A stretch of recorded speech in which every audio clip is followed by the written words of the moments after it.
Difference is when the enemies are moving, it's way more smoother on this monitor, and it's way easier to notice the enemy when they strafe out from a certain area where you're not focused, because this monitor also helps you to see enemies easier, not just in the center of the screen, or not just on your cursor, but also on the side of the monitors as well.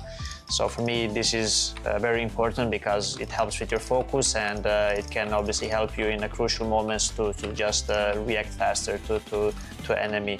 Yeah, I would say that these things are very crucial for every professional player, and these are the biggest upgrades on this one.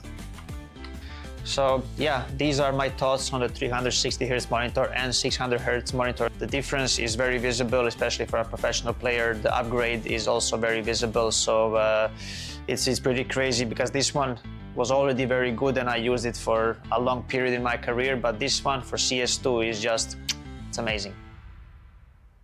Even if there is no end to the pursuit of perfection, never cease striving for perfection. ZOWIE understands without the right mouse shape, performance can be impacted, thus not unleash your full potential. Various shapes with designs validated by sports science for performance, comfort, and endurance. ZOWIE applies sports science to analyze pro player gaming performance data, researching differences in hand styles and grip styles. Apply scientific analysis to esports to ensure consistent FPS performance. Enjoy better agility and precision for long-range and secondary targeting while tracking enemies. The FK's low-profile design allows for more space and thus creates micro-adjustments between palm and mouse. Our tests show that the FK delivers faster aiming while making micro-adjustments during shooting. The ZA series provides faster and more precise long-distance flick shots. ZA's higher hump provides full palm support, balancing muscle exertion on both sides. The curvy sides enhance palm muscle activation for precision braking and greater aiming accuracy. S provides more stable and accurate tracking.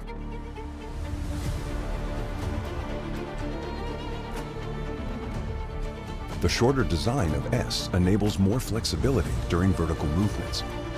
Our tests show the left and right muscles are more balanced, resulting in the most stable and accurate tracking. U provides agility and multi-angle movements for claw grippers.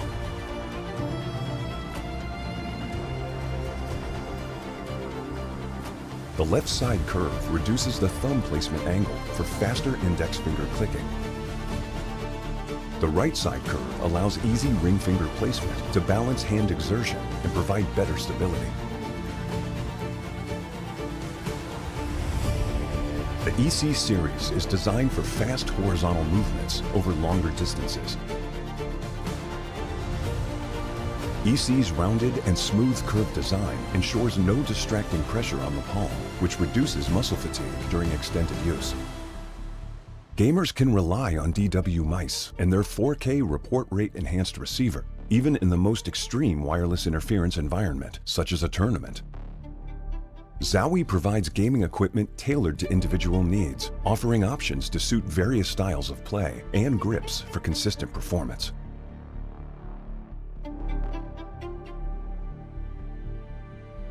This is a brief introduction of the new wireless mice.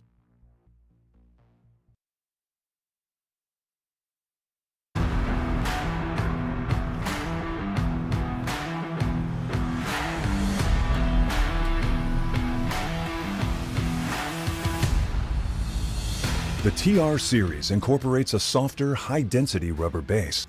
Compared to SR, the TR's softer base material makes stopping easier. Unlike typical soft mouse pads, TR provides superior support, minimizing excessive depression during spraying or tracking, while reducing discomfort from desk surface hardness. What's more, it also offers better elasticity. When players resume mouse movement after applying force, the base's elasticity provides a quick rebound of the mousepad, which provides smooth and stable transitions from stop to motion. Same as the SR2, the TR series incorporates exclusive surface fabric technology, ensuring a controlled gliding experience. The top layer of cloth stays dry and avoids sticky glide feeling, often resulting from clogged moisture. All mouse pads undergo rigorous quality control to ensure flawless gliding, providing players with consistent, smooth, and precise mouse movement. Moreover, in addition to the TR series, the SR and SR SE models also feature ZOWIE's proprietary anti-slip technology, which enhances stability, reducing mousepad slip caused by intense gameplay. This is a brief introduction of the new TR series mousepad. Feel free to DM us if you have any questions.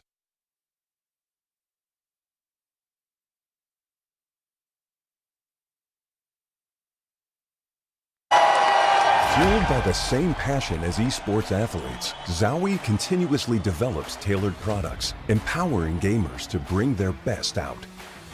Today, we are launching the all-new XL2566X Plus, which uses the newly developed Fast TN panel and upgraded Diac2 technology. The new monitor series continue to evolve, refining details to ensure players can perform their best consistently in games.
Hello everyone, it's Nico. I'm here at the ZOWIE Experience Room in Chengdu. Here I have two monitors. One is 360 Hz monitor, the one that we use mostly at events, and here is the 600 Hz monitor, the one that I use at home and that we will also use at the IEM Chengdu, and the one that I prefer as well.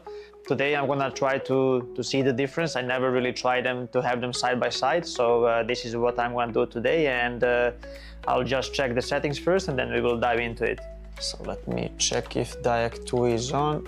DIAC is on, premium, this is what I use, and also AMA I use on high. As you know already, I haven't used the DIAC on the old monitor 360 Hz. I don't know, it didn't feel right for me, but on the 600 Hz monitor I see a lot of benefits. The game is really smooth, so I definitely recommend using the DIAC on and also AMA, because it helps, both are connected and both help for the motion clarity. So the first thing I want to talk about is the color. We use both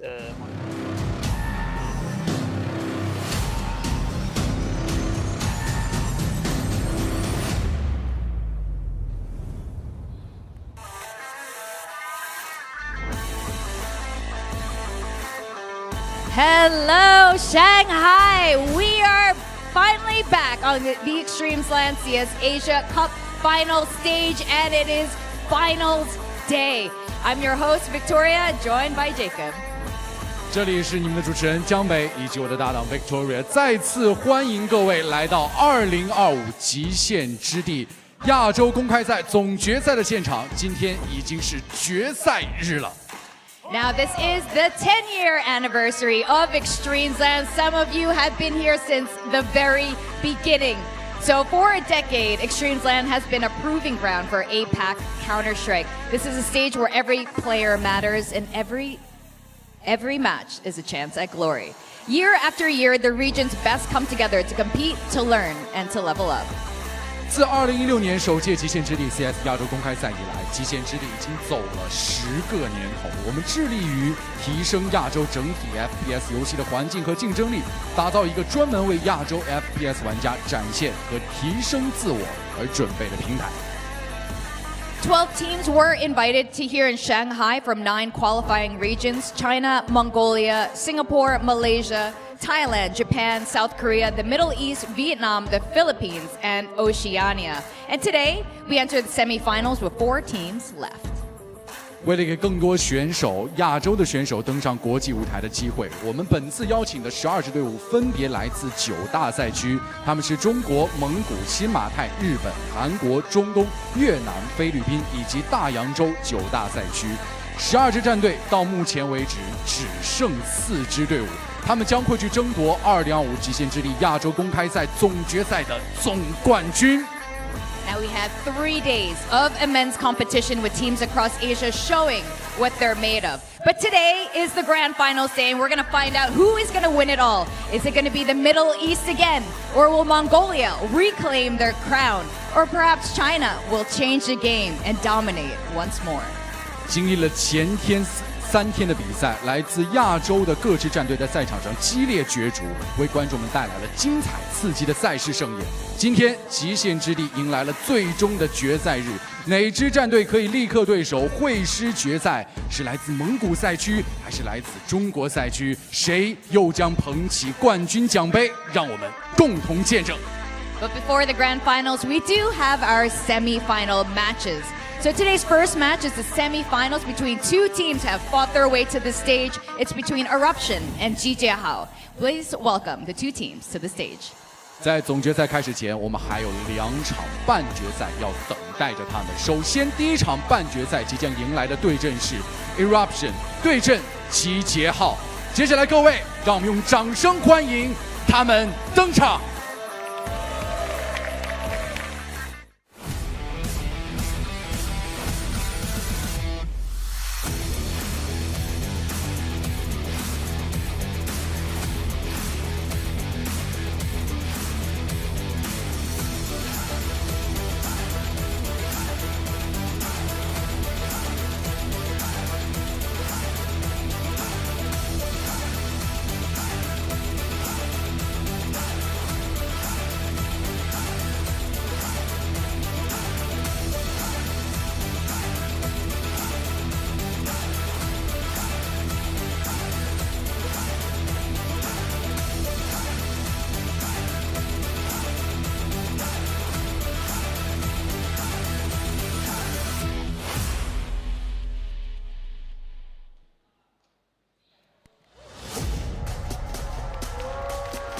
Give it up for Eruption from Mongolia. 首先登场的是来自蒙古赛区的 Eruption。Eruption, ladies and gentlemen. 再次把掌声送给他们。Thank you. You may take your seats.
Please welcome Ji Jiahao representing the Middle East. 第二支登场的队伍是来自中东赛区的Ji Jiahao。Ji Jiahao is definitely in it to win it. Hey, we could be in the photo together.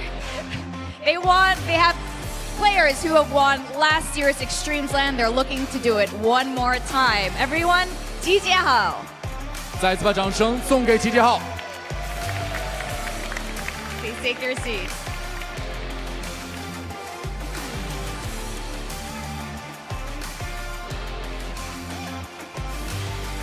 All right, it looks like it's time to get into the semifinals between these two teams who have definitely shown their strength here in Asian CS. 大战一触即发，首先带来的第一场半决赛，两队已经准备就绪，剑拔弩张的氛围，各位我们共同期待。接下来的时间我们交还给解说席。Grand Finals Day is here down at Extremesland 2025. We are in glorious Shanghai, China to determine who is going to be the victor across the competition. It's been 4 hot days of action, guys. Can't wait to jump into the finale. Yeah, really looking forward to it. Should be some good games here. We've got both semis and the grand final back-to-back, so it's going to be a big day no matter what, but whoever takes this first series is going to get at least a little bit of a chance to rest and not have to play back-to-back series, as well as watch the other team play their semi. Hey, we could talk about whether or not that's an advantage or a disadvantage. It's always a conversation on days like this, but I think before we get too far into the whole conversation around, you know, what we're going to get out of this first matchup, I think we first have to kind of appreciate the tournament that we've had thus far has led us to a point at which it really feels like we've got a bit of a surprising top 4 in a way, right? We've got the 2 Mongolian teams, both of whom I think we sort of said coming into this tournament were maybe not as strong as we might have hoped in the lead-up. We obviously don't have the Huns here, who felt like they were probably the best standout outside of the Mongols within Mongolia. So I think that's definitely a testament to the Mongolian region just in general. The 2 big-name Chinese teams, Lin Vision and Rare Atom, both failing to make it through from their quarterfinals yesterday. That's quite a bit of a surprise. I think those were probably the 2 front-runners. And again, you know, some surprising results in the cases of Ji Jiahao being close, obviously, with Eruption in the group stage, very close there with Lin Vision. They're looking like maybe the team to beat. And if you would have told me that the only Chinese team that we would have had coming through into the top 4 would have been changed the game, I would have called you a moron at the start of the tournament. But that's where we found ourselves.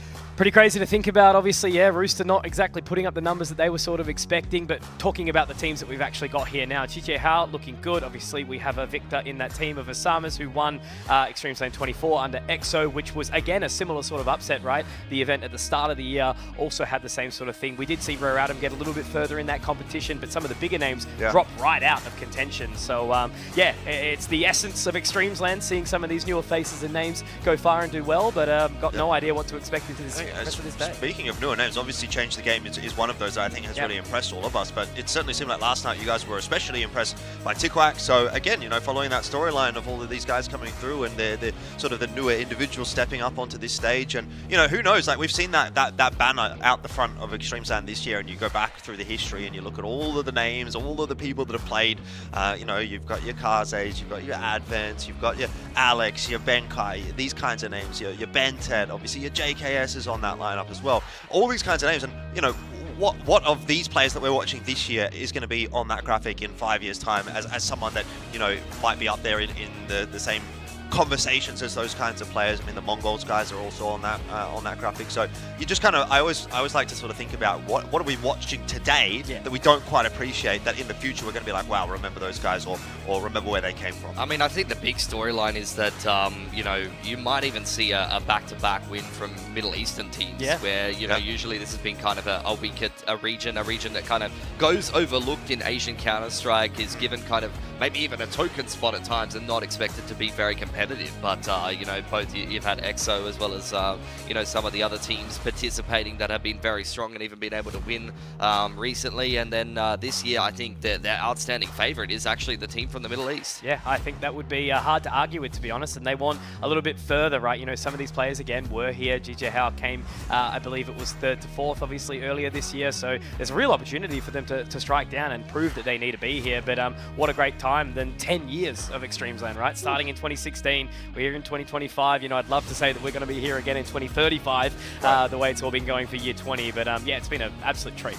Yeah, 100%. I mean, look, I agree with what both of you are saying. I think for me, GG Hao probably are the favorites on paper, although just from an eye test perspective, I actually feel like I maybe took a little bit more from the Mongolian teams. I don't know if you would agree with that one, Pilski, because you know, Eruption definitely a little bit up and down on that opening day. They were able to get the win over GG Hao in the group stage. We see a bit of a rematch obviously here in the upcoming semi-final, so that feels like a matchup which really could still go either way. Fury was very impressive on an individual basis, and then obviously again last night Chinggis Warriors taking down Rare Atom, and it is a Rare Atom that are maybe not quite at full strength given that they've had recent roster changes, but I still take that as a pretty notable scalp. So I think, realistically speaking, to me, there are 3 teams here in the semi-finals, which I could see if they would walk away with the grand final victory, I'd go, you know what, that kind of makes sense. The only outlier is Change the Game. Like, they are the unknown, they are the wild card, they're the dark horse for this. It's not as if they are a complete unknown. We've seen them playing a little bit in sort of that tier 2 space within China, but it's just more so they are not one of those bigger name teams. And if they were to be able to make it to the final and walk away with a final win, I think it would be similar in story to what we saw from EXO last year. They came in with absolutely zero expectations. We didn't know who any of those guys were. They walk away with the win. So that would be something pretty cool for Change the Game to do. But I think for the other 3 teams, the 2 Mongolian teams at GG Hao, we'd go, oh, you know what, kind of makes sense in the end. Like, they're a team that realistically we could have argued might have made it to the final and might have won it. Yeah, well, we'll get into this matchup. Our first semi-final do have Eruption's lineup here. This will be a rematch from the groups. In fact, both of the semi-finals will be rematches from the group stage, which, funnily enough, you're saying Change the Game, you know, would be the outlier, but they've already got the BO1 win there over Chinggis Warriors, to be fair, and it was a pretty one-sided win at that. This matchup, though, Eruption versus GG Hao, in the group stage is a match I would rather forget, to be honest. It was an absolute cluster of fun. Yeah, no, absolutely agree. They were not welcome. They were not warm. It ended up being a 19-15 victory in favor of Eruption. It wasn't until the game yesterday where GG Hao took down Lin Vision, where they looked a little bit more convincing there. And, you know, it was namely the players like Boros and Osamas who were putting in those big numbers, which you do expect, right? You know, Boros has had a run at Tier 1 under the Falcons. He's had a bit of a turbulent sort of 12 to 18 months, but he seems to be finding some comfort here. And I definitely think Eruption are going to have a tall task of trying to push upwards. Yeah. I think in their quarter there was a little bit of an easy pushover going up against Nemesis Asia. I don't think there was too much pushback there. Fury was fantastic. He's the player to definitely keep your eye on for Eruption. I think Boros is showing himself to be one of the best players in this tournament as well. So I think we're going to get a different matchup this time around. I think the group stage best of one between both of these teams was, you know, both of them really not warm, really not ready to play kind of a serious match, and both of them would have been feeling very confident they're going to make it through that group no matter what. So now that we're getting into a full best of 3 in the semi-final here, I think you're actually going to get a bit closer of a representation of what this matchup should look like. Yeah, 100%. And obviously that will change as well when we get into the bans and the peaks. The veto, I think, can change up significantly from a BO1 to a BO3. We did get Ancient as the map that they did play, and that has been a map that Eruption have been peeking into. I'm intrigued to see whether or not they're going to go toward that again as a pick. GG How will go to Dust 2. That's a map that's been very, very stable for them. Train, I like this pick actually from Eruption. I like the fact that they've gone away from Ancient. Ancient was a very, very messy map between these two teams. We actually get the Ancient ban through here. So Eruption, you know, their alternate pick is Train. It typically is the Ancient, but I think it's a good pick in this particular series. So Dust 2, Train, and Mirage. Let's go. Looking at that on paper, not a bad map pool for GG How, but their Train record is really, really poor. So if GG How's going to get this done, I think it's probably going to be done in 3. Whereas for Eruption, well, I'm probably thinking they can just pick up the 1 map here. I don't really feel this is a super winnable series for them, having seen that veto come out now. The Dust 2 has been a bit of a struggle for them lately. I liked what I saw from GG How on Dust 2 against Slim Vision for the most part. So yeah, I'm squarely backing GG How now, having seen that veto. I'm not really sure. I think for Eruption, they've shown the propensity to kind of flex the map pool a little bit, which is why I really like the Train pick. You already saw that against Nemesis Asia. They're quite happy to play some of the more tactical maps. They play the Overpass Train back-to-back. So I think Eruption has definitely got some more tricks that we're used to seeing from some of these Mongolian teams who do just like to kind of clash on the middle of the map pool most of the time. And it has been a pretty sort of stale and still map pool across the competition, right? You know, we've seen a nuke here and there, but it's mainly really been that run of Inferno, of Ancient. We have got into Inferno a few times as well, but yeah, I like the diversity here, and I think you're spot on. It will be a bit of a tough one to push down for Jordan, saying it for Eruption, but both teams have the capacity to win this one. I think it's going to go 3 either way, and we should be in for a heater over series. Yeah, 100%. I mean, look, a couple of, I think, notable names that we kind of need to touch on here. Magnums, in particular, for me, hasn't quite been up to scratch as far as the AWPing has been concerned. I feel like he's been missing a few too many of the kind of like easy shots. His stats actually still look okay, but I think there's definitely been a number of rounds where I've watched him with a shot or with a couple of shots that has definitely led to a round loss for Eruption. So intrigued to see whether or not he can sort of bring a bit of a different level. We've obviously highlighted the likes of Fury and Zenization and even Side Effect. Those sort of 3 riflers feel like they've been the I think keys for Eruption going forward. So those will probably be the names that you'll be looking at on the side of Eruption. And for GG How, I mean, there's no doubt that Boros has been the standout. He has really been someone that has dictated how a lot of their rounds have looked. And it's sort of a live by the sword, die by the sword approach for him, and I think by extension the team as well. So we'll see if he's on today. It could turn out to be a pretty good day for GG How. But it sounds like we're getting underway with our first game of the day, the grand final day here at Extremesland 2025. It's going to be a belter of a day. 3 best-of-3s back-to-back to see who will put the crown on and lift that golden trophy. 10 years of Extremesland. Massive shout out to ZOWIE for putting on a pearler of an event down here at the Perfect World studio, which has been just flawless to date. And I cannot wait to find out who is going to be the champion of Year 10. Start things out on Dust 2 here. GG How really dismantled Lin Vision, who was well known for playing this map in the previous quarterfinals. So Eruption have definitely got their work cut out for them as GG How start to group up in towards tunnels here. Yeah, might be a quick play in towards that B site from them, but Eruption certainly ready for it. 3 players poised for this initial defense.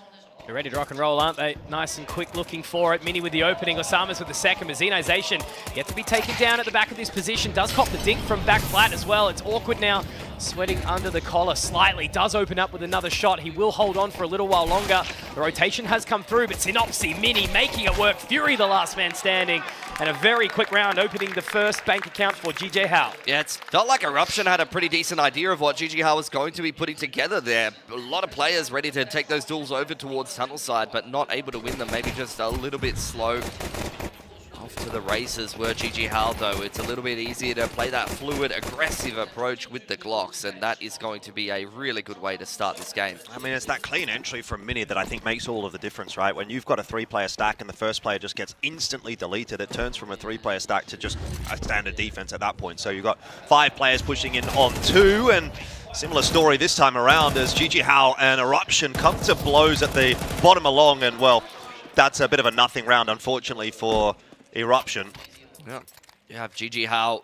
Pretty clean start for themselves to keep 4 guns on over into this first gun round here, but we yet to really see what we're going to get for Eruption in the first gun round. We won't be able to get the AWP out on Magnums this early on, so eyes definitely go to Fury, who's been arguably the best player of the tournament. Zenization has been great on the rifle, and you've had Side Effect be up and down, but when he's on, he is putting in some hard carry performances. So just locked back. Bit of action already as the utility heads up towards top mid. Fury's already found that point. Boros, though, dropping Zenization. Now they've got to deal with this tunnel push. Boros with a second, but they've overlooked Fury here. How long is he going to hold the trigger? He's completely blind. He's got some timing here. What is he going to hold on to? How long is he going to leave it for? No information gathered yet, but there's one, there's two, surely a third of the Boros. Beautiful stuff from Fury, and already seeing so much action into round of 3. The Mongolians take pace. Yeah, that patience paying off. You could really see that there was no shortage of options for him. But the difficulty in that kind of situation is you really want to take that opportunity and run with it. If you shoot too early, you've missed your shots. If someone moves in a weird way, you've thrown that opportunity away. But he waits patiently for them to slow down, hold position, and he comes away with a 3K, which has made this a winnable round for Eruption. It's almost like a mini execute on middle here. You got smokes into Suicide and top middle, Molly into Church. GG have cleared out absolutely everything, but still haven't quite got their hands on the bomb just yet. Yeah, gonna have to pick the pace up a little bit. 45 seconds does leave them with a little bit of time to work. They are obviously still concerned about Eruption being, I mean, they could be anywhere at this Just point. look at these two one and dones though. They're as far back as they could possibly be, in towards Goose and back Plat. I think it might actually work out though with the way that GG are taking so long to clear out middle. These kinds of positions can actually get a lot of impact when there's not a lot of time left on the clock. So GG maybe playing into the hands of Eruption here if they continue to just play this slow contact style and they don't properly clear Goose, try to plant the bomb, it could be all over. Mini solo. He's only going to have really one crack at getting this kill to try and get the plant down. He does have enough time. And now with 23 points of HP, it's going to be a long rotation over from Fury. Very low HP. Mini obviously has no idea where Fury is coming from. Not aware that he was over toward the B bomb site, but clears out long. Now has a peek, perfectly timed into CT, but he misses his shots, and all of a sudden, odds on for Fury as he jumps up and catches Mini. That is an important round win for Eruption. Really, really nicely worked. Just trusting the one and dones, and already Fury has got himself a 4K to start off the first gun round here for Eruption. He has just hit another level here in Shanghai. He's kind of missing out on the name though. Fury 5K, right? I feel like he's got very high standards. Yes. take a leaf out of Techno's book. You know, the 4K is achievable. The 5K is a bit of a tough one, but yeah, what a moment there from Fury to start off this semi-final. If he doesn't get 3 there, that round is lost. Like, if he even only gets 2, it's still a really tough one to come back from for Eruption. But at the end of the day, he's done a phenomenal job in that round, and Eruption on the way towards CT side. Orbs are out for both sides. Magnum has a sniff there as you get some aggression, actually, towards the middle of the map from Fury. Boros takes his head off, though. That is 2 of the best players in the tournament going head-to-head early on here. Would he get the catch on the Magnums? No. It's punished by Zenization, so the 2 heavy hitters are already being taken down now. A little bit of short control spacing being gathered, but they're going to be slowed down for now. A bit of patience being shown here by GG Hao. There was a molly on short that's kept them at bay for the moment. Magnum's waiting on the line. Highlighted him in the pre-match as someone that needs to step up. 0-3 at the moment, but first chance with the AWP in hand. And he is going to be tested. The smokes are coming out now. GG Hao going to push their way into A. Magnums has got a really tall task here. Has to fall away slightly further. He's got to deal with a member from CT as well up the ramp. Zenization is going to get that punishment. Bibu narrowly missed. Osama's actually going to connect with a shot here as well, and it already looks like there's a level of hesitation coming through from Eruption. They are going to go for this. Side Effect looking for something up towards Goose, but he's taken down, and you just can see Wonders really sort of a bit hesitant on this position now. Zenization does seem to be interested still, but Bibu definitely has his number here. Nice shot there. And unfortunately now from the short position with only an MP9, that's the round done. Yeah, Wonders is going to save the MP9 and a full belt to util. GG Hao immediately replying after a big multi-frag from Fury. In the previous, it's really just those 2 that we mentioned that have turned up to this game thus far. Zenization and Fury have been, 2 of the most impactful riflers on Eruption, but against a team like GG Hao, going to need a much more well-rounded performance because although Boros is the outstanding favorite for GG Hao, they're an extremely well-rounded roster. The other guys do definitely pitch in. Yeah, no, 100%. I mean, Mini's been super capable with the AWP. It feels like the rest of the rifling core can really get the job done when it's necessary as well. Oh, man. He's terrifying. Sped up. He's tweaking out, bro. Oh, bro. It's only round 4. He's had some of that Chinese medicine. And it's got him ready to go for this semi-final. But straight back in for another round. GG Hao looking good. Eruption don't have a lot of money to invest into this round. So, you know, you look at this one and say, I mean, GG Hao kind of getting off to the races a little bit. For sure. It's a good start on the T side here. Smoke into the middle of the map. We got an MP9 and a P250 to work with. It's Fury get around inside the smoke, seeing what he can find. There's the long take, though. Side effect. All on his lonesome with the USP. Let's be real, there's not really much he can do here. See you later. Out of the round. Yep. Now they march on up. It looks like it will be a bit too tough here as Wonders has a fair little distance to pick up here. I mean, look, Magnums makes one quick work onto Boros. He'll be frustrated by that. But again, you know, what is Wonders going to do with this long rotation? Does he want to take the belt of utility into the next? The trouble is, that's not the one-shot kill that I want to be seeing from Magnums, you know? Okay, it's all well and good to get it done with the Deagle, but if Eruption's going to have a good day today, particularly on the CT side of Dust 2, he's going to have to be getting those kinds of kills with the AWP. He's saving for it. Oh, yeah. Replay of the anti-ecos. Bang, bang. Security. Oh, Feels he's had a bit too much Chinese medicine this morning as well, as you might be able to tell. Call him the Rizzler. Yeah. What's in your tea? Ginger, goji berries, and some kind of fruit. Look like olives. Olives. I'm pretty certain they're not olives. Yeah. You want to try one? I don't know if I want to take that If risk. anything, it looks more like a grape, but... Grape. Grape. I don't know if it is. Oh, boy. This event has been grape. It has been, and we will get a timeout for Eruption here. Much needed. Yeah. Already the coach looking to get involved in the action. And, you know, kind of outline a couple of the tendencies for GG Hao, although, to be fair, that win against Lin Vision was so one-sided that you probably didn't even get to see at least one half of gameplay from GG Hao. They kind of stomped Lin Vision on a map they're very well known from. An interesting journey it has been for both these teams, really. I feel like Eruption hasn't been tested too hard. Be Strong, the coach of Eruption, has been with this side for a couple of years. Or at least with this organization, this team obviously, you know, going through its various iterations. So certainly a very experienced member of the Mongolian CS community. And there's actually quite a number of coaches within Mongolia. You talk about Be Strong, you talk about Carnage, you talk about obviously Mara. Yeah, Mara's all right. They stick around, these older blokes in Mongolia, which is nice to see. But back into another round here, and GG Hao starting again nicely. Mini getting the better of Magnums. Zenization hanging around, looking to play the off-angle here. Spotted out by Boros, though. This is just falling apart for Eruption. It's an open site over towards B here. Fury at least able to get one back. He's actually got the AWP out, but already traded by Mini. The whole team's evaporated. They're just gone. Post-timeout as well, that's a really bad feeling. It is, yeah. Starting to feel that this might be a bit of a one-sided map. Might be a bit of a one-sided semi. It's really up to Eruption to change that narrative. Have to start to get something going for themselves. You know, the longer that we go on in this tournament. 4K from Mini. Crazy round from Mini. Didn't get to see any of them. Hopefully we get some of them on the replay. We got to see the opening one onto Magnums, just down there in Lower Tons. Actually. And as usual, I'm right and you're wrong. It's fine. Nothing you can do about it. I don't think Hellfish Guy's been wrong in his life. That's right. You're not wrong either, Conky.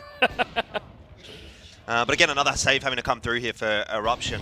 Just a smattering of upgraded pistols, a little bit of armor here and there. They haven't really been too concerning for GG Hao thus far. Big moment. I mean, they do get the trade outs quickly, but it's 2 for 2 right now. I mean, if Magnus finds another, but he's taken down quickly by Tenopsy. He has been relatively reliable here. You know, all the individuals are stepping up quite nicely for GG Hao at this point in time.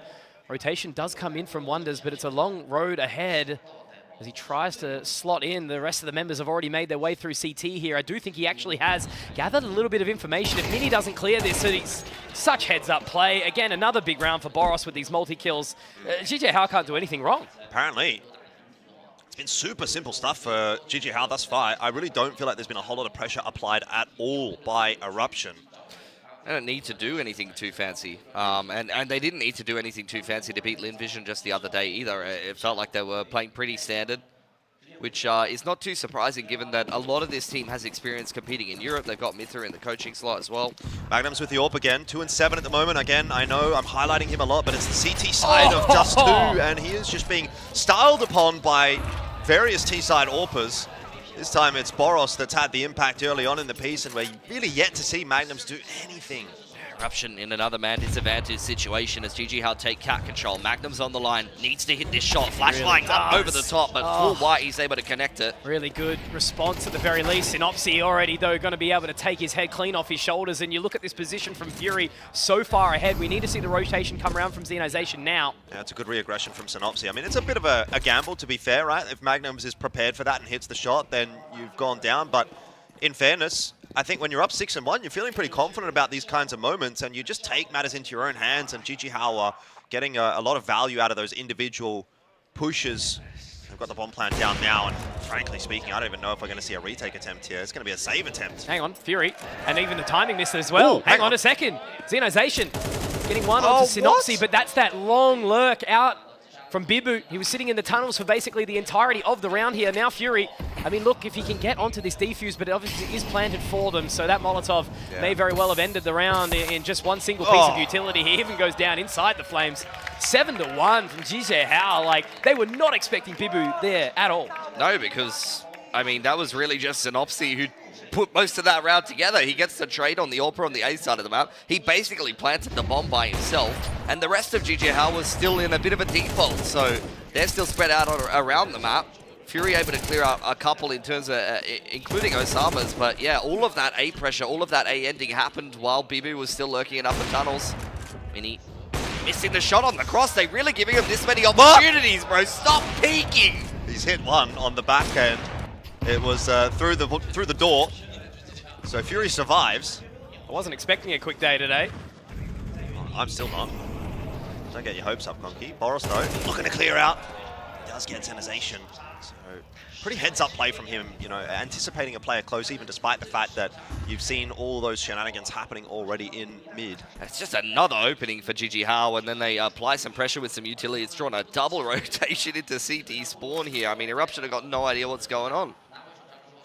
Have to pick this one up, but when it's that easy, I don't even know sort of what to think right now. Fury, you know, only had a couple of hopes and dreams, and they've just been stripped off of his chest right there as Boros.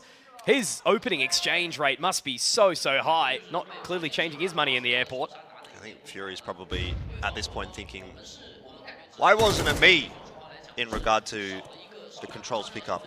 You know, why am I here? Why am I still dealing with this? Why couldn't I be in the Mongols? Because this has been a pretty flat performance from Eruption, bar Fury. Give Tikawak the call up. There's a couple players that probably ahead of him a little bit. Wonder's getting a couple of exits with the UMP, but looking at the economy of GG How, this really doesn't have any bearing on the game. 8-1. Just as dominant of a scoreline as against Linvision. I mean, when GG How is in form, they really just feel like that European team that has come to rain down terror. Yeah, 100%. And I think that's the thing that we have had in our mind around GG How for the better part of this tournament. They probably didn't deliver that in the group stage. They looked a little bit messy. I saw a tweet from Mither again, sort of highlighting that he is a new coach coming into this GG How lineup, where he was sort of saying, you know, some silly errors, some nervous energy maybe getting the better of them on that first day. But it does feel as though they have slowly but surely started to settle into this tournament and maybe settle in as a 5 with the coach as well. And I think we're seeing the best of GG How in more recent times. That game against Linvision obviously yesterday, and so far what we're getting today has been really sharp, and they have definitely looked like a championship contender today, which is not something that I would have said about them in the group stage. Well, they may have to really rain on Mongolia's parade if you do see Chinggis Warriors come through the other semi-final. It would be back-to-back victories against Mongolian teams to win the final. No tag for Mini, forcing their way out long here. Side Effect in position to contest a little bit with only an MP9, let's be real. He's got to just rotate back to the side.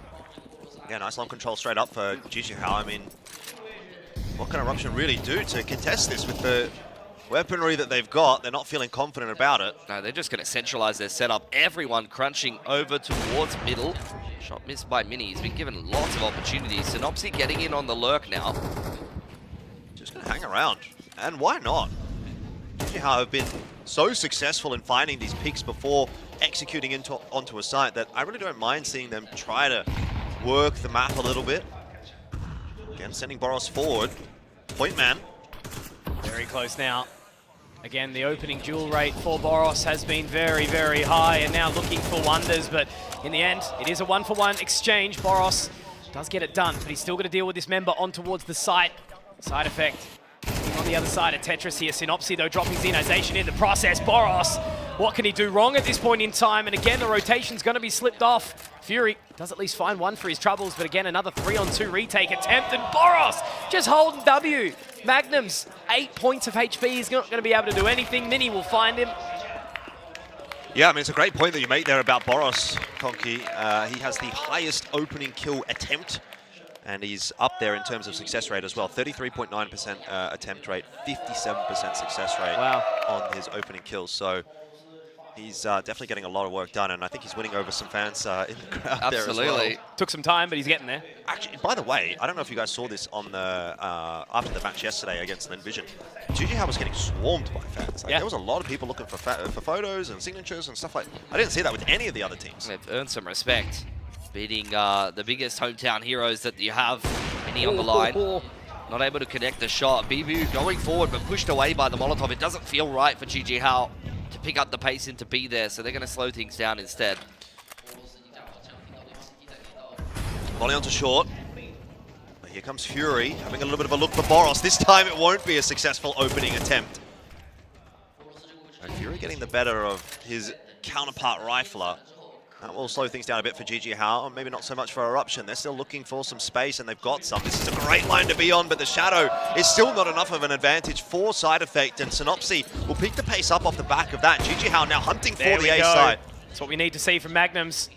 It's going to come back down to that duel between him and Mini again, because Bibu's found wonders on towards the B site. That's the can sort of cracked open here. Cracking a cold one. That'll be you later tonight, Conky. Absolutely. Nice push here from Bibu. Spotted. Ready and waiting for Zenization. So even when it gets a little bit chaotic, even when there's a fox among the henhouse, GG Hao still finding advantages, but Magnums, his life is being made a little bit too easy there. Yeah, they're really still so separated, and Bibu not able to get this additional one. It's going to have to be onto Osama as the winner of Extremesland 2024 to try and get this done. And as the rotation does start to make its way through CT, Fury's going to be able to take him down, and finally some respite for Eruption. It's a very awkward round, to be honest. Duels happening all over the place. It really just felt like it came down to individual timings. Nice opener from Fury, self-sufficiently able to clear out the lurk in middle, and GG Hao taking duels on both extremities. Yep. Yeah, it does come down to who wins what duel that round, and Eruption just won a couple more than GG Hao in the crucial moments at the back end there, but... Double. Trip, but it's quad orb. Old school fanatic approach there. Last round of the half, they got one tag out of it. Why wouldn't you? Worth it. Got unlimited money at this point. Boros now extending their control up short with a little bit of utility, joined by the rest of the team as well. Do have Osama's left on the lurk towards long this time. Just exploring short for the moment. Flash over the top there is going to set Boros up to have a little bit of a look forward. Trying to take quite a bit of space, actually. Fury's looking for something in middle here, and on the line is Magnums. Boros was thinking about peeking him. That's how confident he's been hitting those shots, hasn't he? That's very disciplined from Boros. Yeah. I'd be in his ear. I'd just do it. Yeah, in just comparison, do it, man. In comparison to what we've seen him do throughout the rest of this tournament. The angel and devil on the shoulder. Holding the S key for a second there. You're going to book him. Probably he would, though. Yeah, do it. I actually think he hits that. Magnums is 5 and 10. Boros is 14 and 9. You know, what are you going to do at that point? 45 seconds left on the clock, though. GG Hao are going to have to start thinking about how they want to finish this round, and it might be towards that A side. Again, you've got a player kind of floating up inside that smoke on short. Gonna make their way through now. Fury, first to open up as well, and they're going to think better about it. They're still finding a little bit of an awkward time. There's a player in CT spawn. He's dropped down. Bomb drop as well. Boros also found by Fury in this process. Look at the wraparound side effect. Only just spots him. Oh, that was a little bit shaky. Synopsy does find one back, but Magnums is going to put him down. And there we have it. Wonders getting a third round for Eruption. But boys, is it enough? Oh, I don't know, man.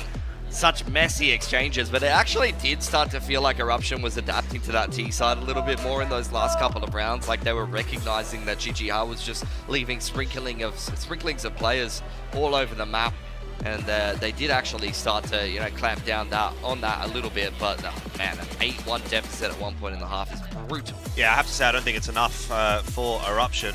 I don't even know if it's enough really to get them any momentum going into the second map here. Have to wait and see how they look on the T side, but that CT side very, very lackluster, and it feels like GG are here to play. Maybe a couple of minor mishaps there for GG that sort of lead that from being an incredibly dominant half to just a very good half at 9-3, but overall you can't really complain too much. I also honestly don't even feel like GG is going to demand perfection to win this series. Like what they're doing right now, the way that they're playing at the moment, which sort of feels like, maybe it's like an 8 out of 10, is good enough, and it's by far a good enough actually. So we actually really need to just see Eruption stepping up if we want to see anything of interest out of at least this map. See what they have for us in the pistol. When you're this far behind, you're definitely going to need it on the T side. And if they're able to get it, win themselves a first gun round, then we've got a game on our hands for sure. That's a lot of ifs there, Pilski. GG have generally been pretty good on the CT pistols, those USPs. Often on point. Synopsy has his bell rung a couple of times. Bibu going to be under pressure here. They're going in so aggressively. How are they getting away with this? Osama's Bibu just marching down the train, running through the tunnels. They haven't even paid for a bloody ticket. They've just taken it out of the hands of the conductor. I mean, that's what I'm saying, like these CT pistols for GG have been so good. That's nuts. I'll have a look at the stats while you guys have a little bit of a yarn here and see what the conversion rate has been like on the CT pistol for GG, because I reckon it's pretty good. Yeah, they're sharp on the pistols for sure. There's just really not much to say about that round. Eruption were prepping themselves for a B here. Funnily enough, this is not that different from what Eruption were trying to do on their CT pistol. They were angling for some tools over towards B tunnels. The difference is GG are a little bit better about hitting the shots with the USPs. Force is going to come out here for Eruption. Aggression into lowers from Mini here, looking to try to take an early duel with the MP9. Lots of pressure on this moment. If Eruption lose this, it could very well be curtains. But they're going to give it some time, slowing it down. It's going to be that mid-take now. A little bit of information picked up by Boros. 60% on the pistols, by the way, GG Hal, but that's both sides.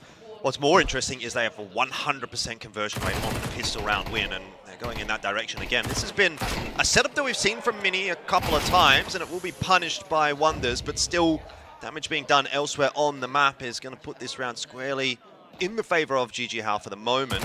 Synopsy with another easy cleanup, and Fury's quite low, so this MP9 actually might end up getting a lot of work done. Synopsy spotted out the shadow. An easy kill for him and an easy conversion again. GG Hal maintaining that 100% conversion rate on the pistol round win. This game's just over. Yeah. You got to take a save here if you're Eruption, and then size up your first gun round from a 9-round deficit. And even if you are able to put 9 together in a row, then you've got to fight your way through OT.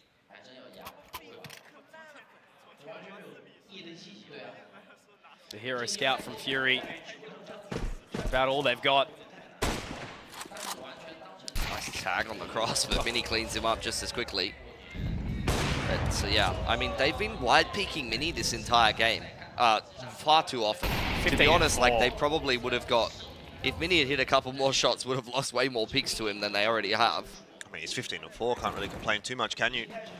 Boros with another one, and this is what Boros loves to do. He's just going to go charging and hunting a few frags, and we helped out this time by Osama's.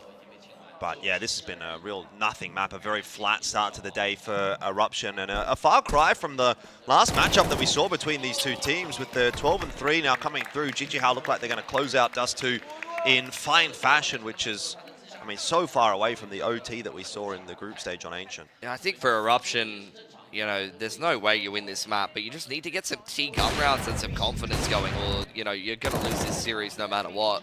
I believe this was GG Hal's pick, right? It was, yeah, we're going on the train. Yeah, for Eruption, look, let's get some T-side gun rounds going here on Dust 2 so that when we come into the T-side of train, we're just not flat as all hell, because if they bring this same kind of lethargicness into train up against GG Hal, then it's going to be much the same thing from GG Hal starting the CT side. I mean, it's going to be another one of those CT side pistols to start Eruption's map pick. Can't really blame Eruption for that lethargy, though. I mean, it's been a tough event for them. I've heard that a few of the Mongolian players have been feeling a little bit ill. So probably still getting over that. But, you know, end of the day, it's not an excuse that you can really dive into too much. Everybody has to deal with the same circumstances, and GG Hao are on the stage right now, 12-3, and Eruption look like they're getting knocked out of this first map. They definitely want it more, don't they? But that's a very important scalp as Xenization does rip the head off of Boros. So what are they going to do here? How do they take this advantage? What reposition will they look for? Because the long control's been taken. Yeah, util pressure in middle, just denying info to the CT side, and they're going to regroup back towards long. It's going to be an Asamas and Mini to hold that down. If Asamas could get a multi-frag on here, it's going to help Mini stay alive a little bit longer. Good spot for him to be in. Up close and personal behind that smoke. Won't get flashed if he's that close. Besides, better of it, though, as the smoke's going to start to fade, and he'll set up in a bit of a one-and-done position here. There's one. Is he done? No! He's got himself a double, and a third was on offer, although he was running out of bullets. It is going to bring the attention of Mini back across the long, avoids the flash nicely. Beautiful stuff. He is so strong on that line. How many times have we seen him get a kill exactly like that? No shortage, 13-3, and GG Hao will finish off map 1 in very convincing fashion.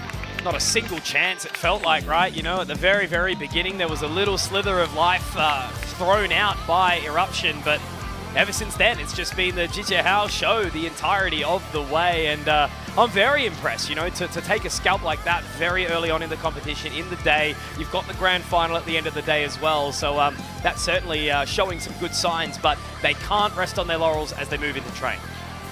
Yeah, I don't know, man. There's just been a lot of whitewashes, a lot of stomps at this event, and that one just feels like another one of them. And like I said before, I have a tough time thinking that Eruption are going to be able to come back into the T side of train, where it can be very hard to kind of get into the game against GG Hao that's full confidence, full momentum, looking great on the CT side as well. Man, I just don't see how you can get this done. Yeah, some of those whitewashes are a bit more expected, but this one here in the semi-final, you'd be hoping for a better game than this. I think just in general, a really flat performance from Eruption. You know, Side Effect, Wonders, Magnum, Sensation, they all didn't really get going. And it's not as if they didn't have opportunities. It was only Fury that was putting up any kind of resistance. And then across the board, GG Hao have got the numbers being put up. Yes, Boros is going to take the MVP, but I think it was really an across-the-board performance. Synopsy had great impact as even the IGL, you know, being able to take a lot of space. Mini with the Orb was effective on T and on CT. So you don't really have a bad word to say about GG Hao, and you could certainly take your pick of bad words to say about Eruption at this point. So it's going to take a pretty big resurgence from Eruption here in map 2. They'll, you know, have 10-15 minute break to figure things out, but realistically speaking, going into the T side of train, this feels like it's kind of doomed. I mean, it's just how I feel about all of the Mongolian teams outside of Mongols, like Huns, Eruption, Chinggis Warriors. All of these teams can be wildly inconsistent at times. When they're on, it's beautiful to watch, but sometimes they just completely go missing. Yeah, and we really just can't have that, right? You know, this is an important competition. It can't be taken lightly. You know, we've had that conversation about VRS and things like that, but it's a great way to end the year, right? You know, you want to be able to go out strong, go into the break feeling good, and then sort of rear up for 2026. But yeah, no real life there, and whatever reset they have between the next map is going to be so important. There's a lot more to be said for GG Hao in this tournament as well. You know, I think they kind of wanted a little bit more than some of these other teams. Yeah, there's no VRS points available, but the fact that they've obviously brought in a new coach, they kind of want to get this system going. You know, I think they're really gunning for a victory here, whereas, you know, teams like maybe Lin Vision are taking it as a end of the season kind of, not holiday per se, but slowing things down. Either way, we've got another map to get to, so let's not yabber on for too much longer. We'll take a short break here before we do head into train, but Eruption have their backs against the walls, and we'll find out if they can turn things around when we do come back for map 2 of this series.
everyone, it's Nico. I'm here at the ZOWIE Experience Room in Chengdu. Here I have two monitors. One is 360 Hz monitor, the one that we use mostly at events, and here is the 600 Hz monitor, the one that I use at home and that we will also use at the IEM Chengdu, and the one that I prefer as well.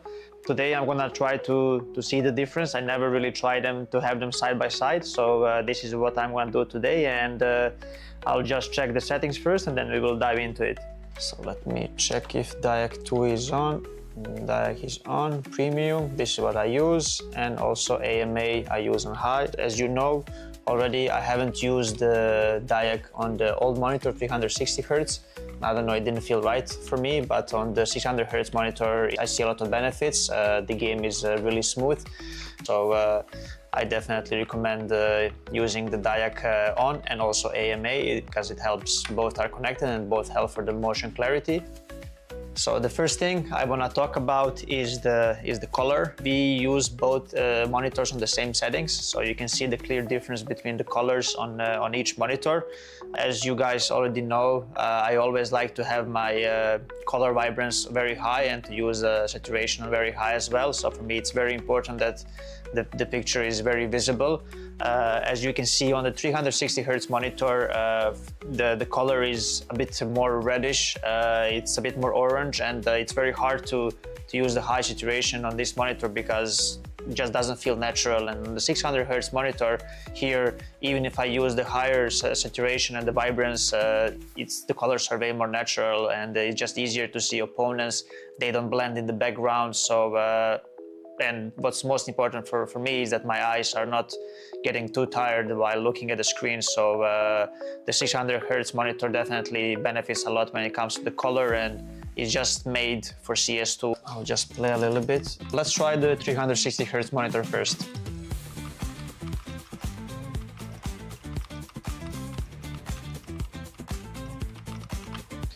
And now we will try the 600 Hz monitor, and we're going to try to notice the difference.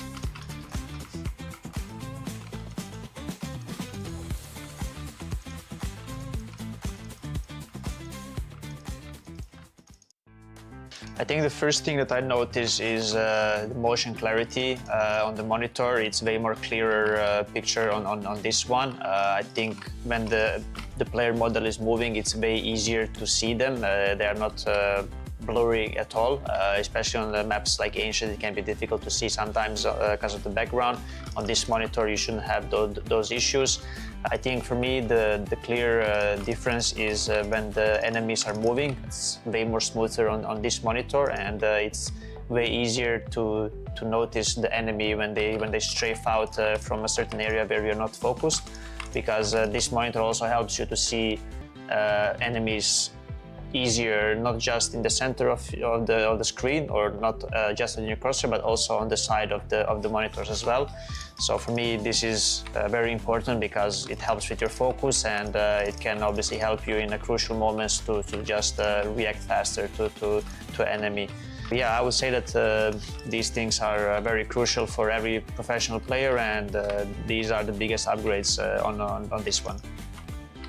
So yeah, these are my thoughts on the 360 Hz monitor and 600 Hz monitor. The difference is very visible, especially for a professional player. The upgrade is also very visible, so it's pretty crazy because this one was already very good and I used it for a long period in my career, but this one for CS2 is just, it's amazing. Hello, we are Eruption from Mongolia, and our lineup is Magnums and 45K and Wonders and Side Effect, and me is Initiation, and that's it. I started to play since the last year's Extremesland Mongolian Open Qualifier.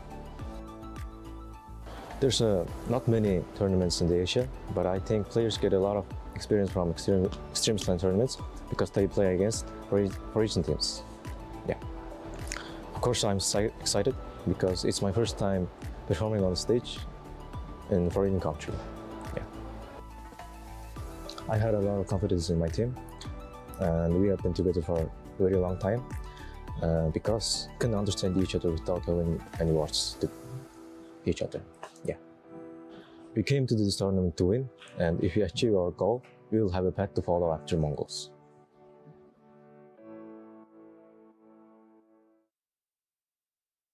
Hello guys, I am from Jijihao, I am Bibu. Feels good to be back in this tournament, and we are here just to get a for sure better result and to win the tournament. This, I think, gives us more confidence in the games. Well, I think it's motivation. It gives us more motivation to win this tournament. I think Extremesland help the Middle East ecosystem in CS. Especially because in the Middle East there is not so many tournaments right now, unfortunately, but that's Extremesland is like giving a good opportunity for the Middle East teams to prove themselves. I think with these new players, I think we will be able to give a for sure better result and hopefully to win the tournament.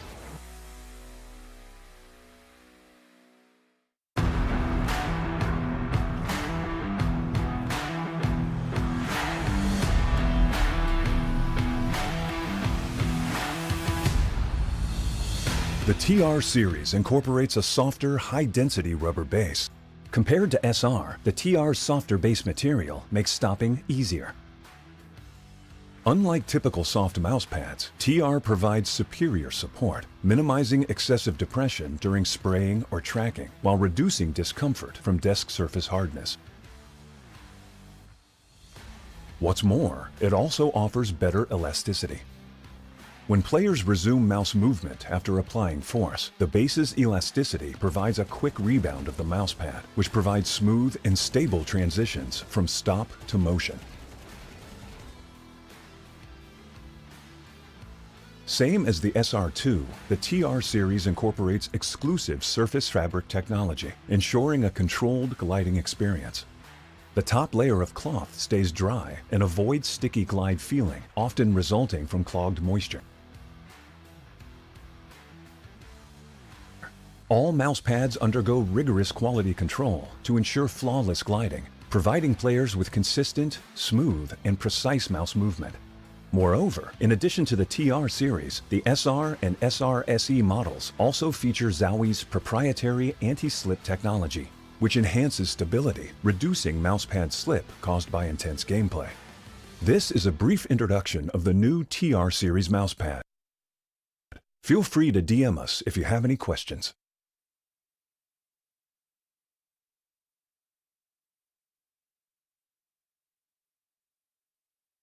Even if there is no end to the pursuit of perfection, never cease striving for perfection. ZOWIE understands without the right mouse shape, performance can be impacted, thus not unleash your full potential. Various shapes with designs validated by sports science for performance, comfort, and endurance. ZOWIE applies sports science to analyze pro player gaming performance data, researching differences in hand styles and grip styles. Apply scientific analysis to esports to ensure consistent FPS performance. Enjoy better agility and precision for long-range and secondary targeting while tracking enemies. The FK's low-profile design allows for more space and thus creates micro-adjustments between palm and mouse. Our tests show that the FK delivers faster aiming while making micro-adjustments during shooting. The ZA series provides faster and more precise long-distance flick shots. ZA's higher hump provides full...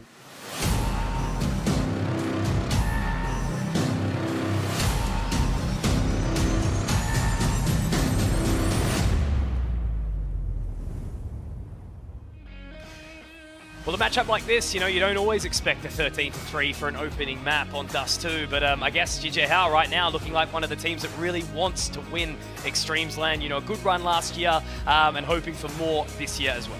Yeah, very much so. I mean, that was the conversation we were having going into that break there, that it kind of does feel like of all these teams, Jijihao have the most to play for, the most to prove after what has ultimately been a bit of a disappointing year for them, I think. Whereas, you know, again, Eruption and Chingus Warriors have had okay years. Chingus Warriors even played at a major this year, so there's definitely that tick in their book. And CTG, again, are a bit more of a question mark team, a bit of a stream team. We don't really know what to expect from them. So I think, you know, we're kind of seeing that Jijihao that we had hoped to see at the start of the tournament finally starting to wake up in the game yesterday against Linvision and certainly today against Eruption. the last question that we have going into this, obviously, is Eruption going to be able to do anything more on Train? Was Dust2 just a pocket strat pick map that, you know, maybe Eruption don't feel too confident on, GG How looked fantastic on? Is the map going to make any kind of a difference here? Or is Eruption just completely outclassed by GG How on that stage? I'm hoping that they can turn up a little bit more. The man that we can't really ask for more from is Fury 5K. He's been phenomenal all tournament long, even in the loss there. He was the only one really shooting back very much against GG How. So let's see what Eruption is going to prep for us here on Train. It's a map that we've already seen them kind of lean towards a little bit. Did look pretty good when they took on Nemesis Asia just before. And for GG How, you know, they're a bit more of a question mark on Train. Haven't seen them play it as much, haven't seen them have as much success on it. But at least they will get to start out on the CT side. So, look, I think they're going to be feeling pretty confident that they can get that CT pistol win and just get off to the races. Yeah, the Train hasn't been successful for GG How at all, 17% win rate. But to be fair, they have been playing it in Europe, so might be that they've learned something going into this one. We'll have to find out as we are about to get underway again with Eruption and GG How. And I guess with a lot of Counter-Strike, right, you know, a map like Train's one that you can play with a hell of a lot of confidence. And if you're taking space and finding that control, it can be really easy to shut out a team like Eruption. So this is the moment, right? You know, Eruption are one map away from being eliminated inside our semi-finals for Extremesland 2025. Train, one of the newer maps to return back to the pool. Let's lock and load. Eruption going to start out on this T side of their map pick, and they have got to get chugging because it looks like they're about to get derailed on the way to the grand final. Making their way into halls here. Just Fury inside of T-Con, but it could be some quick moves straight in towards Inners, actually. Straight down the lower ramp. Asamas takes the first. Going to be the first to take point indeed, as he is going to sort of wrap around here awkwardly. They've actually made their way through Con as well, wrapping all the way around, and Wonders has got some deep control. Cruising down the ramp here, it's a little bit uncomfortable. Bibu's found Xenization as well as Samus. They're just dropping like flies again. Eruption are going to have to rely on Wonders, on Fury, but look at this long rotation through the back of halls. Bibu's going to be ready for it as well, and they've just all dropped without a single frag. Wow, that is a crazy pistol round, by the way. Like, full send from Eruption. I felt with the space that they had taken that they might be able to pose a bit more of a resistance there. GG How, though, very prepared for the push into CT, very prepared for the late flank coming through from Fury. And an easy cleanup for them. And once again, you know, great pistol from them. And remind you that they have a 100% conversion rate on these pistols. So we should be seeing them go 2-0 up to start this map of Train. Yeah, but you did at least get the bomb plant down for Eruption. So you're expecting a little bit more of a purchase on Infear from them. And wow, you can tell that they want to just keep pedal to the metal here. No Galils at all. It is Tex and full utility with a Mach 10 in the mix. So this might just be another rush. He's got an AWP out in this round. I wonder if that's going to play against him. If he misses a shot, it certainly will. Side effect up close and personal, but Mini's not missing many, to be fair, so I guess credit where it is due. Bibu for another one. And Eruption, well, they've been stopped in their tracks.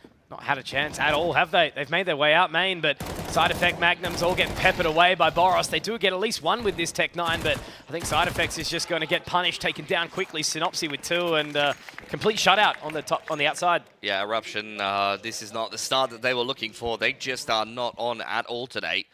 And GG How are red hot. Yeah, this is looking dangerous for Eruption for sure.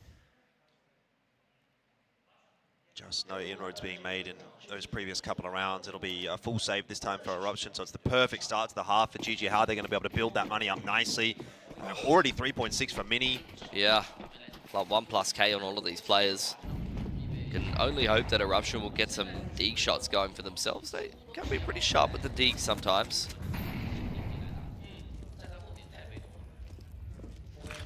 Good space being taken, though, by GG How. They're in T-Con. Not spotting anything out, no real resistance being brought by Eruption. And that is one way of playing what are we doing around like this one. I know you don't have really much on the line. Hold on, Wonders. Nice peek into Ivy. Ivy goes down. Through the smoke. It really is just buy digs and split and pick. Pressure's on, though. Synopsy obviously having control of main. Great shoulder out. Here's those deagle shots that you need to be seeing, as you sort of alluded to, Pilski. Onto the line now.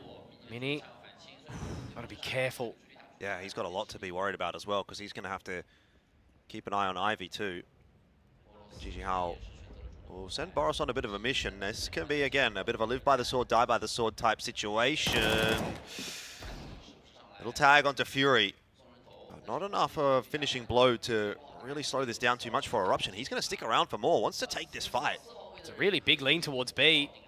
Inside, they're all ready to try and deny this. Boros able to make quick work of 2, but Magnum's another great shot. However, I don't think they're going to be ready for Asamas. He's whiffed a couple of shots, though. If he can just connect onto one, Magnum's has found another, but Mini's on the line, surely going to be able to connect there. God, what a decent insurance policy there, Mini being. I mean, they're still too expensive, though. Like, you're basically playing a 4v5. Zenization has given you a free kill down the B ramp. Yeah. And you have lost 4 players. That is very costly for GG Hao. And so it changes the narrative a little bit from what it was going into that round, where it's like, this is the perfect start for GG Hao. You know, they win pistol, win second round. Third round goes easily because it's a anti-eco and you've got tons of money. But kind of shifting things a little bit there, and it has been a bit of a cause for concern there, I guess, for Mytha, in that the timeout now has come through for GG Hao, and they're going to have a bit of a think about how they lock in this first gun round, because again, now money is going to be a little bit more of an awkward situation for them, so getting this first gun round becomes a little more important. I mean, it only changes the narrative if they win some rounds, which they had a tough time doing on Dust 2. That's fair. I'm hoping for the best here on the T side. I don't think that tack timeout reads as being worried about getting digged as much as it's probably recognizing the tendencies early on of Eruption, who have already played this map and already had to start out on the T side against Team Nemesis Asia. I think Mytha most likely just kind of reminding the rest of GG Hao what the tendencies will be for Eruption on this T side. It's making sure that they've got their heads screwed on going into the first gun round. Okay, aggressive position here from Mini. Walk right into him, just edging around that smoke. It's a nice setup for him. Take a shot and just fade back through the smoke. Should be pretty safe. Very nice start to the round for GG Hao. Exactly how that should be going for Mini. Again, Eruption, I mean, similar to Dust 2, are already losing picks, making their way through the map, and having to play a man down is never a good situation to be in. 3 players strong on this inner side here for GG Hao. And Boros has pushed all the way in T-Con and taken all of that space. It just really doesn't feel like Eruption can get anything going for themselves. They're really loving that T-Con push, aren't they? Eruption not doing anything about it, and GG Hao, like you say, taking so much space, and this is now happening pretty frequently. It feels like a bit of a choked T side at the moment, where Eruption are just kind of letting that time tick down and then deciding, well, gonna have to do something with it. Yeah, Fury applying some util pressure towards outside, but the rest of Eruption are looking to start to creep their way into inners. Mini's already on the line towards upper ramp here. One duel goes the way of GG Hao on outside. They're so separated, though. Obviously, the fake util, the fake onto outside. Magnums does get a headshot onto Mini. Great heads-up play. But they've got to make quick work of Asamas here, who is on the site. He's dropped the bomb, and now Wonders does have the wrap around, but he's punished. He's been found. Asamas, great control of this inside side. Yeah, and he's getting the high fives there from the coach. Mytha very happy with the fact that he's saved his teammate's life. That's turned out to be quite a good round in the end for GG Hao. You know, they struggle obviously up against the Deagles, but now that the guns are in hand for Eruption, it seems like it's no problem at all for GG Hao. Only one moment really there where that shot from Magnums comes through is for anything positive to say for Eruption. Otherwise, it's really a complete shutout. Yeah, I mean, this has just been such a skirmishy game in general, and every single time it's felt like GG Hao has been coming out ahead. Mini able to find a pick before the game plan is really executed from Eruption, and from there it's pretty easy to pick apart for GG Hao. Sometimes finding a timing or two for Eruption, but by and large it doesn't feel like they've been very successful with this style, but they continue to stick to it. I mean, at a certain point, I guess Eruption maybe just aren't that good, right? Like, is that the takeaway here? Like, it's just that GG Hao are just better? They're just not playing that good. I think they can be that good. I feel the same about a lot of these Mongolian teams just under the Mongols. It's like the ceiling is there, yeah, I but agree. how often are you hitting it? And how often are you hitting it in important games on the stage? Yeah, 100%. I mean, that's a good take. GG Hao, you know, again, a lineup that's obviously putting quite a bit of an investment in. Bringing Mytha in, you know, he's not someone that's going to be cheap at this point in his career. He's been at the top end of Tier 1 Counter-Strike. Maybe he's doing it for fun. He's definitely not doing it for free. Little project on the side. Man's got to eat, you know. Yeah, so I think there's definitely quite a bit being put in here by GG Hao, and you do get the sense that, you know, they're really locking in as this tournament goes on. Again, so whoever they end up facing in that grand final is going to have a tough ask ahead of them. Disruption on T-Con here. Mini playing up close. Eruption are prepping themselves for an outside execute. Hero AK in the hands of Zenization.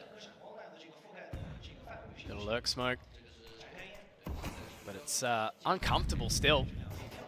Just having to retake control of main to be able to get even anything done here. They do have that utility obviously ready to go, but a little warning spray. That's Zenization, the only man with the Hero AK being taken very, very low.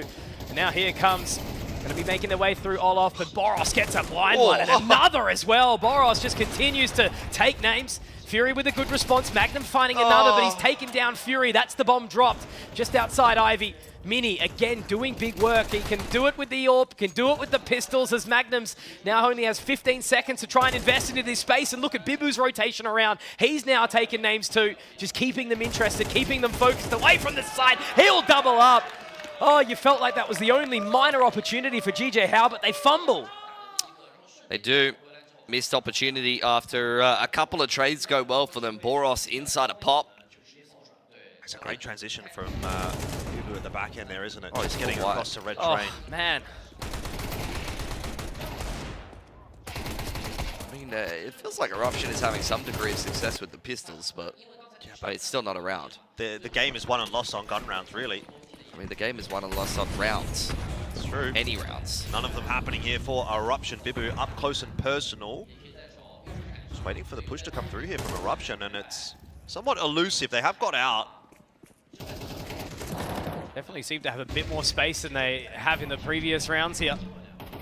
But Bibu, again, just continues to do work. Fury's also very, very low here. I think he's going to fall down. No, gets the trade, but Osama's able to find one back. The Molotov now puts a bit of a sweat onto Boros.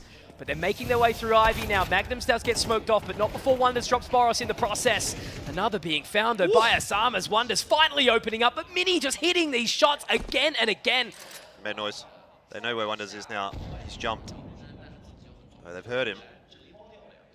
Bomb trapped Olaf.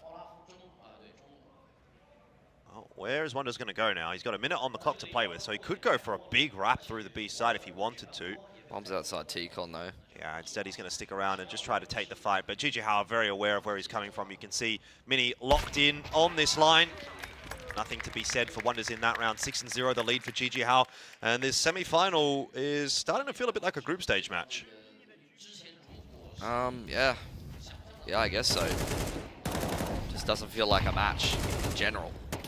Look, Eruption is getting a couple of kills here in some of these rounds, but every single time GJ Howe's able to get the better of them in the late stages. Got to start to get frustrating here for Eruption, and as such, they'll take a timeout. 6-0 for GJ Howe.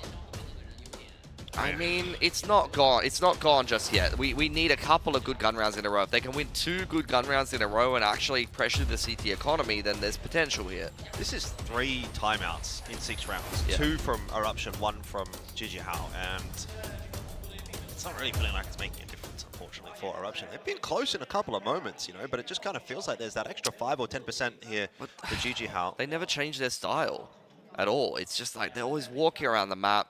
They're playing mostly a skirmishy style. Sometimes they're doing these like walk explodes where they are actually deathballing with utility. Like, there's no pace changes for Eruption, especially when they're getting ripped apart by the AWP. Like, that's... we need to see something a little quicker. Maybe this is the round for Khalil's and a Tech 9. Can go pretty quickly with a weapon setup like that one. And it does look like they are trying to move pretty fast into the B halls. They're going to go straight down Pop Dog as well. And here's where that pace change might come into effect. Fury finally with an opener. Here we go. It could be exactly that, but Mini still hitting shots, and he continues forth, punching downwards. If they can't overwhelm Mini, doing his best device impression down towards back of trains. And now from Ivy, Magnums is going to be able to thread the needle, but only slightly here. He's got still 2 members to try and work with. Some utility just to continue to apply the pressure here from Osama's, and narrowly missing that headshot. Man, Mini is playing some stellar Counter-Strike. Yeah, they get into another 2-on-2, but they just can't win it. In fact, that was a 3-on-2 at one point before Mini got that pick on Ivy's side. Like, the initial strat worked, but they're just not quite able to win the XVXs. Yep, Mini's just too good at the moment. Good attempt from Eruption, but it seems all for naught. That was a 4-on-2. Like, the initial strat worked a treat for Eruption, and then Mini just went ham. Just how be sometimes. 7-0. Wild. I thought you said Sharpie sometimes. Yeah, it's true. When in China. Oh, again, GG Hao not going to play aggressively into T-Con, and again, it will work out. Fury down this time, Boros taking that space, Mini on the line again. I mean, he's just not out of the discussion for very long, is he? The push, though, comes through, and well, it doesn't matter. This is the problem, though, isn't it, Jordan? Like, you know, Mini gets taken down, but then it's Synopsy to pick up the pieces. This keeps happening. The members of GJ Hao are able to find the space, pick up when someone else is lacking. There's just too much depth right now for GJ Hao. It's sort of like anybody that's in the position that needs to activate will activate, whereas you can't say the same for Eruption. Now, that might be an overstep from Boros. Yeah, but you still got to win the XVX, and they have stuck at that. Bibu's got Ivy. Yeah, I mean, Bibu's got Ivy. What Asama's has all of inners. Like, you know, you just couldn't have more. Are you ready for a position like this? There's no way they clear this, right? Surely. Maybe with 2, and they've got time.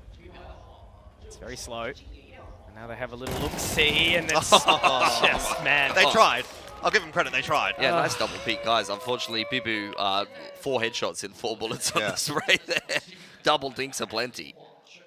Jesus, man. This is sad.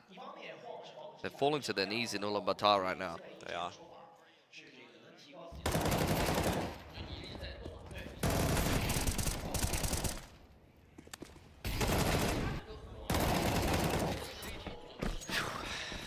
Well, Hero AK for Fury. That's the player that I would want it on.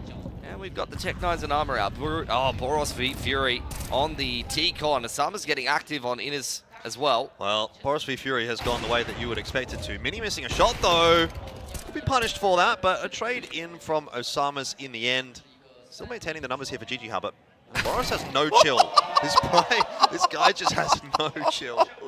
It's a Smurf game. That's what it feels like right now. You know, the spacing that these guys have been able to find. If that happened to me online, I'm hitting the report button. Yeah.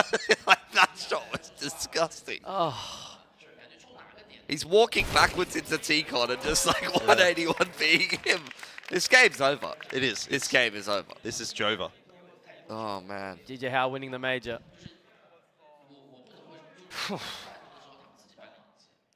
Nothing to say about this one. Jesus. Yeah, unfortunately, it's just a massive fall flat from Eruption. This semi-final. Looked so good yesterday against Nemesis, but again, remember what I said, right? Like, it's Nemesis. It's one thing to do so well against Nemesis and look so good, and it's another to do it against GG Hao, and I think that's been encapsulated with this game. Impression's halfway in the nursing home at this point. That's the first opening pick they've had in a little while, though. We'll see if it turns into anything. I'm not prepared to get excited just yet. But it does tend to be towards the back end of the half where you do see 1 or 2 get picked up. I think maybe just that focus faltering a little. Push coming through. Mini's so ready for this. All the way up with Boros in tow. And they are a little bit split up now. It's awkward levels of separation here. Because Bibu's trying to pick up the pieces again. You know, you've got 1 member down Ivy, 1 outside team main. They just have no space again, Eruption. They're just all across the map. And it's been like this the whole game. And in these situations, GG Hao always come out on top. Boros, he doesn't lose an aim tool. No. And now Bibu, again, a little bit awkward there. He does pepper around the head, but again, Wanda's Zenization both very low. Yeah. There is some nice positioning here for Eruption. You got that player around behind Wonders. Hold. He spotted him. He can get this maybe, just maybe. It could be an opportunity to try and hit outers. Ring around the Rosie. Oh my God, what do you even do? Where's he gone? Synopsy is just perfectly avoiding it by accident. And now they're trying to clear it. I feel like Boros is a bit sus. Yeah, he is sus. He's wondering what's happening here. It's going to be a B-side take by the looks of things for Eruption. Both teams have negotiated their way around the iceberg. Yeah, B's wide open for the taking for sure. For now, Boros might get in here behind Wonders. You know the Titanic did sink, and that's the issue here. Time. 10 seconds. Yeah, it's awkward now. He has to hit the shot here, but he just won't, will he? Fury does manage to get the bomb down, but there's an opportunity now in the 1 versus 3. Mini going to be on the line in just a split second, but he connects. Well done to Mini. He gets there in time for the trade, doesn't he? You could see him really hustling. He knew what he had to do. He was quickly picking the pace up through the connector there, and another round will go the way of GG Hao. That looked like the most winnable for Eruption, but still the score is 10-0. Jesus. My heart is breaking. It's not. I'm liking what I'm seeing from GG Hao. You know, like finally, some good Counter-Strike. It's not from Eruption, but GG Hao's doing well enough. I mean, they are, but like, what is going on with Eruption? Like, I look at the radar half the time, and there's one player in every part of the map. Like, there's no cohesion to this T side at all. Well, Mongolian society is quite nomadic. True. Bringing culture into it, are we? Baiting out the opening shot. Once again, sort of settling without much space. Yeah. Zenization flashes way into pop. That's a little bit of control for Eruption that they haven't had too often. It's kind of like a 1-1-3, a little bit more of an inners focus. Fury idling outside of Con, which hasn't actually been taken this time from GG Hao.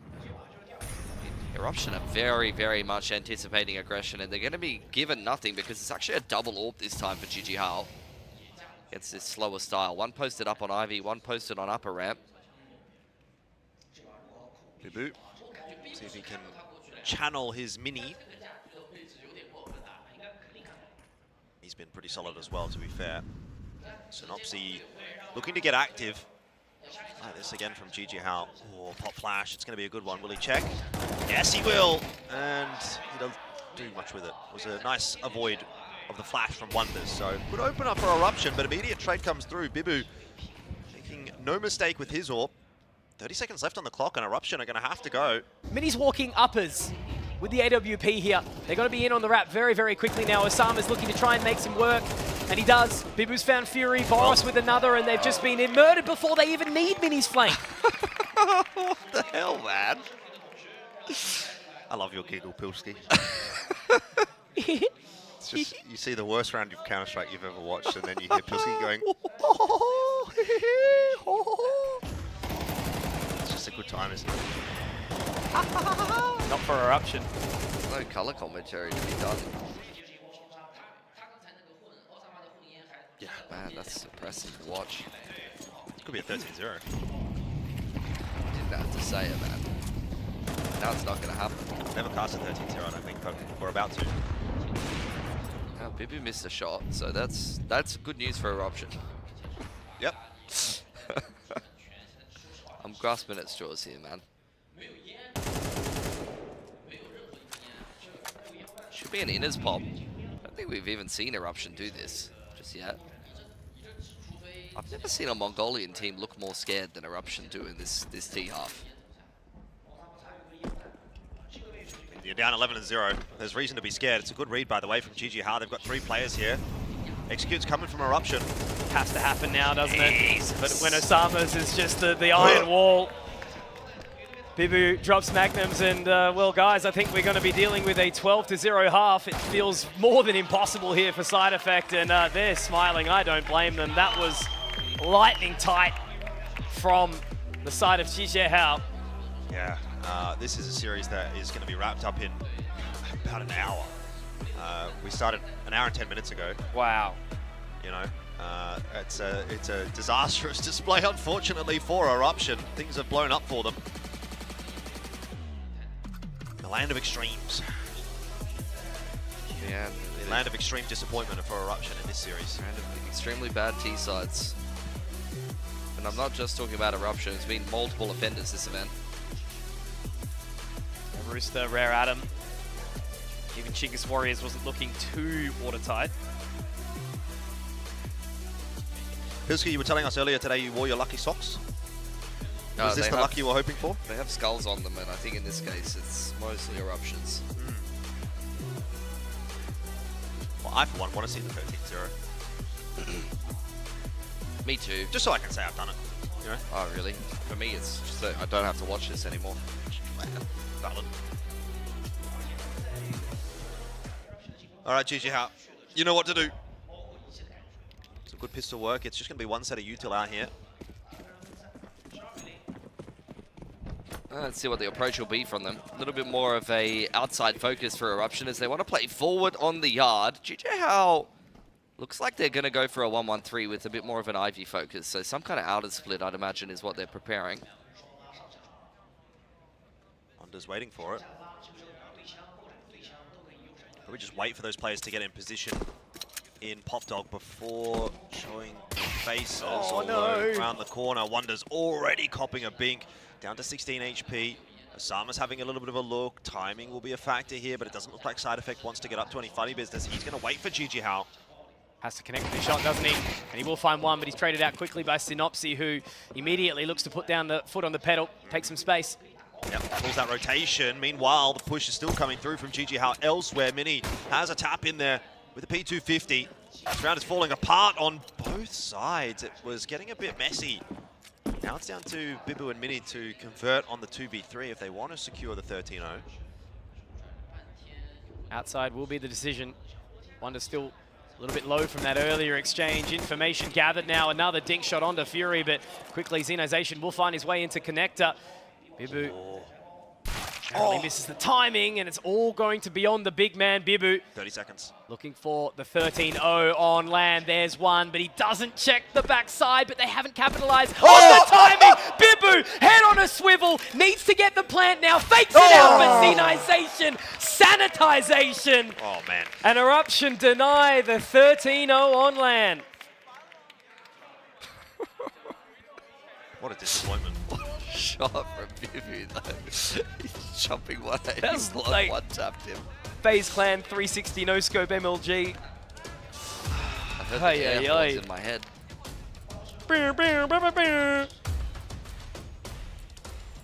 Oh, well. Timeout here again for GG Hao. They love the timeout after the pistol. Yeah. Sure we can ask Mitha what that's all about.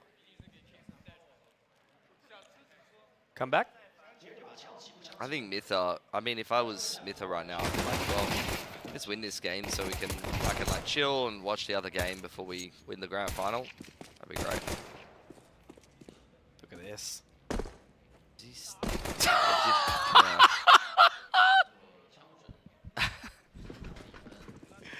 Ridiculous. Wow, force buy. Okay. Boris has got a Galil and some armor. Got scout armor, some Deegs. So we definitely have a secret of it, are they? No. I mean, already, it's the same approach to the pistol. Yeah. A lot of space being taken. Fury's going to get that smoke down, but they're already out past the smoke. Contest from Mini is not going to go well. Fury survives on only 7 HP, though. It should be a pretty routine trade for Boros, and he gets that one, but no more. So, Eruption holding for the moment. Osama's with a nice eagle shot in there. It's a little bit more around here for GG Hao, but favoring Eruption. Close. Gonna get the regroup back towards Inner's. Bibu walking through with the bomb. Side Effect just left that Inner's halls. Yeah, he could walk out B. Or he could not. Worried about some kind of flank from Pop. Side Effect's gonna post up from upper ramp. It's gonna be a nice off angle to just 5-1 and further extend the advantage here. Scout and a D can definitely get this done for GG Hao though. Nice off angle for Side Effect though, very safe position. Likely to be getting picked here by Synopsy. Even if this ends up being a B play for GG Hao, you get that plan, play the 3v2 retake. 20 seconds left. Bibu's gonna have to get a wriggle on. Synopsy's called him over. Yeah, says you can get a plant, which he will be able to. Who's still very scared, as you can tell, but plant's gone down. Uh-oh. This is where things get interesting. Oh, interesting. Nearly a jumping quickscope there from Synopsy as well. Will he be able to find the timing out of the rotation? Yeah, absolutely. Now Bibu straight on towards that line. Surely Side Effect's going to take him here. He will. So Synopsy has a moment in time where he's able to try and clutch this one out. My word. Just a single shot is all that's needed from Synopsy, and he can buy time. No kit. He's going to have to try and stick onto it here. Side Effect. Oh, it's so bold right now. Synopsy just trying to keep him interested. He absolutely will. He doesn't know that he's got the timing. He connects onto the shot, but is there time for the defuse? There's not. That is wild. We have just witnessed an absolute beasting right here on Train. This series did not go the distance. 4 rounds is all that Eruption was able to muster. That is a certified demolition of Mongolia there from GG Hao. And I think sending a message to the other semi-final participant who are the favorites, Chinggis Warriors as well, that Yeah, we're not scared of playing Mongolian teams here in Shanghai. Yeah, certainly. That's the best performance we've seen from GG Hao thus far, and it's a little bit of a gauntlet thrown down at the rest of the competition now that they are into that grand final. I think it's a gauntlet thrown down in Asia. They've 32'd Lin Vision. They've destroyed Eruption. Like, I'm getting scared for the scene right now. Come on, Tylo's not here, FlyQuest's not here, Mongol's not here, Lin Vision looking a bit shaky. Rare Adam with the recent change. Let's not get the hate maxing going just yet for Asia. Well. I don't really know what to put my finger on, to be quite honest with you guys. It's just been, yeah, an uphill battle for everyone except for GG Hao. But even they admittedly did have the slower start. You know, they've got the jitters out. I did actually look at that tweet from Miffa that you mentioned earlier saying that there was just silly mistakes in that first opening day, and everyone didn't seem to be on the same page. But now that they have worked out those kinks, they're listening to each other. They look like a very well-drilled unit as well as performing individually. Yeah, well-drilled. They drilled Eruption. They've well and truly been drilled today. 4 rounds across 2 maps. That is rough. Very disappointing series for Zenization. 2 maps in a row where he's got nothing done. One does the same, probably said for him, and Side Effect. Those 3 just completely missing. Magnum's had a little bit of a better time here, but you know, still not enough.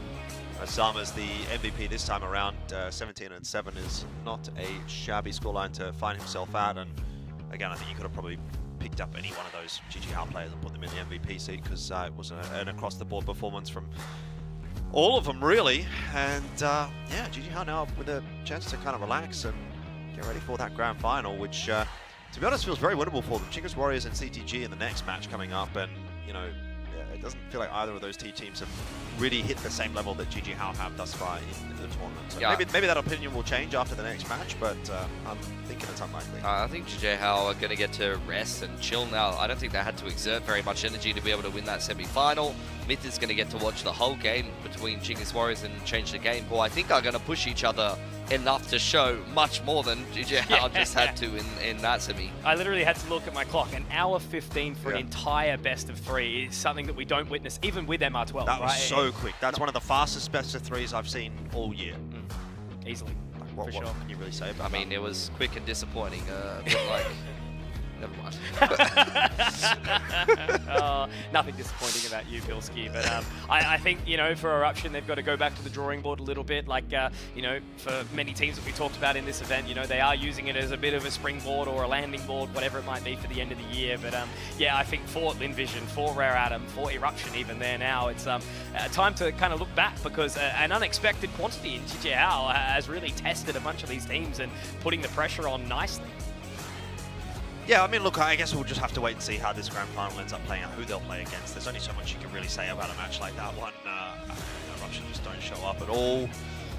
They'll have to go back, do some hard work coming into next year. I mean, looking at 2026, I think for Eruption, there is still a way forward. You know, they've got some good players, they had some good moments, but that's not the kind of performance that you can really be settling for. And I think in some senses, you know, yeah, you take a top 4 at Extremes and you say that's a pretty decent result, but honestly, with the format, the way that it's played out, the way that the bracket played out, I don't know that you can really take too many positives away here for Eruption. They would have lost that match to Lin Vision. They would have lost that match to Rare Atom. They probably would have lost to Chinggis Warriors. They probably would have lost to Rooster playing like that as well. So they might have got a little bit lucky with the fact that they played against Nemesis in that quarterfinal. Any other team, and it feels like Change the Game probably would have beaten them as well. So it really does feel like Eruption got a little bit lucky to make it to the top 4 here, but now they're out. We'll look ahead, I guess. We will definitely be having to look ahead, and I'm sure we've got an interview almost ready to rock and roll just to get into the minds of both of these teams. Obviously, you know, you've got a team that's ready to get into that grand final, you've got a team that is exiting and wrapping up the year. You know, Christmas obviously only a couple of days away before Santa comes down the chimney, so I think a lot of these guys just want to, reset, see out the rest of the year and be hopeful for what 2026 might bring for them. Yeah, I think, look, let's go see the interview. With Boros from GG Hao. Congratulations, you made it to the grand finals. You look like you're having a really good time up there on the stage. The audience seems to really like you. How are you feeling? I'm feeling so good. I'm happy that we reached the final. Like, I'm first time playing Extremesland here in China. It's very nice. And we won them like so easy. 首先，我们还是欢迎 Boros 来参加我们的赛后采访。先恭喜 Boros 以及集结号晋级到了我们今天晚些进行的总决赛。Boros 也表达了他目前的这个心情还是非常开心的，这是他第一次来到极限之地，在上海线下去打极限之地的比赛，所以他也觉得今天是非常开心的一天，同样也赢下了这一场相对来说比较轻松的比赛。It looked effortless this time around, but it was a little bit different the last time when you played Ancient against them in group stages in that best of one. What did you guys work on, and how come there was a huge difference today? It's good that we lost earlier, than late, and we fixed our mistakes, and we are ready this time. Yeah, and we beat them.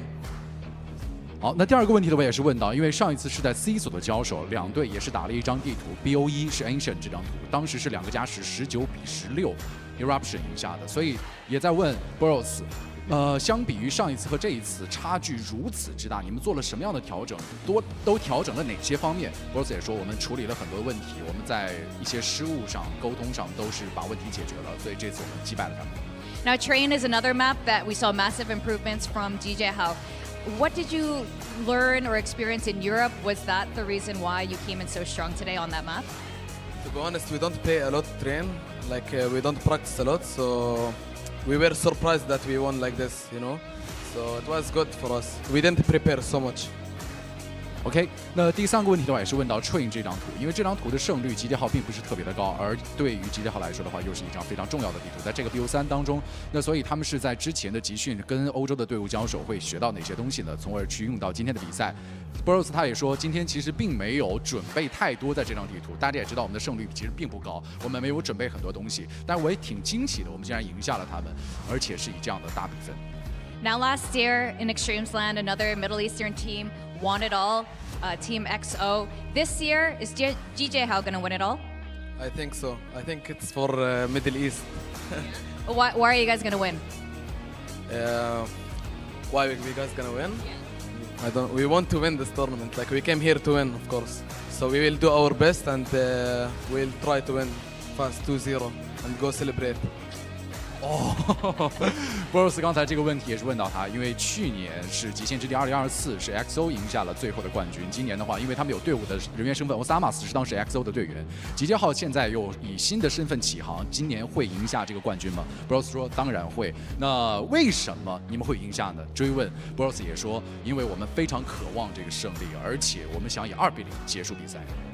Now, the next match will be CTG. They're facing against Chinggis Warriors. Who do you think is going to win that? And who do you want to face in the finals?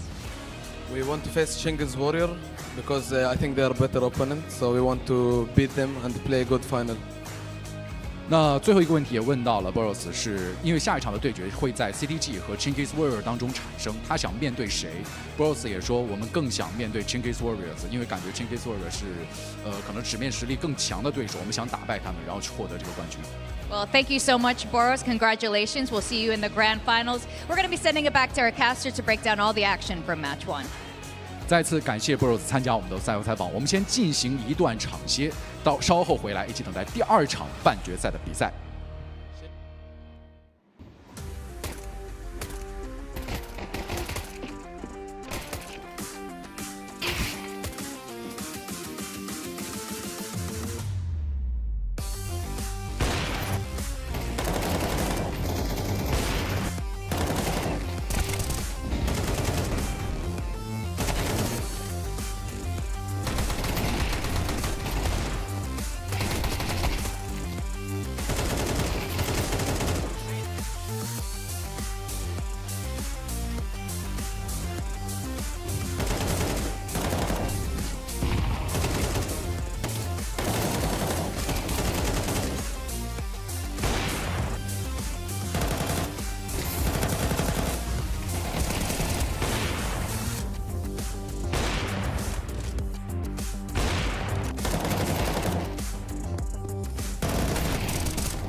Hello everyone, it's Nico. I'm here at the ZOWIE Experience Room in Chengdu. Here I have two monitors. One is 360 Hz monitor, the one that we use mostly at events, and here is the 600 Hz monitor, the one that I use at home and that we will also use at the IEM Chengdu, and the one that I prefer as well.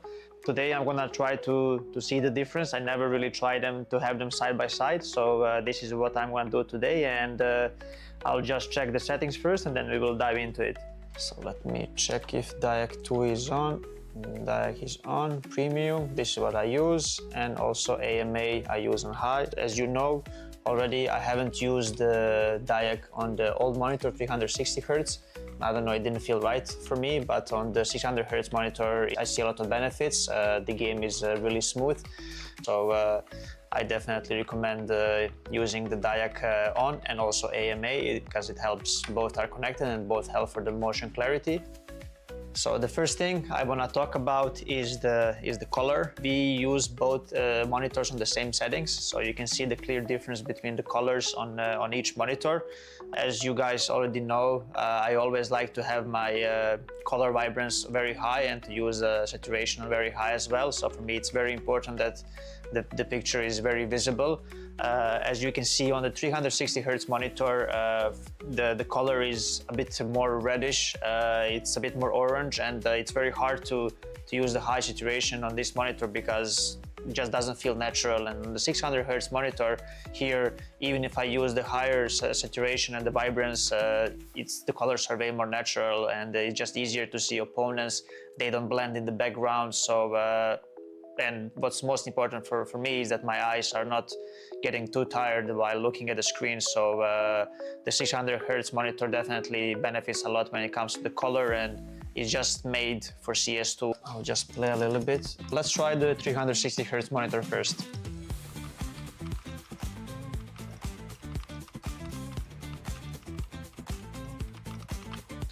And now we will try the 600 Hz monitor, and we're going to try to notice the difference.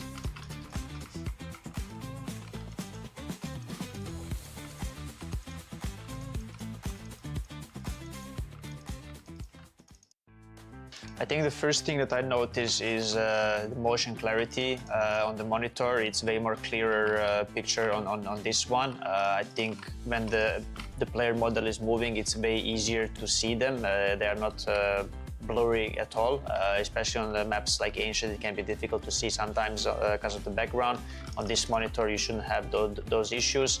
I think for me the clear difference is when the enemies are moving. It's way more smoother on this monitor, and it's way easier to notice the enemy when they strafe out from a certain area where you're not focused, because this monitor also helps you to see enemies easier, not just in the center of the screen, or not just in your cursor, but also on the side of the monitors as well.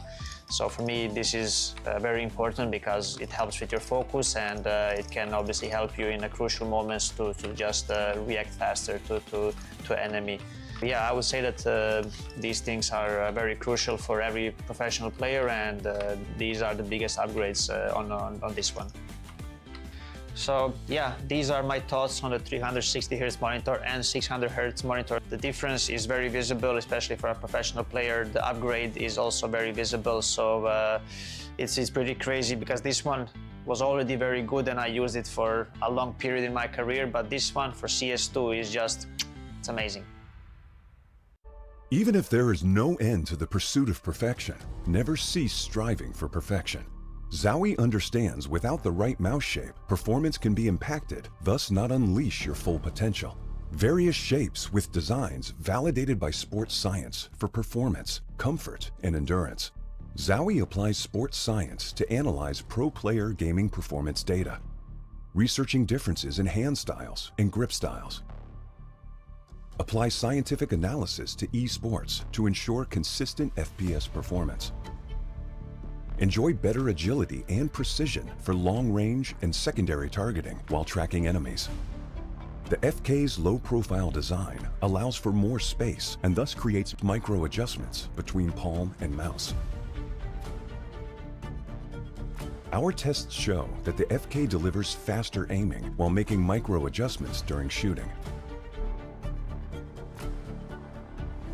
The ZA series provides faster and more precise long-distance flick shots. ZA's higher hump provides full palm support, balancing muscle exertion on both sides. The curvy sides enhance palm muscle activation for precision braking and greater aiming accuracy. S provides more stable and accurate tracking.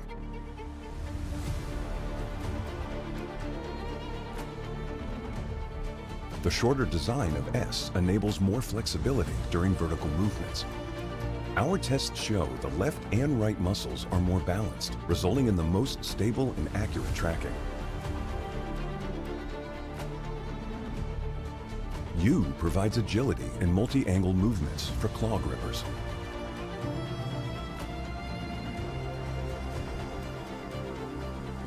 The left side curve reduces the thumb placement angle for faster index finger clicking. The right side curve allows easy ring finger placement to balance hand exertion and provide better stability. The EC series is designed for fast horizontal movements over longer distances. EC's rounded and smooth curved design ensures no distracting pressure on the palm, which reduces muscle fatigue during extended use. Gamers can rely on DW mice and their 4K report rate enhanced receiver, even in the most extreme wireless interference environment, such as a tournament.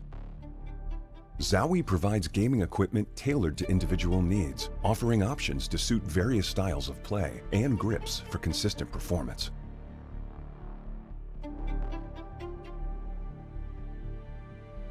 This is a brief introduction of the new wireless mice.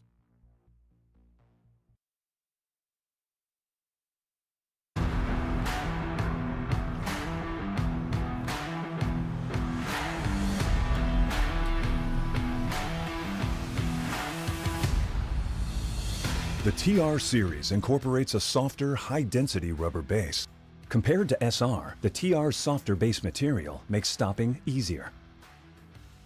Unlike typical soft mouse pads, TR provides superior support, minimizing excessive depression during spraying or tracking, while reducing discomfort from desk surface hardness. What's more, it also offers better elasticity. When players resume mouse movement after applying force, the base's elasticity provides a quick rebound of the mousepad, which provides smooth and stable transitions from stop to motion. Same as the SR2, the TR series incorporates exclusive surface fabric technology, ensuring a controlled gliding experience.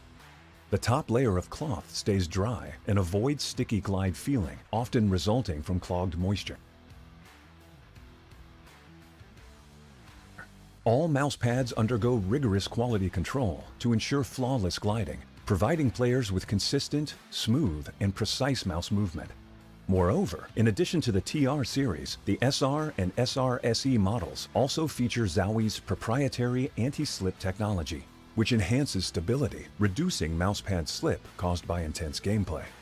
This is a brief introduction of the new TR series mousepad. Feel free to DM us if you have any questions.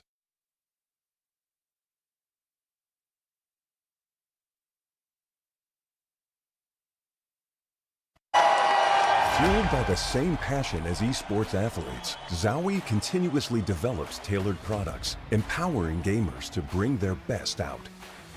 Today, we are launching the all-new XL2566X Plus, which uses the newly developed Fast TN panel and upgraded Diac 2 technology. The new monitor series continue to evolve, refining details to ensure players can perform their best consistently in games. Hello, my name is Cool Forest. I'm 23 years old. I'm playing from Chinggis Warriors. I think every Mongolian player's individual skills pretty good. Every Mongolian teams play like different. Some of them playing slow, some of them playing so fast. For me, I playing against the Mongolian team so hard because we know each other's, like 4 or 5 years playing versus Mongolian teams. Yeah, that's why. When I was playing 2 years ago, playing NKT, language barrier is the problem, but I learned very good in different CS culture, you know. I played Pro CS in 18 years old. I played in so many teams. This experience gave me chance to IGL in Chinggis Warriors. I think Mongolians play more CS other Asian countries. That's why we are good in CS. I was very happy in Mongols winning EXTREMESLAND. They gave me like a motivation as I want to win in EXTREMESLAND. I'm really happy in our team because I think Tikok is Mongolian next talent guy. We are happy playing with him. That's why we're gonna win in EXTREMESLAND. Hello， 大家好，我是来自 CDG 的队长赖克旭，我是作为一个突破手，然后其他队员 Hiker King 阿杰是作为指挥，然后957是作为一个自由人，连皇是作为队内的一个大个位，枪特别的准啊，然后 WinSK 就自然就作为一个狙击手嘛。来到这极限直接线下，真的氛围很棒，然后酒店啊，还有酒店的训练室啊，也是屈指一指的，可以很少才能见到这么好的配搭。所以还是很 OK 的。从底层打上来的优势在于，我是认为经历了更多场的比赛，然后能磨练我们自己的心态，然后会让我们在极限危机的时候没有那么紧张，没有那么感觉急迫，所以能更好的做出一些处理。我们这次在赛前做了很多天的特训，然后上次惜败于 LVG， 一个13-10，一个13-11，在这一次总决赛我们是想复仇的。然后第一场是打 CW， 也是个贴纸队伍，我们想击败于贴纸队伍，我们想往上更走一步。我们队伍经历过一次低谷期吧，在那一次是 XPL， 然后与天路进行一个 BO3， 一场是13-5赢了天路，第二场小镇是11-13输了，然后到图10比不过了，自然就输了。然后那一次我们队伍为此骄傲了挺久，但就是那骄傲的那段时间没有怎么训练，然后导致其他比赛在海选就被击败了，所以那算我们队伍的低谷期吧。然后对于国内 CNCS 的环境与发展的话，我觉得是让更多的路人与天梯认知到战术与道具的重要性。因为目前天梯大部分都主要一个干拉，需要把更多的道具意识和战术意识放在一个天梯的环境上，我感觉整体就会进步一点。其实我们本身也只是一个民间队伍，在第一次出场也只是拿了一个高校赛的季军嘛。我们也是后知后觉才发现，战术和道具以及团队协同上是很重要的，特别是队伍的交流。因为到一定的程度下，整个队伍压力很大的时候，是没有人能说得出话的。而大家想更进一步的话，必须得让自己在压力很大的情况下，还能与队友保持沟通、保持交流，然后看看道具的情况，再进行一个残局处理，而不是说到了最紧张的情况，靠自己本能感觉来打这个残局。所以残局的交流与分配上需要再更加强一步。我们想在小组赛以2-0晋级嘛，击败一个 CW 对我们来说也很重要。我们每次与 CW 对战的时候呢，都是差一步的。大家现在都对于这个感觉蒙古队很厉害，但我们要击破大家这种想法，我们要让他们知道 CNCS 也很厉害。Hello everyone, it's Nico. I'm here at the ZOWIE Experience Room in Chengdu. Here I have two monitors. One is 360Hz monitor, the one that we use mostly at events, and here is the 600Hz monitor, the one that I use at home and that we will also use at the IM Chengdu, and the one that I prefer as well. Today I'm gonna try to see the difference. I never really tried them to have them side by side, so this is what I'm gonna do today, and I'll just check the settings first and then we will dive into it. So let me check if Diac 2 is on. Diac is on, premium, this is what I use, and also AMA I use on high. As you know already, I haven't used the Diac on the old monitor 360Hz. I don't know, it didn't feel right for me, but on the 600Hz monitor I see a lot of benefits. The game is really smooth, so I definitely recommend using the Diac on and also AMA because it helps, both are connected and both help for the motion clarity. So the first thing I want to talk about is the color. We use both monitors on the same settings, so you can see the clear difference between the colors on each monitor. As you guys already know, I always like to have my color vibrance very high and to use saturation very high as well. So for me, it's very important that the picture is very visible. As you can see on the 360 Hz monitor, the color is a bit more reddish, it's a bit more orange, and it's very hard to use the high saturation on this monitor because it just doesn't feel natural. And on the 600 Hz monitor here, even if I use the higher saturation and the vibrance, the colors are way more natural, and it's just easier to see opponents. They don't blend in the background. So and what's most important for me is that my eyes are not getting too tired while looking at the screen. So the 600 Hz monitor definitely benefits a lot when it comes to the color, and it's just made for CS2. I'll just play a little bit. Let's try the 360 Hz monitor first.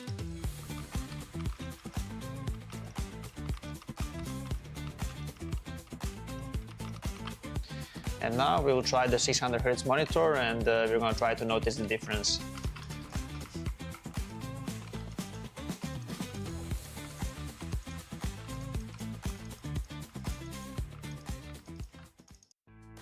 I think the first thing that I notice is the motion clarity on the monitor. It's way more clearer picture on this one. I think when the player model is moving, it's way easier to see them. They are not blurry at all, especially on the maps like Ancient. It can be difficult to see sometimes because of the background.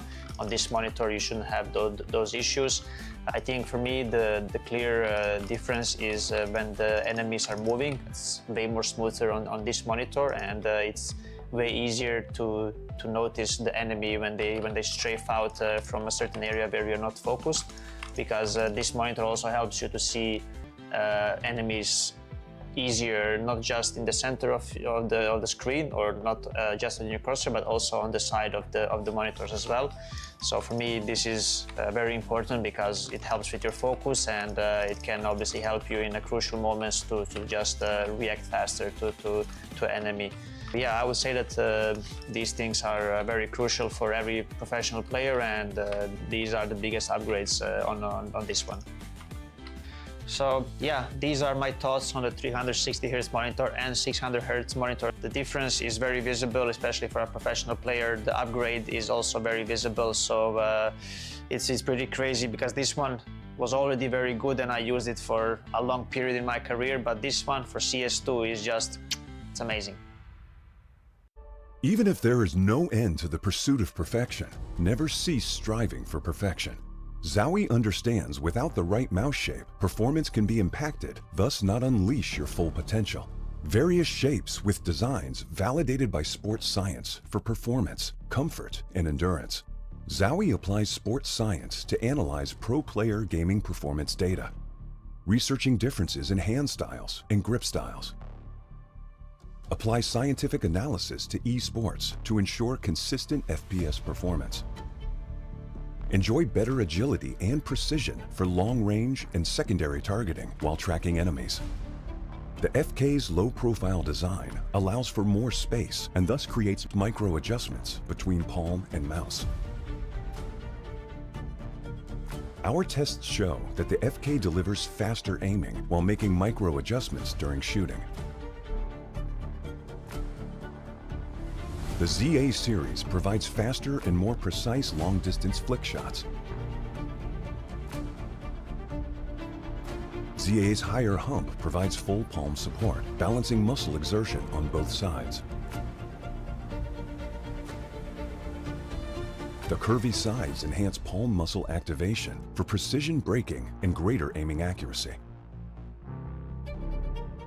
S provides more stable and accurate tracking.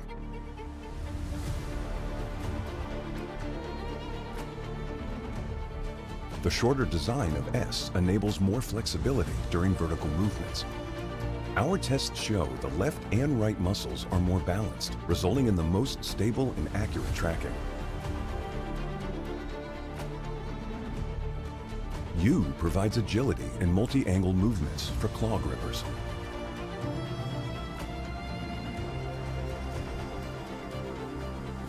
The left side curve reduces the thumb placement angle for faster index finger clicking. The right side curve allows easy ring finger placement to balance hand exertion and provide better stability. The EC series is designed for fast horizontal movements over longer distances. EC's rounded and smooth curve design ensures no distracting pressure on the palm, which reduces muscle fatigue during extended use. Gamers can rely on DW mice and their 4K report rate enhanced receiver, even in the most extreme wireless interference environment, such as a tournament. ZOWIE provides gaming equipment tailored to individual needs, offering options to suit various styles of play and grips for consistent performance.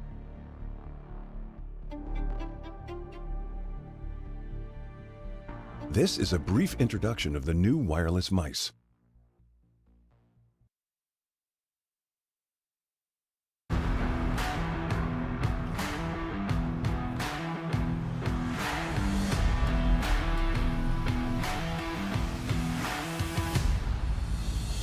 The TR series incorporates a softer, high-density rubber base. Compared to SR, the TR's softer base material makes stopping easier. Unlike typical soft mouse pads, TR provides superior support, minimizing excessive depression during spraying or tracking, while reducing discomfort from desk surface hardness. What's more, it also offers better elasticity. When players resume mouse movement after applying force, the base's elasticity provides a quick rebound of the mousepad, which provides smooth and stable transitions from stop to motion.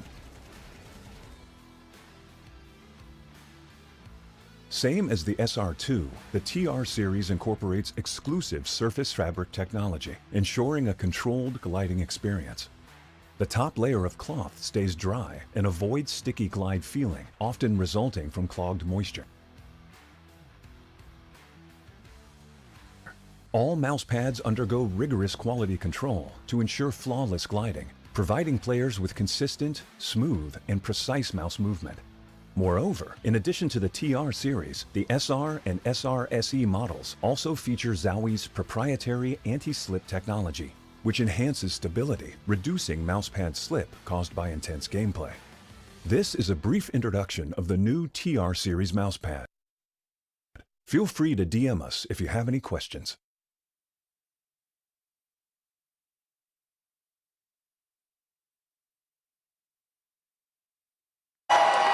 Fueled by the same passion as esports athletes, ZOWIE continuously develops tailored products, empowering gamers to bring their best out. Today, we are launching the all-new XL2566X Plus, which uses the newly developed Fast TN panel and upgraded Diac2 technology. The new monitor series continue to evolve, refining details to ensure players can perform their best consistently in games. Hello, my name is Cool Forest. I'm 23 years old. I'm playing from Chinggis Warriors. I think every Mongolian player's individual skills pretty good. Every Mongolian teams play like different. Some of them playing slow, some of them playing so fast. For me, I playing against the Mongolian team so hard because we know each other's, like 4 or 5 years playing versus Mongolian teams. Yeah, that's why. When I was playing 2 years ago, playing NKT, language barrier is the problem, but I learned very good in different CS culture, I played Pro CS in 18 years old. I played in so many teams. This experience gave me chance to IGL in Chinggis Warriors. I think Mongolians play more CS other Asian countries. That's why we are good in CS. I was very happy in Mongols winning eXtremesLand. They gave me like a motivation as I want to win in eXtremesLand. I'm really happy in our team because I think Tikok is Mongolian next talent guy. We are happy playing with him. That's why we're gonna win in eXtremesLand. Hello， 大家好，我是来自 CDG 的队长赖克旭，我是作为一个突破手，然后其他队员 Hiker King 阿杰是作为指挥，然后957是作为一个自由人，连皇是作为队内的一个大个位，枪特别的准啊，然后 WinSK 就自然就作为一个狙击手嘛。来到这极限之地线下，真的氛围很棒，然后酒店啊，还有酒店的训练室啊，也是屈指一指的，可以很少才能见到这么好的配搭。所以还是很 OK 的。从底层打上来的优势在于，我是认为经历了更多场的比赛，然后能磨练我们自己的心态，然后会让我们在极限危机的时候没有那么紧张，没有那么感觉急迫，所以能更好的做出一些处理。我们这次在赛前做了很多天的特训，然后上次惜败于 LVG， 一个13-10，一个13-11，在这一次总决赛我们是想复仇的。然后第一场是打 CW， 也是个贴纸队伍，我们想击败于贴纸队伍，我们想往上更走一步。我们队伍经历过一次低谷期吧，在那一次是 XPL， 然后与天路进行一个 BO3， 一场是13-5赢了天路，第二场小镇是11-13输了，然后到图10比不过了，自然就输了。然后那一次我们队伍为此骄傲了挺久，但就是那骄傲的那段时间没有怎么训练，然后导致其他比赛在海选就被击败了，所以那算我们队伍的低谷期吧。然后对于国内 CNCS 的环境与发展的话，我觉得是让更多的路人与天梯认知到战术与道具的重要性。因为目前天梯大部分都主要一个干拉，需要把更多的道具意识和战术意识放在一个天梯的环境上，我感觉整体就会进步一点。其实我们本身也只是一个民间队伍，在第一次出场也只是拿了一个高校赛的季军嘛。我们也是后知后觉才发现，战术和道具以及团队协同上是很重要的，特别是队伍的交流。因为到一定的程度下，整个队伍压力很大的时候，是没有人能说得出话的。而大家想更进一步的话，必须得让自己在压力很大的情况下，还能与队友保持沟通、保持交流，然后看看道具的情况，再进行一个残局处理，而不是说到了最紧张的情况，靠自己本能跟感觉来打这个残局。所以残局的交流与分配上需要再更加强一步。我们想在小组赛以2-0晋级嘛，击败一个 CW 对我们来说也很重要。我们每次与 CW 对战的时候呢，都是差一步的。大家现在都对于这个感觉蒙古队很厉害，但我们要击破大家这种想法，我们要让他们知道 CNCS 也很厉害。Hello everyone, it's Nico. I'm here at the ZOWIE Experience Room in Chengdu. Here I have two monitors. One is 360Hz monitor, the one that we use mostly at events, and here is the 600Hz monitor, the one that I use at home and that we will also use at the IM Chengdu, and the one that I prefer as well. Today I'm gonna try to see the difference. I never really tried them to have them side by side, so this is what I'm gonna do today, and I'll just check the settings first and then we will dive into it. So let me check if Diac 2 is on. Diac is on, premium, this is what I use, and also AMA I use on high. As you know already, I haven't used the Diac on the old monitor 360Hz. I don't know, it didn't feel right for me, but on the 600Hz monitor I see a lot of benefits. The game is really smooth, so I definitely recommend using the Diac on and also AMA because it helps, both are connected and both help for the motion clarity. So the first thing I want to talk about is the color. We use both monitors on the same settings, so you can see the clear difference between the colors on each monitor. As you guys already know, I always like to have my color vibrance very high and to use saturation very high as well. So for me, it's very important that the picture is very visible. As you can see on the 360Hz monitor, the color is a bit more reddish, it's a bit more orange, and it's very hard to use the high saturation on this monitor because it just doesn't feel natural. And on the 600Hz monitor here, even if I use the higher saturation and the vibrance, the colors are way more natural and it's just easier to see opponents. They don't blend in the background. So and what's most important for me is that my eyes are not getting too tired while looking at the screen. So the 600Hz monitor definitely benefits a lot when it comes to the color, and it's just made for CS2. I'll just play a little bit. Let's try the 360Hz monitor first.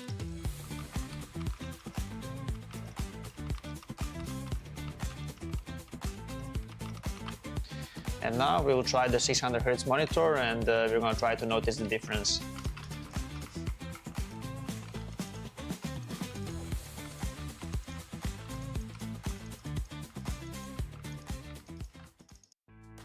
I think the first thing that I notice is the motion clarity on the monitor. It's way more clearer picture on this one. I think when the player model is moving, it's way easier to see them. They are not blurry at all, especially on the maps like Ancient. It can be difficult to see sometimes because of the background. On this monitor, you shouldn't have those issues. I think for me, the clear difference is when the enemies are moving. It's way more smoother on this monitor, and it's way easier to notice the enemy when they strafe out from a certain area where you're not focused, because this monitor also helps you to see enemies easier, not just in the center of the screen, or not just on your cursor, but also on the side of the monitors as well. So for me, this is very important because it helps with your focus, and it can obviously help you in the crucial moments to just react faster to enemy. Yeah, I would say that these things are very crucial for every professional player, and these are the biggest upgrades on this one. So yeah, these are my thoughts on the 360 Hz monitor and 600 Hz monitor. The difference is very visible, especially for a professional player. The upgrade is also very visible, so it's pretty crazy because this one was already very good and I used it for a long period in my career, but this one for CS2 is just, it's amazing. Even if there is no end to the pursuit of perfection, never cease striving for perfection. ZOWIE understands without the right mouse shape, performance can be impacted, thus not unleash your full potential. Various shapes with designs validated by sports science for performance, comfort, and endurance. ZOWIE applies sports science to analyze pro player gaming performance data, researching differences in hand styles and grip styles. Apply scientific analysis to esports to ensure consistent FPS performance. Enjoy better agility and precision for long range and secondary targeting while tracking enemies. The FK's low-profile design allows for more space and thus creates micro adjustments between palm and mouse. Our tests show that the FK delivers faster aiming while making micro adjustments during shooting.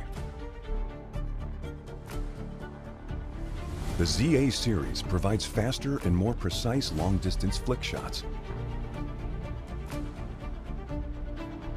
ZA's higher hump provides full palm support, balancing muscle exertion on both sides. The curvy sides enhance palm muscle activation for precision braking and greater aiming accuracy. S provides more stable and accurate tracking.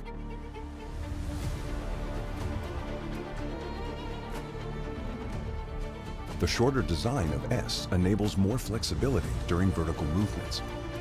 Our tests show the left and right muscles are more balanced, resulting in the most stable and accurate tracking.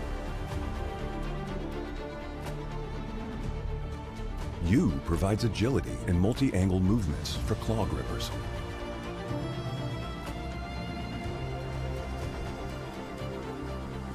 The left side curve reduces the thumb placement angle for faster index finger clicking. The right side curve allows easy ring finger placement to balance hand exertion and provide better stability. The EC series is designed for fast horizontal movements over longer distances. EC's rounded and smooth curve design ensures no distracting pressure on the palm, which reduces muscle fatigue during extended use. Gamers can rely on DW mice and their 4K report rate enhanced receiver, even in the most extreme wireless interference environment, such as a tournament. ZOWIE provides gaming equipment tailored to individual needs, offering options to suit various styles of play and grips for consistent performance.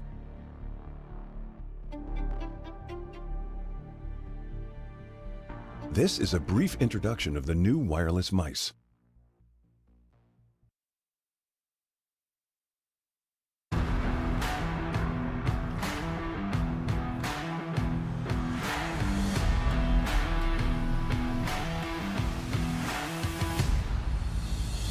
The TR series incorporates a softer, high-density rubber base. Compared to SR, the TR's softer base material makes stopping easier. Unlike typical soft mouse pads, TR provides superior support, minimizing excessive depression during spraying or tracking, while reducing discomfort from desk surface hardness. What's more, it also offers better elasticity. When players resume mouse movement after applying force, the base's elasticity provides a quick rebound of the mousepad, which provides smooth and stable transitions from stop to motion. Same as the SR2, the TR series incorporates exclusive surface fabric technology, ensuring a controlled gliding experience. The top layer of cloth stays dry and avoids sticky glide feeling, often resulting from clogged moisture. All mouse pads undergo rigorous quality control to ensure flawless gliding, providing players with consistent, smooth, and precise mouse movement. Moreover, in addition to the TR series, the SR and SR SE models also feature ZOWIE's proprietary anti-slip technology, which enhances stability, reducing mousepad slip caused by intense gameplay. This is a brief introduction of the new TR series mousepad.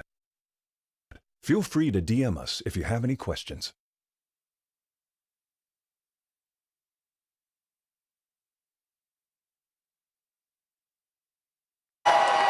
Fueled by the same passion as esports athletes, ZOWIE continuously develops tailored products, empowering gamers to bring their best out. Today, we are launching the all-new XL2566X Plus, which uses the newly developed Fast TN panel and upgraded DIAC 2 technology. The new monitor series continue to evolve, refining details to ensure players can perform their best consistently in games. Hello, my name is Cool Forest. I'm 23 years old. I'm playing from Chinggis Warriors. I think every Mongolian player's individual skills pretty good. Every Mongolian teams play like different. Some of them playing slow, some of them playing so fast. For me, I playing against the Mongolian team so hard because we know each other's, like 4 or 5 years playing versus Mongolian teams. Yeah, that's why. When I was playing 2 years ago, playing NKT, language barrier is the problem, but I learned very good in different CS culture, I played Pro CS in 18 years old. I played in so many teams. This experience gave me chance to IGL in Chinggis Warriors. I think Mongolians play more CS other Asian countries. That's why we are good in CS. I was very happy in Mongols winning EXTREMESLAND. They gave me like a motivation as I want to win in EXTREMESLAND. I'm really happy in our team because I think Tikok is Mongolian next talent guy. We are happy playing with him. That's why we're gonna win in EXTREMESLAND. Hello， 大家好，我是来自 CDG 的队长赖克旭，我是作为一个突破手，然后其他队员 King 阿杰是作为指挥，然后957是作为一个自由人，林皇是作为队内的一个大个位，枪特别的准啊，然后 WINSKK 就自然就作为一个狙击手嘛。来到这极限直接线下，真的氛围很棒。然后酒店啊，还有酒店的训练室啊，也是屈指一指的，可以很少才能见到这么好的配搭，所以还是很 OK 的。从底层打上来的优势在于，我是认为经历了更多场的比赛，然后能磨练我们自己的心态，然后会让我们在极限危机的时候没有那么紧张，没有那么感觉急迫。所以能更好的做出一些处理。我们这次在赛前做了很多天的特训，然后上次惜败于 LVG， 一个13-10，一个13-11，在这一次总决赛我们是想复仇的。然后第一场是打 CW， 也是个贴纸队伍，我们想击败于贴纸队伍，我们想往上更走一步。我们队伍经历过一次低谷期吧，在那一次是 XPL， 然后与天路进前又 BO3， 一场是13-5赢了天路。第二场小镇是11比13输了，然后到图3图10比不过了，自然又输了。然后那一次我们队伍为此骄傲了挺久，但就是那骄傲的那段时间没有怎么训练，然后导致其他比赛在海选就被击败了，所以那算我们队伍的低谷期吧。然后对于国内 CNCS 的环境与发展的话，我觉得是让更多的路人与天梯认知到战术与道具的重要性。因为目前天梯大部分都主要一个干拉，需要把更多的道具意识和战术意识放在一个天梯的环境上，我感觉整体就会进步一点。其实我们本身也只是一个民间队伍，在第一次出场也只是拿了一个高校赛的季军嘛。我们也是后知后觉才发现，战术和道具与其团队协同上是很重要的，特别是队伍的交流。因为到一定的程度下，整个队伍压力很大的时候，是没有人能说得出话的。而大家想更进一步的话，必须得让自己在压力很大的情况下，还能与队友保持沟通、保持交流，然后看看道具的情况，再进行一个残局处理，而不是说到了最紧张的情况，靠自己本能跟感觉来打这个残局。所以残局的交流与分配上需要再更加强一步。我们想在小组赛以2比0晋级嘛，击败一个 CW 对我们来说也很重要。我们每次与 CW 对战的时候呢，都是差一步的。大家现在都对于这个感觉蒙古队很厉害，但我们要击破大家这种想法，我们要让他们知道 CNCS 也很厉害。Hello everyone, it's Nico. I'm here at the ZOWIE Experience Room in Chengdu. Here I have two monitors. One is 360 Hz monitor, the one that we use mostly at events, and here is the 600 Hz monitor, the one that I use at home and that we will also use at the IM Chengdu, and the one that I prefer as well. Today I'm gonna try to see the difference. I never really tried them to have them side by side, so this is what I'm gonna do today, and I'll just check the settings first and then we will dive into it. So let me check if DIAC 2 is on. DIAC is on, premium, this is what I use, and also AMA I use on high. As you know already, I haven't used the DIAC on the old monitor 360 Hz. I don't know, it didn't feel right for me, but on the 600 Hz monitor I see a lot of benefits. The game is really smooth, so I definitely recommend using the DIAC on and also AMA because it helps, both are connected and both help for the motion clarity. So the first thing I want to talk about is the color. We use both monitors on the same settings, so you can see the clear difference between the colors on each monitor. As you guys already know, I always like to have my color vibrance very high and to use saturation very high as well. So for me it's very important that the picture is very visible.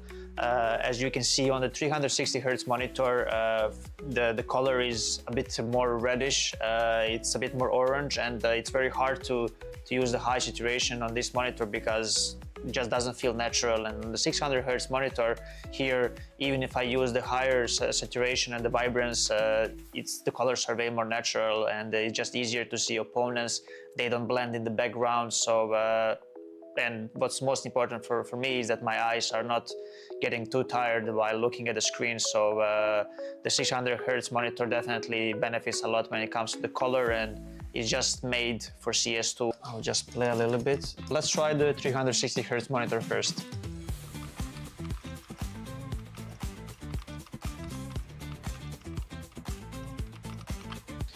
And now we'll try the 600 Hz monitor, and we're going to try to notice the difference.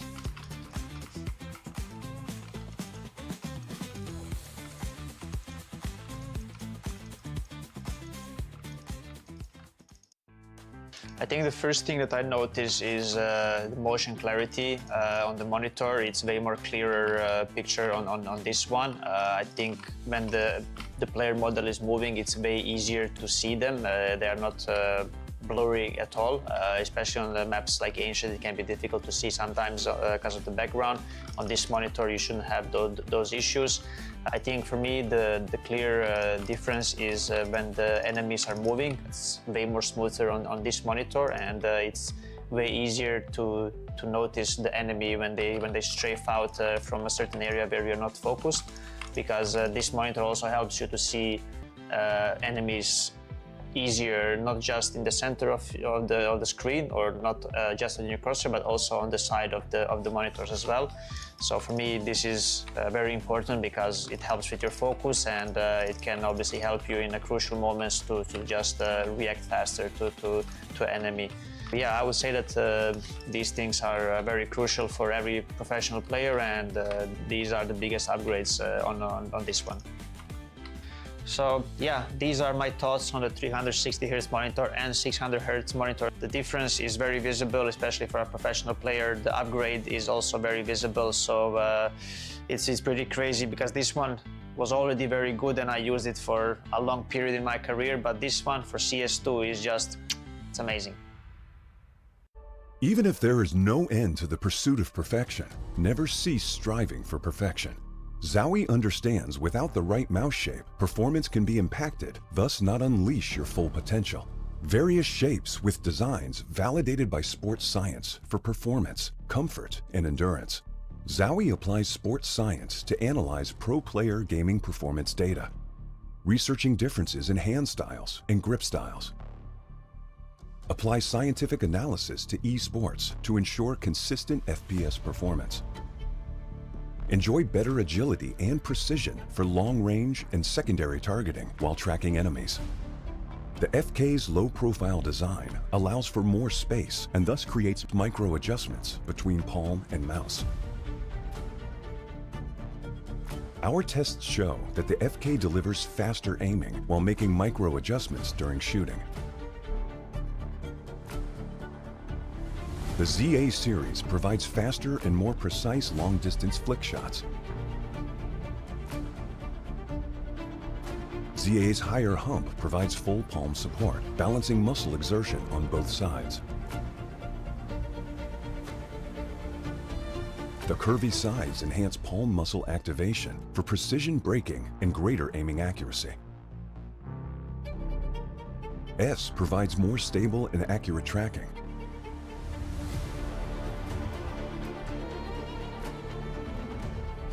The shorter design of S enables more flexibility during vertical movements. Our tests show the left and right muscles are more balanced, resulting in the most stable and accurate tracking. U provides agility and multi-angle movements for claw grippers.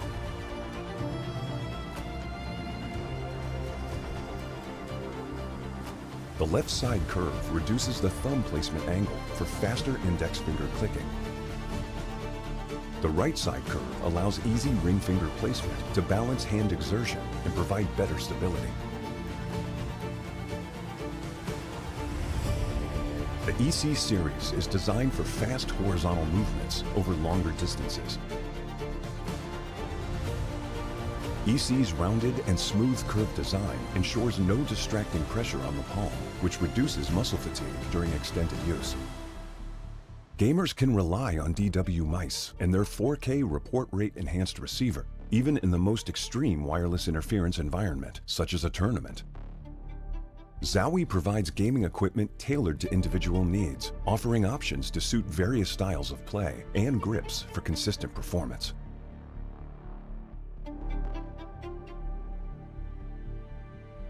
This is a brief introduction of the new wireless mice.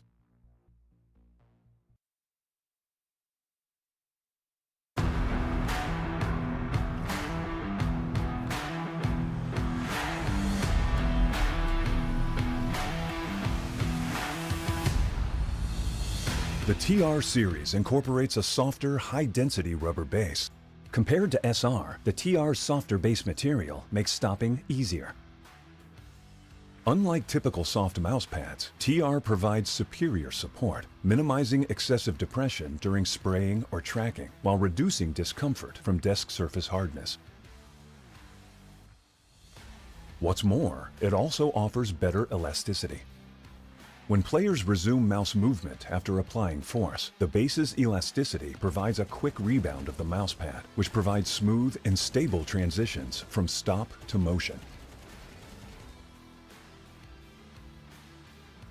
Same as the SR2, the TR series incorporates exclusive surface fabric technology, ensuring a controlled gliding experience. The top layer of cloth stays dry and avoids sticky glide feeling, often resulting from clogged moisture. All mouse pads undergo rigorous quality control to ensure flawless gliding, providing players with consistent, smooth, and precise mouse movement. Moreover, in addition to the TR series, the SR and SR SE models also feature ZOWIE's proprietary anti-slip technology, which enhances stability, reducing mousepad slip caused by intense gameplay. This is a brief introduction of the new TR series mousepad. Feel free to DM us if you have any questions.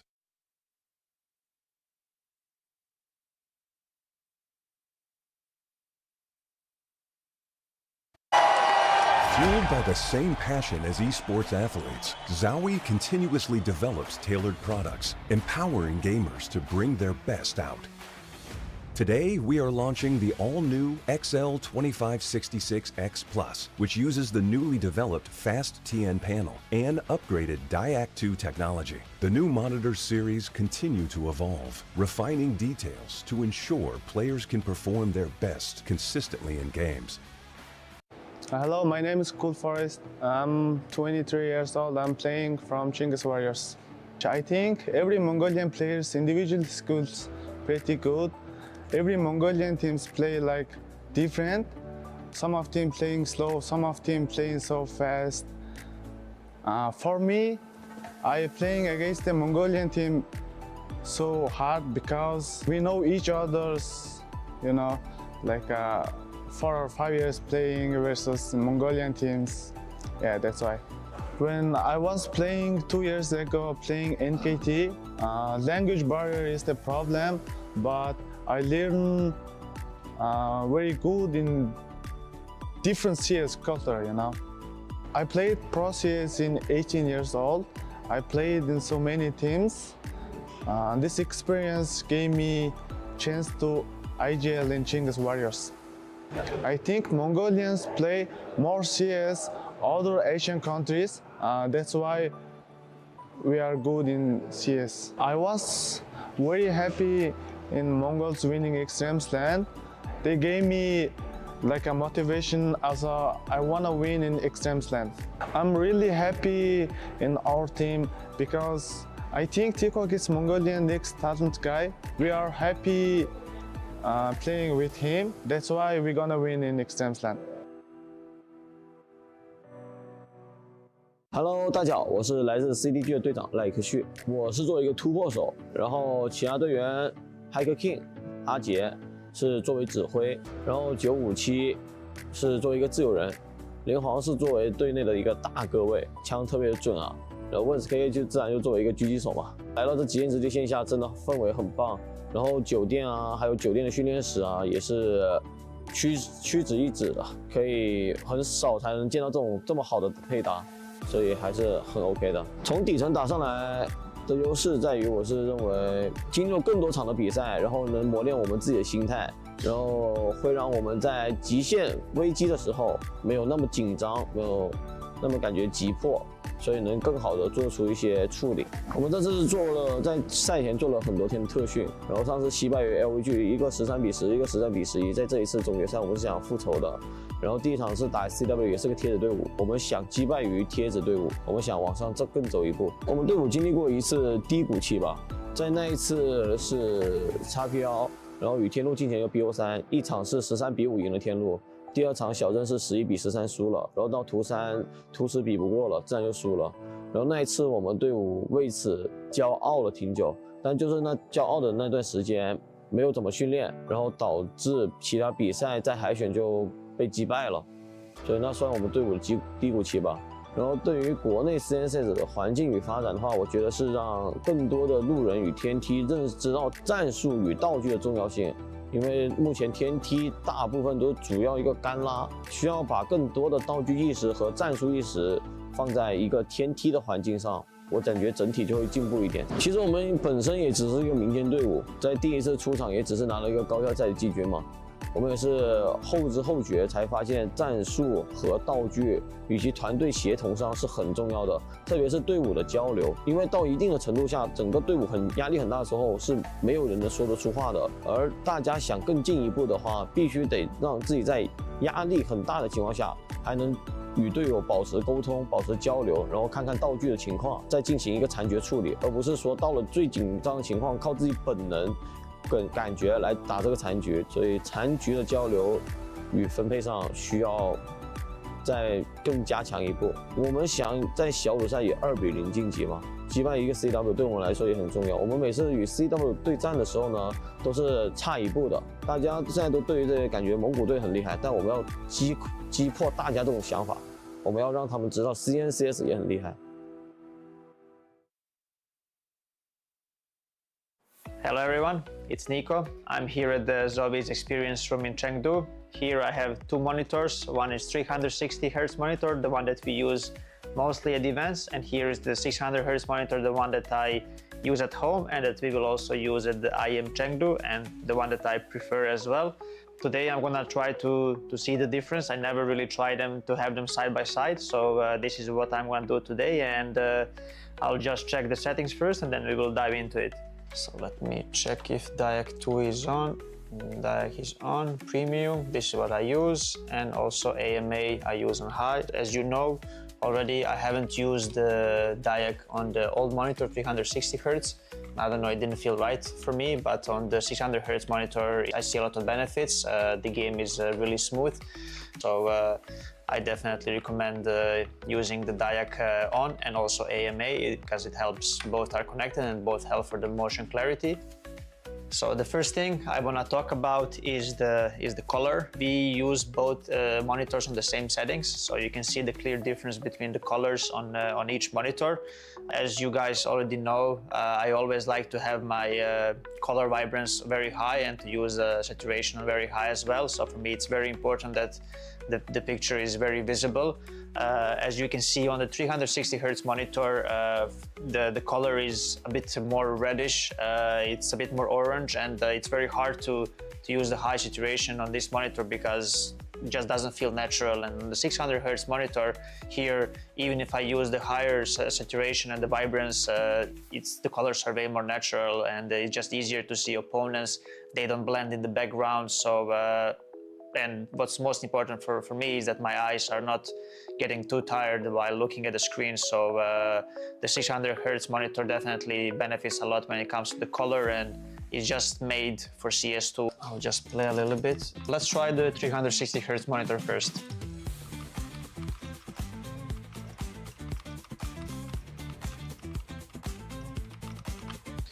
And now we'll try the 600 Hz monitor, and we're going to try to notice the difference.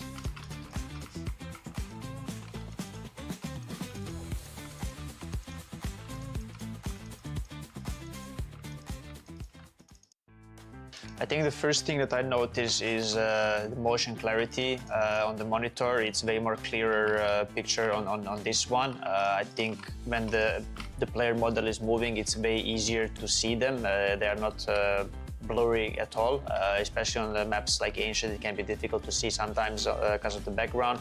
On this monitor you shouldn't have those issues.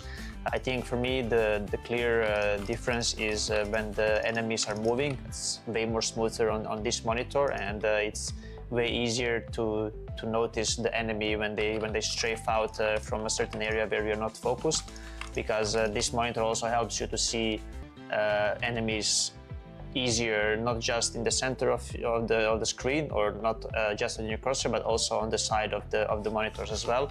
So for me this is very important because it helps with your focus, and it can obviously help you in the crucial moments to just react faster to enemy. Yeah, I would say that these things are very crucial for every professional player, and these are the biggest upgrades on this one.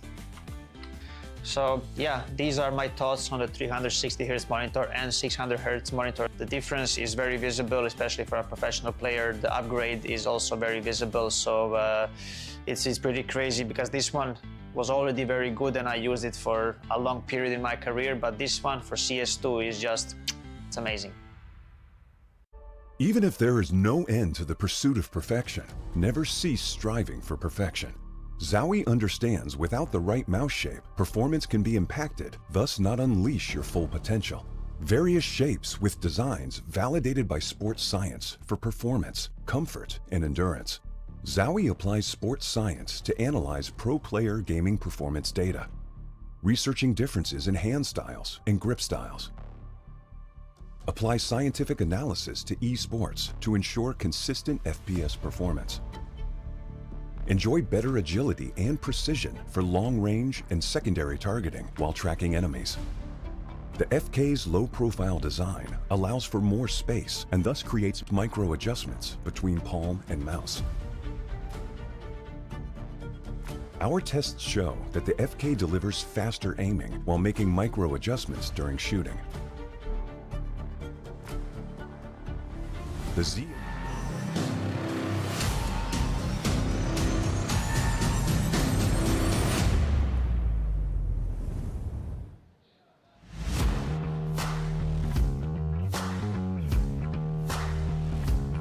Hello, Shanghai, and welcome back to the 2025 Extremesland CS Asia Cup Finals. It's Grand Finals Day, but first up, we have one more match for the semi-finals. I'm your host, Victoria, joined by Jacob.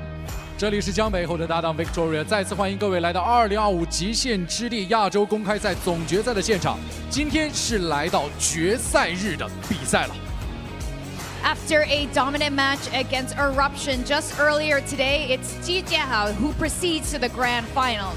But we're going to find out who is facing them in the next match. It's a semi-final between Change the Game and Chinggis Warriors.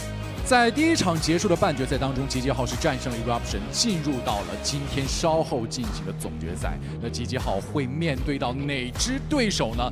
他们将在这场半决赛当中产生，而双方的对阵将会是 Chinggis Warriors 对阵 Change the Game。接下来，让我们有请他们登场。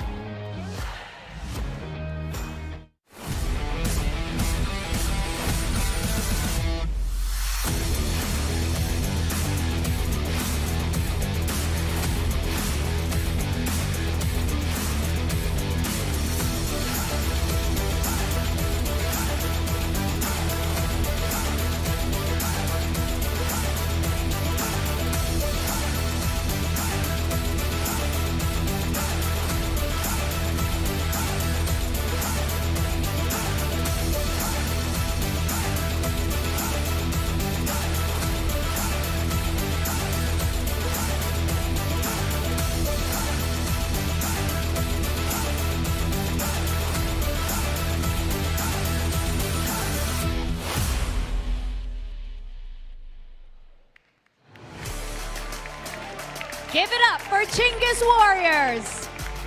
首先登场的是 Chinggis Warriors.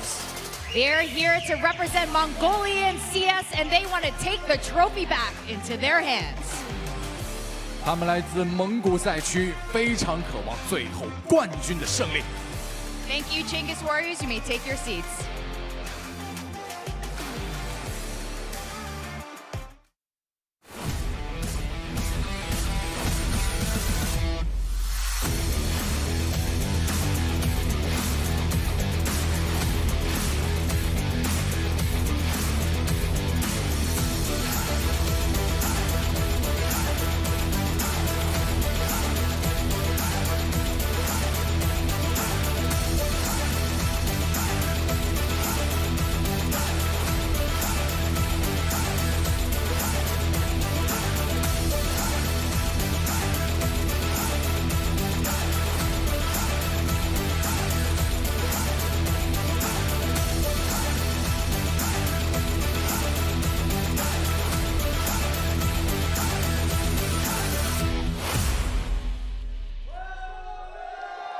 Let's welcome CTG.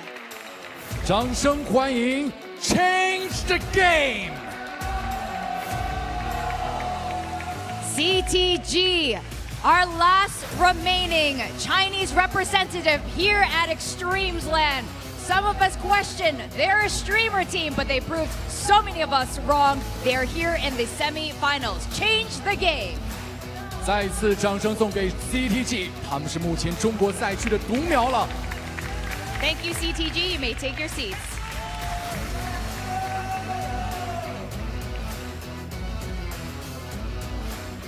This is going to be a massively exciting way to end the semifinals before we go into the grand finals next.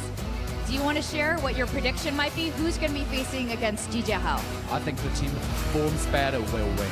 Think. Yeah. 所以各位，这场比赛已经准备就绪了，表现更好的那一方将会拿走胜利，晋级到最后的总决赛。各位，你们准备好了吗？谢谢。那后面的时间我们交还给解说席。A little cheer from the crowd there as we do enter into what will be our second semi-final of the day here at Extremesland 2025. Change the Game versus Chingus Warriors. Look, surely anything's got to be better than that previous series, right? Yeah, I mean, it's not going to be hard to be doing that, but I honestly think this one has some potential. You've already seen Change the Game take down Chingus Warriors in a best-of-1 in the group stage, and looking through a couple of the online results for Change the Game recently, they've been beating teams of about Chingus Warriors' level. They've been beating some of the other Mongolian teams. They took down IHC, they've taken down Eruption pretty convincingly as well, so I think they have a good shot of making it through to the final here. Yeah, they're an interesting team, right? I mean, obviously even there on the stage, you can see they've kind of been branded a little bit of a streamer team. I think there's a little bit more to it, to be quite honest. I think the level at which Change the Game has brought has kind of impressed us. They're too good for a streamer team. Yeah, we've seen some pretty decent stuff out of them. Some, obviously some good firepower and whatnot, but the strats and the setups and what they're bringing to the table in that department has actually been, I think, probably the more of the revelation. You know, we know that all these guys can shoot well, and especially Chinese tier 2 teams, you're always going to have some pretty heavy firepower. But what's crazy to me is that this is the only Chinese team that we've got left here at Extremesland. When we come into the tournament with Change the Game as the 3rd seed, we have Lin Vision and Rare Atom. You think, well, there's a chance there's a Lin Vision Rare Atom Grand Final actually awaiting us, and that was far away not the case. But yeah, Change the Game, flying the flag for the home crowd, and as you saw, there was a bit of a cheer as they were introduced obviously on the stage. So I think we'll get a little bit of a louder series out of the crowd, and hopefully it'll be a better series out of the players as well. Yeah, no, absolutely. I think no one would have sort of put them here, but they've earned their spot. You know, they've definitely taken a couple of scalps. You know, Rooster was obviously looking a little bit lackluster, I suppose, at some moments, but yeah, making a deep run in this competition is certainly something that they're excited about. And I think really either way, you know, sitting here going Chingus Warriors, that they're probably the ones that should take this over, should make it work, but there's no guarantee of that at all. No, but I'm liking what I'm seeing from Chingus Warriors. Looking at Tikuak, he's been a great prospect to be keeping your eye on. He's got a little bit of a unique look to him. I don't think I've ever seen a CS player rock up with a full neck of pearls on. Yep. And he's a bit of a pearler in the server as well. Yeah, definitely. I mean, Chingus Warriors are certainly the kind of team that could get this one done. There's, again, heavy firepower on that Chingus Warriors lineup, and they're all online. But, you know, you can kind of say the same thing about this CTG roster. They've definitely had a pretty across-the-board performance as well over their opening matches. I mean, you've been saying you've been a fan of Zero.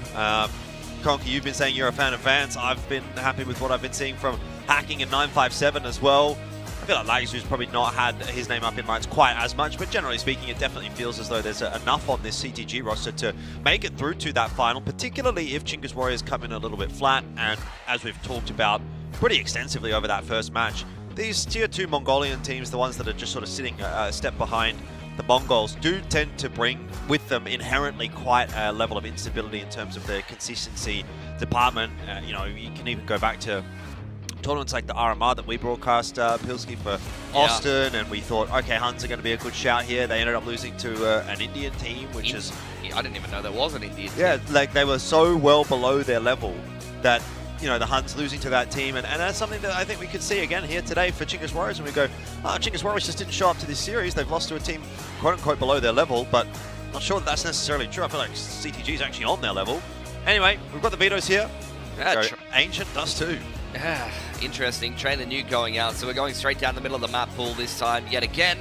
We'll see how that does work out. Inferno was the map that was left over, and Change the Game were able to win that last time. Chingus Warriors have a choice between the last two, and they will take out Inferno and go to a different map this time. A bit of a respect ban this time. Yeah. What a map pool. Ancient Dust 2 Mirage couldn't get any more stock standard. Have we seen Mirage yet, though? Like, it's been picked a couple of times into that third map, but actually not necessary. So I guess there's going to be a few Mongolian fans watching along. You know, we've seen, obviously, the passion when the Mongols play at the major, seeing all those people out in the cold and Ulaanbaatar watching from the stands. But yeah, look, we're going to have to see a lot of people get behind them if they can step up to what Change the Game have been putting at them. But here we go into map number 1, Series 2 of the day. Yeah, Chingus Warriors map Pip Change the Game will opt to start out on the CT side, and already a big stack over towards this B side of the map. Chingus Warriors not opting to go into cave though. Smoke will go to Donut, and it's straight up through Red Room. This is the most Mongolian pistol I've ever seen. Yeah, Hacking is ready for it, having a little bit of a look, a tap here and there. He's spotted 3 players crossing. Zero yet to answer, but he's going to have to shortly. Yeah, he's going to hear the footsteps. Rooks gets taken down quickly. Zero, a player that you keep your sort of finger on the pulse for. He's hitting a few really, really sharp shots, and as the mid-exchange now occurs, a little bit awkward there. Like, Heshu does manage to get one back. Zero's found a second in the process, and now they're separated. It's very, very awkward. E-Fire and Coolest, they're actually trying to pull away, but the bomb's dropped on site. Yep. They're going to have to commit to this one. Chingus Warriors, though, taking their time to reroute the position of Coolast to join up with E-Fire. Now he's gone back to Red Room. They're using this time to their advantage as best as they can. E-Fire will be the one to take the first contact here and see if maybe Coolast can close it out. Ideally, he would have got a kill there, though. Coolast solo is going to be a tough one. Surely they were going to be ready for that wraparound, and they absolutely were, but like Heshu does get taken down, and Hacking, another great shot. Okay, here we go. Strong opening from Change the Game. Yeah, good 2K from Zero, not caught off guard by Chingus Warriors, going straight up the guts into Red Room nice and early on. You're definitely going to see some more up-tempo play like that from Chingus Warriors. Zero was all over it, though. Pistol that really could have gone either way, but Change the Game starting off strong on their CT side, and it's a good thing because Chingus Warriors do love this map. They love an investment in the second buy as well, or the second round Chingus Warriors. Quick Tech 9 armor kind of buy here. And not wasting too much time with the setup outside of A. Vance just going to try to drop the molly and fall away, but if he mistimes this, he could be in some trouble here. Could be very dangerous. Utility starts to march out, but it is a good smoke. I'm not sure if they're actually going to try and march through it. They will. They'll get the smoke down back of themselves.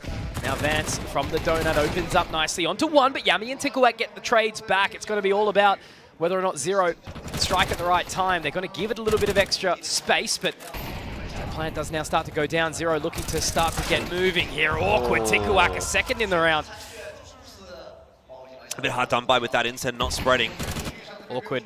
957 does get one back quickly. It's a 2 versus 2 now. Yami and E-Fire are very low in this position. Still just keeping the one of E-Fire back in towards Donut. It's deep, but those MP9s will come rattling down as then 957, he manages to find that one. Now he just has to slip the net, exactly right. No kit, it will be a full stick if he is going to try and do it, and I think surely Yami will be able to try and deny this one. Yami, you got to get moving, got to get a little bit of a wriggle on, my friend. It's 10 seconds, a full stick, 40 HP.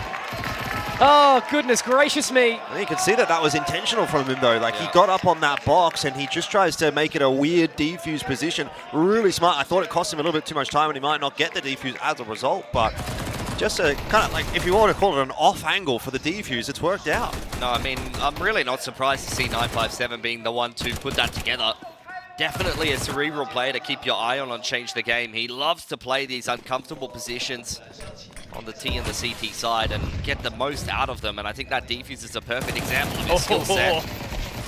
Action coming very early, but they're punished immediately, aren't they? 2 versus 4, and now they're going to be meeting with a member up towards top of shelf. Yep, another force buy out here from Chingus Warriors. They're really trying to wrestle control of this game away from CTG, but it has not gone their way. Bombers in T-spawn. They haven't really made any moves that would indicate they're interested in going back for it just yet. I think they want to try to find another pick if they can. Yep. Oh, wow. Oh, 3 or 4 headshots right there through the wall. Saw his elbow and then just got deleted.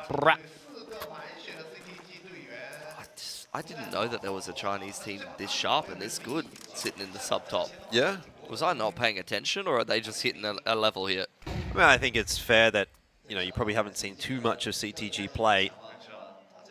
Tend not to make their way too deep into those qualifiers. And maybe a bit hard done by with the VRS system is CTG, but the fact that, you know, there's so many Mongolian tournaments, so you could argue that some of these Mongolian names might be a little bit inflated in the VRS. Wow. That's really toxic from you, Jordan. Well, not really, because, you know, I mean, to be fair, they have made top 4 at this event, both Chinggis and Eruption, so there's that. But you know what's worse? Also, those Australian tournaments that are going on, just so that they can get extra VRS points for their region. Like, cringe, really. Are these countries like Oceania and Mongolia even good, or is China just being hard done by? These are the questions you need to ask yourself. Well, that's not really what I'm saying, but I'm just saying. You said it. You know, I'm just summarizing. I'm just saying there's more of them in Mongolia than there is anywhere else. That's all. I mean, look, even the Extremesland qualifier in Mongolia was ranked. The rest of them were not. So I'll just put that out there. Maybe an opportunity. They just don't have really a hell of a lot to sort of back it up. I mean, look, E-Fire, Rooks. I think Galil got the AK. A nice entry into A, but they haven't got comfortable enough to get the bomb down just yet. And CTG have got some good utility to go for the retake. Nice spam through the smoke from Zero. Denial of the bomb. They're actually starting to second guess themselves now. How do you reapproach this? Really, really awkward. Hacking, firing a couple of shots. 957's already got the wrap, and now E-Fire alone on an island in the middle of the site, back at the platform, but you have to build more than that if he's going to try and clutch out this round. Like Keshu finding him, change the game with 4, and man, it's already starting to feel a little bit like the last series. They got a nice entry into that A side, but that's about all you got as Chinggis Warriors. Change the game, just looking so confident to complete these retakes and be able to overcome any kind of situation. Yeah, show us what you got, Chinggis Warriors. Surely we don't have 2 Mongolian teams get slapped in the semis, right?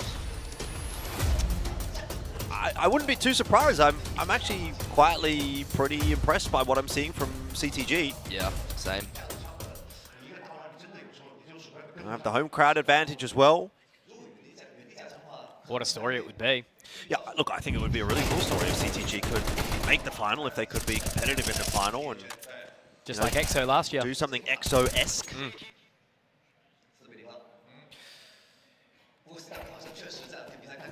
The big bad of GG Hao, though, is a pretty scary prospect, given how they looked earlier on today.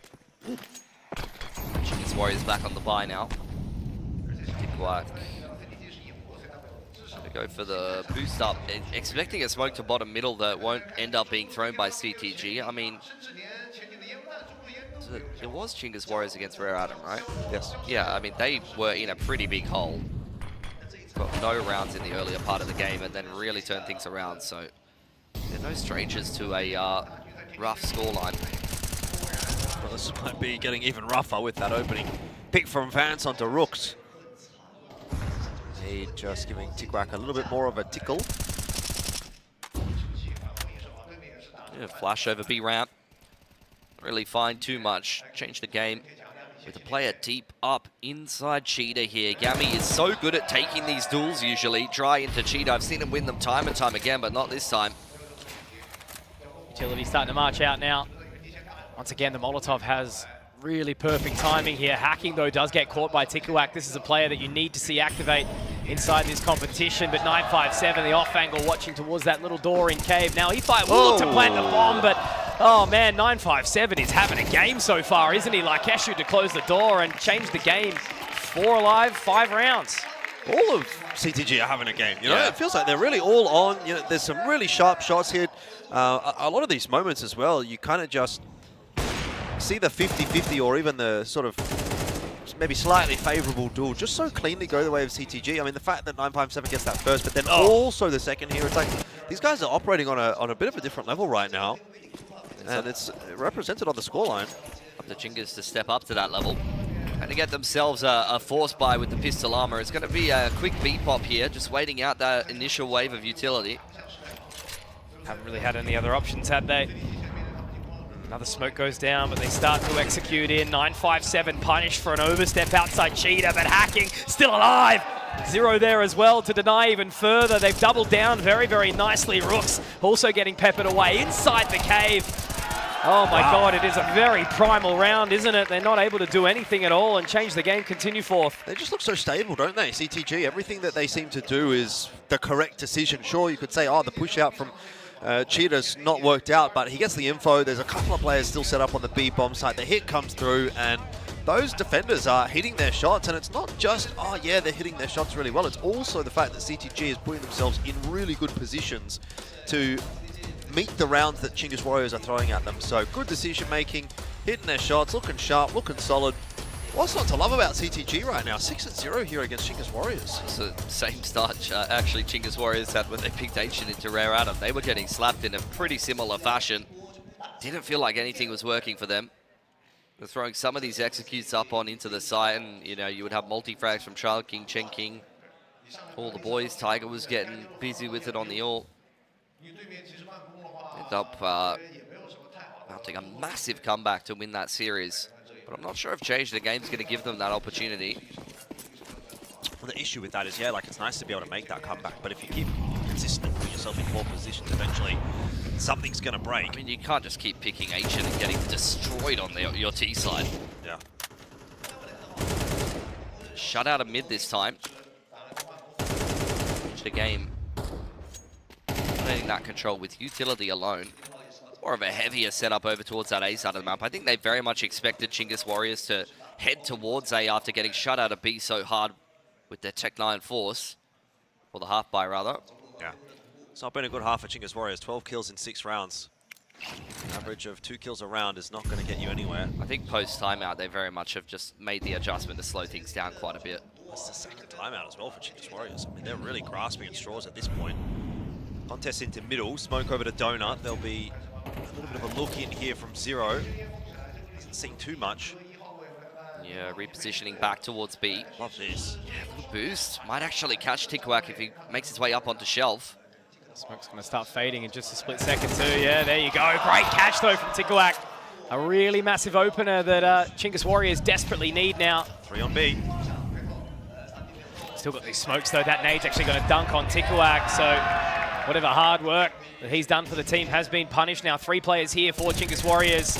But also there is many more for Change the Game as Hacking continues forward. Yami also found Hacking farming on towards the site, maybe living up to his name a little bit here as Coolest is just wondering what he can even do. It's a save. This is grim. Fantastic start to that round for 957. He hits the headshot on the 2 players working their way up the ramp. Doesn't actually get the killing blow, but it makes it so easy for Hacking to just come in there with 3K. And Chinggis Warriors will see a 7th go over to CTG. What do you even say about this situation right now? I mean, they've taken a timeout twice. They've pretty much said everything they could possibly say. Surely you've run through the entire strat book at this time, Pilsky. Like, where does Chinggis Warriors go from here? I mean, they've got plenty more options, but I think that like, they can't just keep going through the counter util. At some point, like, you know, you need to see them adopt a little bit more of an approach where they actually trade this util down in the early to mid round or go for some of these kind of pop timings. I feel like there's far too many times I've seen Chinggis Warriors forced to run through a smoke. Here's another example of it. Zero got a big opportunity here to get a couple more for his troubles and just completely untraded, uncontested. Great thrash from Lakeshu. Rook's now trying to reposition, but 957, my God!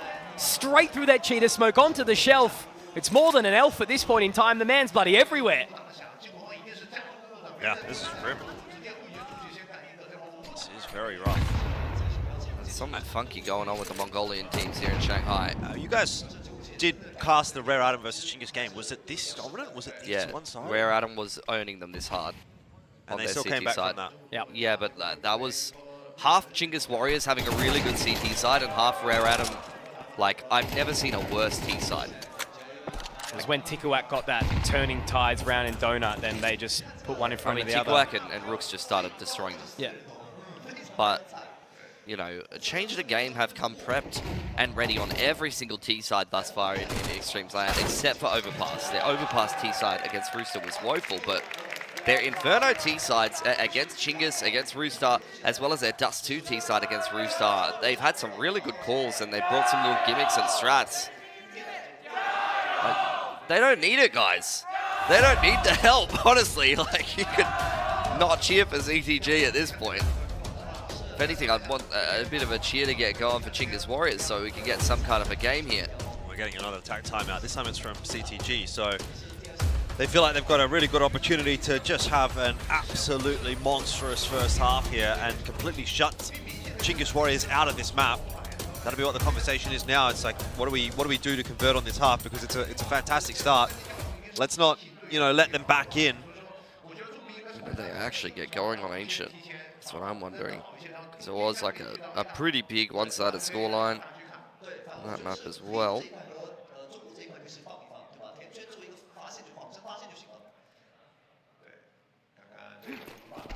Actually, Chingus won the pistol and then lost 8 in a row when the gun rounds got rolling. So this is actually a worse scoreline than what they had against Rare Adam. Ooh. Vance is feeling confident. He's going to have a contest ahead for him. Opening shot missed though. Now they are going to pick up the pace. Thankfully though for him, he's got Zero supporting and they're just going to line right up. Oh, no way, he's walked into his own molly. Yeah, he whiffed his molly. That's when you know the sweat's really sort of to drip down further than just the brow. Now we have to see Coolest do the 1v3 and he's already looking on towards the line like can't even scurry away with that AWP. That's a mess. That was a great setup from Change the Game. That was their tack timeout. Yeah. They put Vance on the deep line in towards A, backed up well by Another Zero. one. Oh, God. 4 timeouts in 9 rounds. Nothing's working for Chingus Warriors. I'm in shock a little bit. I don't know what to say. I don't think I've ever seen this happen before. Back-to-back games where just nothing has been thrown out at all. You know what it is, though? Did the Lord himself put a nerf on Mongolian players? I feel like it's karma, though. We're getting all the bad games out of the way for an absolute banger of a final. Yeah, well, the story's telling exactly that. That could have been worse. Like, Vance whiffed a shot at the start. At least gave them a chance to get a little closer on A. Chingus Warriors are out of tack timeouts without a round to their name. Let's see what they come up with. Red Rim Smoke does miss on the stairs. Still gets the job done. 5-7. Where even was that? That's a double up inside of game. Whatever, man. Go next. Go next. Go straight to the grand final.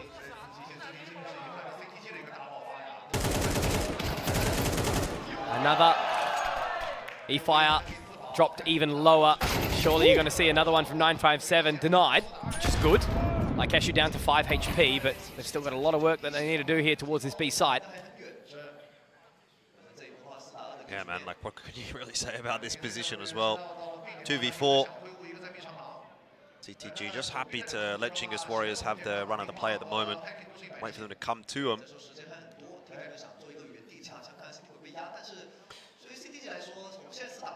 Great patience and discipline here for CTG in the 4-on-2. Yep. Very much tell that Chingus Warriors are waiting for someone to push them, someone to give them something. Kulas missing that opportunity. Gets the info over there for CTG to start to rotate on in, and really just a whole lot of nothing again for Chingus Warriors. So 10-0. I can't believe how easy it is.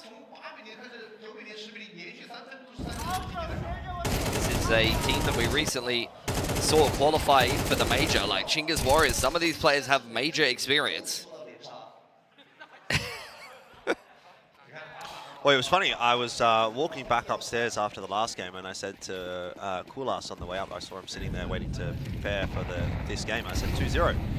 And he said, yeah, hopefully. Said, well, hopefully not at this point. Once again, Zero just absolutely ready for this. They just have nothing to do. Oh my God. This is truly a massacre in all ways of the definition. I haven't seen this since like vintage Tyloo. Yeah. Like this is what vintage Tyloo used to do to some of the, like, but never a team as good as Chingus Warriors even. You know? It would be complete no-brainer. It would be like, this would be like, you know, Risky Gaming or something playing against vintage Tyloo, you know? Put some respect on Risky's name though. Yeah. I mean, they were a little bit before their time. They were a team that attended an Extremes Land, I believe. Yeah. In 2017? Was that 12-0? I lost count. No, it's 11. We've still got one more, buddy. Lock in. So the last map, right? 12-0. Only see a pistol secured for Eruption. Hey, we missed out on the 13 last time. Maybe we can get it this time. 957's in their sport. Who would have thought you'd have back-to-back opportunities, Jordan, for a 13-0? I would never. Semi-finals, I came Extremesland. into today thinking, you know, today's going to be a really big day. Like, I thought a lot of these matches on paper, they look pretty close. Yep. It's going to be a contest. It's been messy. Will be again, but it's just been domination after domination. I love that they have 957 in this position. Like, he's the man who contests banana. He's the man on those aggressive lurks. Like, He is it's the the man. perfect spot. You don't have to keep talking. He is the man. He's him. They're all him. TJP was right in the interview, talking about how good Change the Game were. They're playing even better than that, though. Like, I would put Chinggis Warriors as a better team than Rooster. And Change the Game kind of struggled to beat Rooster. This is them hitting another level today. So, Chinggis Warriors going to slow it down again. They have taken 0 map control. They are traumatized. They are shaking. Yep. Oh, what a timing on the inset as well. Chinggis Warriors going to be delayed even further. They've really just simplified this round down. How did that miss? It just caught on the other side of the door, yeah. Alrighty, 957. You've done it plenty. Can you do it again? Smoke ready to start fading now. The execution will come through, but will it be for Chinggis Warriors? Hacking on the pillar, gets taken down. Great opening here from Tikuak now, but 15 seconds. That time is ticking. They're yet to overwhelm. 957, surely they know he's here, and now he's spotted. But where's he going to go? Still stuck inside this smoke. He's kissing Rue. And another one has been found. Rotation coming back through for Change the Game here. The smoke is going to slow them down, but look at this flank already coming in as well from eFire. Another moment in time. Zero peppered down to 38 points of HP. He has to force his way forward. This surely is going to be around for Chinggis Warriors unless Vance will have something to say about it. They don't have to move. They just need to sit perfectly still. Rook's getting another one back. Like Keshu, the last person standing, and the damage is already being done. It's not written in the stars today. Change the Game will not 13-0. Chinggis Warriors finally get around. They're back. Woo! They're back in it. Let's go. They got around. I mean, it was a pretty good round, actually. Some nice patience, a couple of nice opening duels. Do what you need to do, but it's only one round, so... Yeah, calm down, mate. I'm not that. You're really just going in on it, aren't you?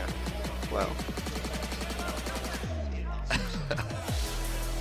They waited out that initial util. I think it was a little bit easier to get into that B site when the rotator didn't have any flashes left at that point in the round.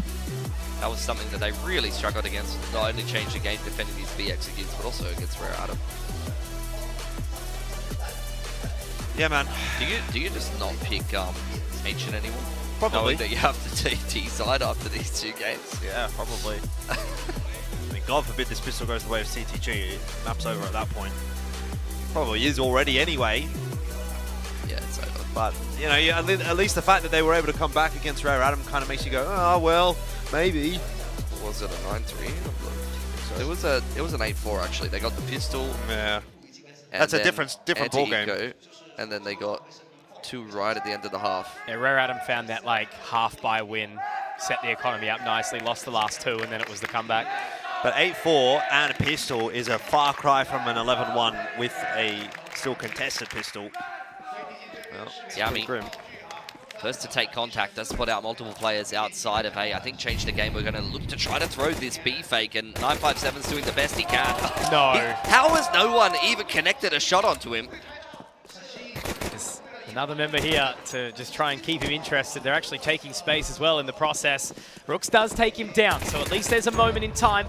Yami can slot back into the back of Donut. They're pushing in for him, though. It's going to be a tough task, but he gets 2. Here we go.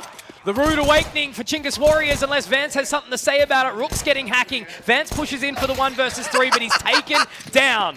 And that is some level of convincing Counter-Strike coming out for Chinggis Warriors, but with only 1 round in the buffer. I love that from Rooks. He's just looking into the wall, like, hiding his head. If you can't headshot me, if you can't see me, you can't headshot me. You can't see my head, you can't hit it. 100%. Okay. I mean, it's still the bomb plant, though. A little smile. Just a little one. Nothing to be happy about, though. Not yet. Why aren't you smiling in your picture? Smile Nothing to would be smile nice. about in my life. Oh, boy.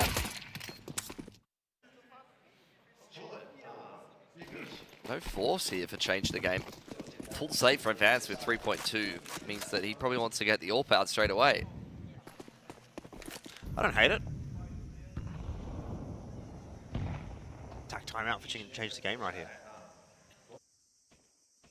Yeah, old school tack.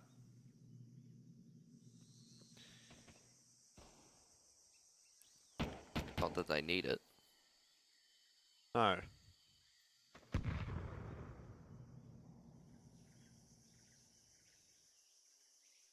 Digs are looking for picks. Key players to watch here for Chinggis Warriors are definitely Rooks and Tikuak in Donut and Cheetah respectively. They were key to the comeback against Rare Atom in similar circumstances. Similar, but honestly even a little easier circumstances than what they've dug themselves into here. So you're right in saying that there may be a comeback still on offer for Chinggis Warriors, but it's going to have to be even more impressive than the one they had yesterday against Rare Atom. Tikuak. Oh dear. Good flash. Good shot. He has to now just move forward with that USP. That's all he's going to really need, however, against the armorless members of Change the Game. He's doing it again. Okay. Could be a nice little ego boost for him for a short second. He really was not to be faulted by Rare Atom yesterday in the Donut. That's another example of it. Very, very clean hold.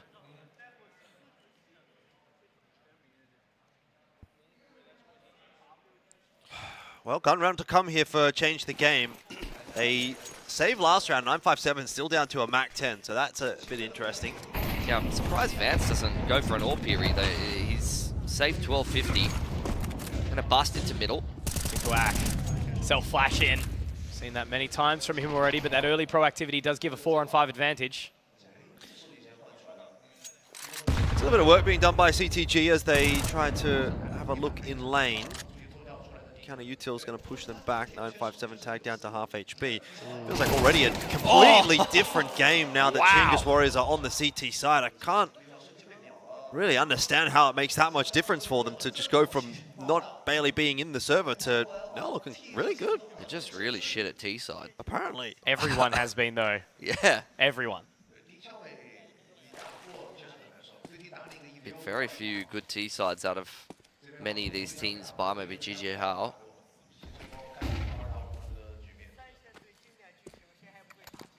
Change the game. See if they can find any damage onto a Chinggis Warriors economy that is built up quite a bit. 2+K on all of these players is a great position to be in. CTG just going to go fishing a little bit here. Spam through the smoke, hope to get some damage. So we'll adopt the buddy system now. Just outside Cheetah, but no corners cleared. Meaning that Zero is going to have to go all for 5. Ooh. He's so fast, man.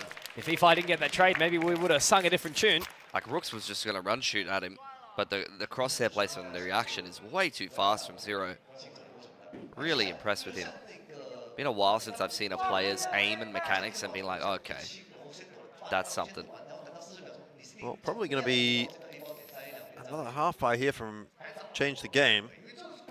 It's kind of felt like their T-side's taken a bit to get rolling. In fact, it hasn't gotten rolling. No. Pistols and armor, though, something that has definitely done damage at times in this tournament. Aggression from Kulas starts off well. Better start again for Chinggis Warriors. CTG, nothing going right for them on the T side. Flashes over the top. They're trying to pick the pace up. That has just not worked. And it's like we've just taken turns on the CT side about who gets to do the battering and who receives the battering. I feel like it's Groundhog Day for me and you, Mitch. Yeah. Help. I think some of them had helmets too, from what I heard.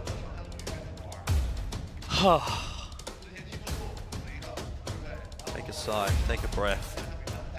Change the game. Still a really stable position to find themselves in, but starting to sort of see the cogs in the brain turning a little bit, thinking, hang on, what happened to Rare Atom last night? Could happen to us. They've got more rounds than Eruption did in the whole series.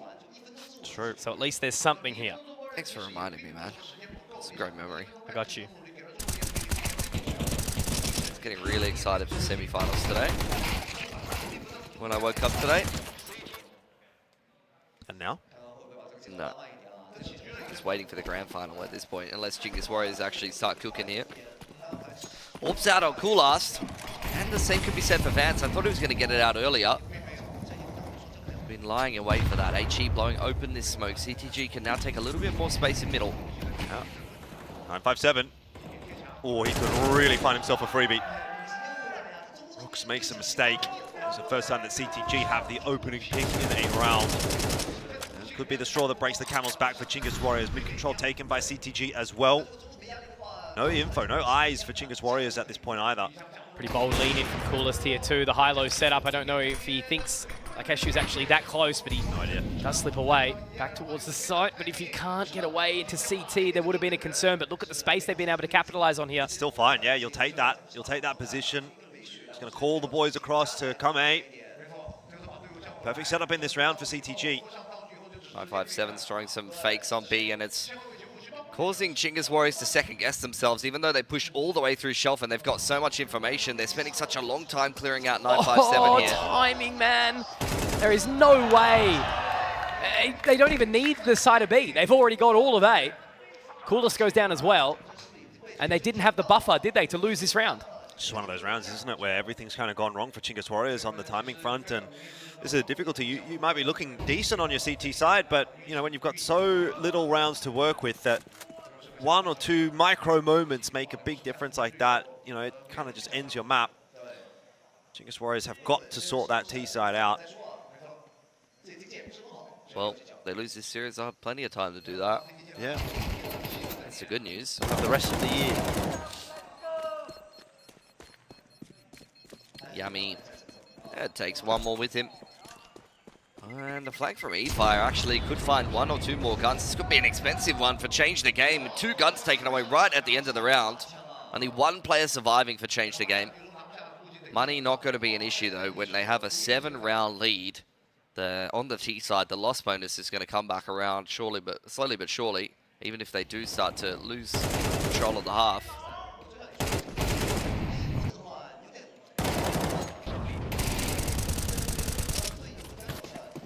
12-5.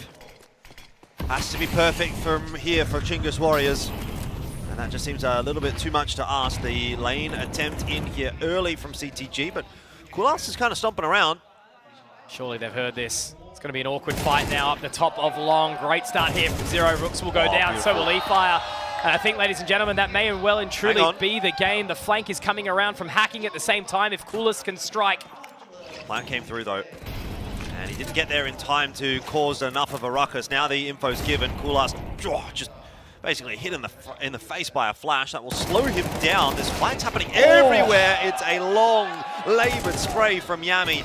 It won't be enough. Tikuak solo here in the 1v4. It could be possible. They're low. They are so very low. This would be the moment of the century for Tikuak, but he's going to be taken by Zero. And yeah, well, look, that round did certainly get a little bit scrappy, but I felt like every single which way Changed the Game just had the space everywhere. They were constantly applying that pressure, and I cannot say that I expected a scoreline like this in any way.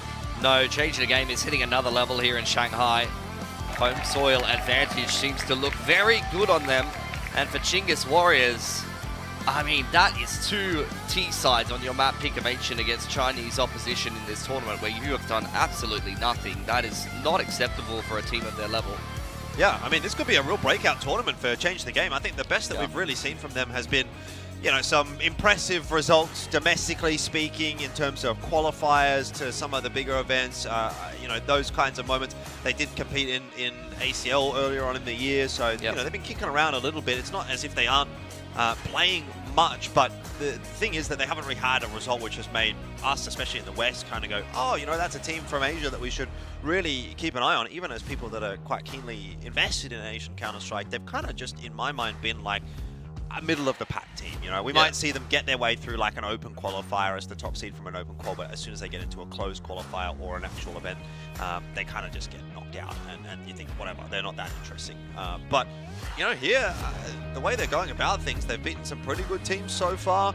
They are setting themselves up for a position in that grand final, and it's all on LAN. It's all against legitimate teams that, you know, again, major attenders, EPL attenders in the likes of Rooster as well. Yep. You know, these are not teams that are just randoms. They're not nobodies. And Change the Game are kind of making them look like nobodies. Yeah, they are really dominating them. It kind of reminds me of Wings Up at DreamHack, except even better than that, because I remember watching Wings Up, I would have questions about their macro all the time. Like, I'd be like, yeah, it's not really as polished as it needs to be if they're going to be an elite team. I don't know about you guys, but I actually kind of feel like watching Change the Game, like, this is a very well-rounded team. All the players can frag. They all have a little bit of an interesting style. It seems like they know how to play T-side. The calling structure is good. The protocols are good, and they're all really sharp. Like, I think that this could be a very interesting team to be keeping our eye on going into the future, especially right now when some of the best Chinese teams are trending downward. Yeah, for sure. It's definitely a good recipe, as you mentioned. Like, everyone has their little bit of flair that they're putting in. Fundamentals fantastic, and I guess it's also exciting too with the other two Chinese teams going out of this competition. It does give the Chinese fans something a little bit to cheer for, because I don't think many people, like, sure, GJ Hao, you expect them maybe to be one of those contestants for the grand final, but Change the Game, no which way. Well, that's exactly what we said at the start of the day. It's like there's three teams here that you'd go, if they would win the final, okay, kind of makes sense. One team, if they would win the final, you'd be like, wow, that was amazing, and that would be CTG. So they're doing a great job so far. I mean, Rare Adam Hate Max has vindicated once again. Friendship ended with Rare Adam. Now Change the Game is my best friend. Let's see how good, though, are they as we go forward for the rest of this best of three. It's still not done it just yet. Chinggis Warriors will try to recover on map 2 right after this break.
Hello everyone, it's Nico. I'm here at the ZOWIE's experience room in Chengdu. Here I have two monitors. One is 360 Hz monitor, the one that we use mostly at events, and here is the 600 Hz monitor, the one that I use at home and that we will also use at the IM Chengdu, and the one that I prefer as well.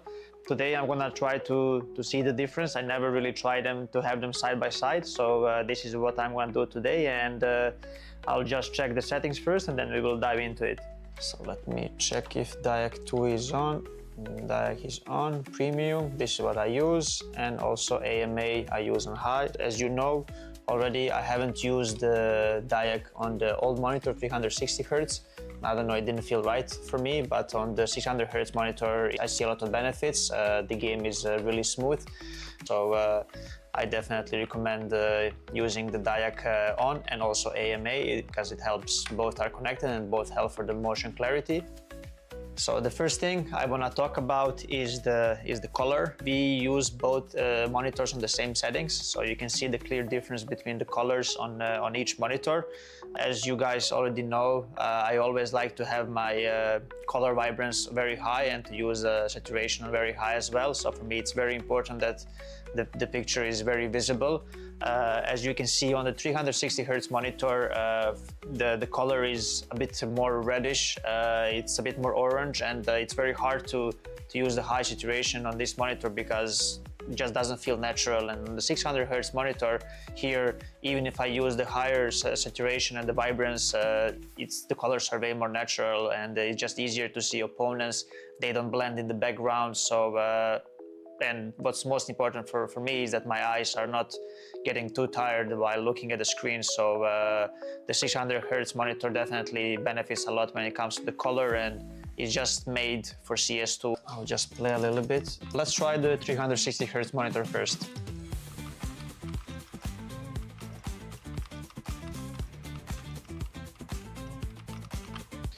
And now we'll try the 600 Hz monitor, and we're going to try to notice the difference.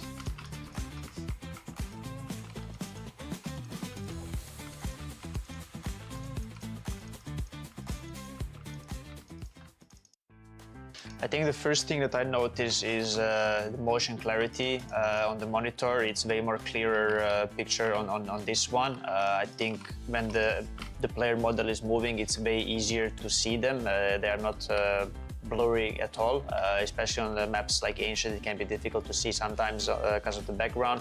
On this monitor, you shouldn't have those issues. I think for me, the clear difference is when the enemies are moving. It's way more smoother on this monitor, and it's way easier to notice the enemy when they strafe out from a certain area where you're not focused, because this monitor also helps you to see enemies easier, not just in the center of the screen, or not just in your cursor, but also on the side of the monitors as well.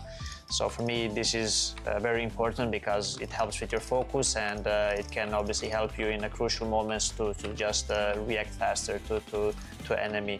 Yeah, I would say that these things are very crucial for every professional player, and these are the biggest upgrades on this one.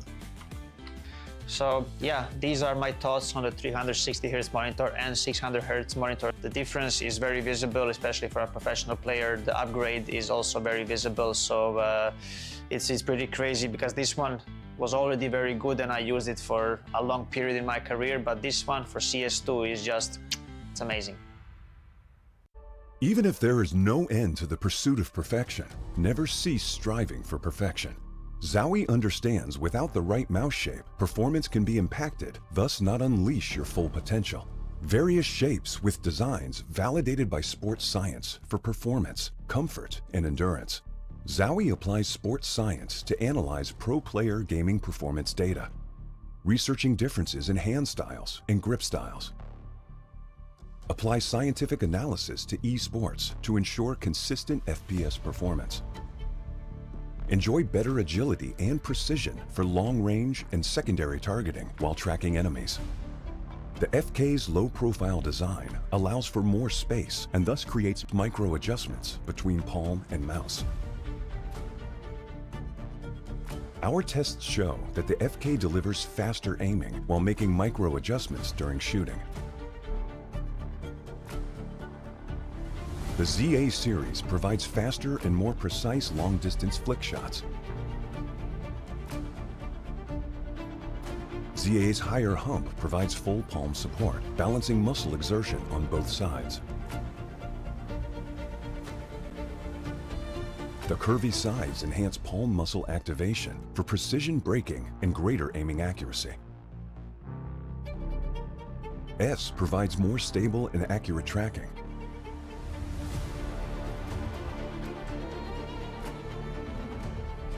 The shorter design of S enables more flexibility during vertical movements. Our tests show the left and right muscles are more balanced, resulting in the most stable and accurate tracking. U provides agility and multi-angle movements for claw grippers.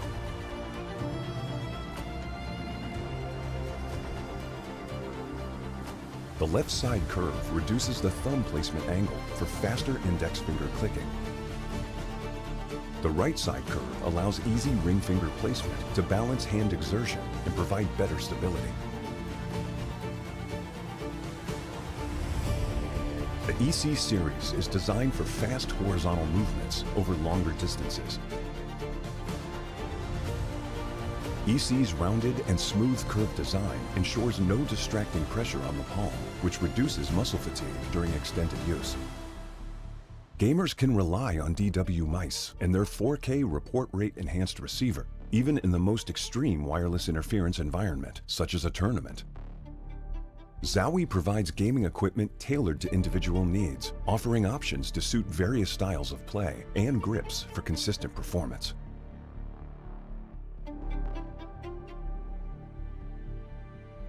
This is a brief introduction of the new wireless mice.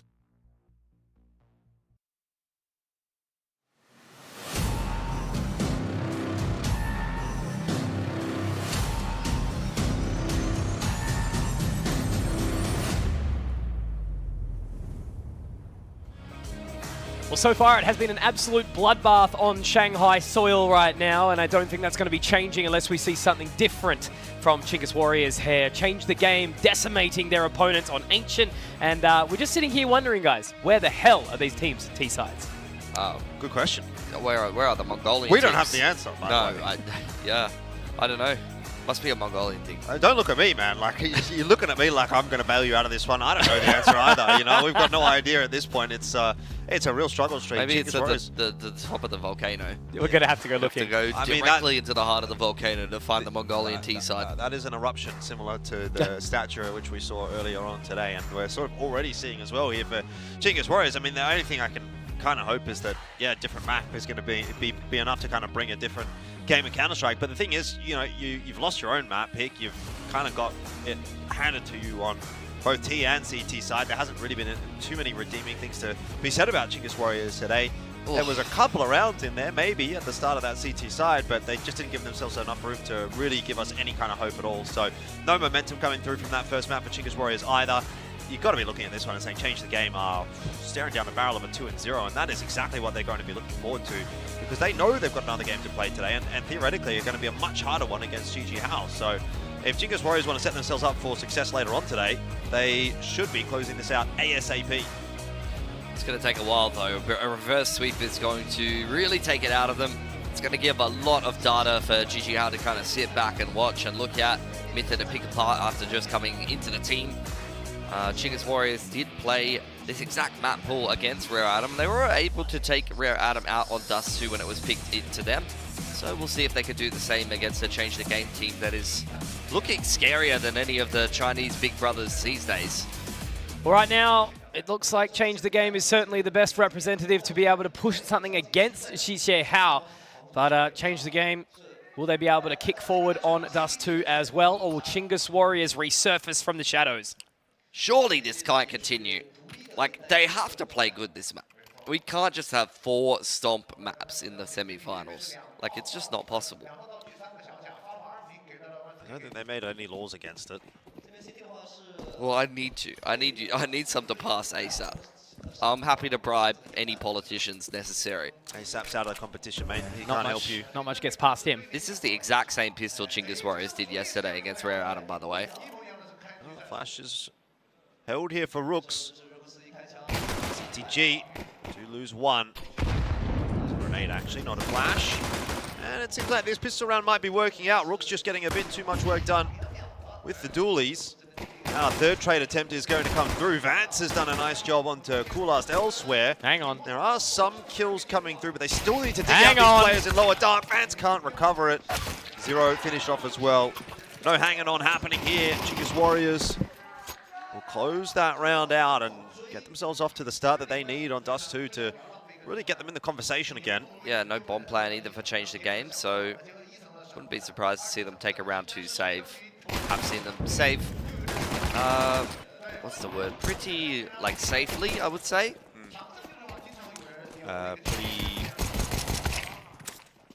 Methodically. We'll go with that, methodically. That sounds like a word, That right? sounds like a good word. They have Force Ball, though, so Don't worry about it. Yeah. Smoke will go onto the middle of the map. No aggression here for Chinggis Warriors. They're anticipating a B play. A little bit more heavily leaned towards that part of the map. They've secured long control. Nyami has planted his feet over there, has a smoke to follow up to keep that bedroom control nice and comfy.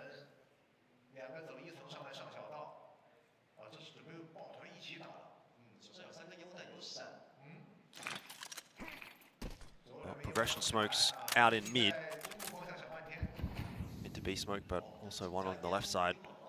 It's going to allow Zero to just start to clear with the help of a flash. They are going to take that mid control. Gives them a few options. Yeah, initially there was 3 players on this B side of the map, but they've actually rotated an extra play over to A, Chinggis Warriors. Oh, 3-2 split. Change the game, going to start to work their way up short. It's going to have to be perfect from them. Utility does go down towards CT. Tikwak, a little bit of a P shooting gallery for 2, but like Heshu able to get one back. Yami. Ooh, that's a big kill. Line. Yeah, you're right, spot on. 957 may have made this round a little bit more workable, but they are low. So Yami should be able to pick up the pieces here. Yes, nicely done from Yami. They march on in 2-0 for Chinggis Warriors. I thought they might be able to get a bomb plant there, but the bomb's gone all the way onto ramp. Yeah, it's unlucky when it drops down there. Let's go, Yami. I totally agree. It's been a while since I've felt the Let's Go Yami in full. A player that, in the Mongolian scene, at times I've watched his play and thought, like, you could put this guy on Mongols. Yep. 5-0 for him, leading the way for Chinggis Warriors. Brooks aggressive in lower dark. I mean, it's just a day that ends in white.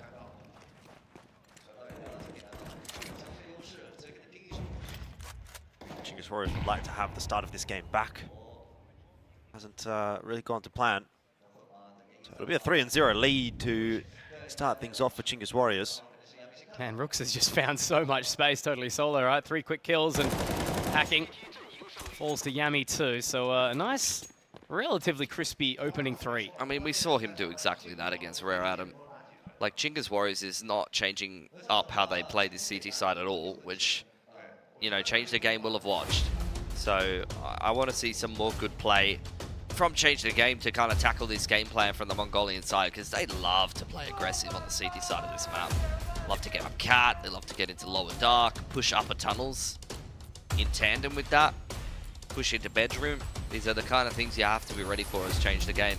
It is something that we have been quite vocal about with regard to Change the Game, the preparation that they've come into a lot of these matches with. It has felt as though they've been able to read their opponents pretty nicely, and we've sort of theorized that that comes from having studied pretty hard. The thing is, I feel like their reads, in terms of, like, they seem to design plays for certain opponents that work really well. But in terms of, like, adjusting the micro play, I haven't seen any, like, glaring examples of, like, okay, you need to tackle how this certain player plays the map. It's more so been like, here's a strat that you can throw that I know will work. Like, for example, 957 slipping into CT against Rooster is a perfect example of that. It's like, they know they have a gap here. Very quick. Straight out long. Zero's going to be the point man. Having to look a little further, but Tikwak's already swinging very, very wide. 957 able to put him down. Yami, though, gets the response very swiftly, and they've got the safe passage over towards long, but look at the change of pace from the Chinggis Warriors as they shift around. CTG up towards short. Coolest makes quick work of them, and now they're very, very separated. Dry peeking cat post timeout is probably not what we were thinking. I mean, the long exchange didn't go well, so that's probably more of an individual play, to be fair. Well, now options are starting to run down. Ulast gets the opportunity to start to warm up with that AWP on CT side. Chinggis Warriors already bouncing back in map 2. 4-0 lead for them. Bit more switched on now. That was a pretty woeful round from CTG. Long fight goes pretty poorly. And then one at a time into Coolast is, you know, better than you should be giving him credit for. Not even a single flash to enable any of those peaks.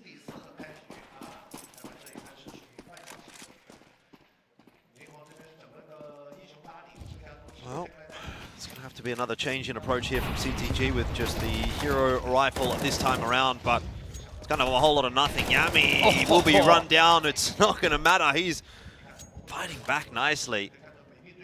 9-0. Yami is just bashing these guys. We're just going to do it all over again, but in the opposite direction now. Is that what's happening here? Kill me. No, Zero has forced up. I mean, the words Hero Galil just don't have a ring to it, do they? I don't know, man. I rewatched Donk's 1v5 early this morning. I hope Zero's watched it, because he's going to need to replicate something similar. Well, Yami wants to go 10-0. It looks like there's potential. Yep. Flash.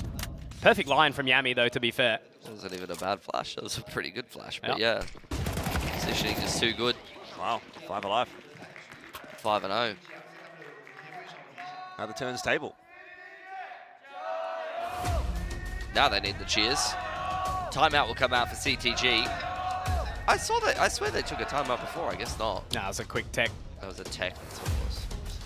The techs that have been very quick throughout the course of this competition. Only a couple of them that have taken a minute or so. Calm down. You're doing tricks on it. Nah, Zowie's been running a pretty smooth event here, as usual. No when surprises. you run the same event every year for 10 years, it tends to run pretty smooth eventually. Has been the origin story of many of the big tournament organizers. Yeah. They might put some crazy huge event on nowadays, but I guarantee you 10 years ago, they were screwing everything up. Yep. Yep, I've worked a number of those events in the past where you'd be shocked at what happened. Nice smooth sailing here. Hasn't been smooth sailing for CTG on their map pick of Dust 2, and Vance there with a missed shot will allow Chinggis Warriors to get away scot-free. Zero concerned he might run into Rooks down here, but he's cleared it out nicely. A bit more of a passive setup this time around from Chinggis Warriors. Vance has got the AWP out. He was fantastic with the AWP the last time we watched him on Dust 2. That was against Rooster, I believe. Nice nade. 55 onto like shoot. Yeah, that he must have eaten that one. Oh no. Well, the job gets done anyway, with or without the molly hitting the right position. To be fair, those little pixel edges are silly, fickle. Yeah. Bit funny business. I mean, it's just 5 players from CTG in the middle of the map here. There's not really much else going on. Mid to B smoke does fly out. And no real reaction from Chinggis Warriors. They're quite happy to just trust their setup. Yeah, I don't think that's fooling anyone. Gulas will be set on the line on long. This would be the time to hit the site for CTG, but they've gone a little too late. Rotations come back through. Oh, here we go. They're doing it again. There's a really big chance now. Already getting slotted into that position, but yeah, forced back for now. 957 has to have an impact here. Time is so critical. He needs to find something and won't. Too slow. CTG in general have been too slow. They can't get out. There's too many defenders here. Already the opening kills have gone the way of Chinggis Warriors, and man, that round, it was set up so nicely, and then it just turns to absolutely nothing. They just didn't execute it as cleanly as when they did that against Rooster. That's, you know, a set game plan that we've seen before from CTG. But in that round, 957 making his way through spawn a lot quicker. This time, caught on the ramp by Rooks before he can even find the impact he's looking for. And it's Yami, okay. Yeah, Yami finally died. He's on 12-1. They finally got him, but that's where the good news ends. 6-0 for Chinggis Warriors. And once again, Rooks just aggressing into lower. Got a couple of hero AKs here to change the game, but they've smoked themselves off at top middle, Jordan. Yeah, that's a T-smoke, guys. Just anti-rush. The duality of man. The way that you said that just sounded as stupid as the smoke was. Anti-rush smoke? It's an anti-rush smoke. You wouldn't know. Yeah. The Howard administration have thrown the anti-rush smoke. You can't laugh at your own jokes, bro. I'm hilarious. You're getting cooked. I mean, just like change the game right now. Yeah. It's a color caster's nightmare. The Howard administration? Gets sticked. Okay. Hang on. They finally got him. Yeah, it's a little bit of a pace changer now.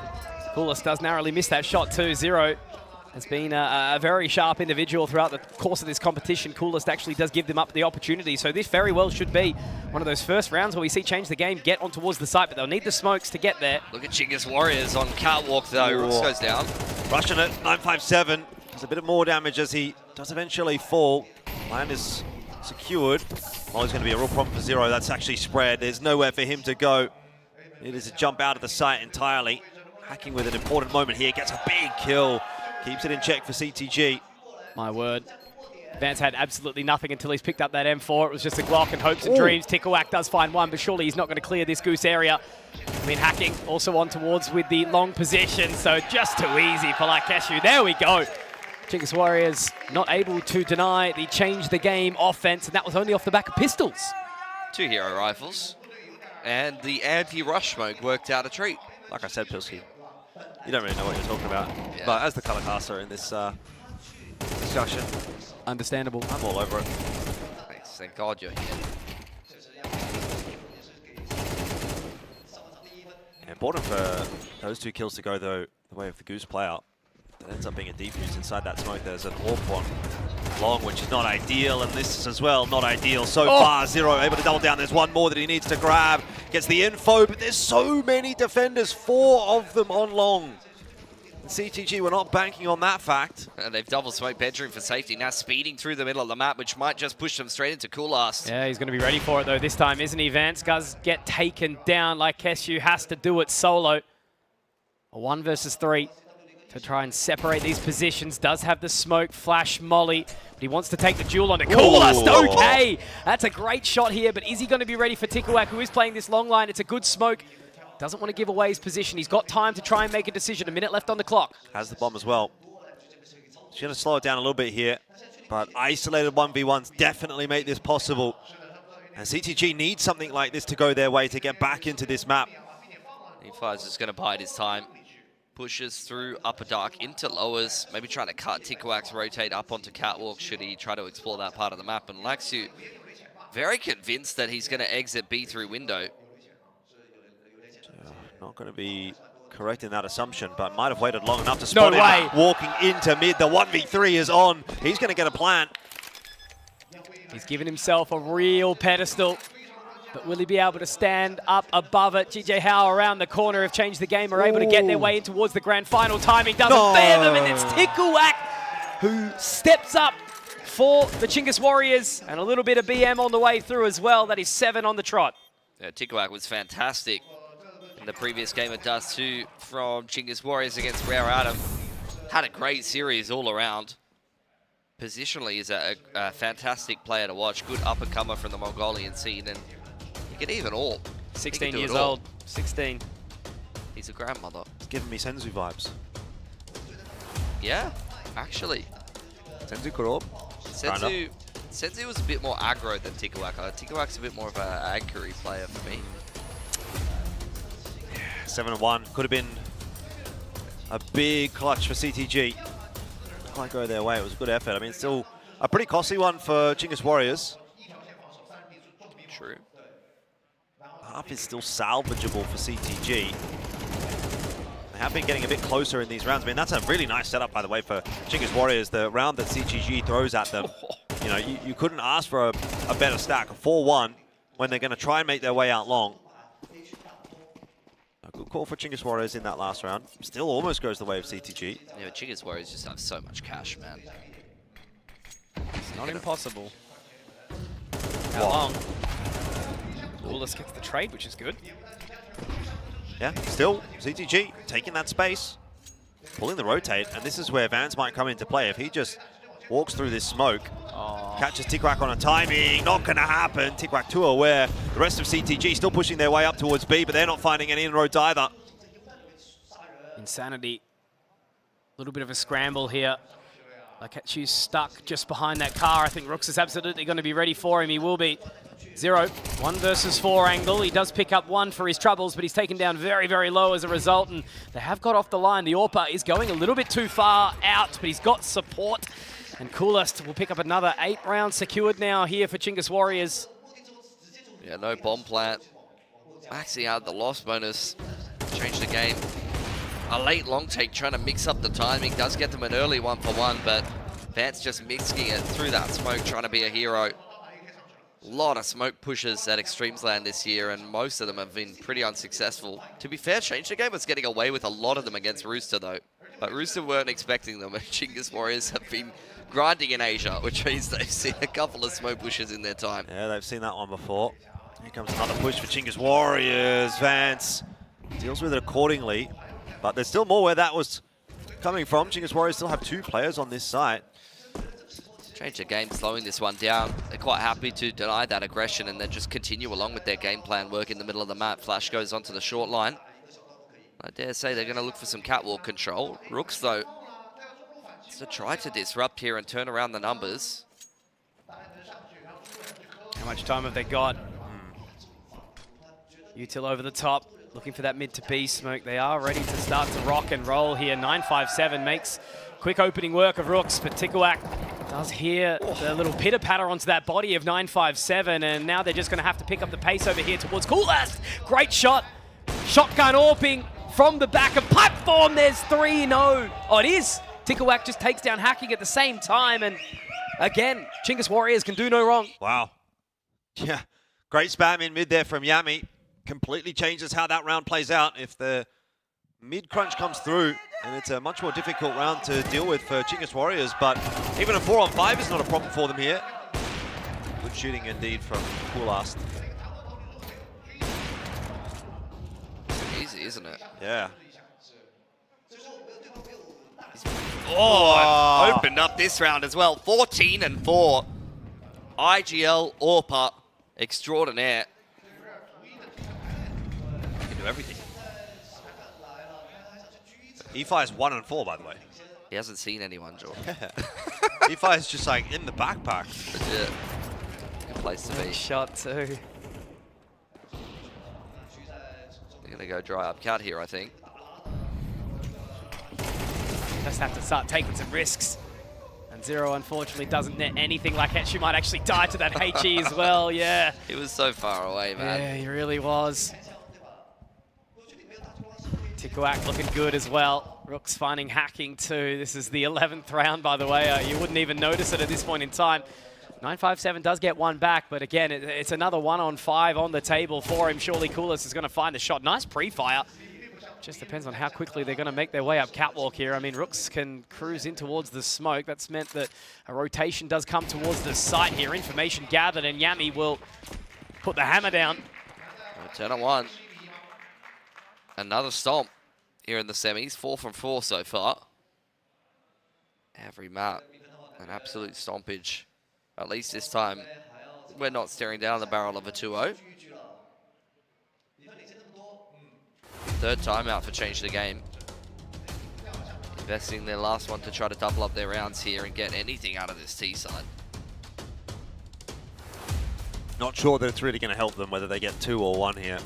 It sort of feels like the shoe's on the other foot now. It's Chinggis Warriors' turn to run away with the map and push us through to a third, and hopefully we get a bit more of a competitive third map. Every map today has been so one-sided. I don't think we've seen a Mirage yet this competition. No, I haven't. Yeah, I have not Class 1. Neither. Be a first.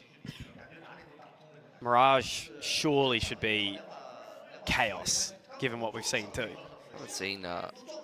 we used to see Mirage all the time in these kind of comps because Tyler would always just play it, and then they'd miss the mid-window smoke and we'd laugh at them. Good times. Could still happen. I'm not talking about the lineup one from Swan. I mean literally just trying to throw a smoke into window from mid. Well, CTG sending their forces in the direction of B initially. But not up to too much. Already, Zero falling. Seems like it's another round that's going to fall flat. Rook's in a position to clear out multiple. He won't be checked. Oh, he'll just take the one, that's fine. Love that. Now he can exit. EFI is actually making his way in. Oh, poor bugger. So unnecessary. He's wanted a few kills. He's only got 2, guys. Give him some space. But like Ketsu now trying to take point here. Tikawak has been forced off the line. They've got the flash through, but look at them. They're just like scared little kids in the corner of the tunnel. No way they can get out. Rooks. You just want a little bit more from them, don't you? Coolest to close with 2, and that's the half, 11-1. There's nothing to say about that. Come on, analyst. Break it down. Can we get some analysis on that one? Thank you. Okay, Rooks was in lowers. Yeah. He killed. And he killed him. They ran out upper tunnel into a molly. Why don't we all just close our eyes for 5 minutes? Oosa. Breathe in, breathe out. Breathe in. Breathe in again. Breathe in again. Breathe in again. It's kind of hard. Get some more lung capacity, bro. Come on. I thought your CO2 was up there. Oh, I'm gonna CO2 need max. some of those. VO2 max. God damn it. You don't even know what you're talking I'm about. ingesting carbon dioxide as much as possible. You're just saying words. I'm like the fake crypto, bro. Yeah. Yeah, I really pumped and dumped yesterday. Oh, man. That wasn't talking about Bitcoin though, was it, Billy? Yo. Gonna need a little bit more than that. I mean, I feel like these guys need some breathwork classes or something like that after this game, CTG, but... Well, that's the nature of the beast sometimes, isn't it? You know, you have that dominant map, and then one gets thrown back at you. That's why we have BO3s. Let's see if Chingas Warriors can close this out quickly. Aggression straight up middle here. Zero and Vance looking to take matters into their own hands.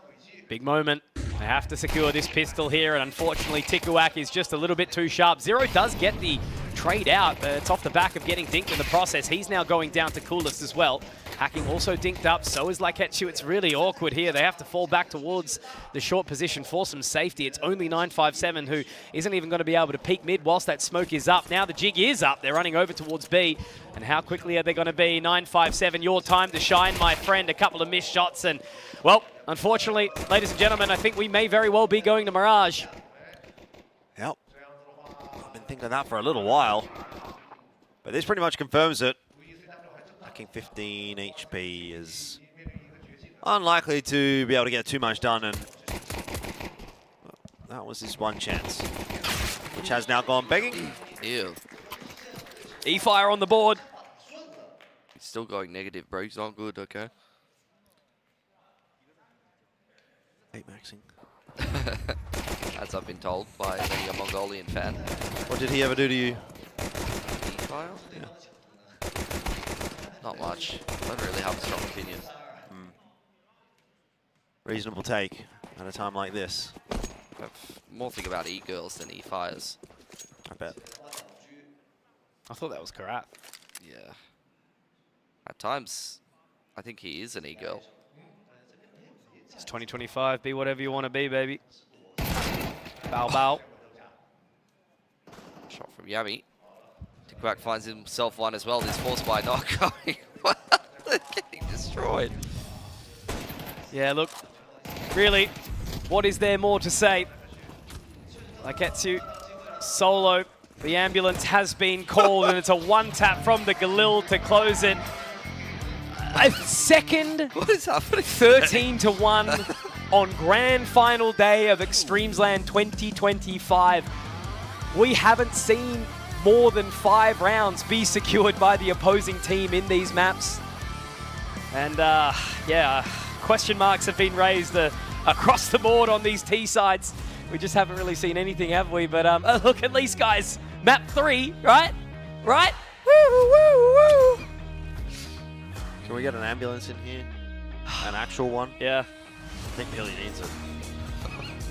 Just rub his shoulders. Give What am I him a little bit supposed of to love. say about these maps, man? Like, Just do something, just go woo, woo, woo. It might make you feel better. yeah, Try barking. I feel a little bit better. Oh, I'm trying to think about how my dogs bark. I mean, FTD barks quite a lot. Koji goes like, ow, ow, when he gets excited.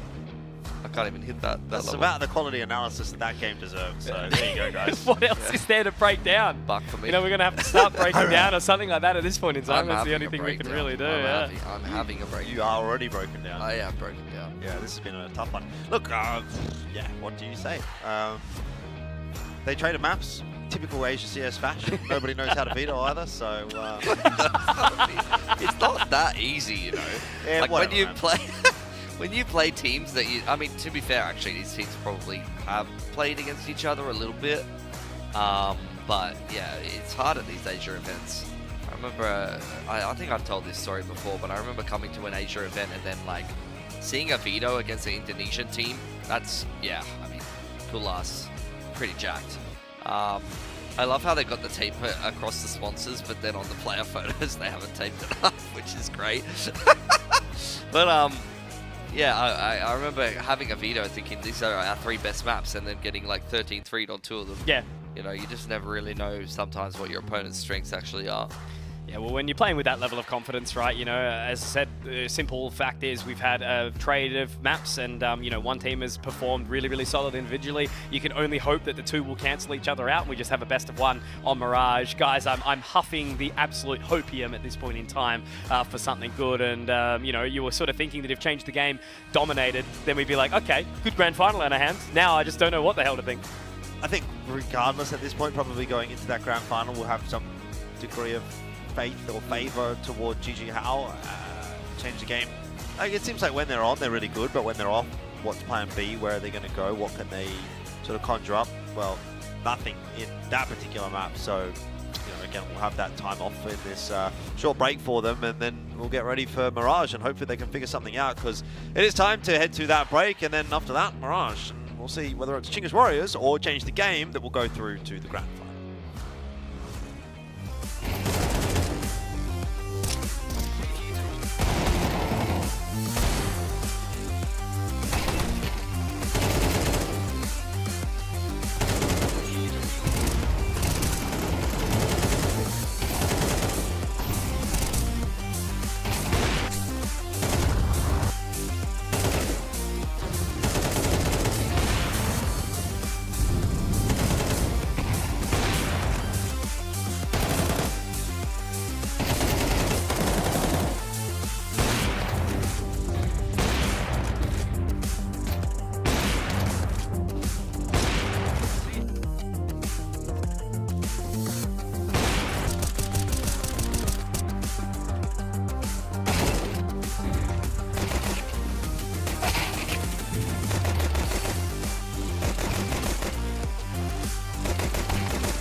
It's Nico. I'm here at the ZOWIE's experience room in Chengdu. Here I have 2 monitors. One is 360 Hz monitor, the one that we use mostly at events, and here is the 600 Hz monitor, the one that I use at home and that we will also use at the IM Chengdu, and the one that I prefer as well. Today I'm gonna try to see the difference. I never really tried them to have them side by side, so this is what I'm gonna do today, and I'll just check the settings first and then we will dive into it. So let me check if DIAC 2 is on. DIAC is on, premium, this is what I use, and also AMA I use on high. As you know already, I haven't used the DIAC on the old monitor 360 Hz. I don't know, it didn't feel right for me, but on the 600 Hz monitor I see a lot of benefits. The game is really smooth, so I definitely recommend using the DIAC on and also AMA, because it helps, both are connected and both help for the motion clarity. So the first thing I want to talk about is the color. We use both monitors on the same settings, so you can see the clear difference between the colors on each monitor. As you guys already know, I always like to have my color vibrance very high and to use saturation very high as well. So for me it's very important that the picture is very visible. As you can see on the 360 Hz monitor, the color is a bit more reddish, it's a bit more orange, and it's very hard to use the high saturation on this monitor because it just doesn't feel natural. And on the 600 Hz monitor here, even if I use the higher saturation and the vibrance, the colors are way more natural, and it's just easier to see opponents. They don't blend in the background. So and what's most important for me is that my eyes are not getting too tired while looking at the screen. So the 600 Hz monitor definitely benefits a lot when it comes to the color, and is just made for CS2. I'll just play a little bit. Let's try the 360 Hz monitor first.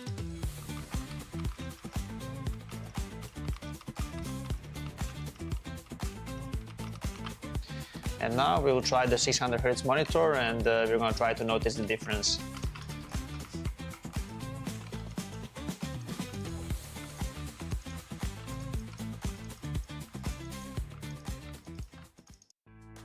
I think the first thing that I notice is the motion clarity on the monitor. It's way more clearer picture on this one. I think when the player model is moving, it's way easier to see them. They are not blurry at all, especially on the maps like Ancient. It can be difficult to see sometimes because of the background.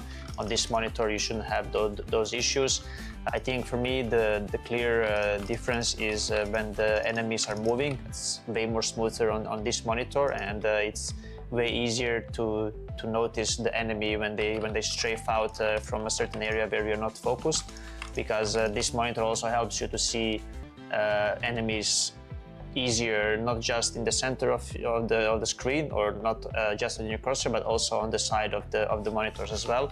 So for me, this is very important because it helps with your focus, and it can obviously help you in the crucial moments to just react faster to enemy. Yeah, I would say that these things are very crucial for every professional player, and these are the biggest upgrades on this one.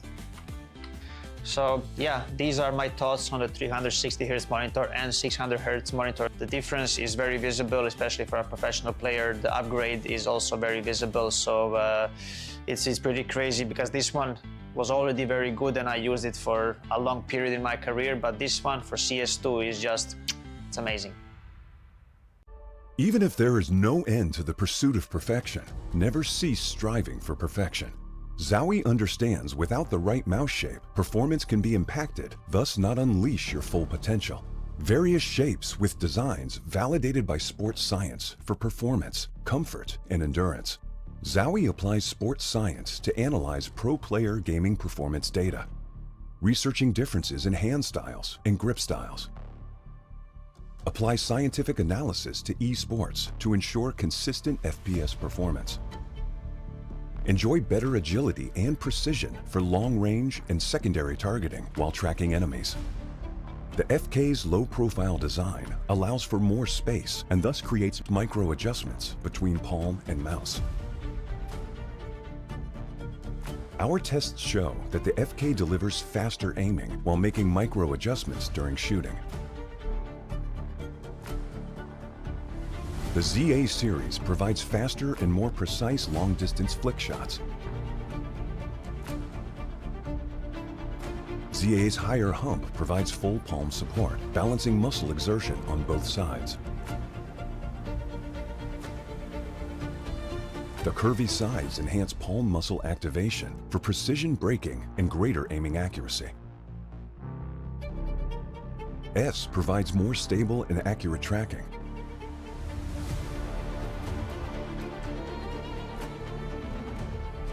The shorter design of S enables more flexibility during vertical movements. Our tests show the left and right muscles are more balanced, resulting in the most stable and accurate tracking. U provides agility and multi-angle movements for claw grippers.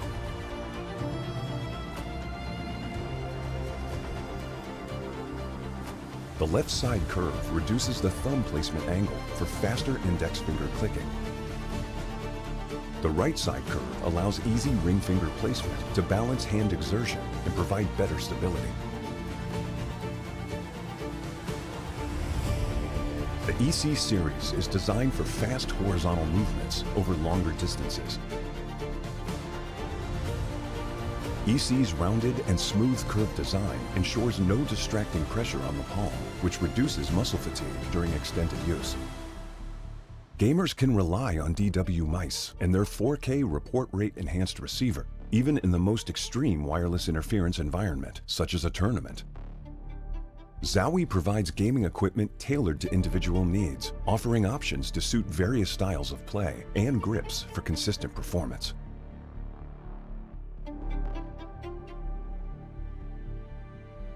This is a brief introduction of the new wireless mice.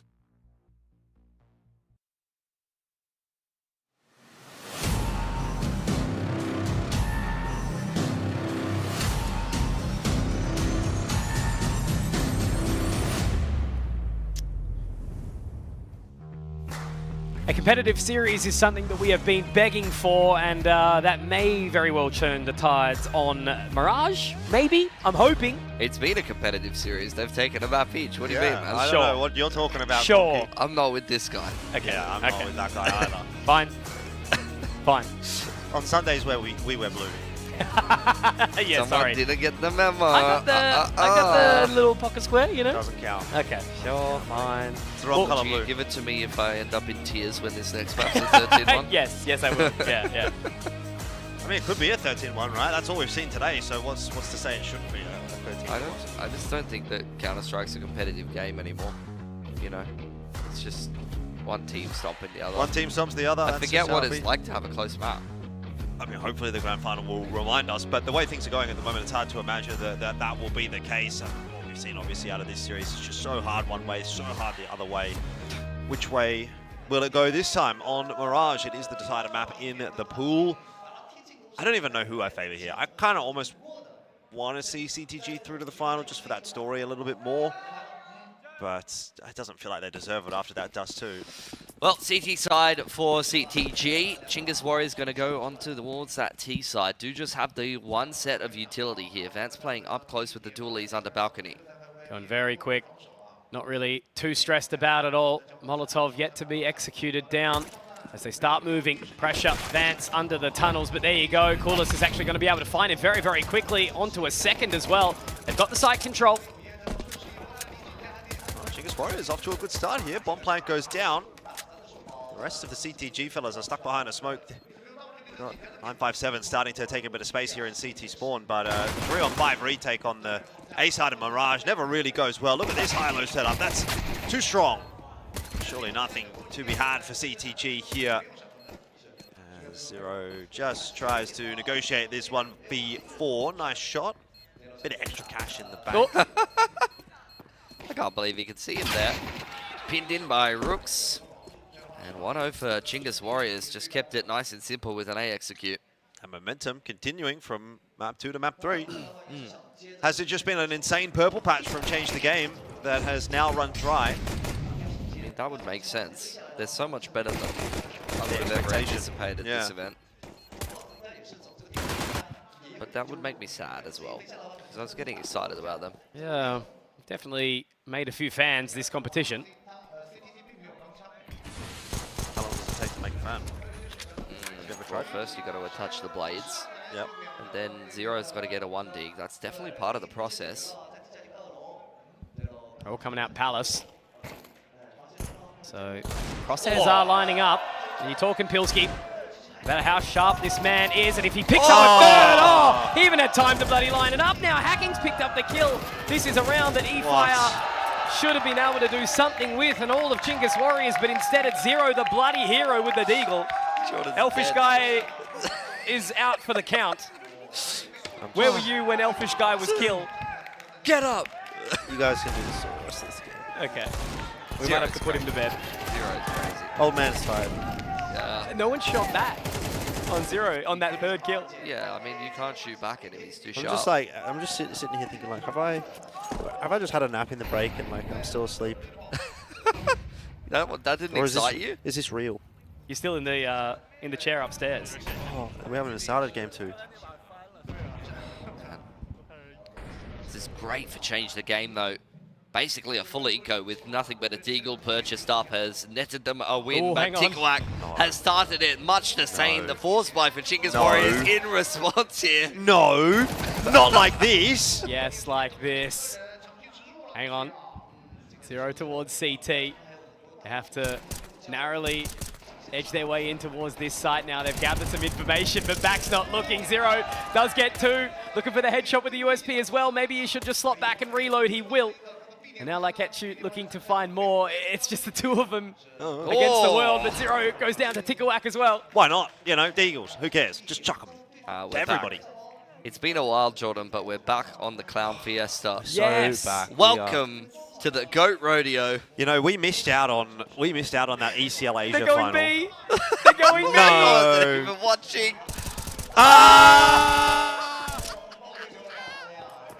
He's gone back to A. Oh, goodness. He's dropped the bomb! He's dropped the bomb! No way.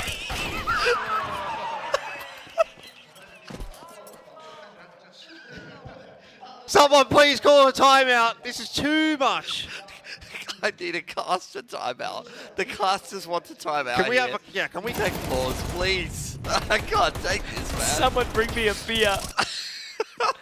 I need something a little stronger. You made us watch it again. Oh, goodness me. It's SBC. Wait, is this coach okay? he's like jigged his neck or something. Jigged his neck, what? Oh, the force bind response from CTG. All right, lock in, lock in. E-Fire forced out of the kitchen. It's getting a little bit too hot there, but he tends to like that. Walks his way back in. 957 on the jump spot. It's just a slow round, really, for Chinggis Warriors. Taking their time. My biggest issue with this round, I mean, Zero's got a hero rifle. So, a little bit worried for Chinggis Warriors, but also there's just no aggression anywhere for Change the Game. Like, they're just letting Chinggis Warriors take the whole map by just dry walking. Walking's good for you. Should try it. Hang on. Deagle, not going to be a difference maker this time around. Hacking is waiting back at Ticket with the scout, though.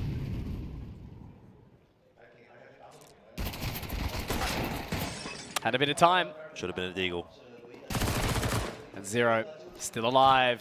This is the main factor here. He's going to be able to drop that plant. Why? Not a single person watching CT. Why are you planning CT? There's no one watching CT! Oh, big kills on the cross from 957. Tikwak in a 1-on-2, which is very winnable, but Let him only cook. 20 seconds. Let him cook. He's actually come off the plant and he's going to line him up. Oh my God! 5 HP! 4K. He could have planted anywhere else. No, we're past that, Jordan. They were watching jungle. They were watching short. They were watching con. They were watching main. Where am I going to plan for? I'm going to plan for CT. Why? Cool ass is the IGL. I'm sure he thought that one through. Hey, look. Pretty good round from 957. I haven't seen Jordan get triggered for a while. Yeah. I'm awake now, at least.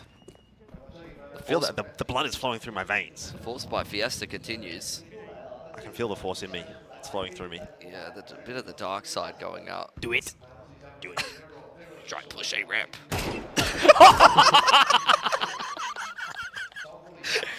You've mind controlled him. Oh, man. Tatooine moment. They're calling it silly season for a reason. Yeah. 4 days till Christmas. I think Santa came early. Can't come soon enough, honestly. It's not the first time I've heard that about you. Chinggis Warriors making their way into middle here. Do have a dig and a couple of AKs. Could definitely win this round and continue the force by Fiestas. I mean, at least, you know what we said, we did want a bit more of a competitive map. This has been more competitive. We have gone back and forth, unlike one team just dominating. Well, now they're making their way up towards B. A little wonder. 957 able to find the opening. Yami good for the trade. Now Vance also able to get a two in the process. Coolest has to pick up the pieces here. He's got into the position now, killing one at bench. Tikwak a little while away, but he's connected with a great shot here onto Vance. Hacking, Zero. Trying to clutch this one out 2 for 2. They are coming from a very separated position right now. Fast flank, though. They won't be expecting Hacking from this position this quickly. They've slotted back nicely.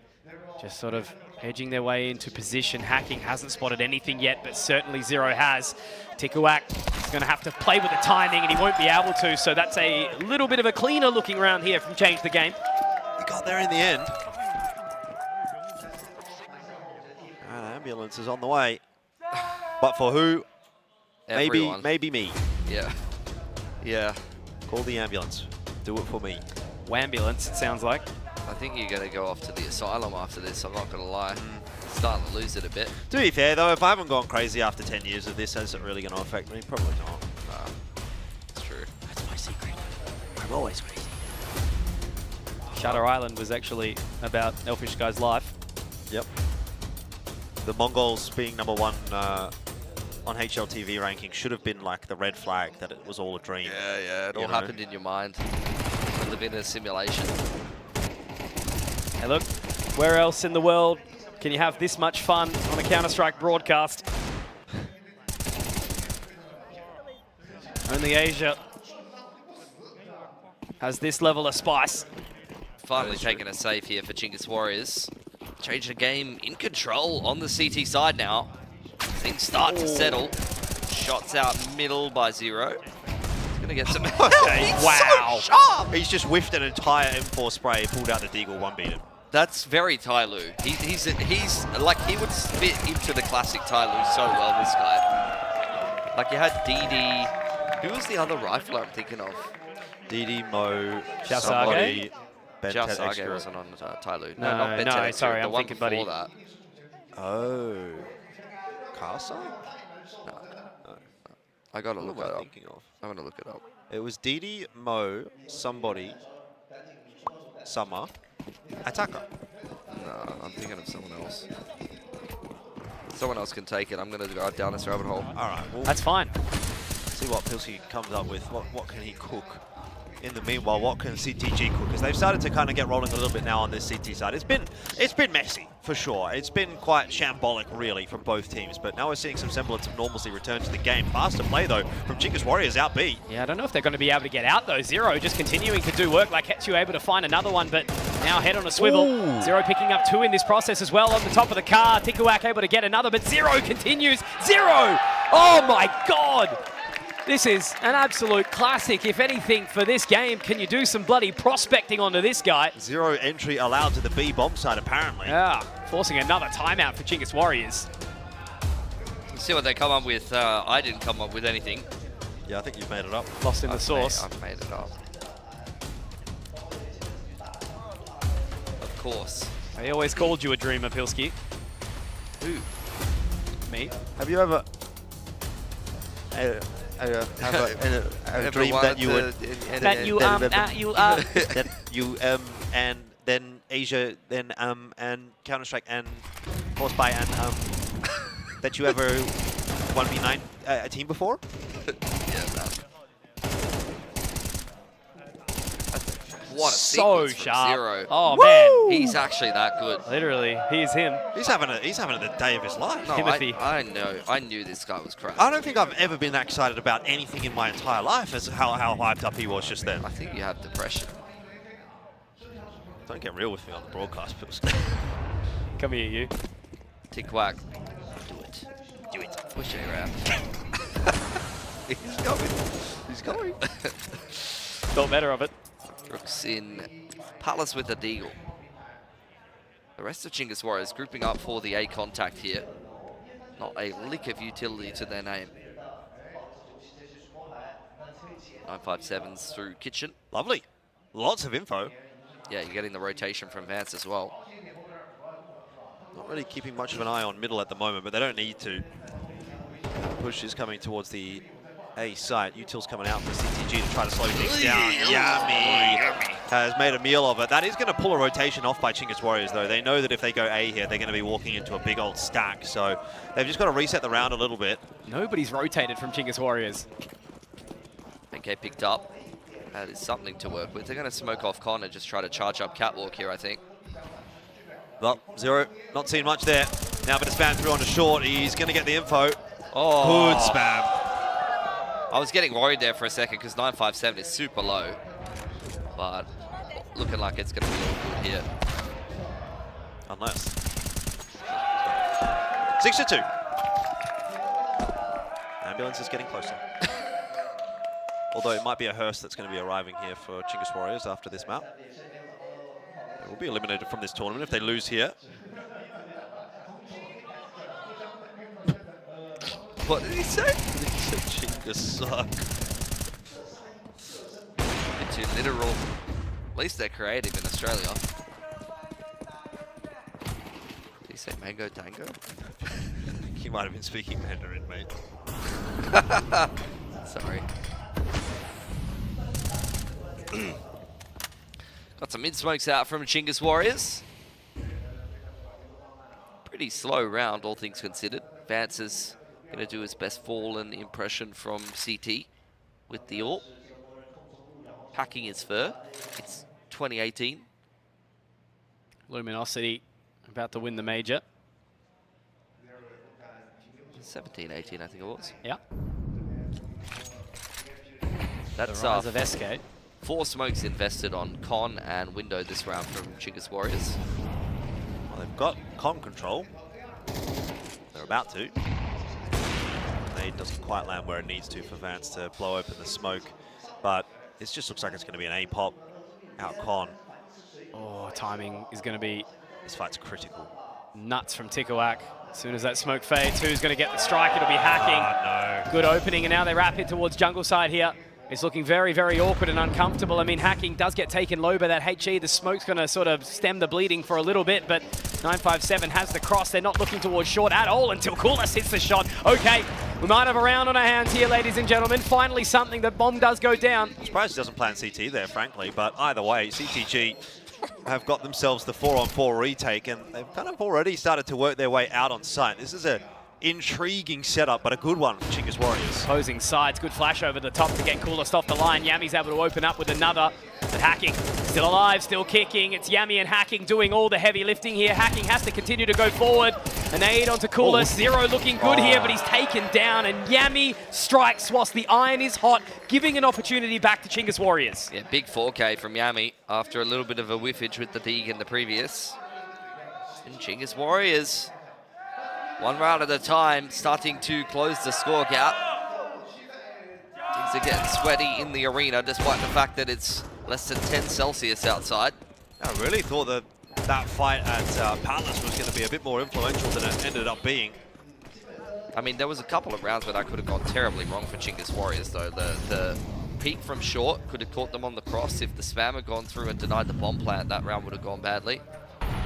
Fortunate set of circumstances and a big play from Yami secures it. Vance pushed off the line by the flashes. Hacking not able to punish the cross. They know that he's at the top mid boxes. Yeah, start to invest some util to try and dislodge him. That inset is not going to spread far enough. It hasn't gone quite deep enough. It's landed on top of the box, not behind it. Neither one of these teams wanting to make the next move in middle.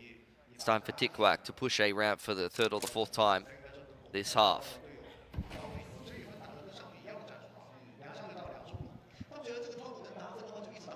So instead he wins the race, as far as Chinggis Warriors are concerned. Yeah. Just prepping their next move. I mean, the split through mid towards A went quite well for them. I think they're throwing a lot of the same utility, just conditioning change the game to respect that. But it is actually going to be the B ending here, and Vance is posted up in apps with the AWP. Hacking's in a good spot to see that no one's actually progressed their way up connector, so they can be fairly safe in the assumption that A is not where this hit is coming. The only thing is they've not taken that info and rotated to player B. So solo hold from Vance on B right now is a rough one. Not been able to do anything yet here, have they? Vance still somehow alive. Hacking flashes his way in. There's a couple of shots. Koulis able to drop one down, but he's now all on his lonesome. 15 seconds. They're not going to push the smoke. He's got no bloody time to do anything at all. Has to just run with the tail between his legs, and he's going to be punished by Zero for doing so. Not quite the cold Zero moment from Vance, but he certainly slows him down enough to rotate the rest of the team around. Yeah, because they've got cold Zero. He's 17-5. Big, big performance from him. I agree.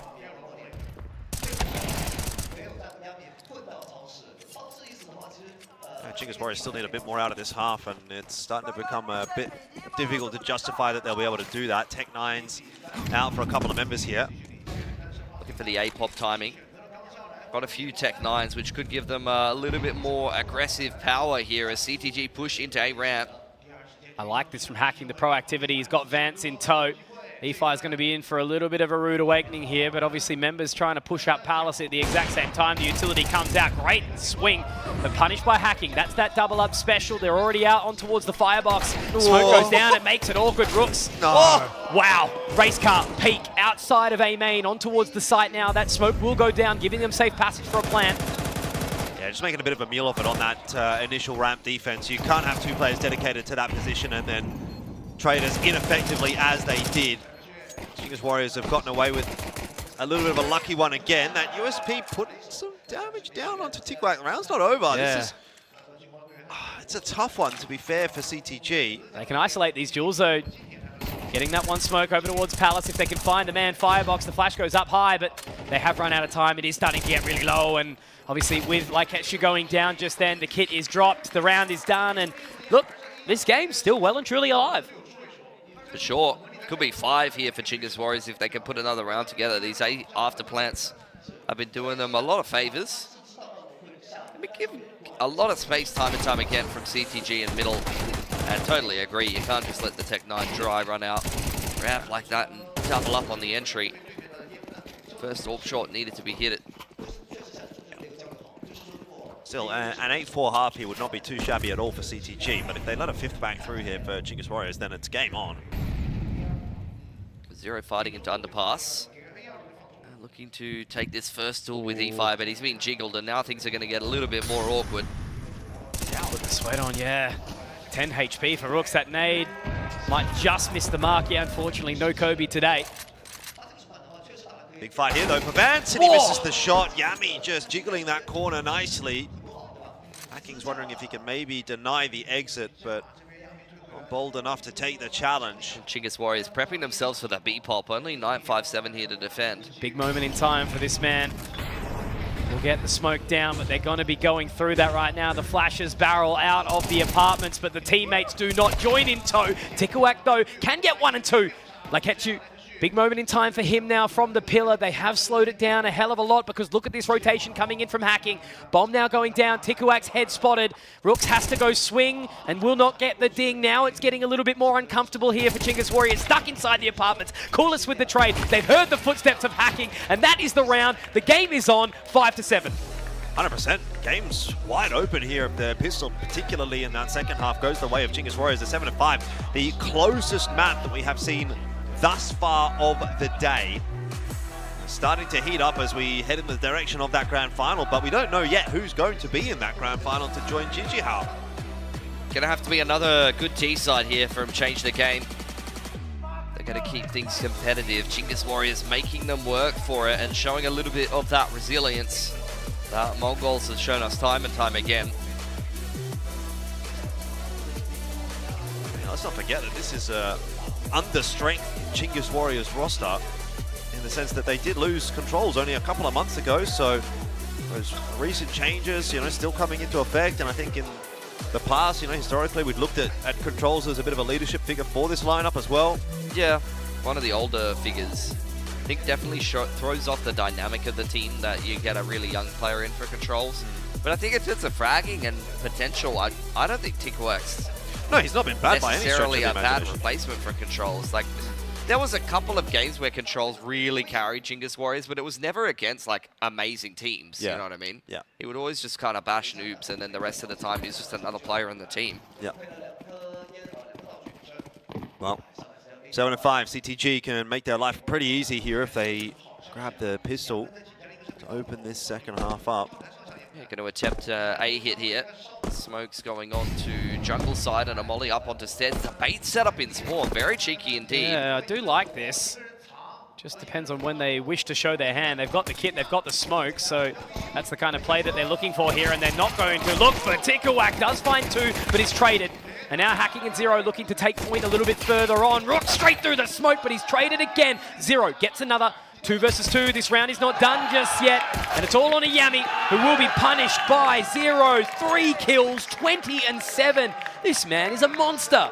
Yeah, lots of cheers coming from the crowd as well. They appreciate that pistol going the way of CTG.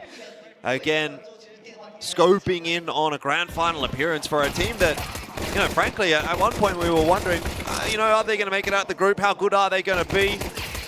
Well, they've proven to be quite good indeed, CTG. Chinggis Warriors are becoming aware of that as well. I mean, you can see what it means to them as well, CTG. They are so fired up. They want this. I feel like all of the teams that are really fired up at this event and really want it have been the better performing. I know that sounds a little bit obvious. Hacking. Nice opener though. Cool-Ass to try to hold on the site. Yeah, it's a rough position to be in, right? You know, it's tucked up just behind default box, but they're getting straight through those smokes. Yami's going to be the first to open up, a second as well, but Zero, he's found a couple in the process, but it's not going to matter when they're already flushing their way in through the site. Rooks down sandwich, and he's certainly eating good right now, unless Zero has something to say about it. Oh my God, Zero, how do you keep getting away with this? I mean, it's just an unbelievable play from him, isn't it? You've just killed the guy sandwich. You know, roughly speaking, where that guy is underneath you, but you're pretty low on HP. You're thinking there, if you're the CT, he's going to slow it down. Instead, he just walks out and takes the fight to him. That is madness. I mean, I feel like Zero was the turret in that round. You see all of this chaos below him, and Zero is the only player, AK in hand, that goes unchecked. And he's just shooting absolutely everyone from up on high. A 9th round for Change the Game, who have yet to take a timeout, while Chinggis Warriors use their last into a round where they don't have the money to buy. It's over, Chinggis Warriors. I have the high ground. He had the high ground. Had the high ground. But Zero is definitely feeling like a protagonist in this game. 24, man. 24-7. 14 rounds. That's the kind of performance that's going to put you through to a grand final. Mid-window smoke out early for Change the Game, but not interested in mid. Going to go and explore toward the A site once again. That molly's a good one. It'll force the player forward. Yami in for the fight, though. He's going to win it. Alive. It's Zero again, though, getting an additional kill. He's down to 10 points of HP, but Ticklewack has slipped the net. He's inside the smoke. Surely there's no way that they're going to be looking for him here. Ticklewack, he can't quite find the kill. He started to panic a little bit. Coolest has got one, but so has Rooks. The whole team is here. They haven't yet found 957, though. He's wrapped through murder. Yes, but he's only got a Mac 10. So his multi-frag ability here is going to be somewhat diminished by having such a weak weapon at range. Rooks also will probably be able to spot him out. I don't think he's going to get a lot done here. It's a nice flank, but I really don't think he's going to be able to do enough. They can't really rely on Zero here.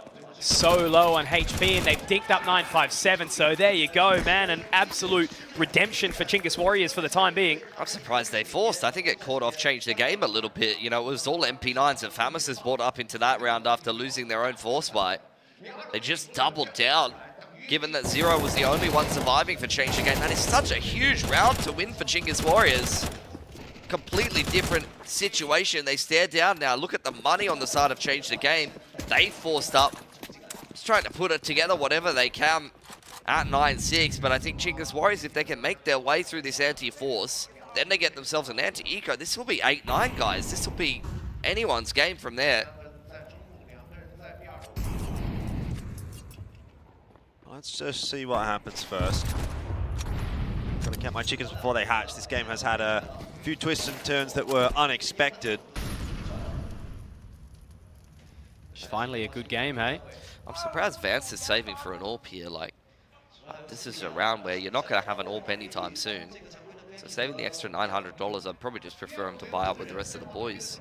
Usually you see this kind of purchasing more so on the CT side, right? Deagle here could make a big difference, but you know what? Just let the rest of the fellas get it done. Zero is the hero right now. 26-8, by the way. He continues to improve on that scoreline. He's always got 200 ADR. This is getting kind of ridiculous. Up into Congo, Change the Game. Have they got 957 in window? It looks like it. Yep. So, messy situation for Chinggis Warriors to navigate. They're just two apiece on the sites here. Gonna go B, and there is a big hole in CT right now. If 957 picks the timing to creep out Murder Hole, he can get in behind them in market. Rooks is having a little bit of a look for that now. 957's being patient, and I think this patience is going to pay off. CTG could really find that gap in the defense and get their way into B, even if he dies here. He's going to get the info. Oh! Are you kidding me? That is nuts. And there's just no way they retake this. eFire knows it. They've lost the sight. They've lost the momentum and Change the Game. Just immediately get a 10th for free. That's unbelievable. 2 bullets, 2 kills, and a round. Yeah, I'm looking at it and I'm thinking, are they going to try and go for this retake? But time has really already escaped them. It's such a long rotate for that Apartments player. Kulas has opened the account. They are incentivized to go for this, but this could be guns on the floor straight away for Chingus Warriors. Time gone, more than halfway. Got to pick up the pace immediately here. They're out of the Apartments. It's only going to be on the Laiketsu to try and clutch this one out here. It has to be a single shot. He's got no HP and Coolest. He's done time. It's close. He's got it. He's got it. Bloody He's close. 100% got it. Oh! That was so bloody tight for Chingus Warriors. How many teams would you just see save there? Not even think about going for it. They are cutting all kinds of corners to get back into this game. Ridiculous shot from 957. 3v5? Yeah. 3v4. No, because he got the first kill in a market. 3v5, completely out of position with 0.1 second to spare. Yeah, I think CTG thought they'd already won that round. You know, they looked a little bit lackadaisical on that post plant. There was a couple of players that got picked off where they otherwise could have been playing time in a little bit more of a reserve position. But anyway, we're beyond that now. We have to go into the next round. There is a slight investment from CTG. Pistols and armor for a couple of players. There's an AK out for Zero. Again, to see if he can be the hero here with this hero AK.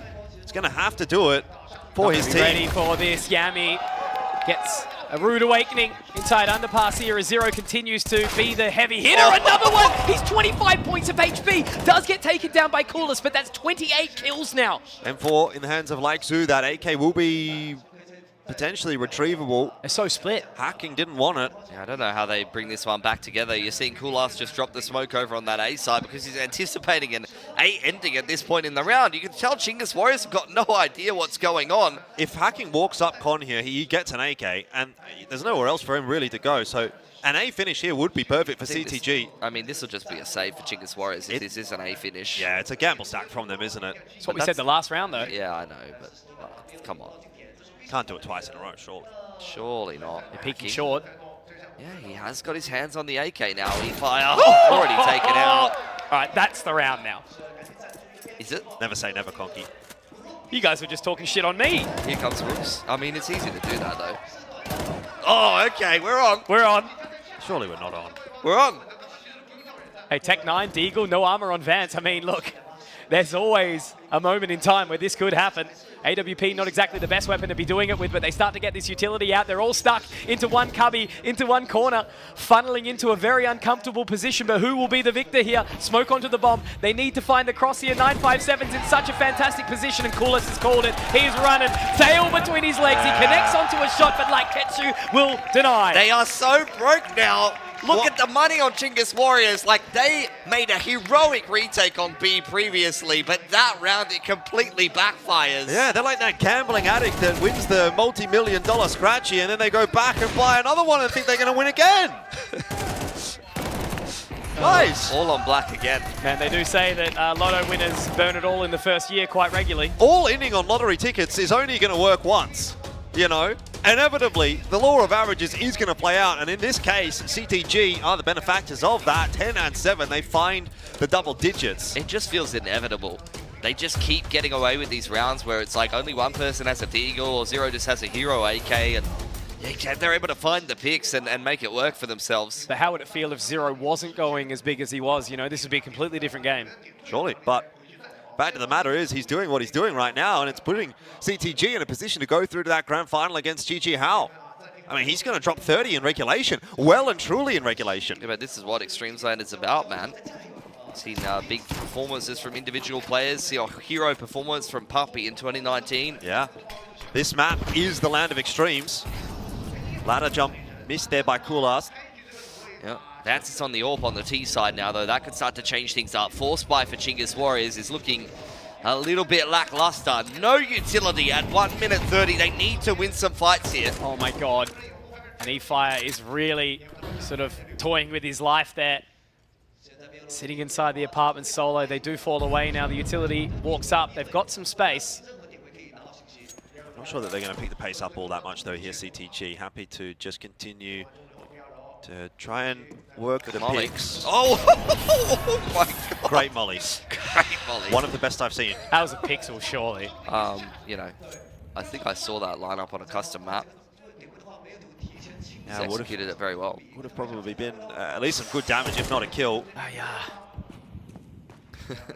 Chingus Warriors keep saying hello and then just being a little bit shy, a little bit sheepish afterwards. We're getting some nice ship damage in. Vance is down low, Laiksu and 957 both tagged up, so those M4s become one-shot weapons to those two. They're all stacked in mid as well. 40 seconds on the clock here to try to get up corner into window. Where are CTG going? What's the plan? Oh, they need this round so desperately, don't they? Hacking's going to be the first to find the entry. Coolest has walked in solo now. Some warning shots from Rooks. Tikuak only has the Deagle sitting from CT. Another shot, a third! Tikuak, he might have kept this round alive. Rooks can walk on in. It's just the sole member fans, and he cannot do the dance.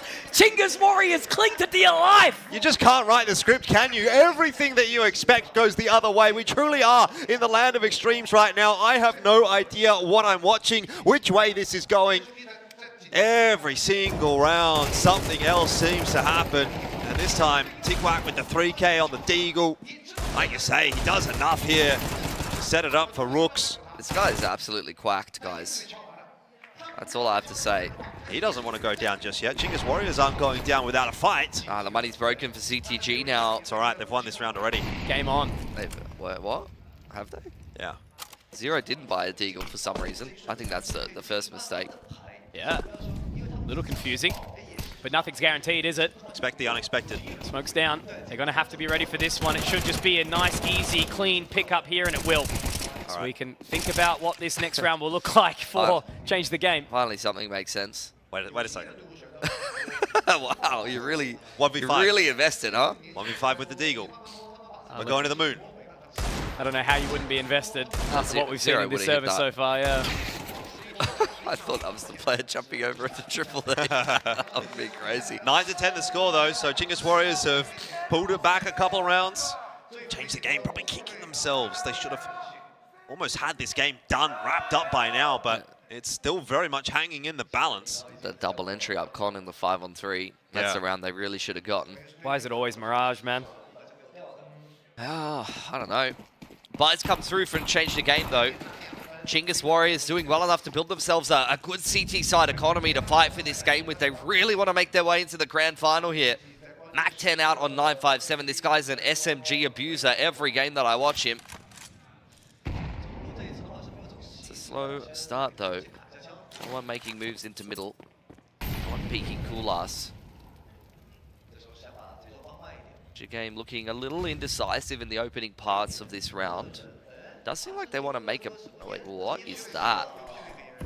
Ugh. It's a miss smoke. They missed the stairs smoke. I don't think I've seen that. Here's the wave of utility into B. They're really trying to keep Chingus Warriors guessing. 957 showing a bit of presence over here, but I don't think it's really fooled Chingus Warriors all that much. They haven't drawn a rotation back over to B. So Chingus Warriors holding strong on A, but still some entries being connected. That is 29 for 0, and Laiksu is all the way into jungle. This is falling apart for Chingus Warriors. Spam through a ticket. The end of Coolast, and it's kind of just the round over. Yami, he slipped the net completely. He's going to be able to walk out at the most opportune time. How many kills is he going to be able to find? He misses the first, but he does connect onto the second. Can he deny the plant? No. And I think he's going to have too many angles to try and clear here now. Oh, maybe there was just a microsecond of an opportunity there, but eFire has to walk up from CT. Again, too many angles to watch. He does dink up onto 0. He's going to be able to slip the net here, but the rotation does start to come around, and it's not going to matter when 0 has 31 kills.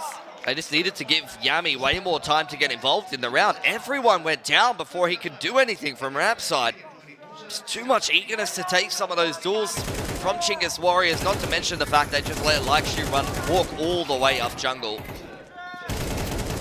Laiksu and 0 combining for most of those kills. This is where it has to come together for Chingus Warriors though. 1900 loss bonus. They have brought pretty much down to 0 or as close to 0 that it doesn't really matter. If they don't win this round, the game is over. Yeah. Glass Cannon Orp on Kulas, taken over towards middle. Once again, he's not being given anything. It's going to be a B execute here for Change the Game. eFire is over there. A full belt of utility. Close on the rotation will be Rooks. The same can be said for him. They have what they need to stop this. Here it is. The final ditch effort here for Chingus Warriors, and Kulas will open up the bank account nicely. Make it 2. Awesome stuff. That's actually completely frozen. Change the game in time. eFire strikes as well. And now they have to go in. They have to continue to look for this. Hacking and Vance, the last two standing. Such a disappointing call from Change the Game. You know, they've taken all the nuance out the round and just said, yeah, we're going to rush B against a team that has been kind of dealing with these sorts of rounds a little more comfortably. I mean, it's just inexperience. You're trying to force the game to be finished. And you end up forcing the exact opposite. It's a sigh of relief for Chingus Warriors if they get through this round. Not only that, but also with a bunch of guns alive, it'll stabilize the money. That's his up con here. Only the one player on A. Tikuak giving him nothing from spawn side. Double peek. Oh, didn't market. see. Yeah. Sounding a bit like a used car salesman right there, Pilsky. It's like, oh yeah, it's got 100,000 Ks on it, but it's pretty good. It runs pretty well. He's up con. Don't you worry about it. There's something in this round. It's like, mate, it's got 3 wheels. It's got 3 wheels. Aircon works. Logbook looks good. Turns Serviced on. every couple of months. Can't guarantee it drives, but it turns on. 10 and 11. There's nothing in that round for Chingus, for Change the Game. Chingus Warriors are right back in it. Much needed. As we've said multiple times, it really feels like it's been Change the Game that have pushed out to a lead and then allowed Chingus Warriors to get back in on multiple occasions. Well, you know what happens when you force too hard. I don't actually. I don't. I don't want you to finish that sentence. It was a really good rotation timing for Coolast into that B site. And Change the Game. They're actually going to go for the half buy. Back down onto the pistols here. Zero's got a dig in his hand. That brings a smile to my face. Coolast. Slow. Yeah, blowing the HG. Window smoke wide open. That's great info though gathered. I don't know how quickly it was sent over to Yami. However, he was just ready for it. The rest of the team still kind of held back by that Molotov. They will start to march on out now. Tikuak again in pole position. Coolest doesn't quite connect on it, but it's not going to matter when Prime Prodigy Tikuak is on for a couple more shots. 3, 11 to 11. The wish has already been granted. How have Changed the Game let this happen? I feel like they've let a little bit too much slip now. Timeout going to come through from Change the Game. It's 11-11. It's the 11th hour for one of these two teams at Extremesland 2025. And my money is on Change the Game being the team to get knocked out. It feels like they've been rattled. It feels like they've given a little bit too much space to Chingus Warriors, who have recovered time and time and time again. Remember, Boros lost with 37. Zero could have it happen to him as well. Yeah. I mean, Chingus Warriors have just got a little bit more experience in these kind of situations at the end of the day. Been overseas, played in, you know, major level events. Played at LANs in Mongolia and outside of Mongolia. I've been grinding the competition a little bit longer than what we've seen from Change the Game. And I think you're seeing that resilience shine through right now. Still a chance, though, for Change the Game to get this game done. 2 Mac 10s out there for Like Shu and 957. Quick smokes into middle. They're not in a rush to be going anywhere. Aggression in towards Palace here. Coolast spots out one. Zero cannot go down here. They need him alive with an AK in hand. He's lucky to be alive, frankly speaking, but meanwhile, Change the Game recognizing, you know, 2 players in Palace, probably not a lot happening middle, so they have a little bit of a look there and take some of that space. A-Fire's got all of B deep in kitchen. That's going to allow Chingus Warriors to lean much more towards middle and A.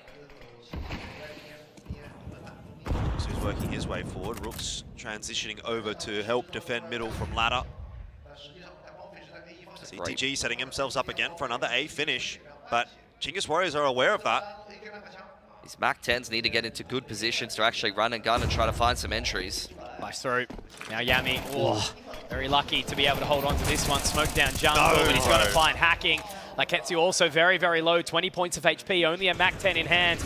Now they're a little bit trapped here. Tikuak has found another, so has Yami. They're dropping like flies here, 44 seconds. Zero still stuck in Palace. They found his position earlier. Now they would have heard from Vance too, and Tikuak taking him. Vance falls, map and series point to make it into the grand final here for Chingus Warriors. Yeah, just too one-dimensional, too readable really for CTG. All that information going over to Chingus Warriors. Even this fight from Yami, you know, Hacking is sitting there spamming his AK in that corner for a good 5 seconds, and Yami says, well, I guess I know where you are, even though the smoke's up. And really nice kill from Yami. Real cool, calm, and collected for Chingus Warriors in these last couple of rounds. I think they've done enough, changed the game. Have faltered at the final hurdle, and that is just the inexperience shining through. Oh, this could go overtime. Just the way they're picking up the pace here already. Yami straight up connector. Tikuak, he's going to be very alone here. Solo dolo on an island. He does get 2, so maybe it's doable. Zero has found one back into the 3-on-3. King in jungle, gets back to the relative safety of his teammates. Rook's not going to get anything on that cross. You're right, this one might still go OT, change the game. Beating Chinggis Warriors with pace in this round to start with. That's nice though from Rooks. He's jumped from short into window, caught hacking on the timing, and now it's down to just 2 to defend this bomb plant for CTG. Zero has dragged this team kicking and screaming across the line. He's going to have to invest more, do a little bit extra. He's taken low, but he's hit the shot onto Rooks. 2 versus 2 now, peppered down. Vance sitting back at A main. Zero again and again and a fucking again. The man goes hard. We are going to overtime. Finally, some action. Man, that was a close one. Changed the game, only just getting that over the line. Again, like we've said, just changing in throwing in a change of pace, the adaptation kind of coming through and catching Chinggis Warriors off guard. Yami was the one that really needed to get his one and didn't. Tikuak, even though he managed to find 2, sort of salvaging the situation somewhat, wasn't able to hold on to the site. The rotation comes through a little bit too late, and yeah, Chinggis Warriors, again, you know, feels like they're just being tested very heavily here by Change the Game. The story swapping up, though, with, for the first time, Chinggis Warriors having the chance at being the team in the lead. They themselves also fumbling.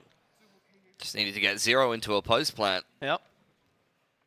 These are the life games that you remember, aren't they? I mean, Vance had like 6 kills up until that point, and he just needed to hit that one deagle shot, and he hit the deagle shot. Now we need a clean slate from him. Cannot afford to have any slow performers. That honestly was a pretty key deagle shot. I don't know if, I think Zero just ran out of ammo, and that could have been a spray down from the CT coming in on the retake there. Changing game, doing just enough to keep themselves in it. Now Vance has got the AWP out on the T side. Double AWP, I think it is, yeah, from Chinggis Warriors to change things up. Why not? Plenty of money in the OT. Kulas is waiting for this window smoke. It's not coming. It's going to be a molly instead. I mean, Change the Game are walking through unders here. Maybe go for a window boost or some kind of fight towards Con. There's so many CTs here. Great nade to start things off. Yeah, that's worked out. Kulas, you could tell he really wanted to get some value out of that nade. Thought it was going to be to blow open a smoke, but instead dunks on 957's head. Well, the smoke will force them away. This is going to be a bloodbath at mid at some point. Just waiting to see who makes the first move here. I was literally about to say the exact same thing, Pilski. Blood, water. But Kulas gets the right eye peek there. Beautiful stuff here. The nade's going to keep Zero packing for the time. Still 55 seconds left, but E-Fire has dropped 957. Change the Game are losing numbers very, very swiftly, but Zero out of the high heavens, but he's looking the wrong way. There is absolutely no way he keeps getting away with this. Murder. The police are looking for him, hunting for this guy called Zero, who just keeps dragging Change the Game, kicking and screaming through this match. He's got some kind of invincibility cheats on. I don't even know what's going on. He's turned God mode on or something. 30 seconds left. Nobody seems to be able to hit him. Bomb dropped, bomb dropped. Shutting down hacking is probably the round. You're right. The bomb having dropped there.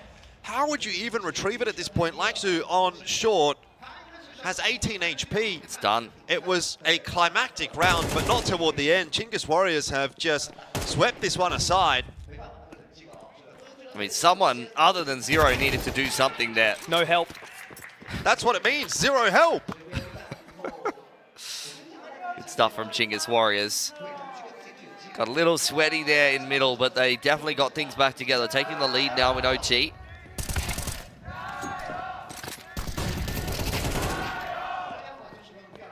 Great movement from Zero. Double AWP being kept on over.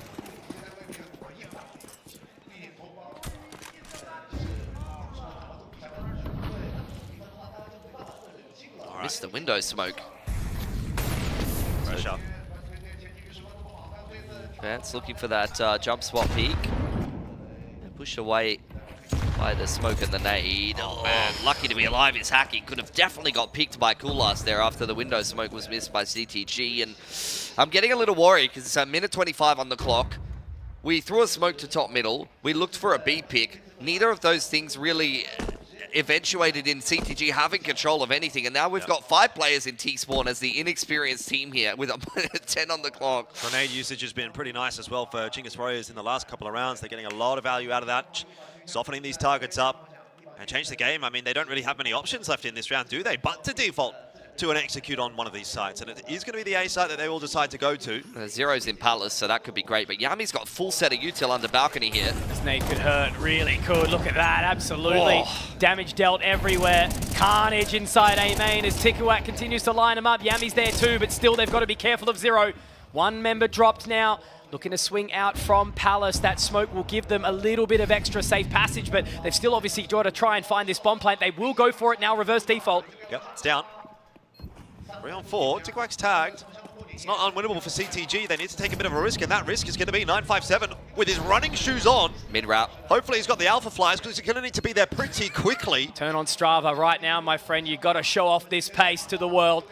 And Zero, Coolest is just holding that firmly trained eye. He just wants to buy enough time. He shouldered it out, but that's lost. Will 957 be able to get to this nap done? 2 minutes.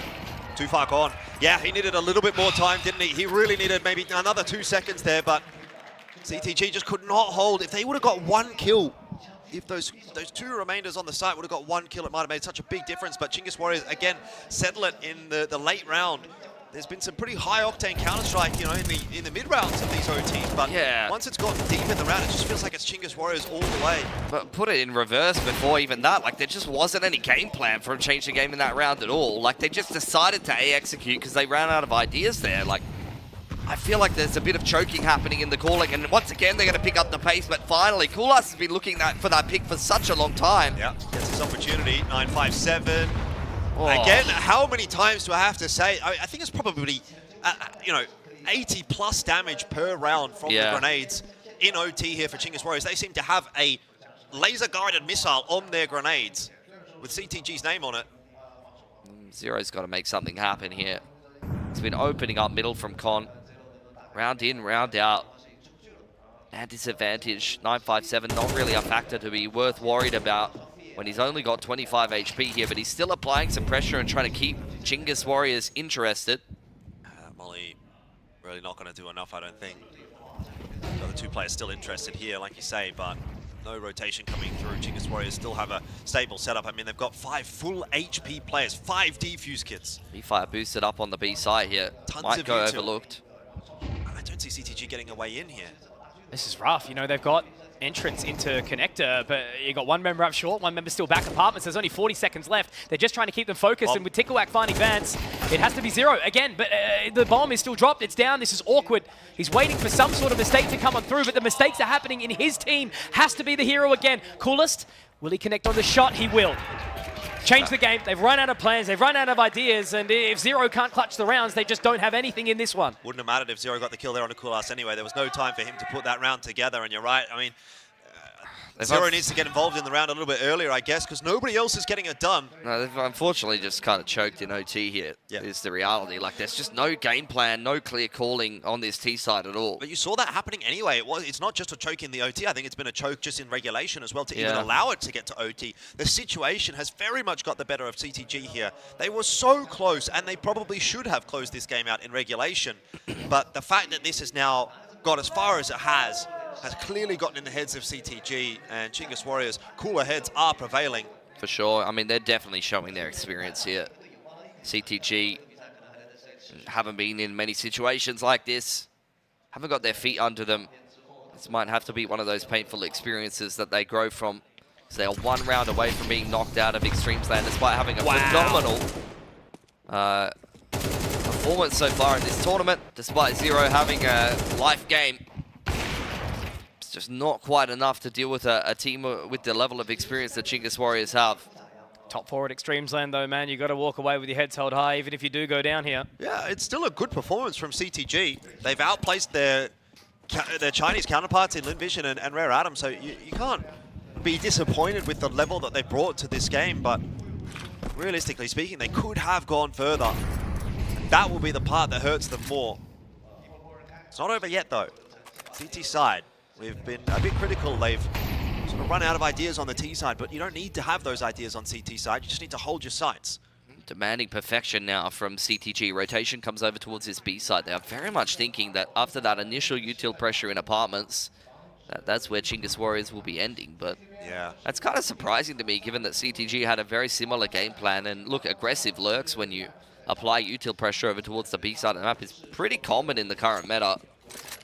I don't really think that warrants pulling an extra rotation. Push from 957, and E-Fire is ready for him. Things go bad to worse for CTG. Yep, just pushing for info. Yeah, the important factor for us here is where is Zero going to be playing? Look at Hacking, he's deep in Palace, so they are going to be able to stack B here, but will they make it in time? I think so. Chinggis Warriors still sort of stuffing about in mid. And Con smoke flash in there for Con as well. It's going to be a B finish, that's for sure. We've got the two players over there with a fast rotate potentially to come through from Laiksu. Need to hit this shot, Vance, and he does. Zero down early, the hero out of the picture. Can Vance step up and make some magic happen? It's his moment to shine. He's already found two. Hacking, picking up another as well. This is an advantage held by CTG. But Yami puts him down. They need this rotation to come on in, and look how far away Hacking is. He's close enough. Bomb plant's going down. Won't be denied, but a 1-for-1. Yami in the clutch. He's been decent all game. Hacking, a bit more inexperienced. Will he crumble under that pressure? Utility out. Certainly starting to feel it, and Yami will close. Oh man, heartbreak here in Shanghai for Change the Game, the sole Chinese proprietor to try and carry the hopes and dreams through the deeper parts of Extremesland, but not today. They can certainly run with their heads held high after a crazy map result. This has certainly been one of the most competitive maps that we've seen this entire competition right now. So it'll be a somber farewell to Change the Game, but we now have our grand final stage set. Yeah, in a way, obviously a bit disappointing for Change the Game. We're sad to see them go because they have offered such fine resistance to some of the bigger names in this competition, nearly even also toppling Chinggis Warriors, but at the end of the day, they will have to depart, and we do get that GG versus Chinggis Warriors grand final. Can't be too disappointed at the end of the day, though, from Change the Game, kind of coming in. Not zero expectations, but very low expectations, I think, across the board, at least from us with regard to Change the Game. They've definitely exceeded those expectations. Speaking of Zero as well, absolutely phenomenal final map there from him. Pilsky, you said you were a fan even starting from a couple of days ago. So this is a guy that we'll be kind of keeping a bit of an eye on going forward. I'm certain that, you know, when we get to see Change the Game popping up in things like ECL, ACL, random qualifiers, this and that, we'll look to these guys and say, hey, I wonder if they can replicate what they did here at Extremesland. And also with the variability that's happening towards the top end of Chinese Counter-Strike right now, you know, you've got to think, Lin Vision are looking for maybe a new player, Tai Lu are looking for maybe a new player, who knows what's happening with Rare Atom. Eyes are on these guys that can come to these kinds of events and deliver, so Zero might become quite hot property going into 2026 if he can maintain that form. Just put him in for attacker, yeah, good enough. Literally. Seriously, that guy's cracked. But you know how things go with these Chinese organizations. They often have them locked down pretty hard with the contract, unless it is very much a streamer team, which should probably make things a little bit easier. Regardless, though, I think that's going to be a little bit of a lesson that you often see learnt at this kind of event. You know, unfortunately, a choke has occurred from Change the Game. There, they're in position choke the game to win the game. And look, not choke just Warriors this time. They've been able to get their feet under them, but they're going to have to step up another level from that. If they're struggling against Change the Game in the semis, then unfortunately it's going to be another pretty one-sided game against a GG Hao that hasn't really faltered very much, except for a little bit of a sloppy game of Eruption to start this competition. Yeah, absolutely. And I can just say, like in the first two maps, you know, GG Hao were probably sitting there like rubbing their hands together going, oh God, these guys suck. You know, we're going to be able to decimate in the grand final. But after that, both teams got activated. Chinggis Warrior was looking really good, and you know, I feel like that momentum that they were able to carry through Mirage means that even after a short break, they're awake. They're ready to go into this grand final. So yeah, hopes are there that we do have a heater of a final map of this competition, because that definitely woke us all up. Yeah, definitely. I mean, look, across the board, I would say that's been the most fun map that we've had. It was actually, you know, really getting into it. Obviously, there's a lot of storylines that you can draw from there. Zero definitely doing very well. T-Quack as well, I think someone that we can keep an eye on. But we'll keep an eye on the interview here. 现在我们中间是来自 CDG 的莱克旭，欢迎莱克旭。这场比赛确实是一个让人看上去非常揪心的一场比赛，最后其实很有机会能够拿下。所以从你的视角，你会觉得 CTG 最后是遇到了什么问题呢？其实我觉得 CTG 遇到最大问题就是经验不足吧。面对 CW 这些铁的队伍的话，我们越到后期，我们的细节越差，我们的那些处理啊、应变啊，完全没对面的快。然后还有各种进包点的那些细节都是有点差了。我们是今年下半年开始6月份嘛，开始组成一个全新的 CTG 嘛，然后到现在比赛经验少太多了，还不足。如果经验再多一点的话，各种细节一点的话，我想应该是可以的。He asked what caused the round that we cannot win, and he said because our lack of experience and confidence, especially Chinggis Warriors, a team with very strong experience, and we only formed the team from June, so we don't have enough matches to play. If we have more matches to play, we have get more experience, we can handle details better, we can win the tournament. 那第二个问题想问一下莱克旭，相比于我上一次看到 CTG 在线下的舞台，我觉得你们在表现上更加自信了。所以你会怎么去总结 CTG 在极限之地这一赛段的表现？非常棒！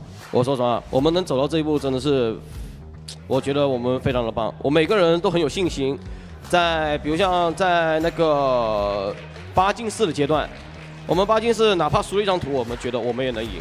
无论陷入怎样的劣势，我觉得我们都能翻盘。顶多是跟 CW 打的话，有点。他们经验比我们丰富了，我们经验太少了，我们需要更多比赛的磨练。我觉得我们能追上他们的脚步，甚至超He 越。asked, compared to last time we saw him on land, they have like much more confidence right now. How can we like rate the performance this time? It's perfect. By the answer, we did very good by this tournament, and even in the quarterfinal, even we lost the first map, we feel like we still can win. So, give us more chance, we can do more better. And for the global audiences, for those who don't know, CTG is also known affectionately as the streamer team. And honestly, a lot of us didn't expect CTG to be one of the favorites to win. But you guys clearly worked really hard. You've said in your interviews that you were working on utility strategies and doing something a little different, like changing the game. So can you tell me what you're proud of this event and what you want your fans to remember you by? 对于一些国际观众来说，其实大家对于 CTG 认知更多像是一支主播队嘛。但是你们之前，首先大家没有想过你们可以走这么远，然后你们之前采访也说了，其实你们在一些战术啊、道具上面花了很大的功夫。所以你希望观众可以记住你们在这些比赛当中有什么特点，或者说希望大家怎么认识你们？对于这一点的话，大家记住我们，我希望是一群普通追梦人吧。我说实话，我们5个的组成也是5个热爱打 CSGO 的玩家，然后组在一起，然后走到这一步。我觉得每个玩家都可以有这个梦想，每个玩家都可以带着他的梦想走到这一步。然后职业的道路上，不只是只有职业玩家，还有很多追梦人。He said he wants people to remember them as a normal player who just chasing dreams. So it's not about professional player or the normal people. The Counter-Strike is all about professional and normal. So as long as you have dreams, you can come this far. 那最后，赖克旭，请你用一些话或者一段话，你想说的任何，送给你的粉丝。我在这里感受到你们对我们的支持，我说实话非常感谢你们的支持。每一场开局我都会听到你们的呐喊 ，CTG CTG CTG，Let's go CTG CTG 加油！我说实话。在你们的鼓励下，我们会越来越好，越走越远的。谢谢赖克旭，谢谢赖克旭参加我们的赛后采访。那我们也是稍事休息，一起期待待会儿总决赛的表现。再一次把祝福和掌声送给 CTG， 送给赖克旭。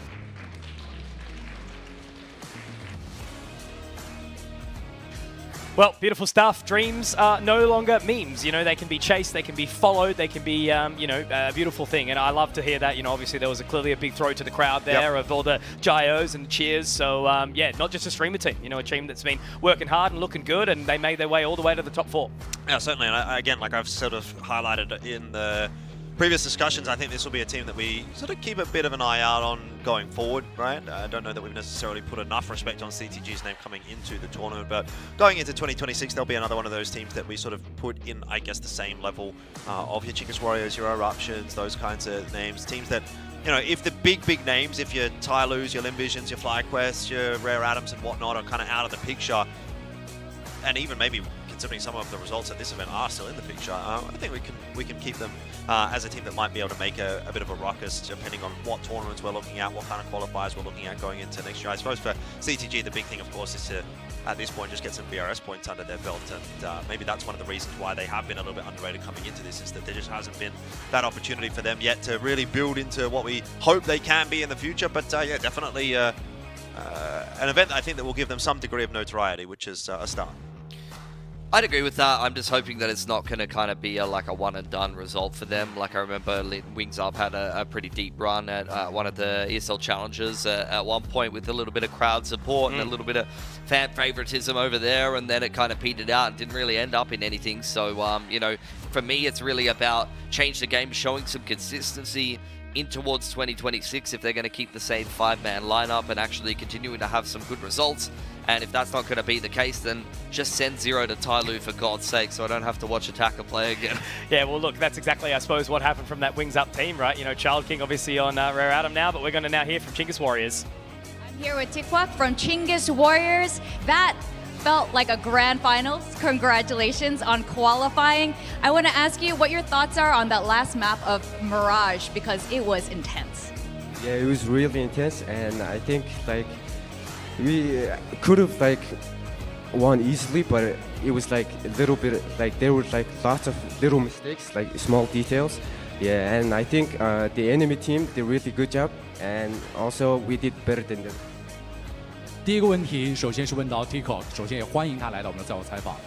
第一个问题，在图3这张图打得非常的焦灼，你对这张图有什么样的想法 ？Tico 也说，这张图确实，它让我们打得也非常的揪心。我本来觉得我们可以赢得更加轻松一些的，但是其实最后对方确实打得很厉害，我们跟他们有来有回，拖进到了加时赛。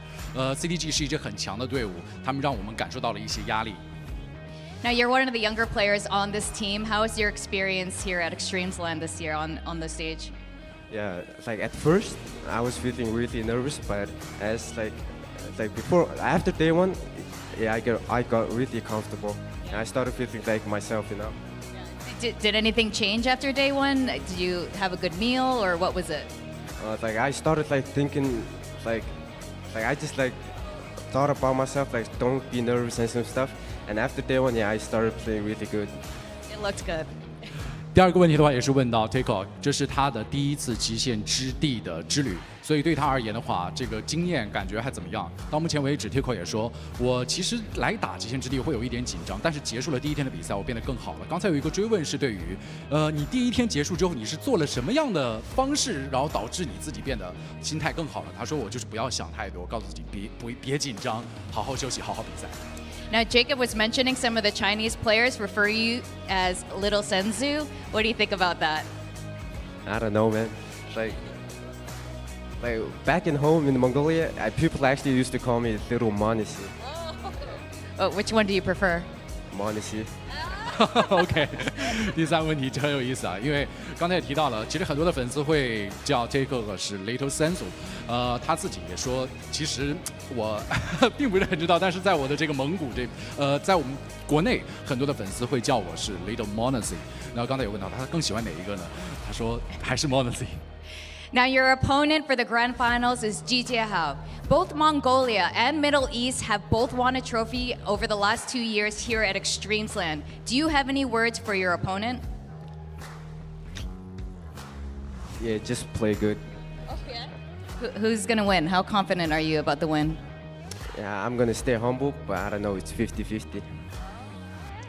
最后一个问题的话，其实是对于决赛的一个预热。刚才也说到了，马上面对对手是集结号，他们是上一届极限之地当中有冠军的选手加入到他们当中。Tico 也说，有任何的话想要对他们说吗 ？Tico 说的是，其实我还是想谦虚一些，我觉得大家都有可能50%，50%，谁做得更好，谁就会赢下最后的冠军。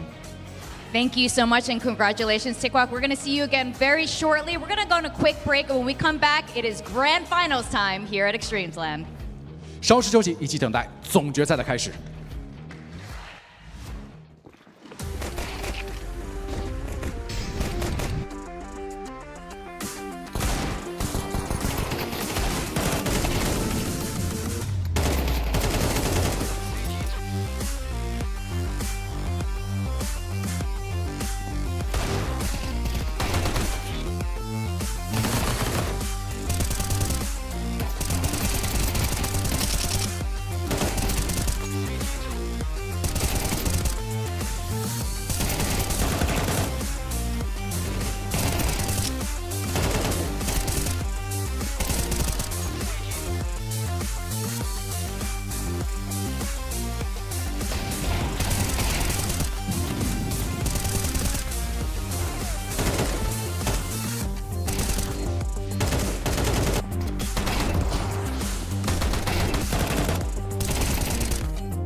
It's Nico. I'm here at the ZOWIE Experience Room in Chengdu. Here I have two monitors. One is 360 Hz monitor, the one that we use mostly at events, and here is the 600 Hz monitor, the one that I use at home and that we will also use at the IEM Chengdu, and the one that I prefer as well.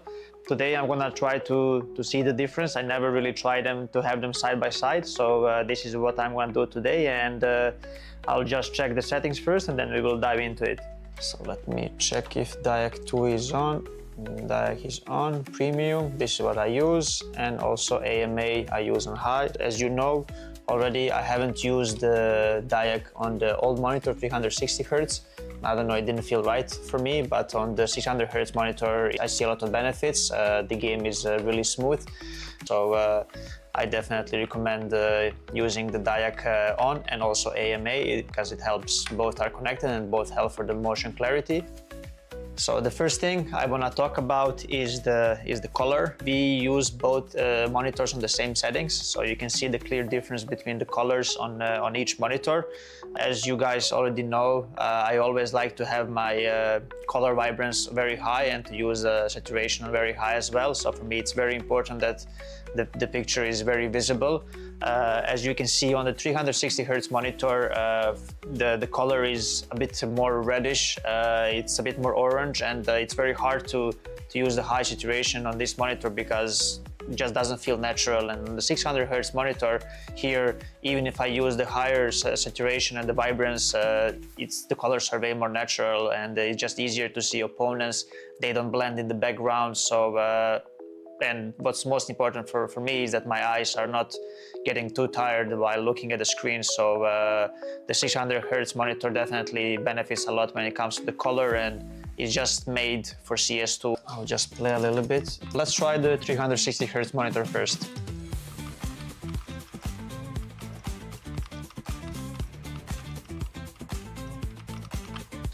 And now we will try the 600 Hz monitor, and we're going to try to notice the difference.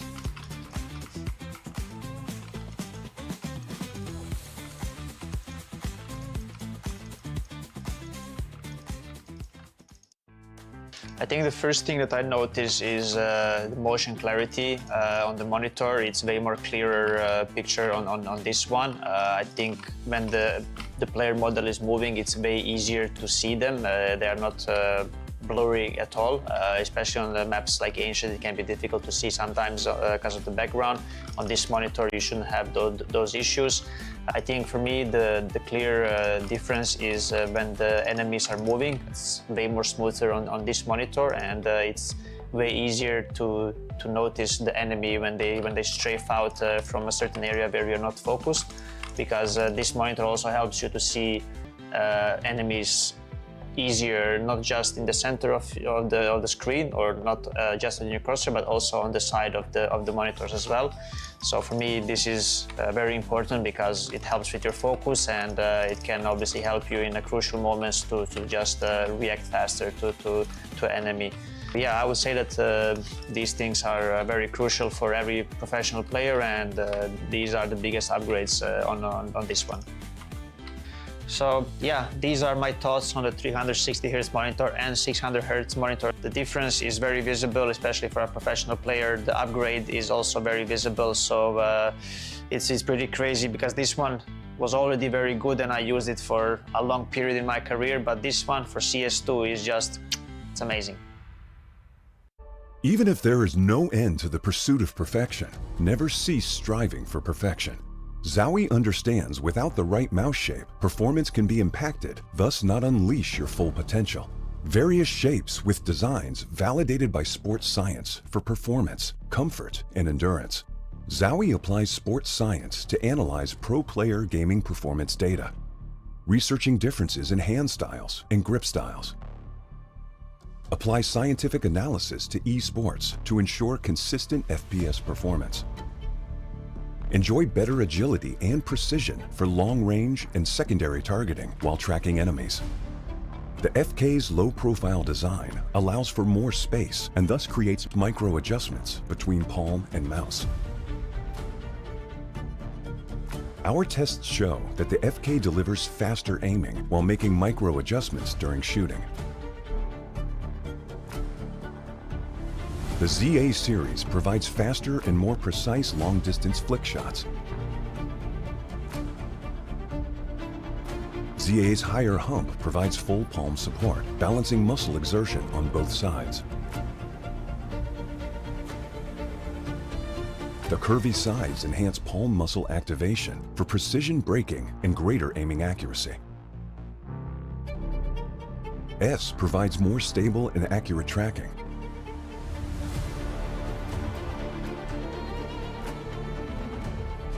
The shorter design of S enables more flexibility during vertical movements. Our tests show the left and right muscles are more balanced, resulting in the most stable and accurate tracking. U provides agility and multi-angle movements for claw grippers.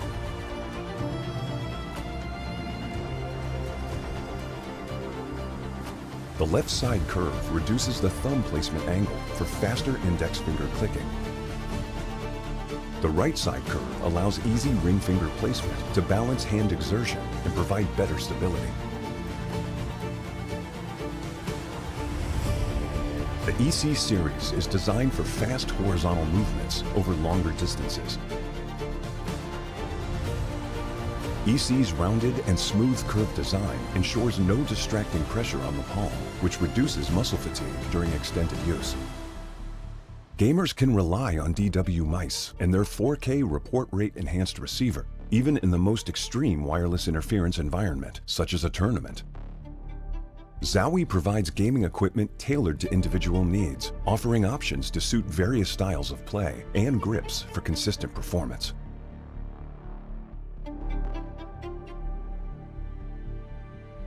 This is a brief introduction of the new wireless mice.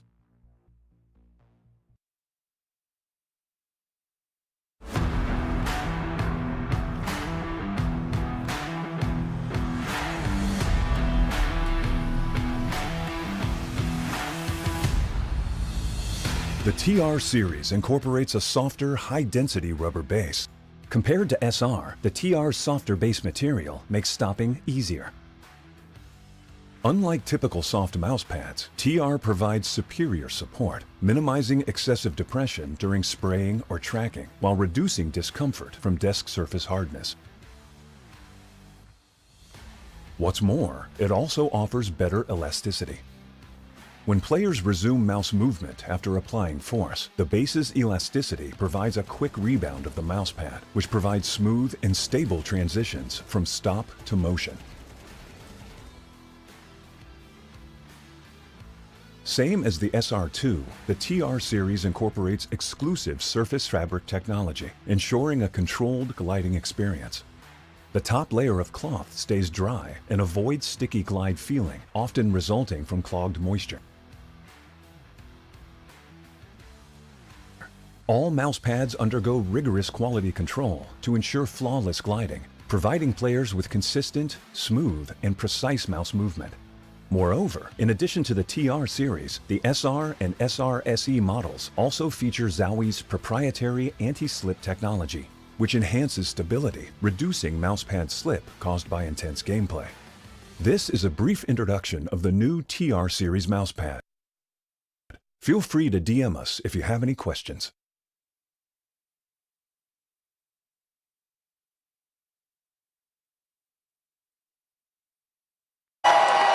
Fueled by the same passion as esports athletes, ZOWIE continuously develops tailored products, empowering gamers to bring their best out. Today, we are launching the all-new XL2566X Plus, which uses the newly developed Fast TN panel and upgraded DIAC2 technology. The new monitor series continue to evolve, refining details to ensure players can perform their best consistently in games. Hello guys, I am from Jijihao, I am Bibu. Feels good to be back in this tournament, and we are here just to get a for sure better result and to win the tournament. This, I think, gives us more confidence in the games. Well, I think it's motivation. It gives us more motivation to win this tournament. I think Extremesland will help the Middle East ecosystem in CS. Especially because in the Middle East there is not so many tournaments right now, unfortunately, but that's Extremesland is like giving a good opportunity for the Middle East teams to prove themselves. I think with these new players, I think we will be able to give a for sure better result and hopefully to win the tournament. Hello, my name is Cool Forest. I'm 23 years old. I'm playing from Chinggis Warriors. I think every Mongolian player's individual skills pretty good. Every Mongolian teams play like different. Some of them playing slow, some of them playing so fast. For me, I playing against the Mongolian team so hard because we know each other's, you know, like 4 or 5 years playing versus Mongolian teams. Yeah, that's why. When I was playing 2 years ago, playing NKT, language barrier is the problem, but I learned very good in different CS culture, you know. I played Pro CS in 18 years old. I played in so many teams. This experience gave me chance to IGL in Chinggis Warriors. I think Mongolians play more CS other Asian countries. That's why we are good in CS. I was very happy in Mongols winning Extremesland. They gave me like a motivation as I want to win in Extremesland. I'm really happy in our team because I think Tikok is Mongolian next talent guy. We are happy playing with him. That's why we're gonna win in Extremesland. Hello everyone, it's Nico. I'm here at the ZOWIE's experience room in Chengdu. Here I have 2 monitors. One is 360 Hz monitor, the one that we use mostly at events, and here is the 600 Hz monitor, the one that I use at home and that we will also use at the IM Chengdu, and the one that I prefer as well. Today I'm gonna try to see the difference. I never really tried them to have them side by side, so this is what I'm gonna do today, and I'll just check the settings first and then we will dive into it. So let me check if Diag 2 is on. Diag is on, premium, this is what I use, and also AMA I use on high. As you know already, I haven't used the Diag on the old monitor 360 Hz. I don't know, it didn't feel right for me, but on the 600 Hz monitor I see a lot of benefits. The game is really smooth, so I definitely recommend using the Diag on and also AMA because it helps both are connected and both help for the motion clarity. So the first thing I want to talk about is the color. We use both monitors on the same settings, so you can see the clear difference between the colors on each monitor. As you guys already know, I always like to have my color vibrance very high and to use saturation very high as well. So for me, it's very important that the picture is very visible. As you can see on the 360 Hz monitor, the color is a bit more reddish, it's a bit more orange, and it's very hard to use the high saturation on this monitor because it just doesn't feel natural. And on the 600 Hz monitor here, even if I use the higher saturation and the vibrance, the colors are way more natural and it's just easier to see opponents. They don't blend in the background. So and what's most important for me is that my eyes are not getting too tired while looking at the screen. So the 600 Hz monitor definitely benefits a lot when it comes to the color, and it's just made for CS2. I'll just play a little bit. Let's try the 360 Hz monitor first.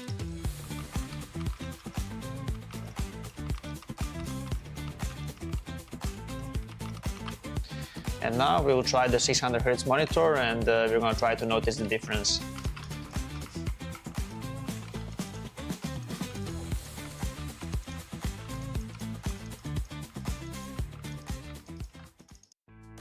I think the first thing that I notice is the motion clarity on the monitor. It's way more clearer picture on this one. I think when the player model is moving, it's way easier to see them. They are not blurry at all, especially on the maps like Ancient. It can be difficult to see sometimes because of the background. On this monitor, you shouldn't have those issues. I think for me, the clear difference is when the enemies are moving. It's way more smoother on this monitor, and it's way easier to notice the enemy when they strafe out from a certain area where you're not focused, because this monitor also helps you to see enemies easier, not just in the center of the screen, or not just on your cursor, but also on the side of the monitors as well. So for me, this is very important because it helps with your focus, and it can obviously help you in the crucial moments to just react faster to enemy. Yeah, I would say that these things are very crucial for every professional player, and these are the biggest upgrades on this one. So yeah, these are my thoughts on the 360 Hz monitor and 600 Hz monitor. The difference is very visible, especially for a professional player. The upgrade is also very visible, so it's pretty crazy because this one was already very good and I used it for a long period in my career, but this one for CS2 is just, it's amazing. Even if there is no end to the pursuit of perfection, never cease striving for perfection. ZOWIE understands without the right mouse shape, performance can be impacted, thus not unleash your full potential. Various shapes with designs validated by sports science for performance, comfort, and endurance. ZOWIE applies sports science to analyze pro player gaming performance data, researching differences in hand styles and grip styles. Apply scientific analysis to esports to ensure consistent FPS performance. Enjoy better agility and precision for long-range and secondary targeting while tracking enemies. The FK's low-profile design allows for more space and thus creates micro-adjustments between palm and mouse. Our tests show that the FK delivers faster aiming while making micro-adjustments during shooting. The ZA series provides faster and more precise long-distance flick shots. ZA's higher hump provides full palm support, balancing muscle exertion on both sides. The curvy sides enhance palm muscle activation for precision braking and greater aiming accuracy. S provides more stable and accurate tracking.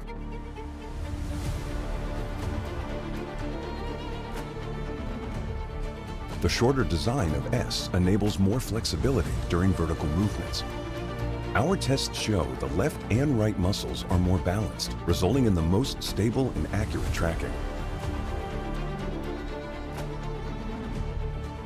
U provides agility and multi-angle movements for claw grippers.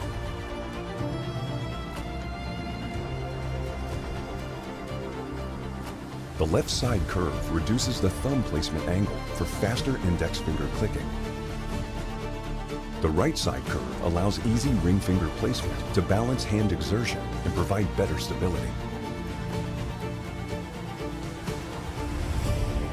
The EC series is designed for fast horizontal movements over longer distances. EC's rounded and smooth curve design ensures no distracting pressure on the palm, which reduces muscle fatigue during extended use. Gamers can rely on DW mice and their 4K report rate enhanced receiver, even in the most extreme wireless interference environment, such as a tournament. ZOWIE provides gaming equipment tailored to individual needs, offering options to suit various styles of play and grips for consistent performance.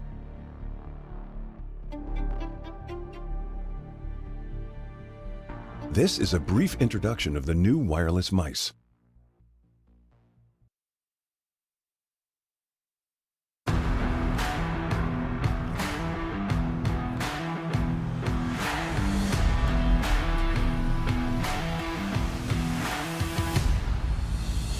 The TR series incorporates a softer, high-density rubber base.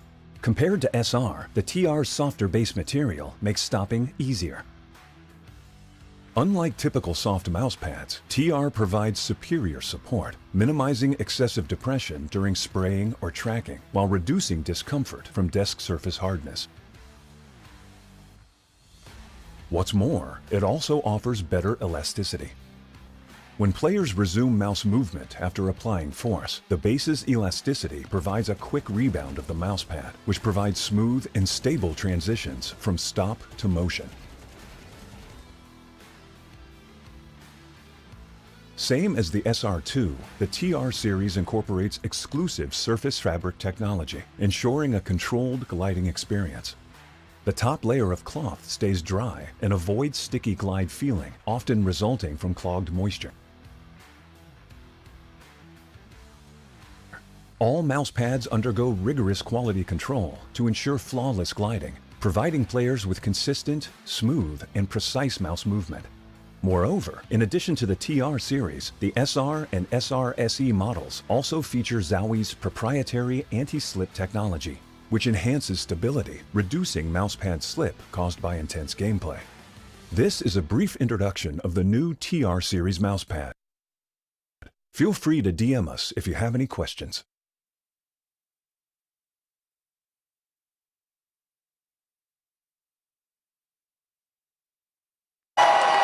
Fueled by the same passion as esports athletes, ZOWIE continuously develops tailored products, empowering gamers to bring their best out. Today, we are launching the all-new XL2566X Plus, which uses the newly developed Fast TN panel and upgraded DIAC2 technology. The new monitor series continue to evolve, refining details to ensure players can perform their best consistently in games. Hello guys, I am from Jijihao, I am Bibu. Feels good to be back in this tournament, and we are here just to get a for sure better result and to win the tournament. This, I think, gives us more confidence in the games. Well, I think it's motivation. It gives us more motivation to win this tournament. I think EXTREMESLAND will help the Middle East ecosystem in CS. Especially because in the Middle East there is not so many tournaments right now, unfortunately, but that's EXTREMESLAND is like giving a good opportunity for the Middle East teams to prove themselves. I think with these new players, I think we will be able to give a for sure better result and hopefully to win the tournament. Hello, my name is Cool Forest. I'm 23 years old. I'm playing from Chinggis Warriors.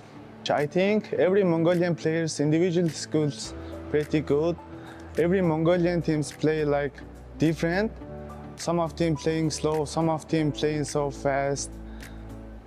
For me, I playing against the Mongolian team so hard because we know each other's, you know, like 4 or 5 years playing versus Mongolian teams. Yeah, that's why. When I was playing 2 years ago, playing NKT, language barrier is the problem, but I learned very good in different CS culture, you know. I played Pro CS in 18 years old. I played in so many teams. This experience gave me chance to IGL in Chinggis Warriors. I think Mongolians play more CS other Asian countries. That's why we are good in CS. I was very happy in Mongols winning Extremesland. They gave me like a motivation as I want to win in Extremesland. I'm really happy in our team because I think Tikok is Mongolian next talent guy. We are happy playing with him. That's why we're gonna win in Extremesland. Hello everyone, it's Nico. I'm here at the ZOWIE Experience Room in Chengdu. Here I have two monitors. One is 360 Hz monitor, the one that we use mostly at events, and here is the 600 Hz monitor, the one that I use at home and that we will also use at the IM Chengdu, and the one that I prefer as well. Today I'm gonna try to see the difference. I never really tried them to have them side by side, so this is what I'm gonna do today, and I'll just check the settings first and then we will dive into it.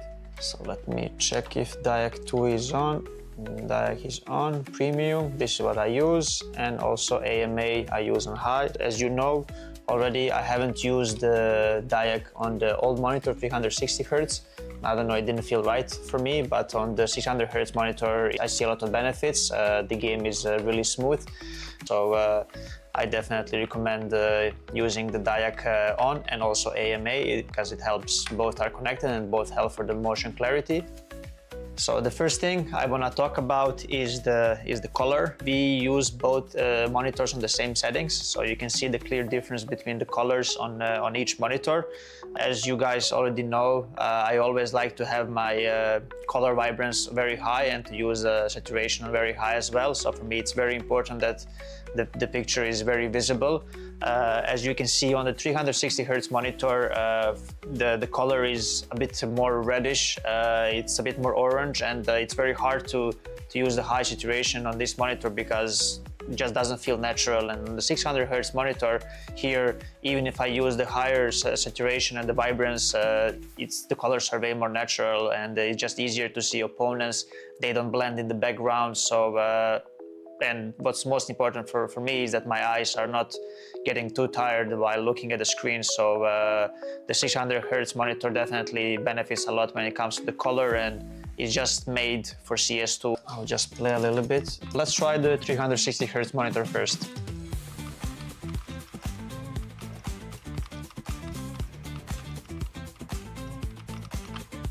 And now we will try the 600 Hz monitor, and we're going to try to notice the difference.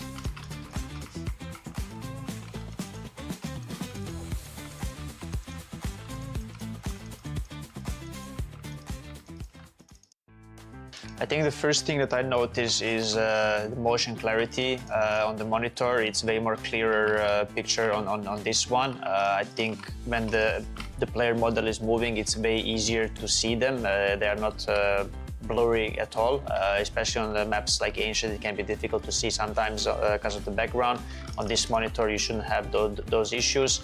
I think for me the clear difference is when the enemies are moving. It's way more smoother on this monitor, and it's way easier to notice the enemy when they strafe out from a certain area where you're not focused, because this monitor also helps you to see enemies easier, not just in the center of the screen, or not just on your cursor, but also on the side of the monitors as well. So for me, this is very important because it helps with your focus, and it can obviously help you in the crucial moments to just react faster to enemy. Yeah, I would say that these things are very crucial for every professional player, and these are the biggest upgrades on this one. So yeah, these are my thoughts on the 360 Hz monitor and 600 Hz monitor. The difference is very visible, especially for a professional player. The upgrade is also very visible, so it's pretty crazy because this one was already very good and I used it for a long period in my career, but this one for CS2 is just, it's amazing. Even if there is no end to the pursuit of perfection, never cease striving for perfection. ZOWIE understands without the right mouse shape, performance can be impacted, thus not unleash your full potential. Various shapes with designs validated by sports science for performance, comfort, and endurance. ZOWIE applies sports science to analyze pro player gaming performance data, researching differences in hand styles and grip styles. Apply scientific analysis to esports to ensure consistent FPS performance. Enjoy better agility and precision for long-range and secondary targeting while tracking enemies. The FK's low-profile design allows for more space and thus creates micro-adjustments between palm and mouse. Our tests show that the FK delivers faster aiming while making micro-adjustments during shooting. The ZA series provides faster and more precise long-distance flick shots. ZA's higher hump provides full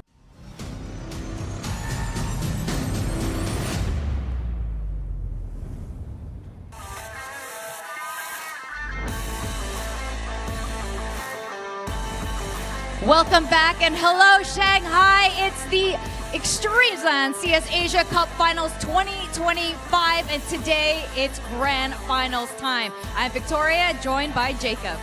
欢迎各位回到265极限之力亚洲公开赛总决赛的现场。各位，马上要到来的将会是最后决赛的舞台了。这里是主持人江北和我的搭档 Victoria。 Now we just had two incredible semifinals matches. Honestly, some of them felt a little bit like a grand finals, but what that means is the grand finals that's about to happen between Chinggis Warriors and Zhijiehao is going to be a great one. 在前面的半决赛当中，有些队伍和最后的总决赛门票失之交臂，棋差一招，非常接近。而最后的总决赛将会在两支队伍当中去产生对决，他们分别是 Chinggis Warriors 以及Zhijiehao。接下来，让我们用掌声有请他们登场。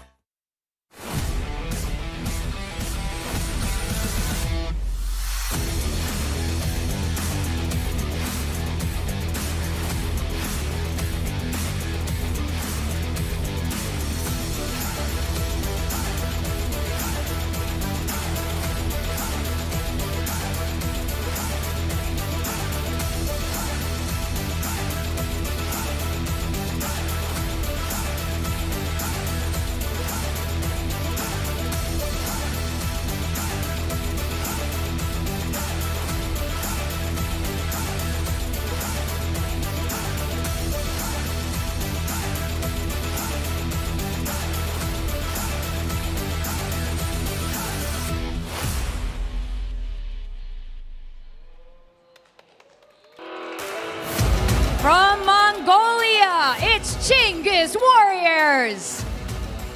再次欢迎刚刚结束一场半决赛的 Chinggis Warriors. After an incredible semi-finals, they cross the finish line to enter the grand finals after that overtime. Chinggis Warriors, welcome and please take your seats.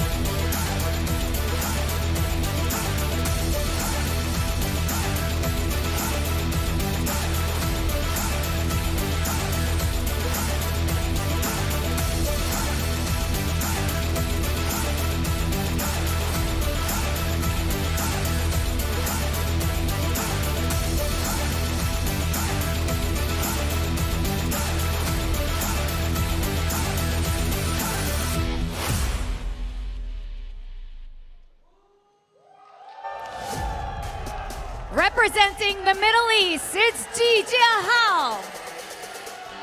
再次欢呼集结号！ What's up?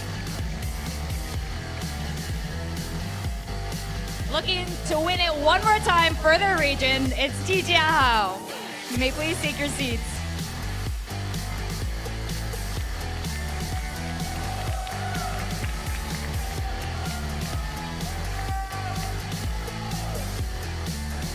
Which side are you rooting for?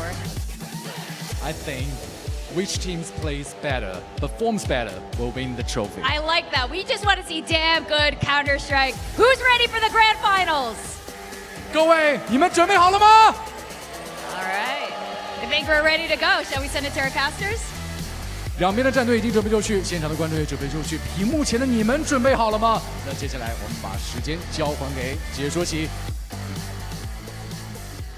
And here it is, ladies and gentlemen, the moment you've all been waiting for, the grand final of Extremesland 2025. 3 Aussies, 1 game, who knows what could happen?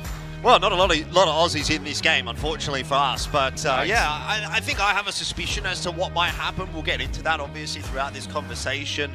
But Chinggis Warriors getting their way through to that grand final. Nice little win at the back end there. And Jijiahao, obviously, earlier on this morning. Those are the 2 teams that have made their way through to the Extremesland grand final. Have to say, if you would have asked me at the start of the tournament before we saw any game, maybe I would have said Jijiahao, but I definitely don't think I would have said Chinggis Warriors through the grand final here. So it's been a little bit of a topsy-turvy direction. We've got a bit of a roller coaster run this year at Extremesland, but once again, another grand final, and the question is, can the Middle Eastern region get themselves the back-to-back? Which is kind of crazy. I don't think that we've ever really seen that previously in Asian CS. We have had some Middle Eastern teams that have been pretty quality in the past, but they've never really been teams that have been able to take trophies. Usually they get knocked out in the semi-finals when they're having a good run. So this is really kind of a dominant era, at least here in Extremesland, for the Middle Eastern representation. And I kind of wonder if going into 2026 now, they're going to start to emerge as a bit more of a dominant region. Yeah, well, just to back that point up, last year was the first time a Middle Eastern team had won an Extremesland, so to now kind of see them potentially go back-to-back if Jijiahao were to do it today, that already is a pretty impressive feat. So we've gone through different eras, I guess, when it's come to Extremesland. Initially, it was kind of like dominated by Chinese teams and then Australian teams when Renegades was really quite strong. Then we kind of went back to a bit of Chinese dominance, and then the Mongolians kind of come along with the Mongols. And in more recent times, yeah, it seems like the Middle East has really fired up, and Jijiahao will be potentially a name that will be putting into the history books of Extremesland here for the 10th iteration of a grand final as well. So it's really nice to be back again for 10 years of Extremesland. And now Jijiahao, obviously they have shown a minor moment of weakness in the opening series against Eruption, where they did go down 19-15, but we have seen them stabilize very, very nicely since, so they'll be coming in with some momentum. They would have been watching this game. Obviously they had a dominating opening series this morning, obviously in their semi-finals. A rematch against Eruption, only 4 rounds taken by the Mongolian side. So where on the other side of the coin, you know, Chinggis Warriors, they've actually asked for less of a break. You know, they're keen to take that momentum, move into the next game, play that grand final firmly, and now the picks and bans are going to unfold in front of us. Yeah, I think they're sizing up Jijiahao, Chinggis Warriors, maybe looking to take a little bit of revenge for that game that you did see inflicted upon Eruption. They were mere passengers in it, and they basically got hit by a truck. Jijiahao picking up Dust 2 here. Chinggis Warriors immediately into Inferno, and Ancient will be the deciders. So straight down the middle of the map pool, Jijiahao has looked really dominant on Dust 2 so far in this event. I knew that they were good on this map as soon as I saw them dismantle Envision so one-sidedly. Yeah, it seems kind of fitting that we will end on Ancient if we do need the third map. It really, I think, has been the map of the tournament. We saw a lot of Ancient throughout these opening matchups in the group stages. But the Dust 2 pick, yeah, I'm not too surprised by that one for Jijiahao, and obviously for Chinggis Warriors, the Inferno. It's been a bit of a go-to for them, but honestly speaking, I mean, Jijiahao are not a team that really shies away from Inferno. They even pick into it occasionally. So I think as far as this map pool is concerned, Jijiahao are looking pretty good, looking pretty happy. They will be my pick for this grand final. I don't know that I'm quite confident enough to say that I think they can get a 2-0 here. It really, in my mind, depends on whether or not Chinggis Warriors come into this game fired up, because we've talked about at length multiple times these Mongolian teams. There's two teams that live within every Mongolian team. There's the one that's fired up, and there's the one that's not, for lack of a better analogy. Whereas GGHao, I think even in their poorer games, you're still getting a pretty decent level. Like their base game, their B game is still not a bad shout at all, whereas the B game for Chinggis Warriors is a complete miss. I think you've sort of said it, Jordan, a couple of times throughout this broadcast is, you know, the teams that want it the most are the ones who have been going the distance and, you know, change the game. Looked like they wanted it really, really badly, but unfortunately they did just fall short to that experience of Chinggis Warriors. Whereas the same can't be said, you know, GGHao, they have wanted it, they have worked hard, they've put a hell of a lot of time into preparing for this one. The investment in Mytha, all the work that they've done, and yeah, they've looked relatively unscathed so far. So they're, yeah, soft favourites, I would say, in this regard, but it doesn't mean that they're guaranteed a victory by any means. Yeah, I think GGHao should be feeling pretty confident pretty comfortable here in Shanghai, pretty confident coming into this grand final. Not only did they dismantle Eruption, but the org as well, like, has a fair bit of comfortability here. Like when I was on the org a little while ago, we were boot camping just up the road from here. Like this is an org that, you know, is a Chinese org for those that aren't aware, so they definitely have their roots locally and can definitely support some of these international teams pretty well to, you know, come here to China and get comfortable, get some facilities and you know, try to do the best they can. Would be a nice thing in the book for Mytha as well. I believe this is his first tournament with the team as a coach. He's certainly a pretty recent addition, so to have that kind of immediate impact on the team would definitely be felt positively by him, the team, the organisation as well. It would set them up for some success in 2026. Been around for a while. He's coached some Australian teams. He's coached for some pretty big organisations as of late. So a man that has collected a lot of experience at events much bigger than this one. I'm sure he's got a lot to say to the boys. Trying to foster a good environment, I think, you know, when you've got 5 individuals who haven't really sort of found that stable ground. I mean, there are some returning names, you know. I'm even thinking back to an event that we all did a little while ago. I think it was one of the minor qualifications where Rare Atom, Greyhound, and also GGHao were the featuring teams, but it was a little bit of a different roster back in that time with Meztal and things like that. So we've seen different iterations of these rosters, of these powerhouses, but not have we lately seen the consistency until the more recent times with, again, EXO, a very out-of-water win. You know, I think the team was together for about 3 weeks or something like that before they did trounce and have a really dominant run at Extremesland 2024. And obviously GGHao were there as well, and most of them here obviously returning. So it's a great storyline, one to capture the hearts of hopefully many of these sort of, you know, minor regions that all come together for the Middle Eastern banner and hope to, yeah, sort of sing good praises. Yeah, for Chinggis Warriors, they'd love to get themselves a trophy here as well. They're a team that, you know, is used to doing quite well in some of these domestic Mongolian events. Obviously, we've had a lot of Mongolian organizers put on some Asia-based events where the Mongolian teams do quite well for themselves and usually make it quite deep. But here's an opportunity to win an event outside of their home country, and I'm not sure if that's something they've been able to do yet. Yeah, I think another little talking point for this matchup is the fact that, if I'm right in saying, Osamas would be the only player to go back-to-back in an Extremesland title if he were to win it here.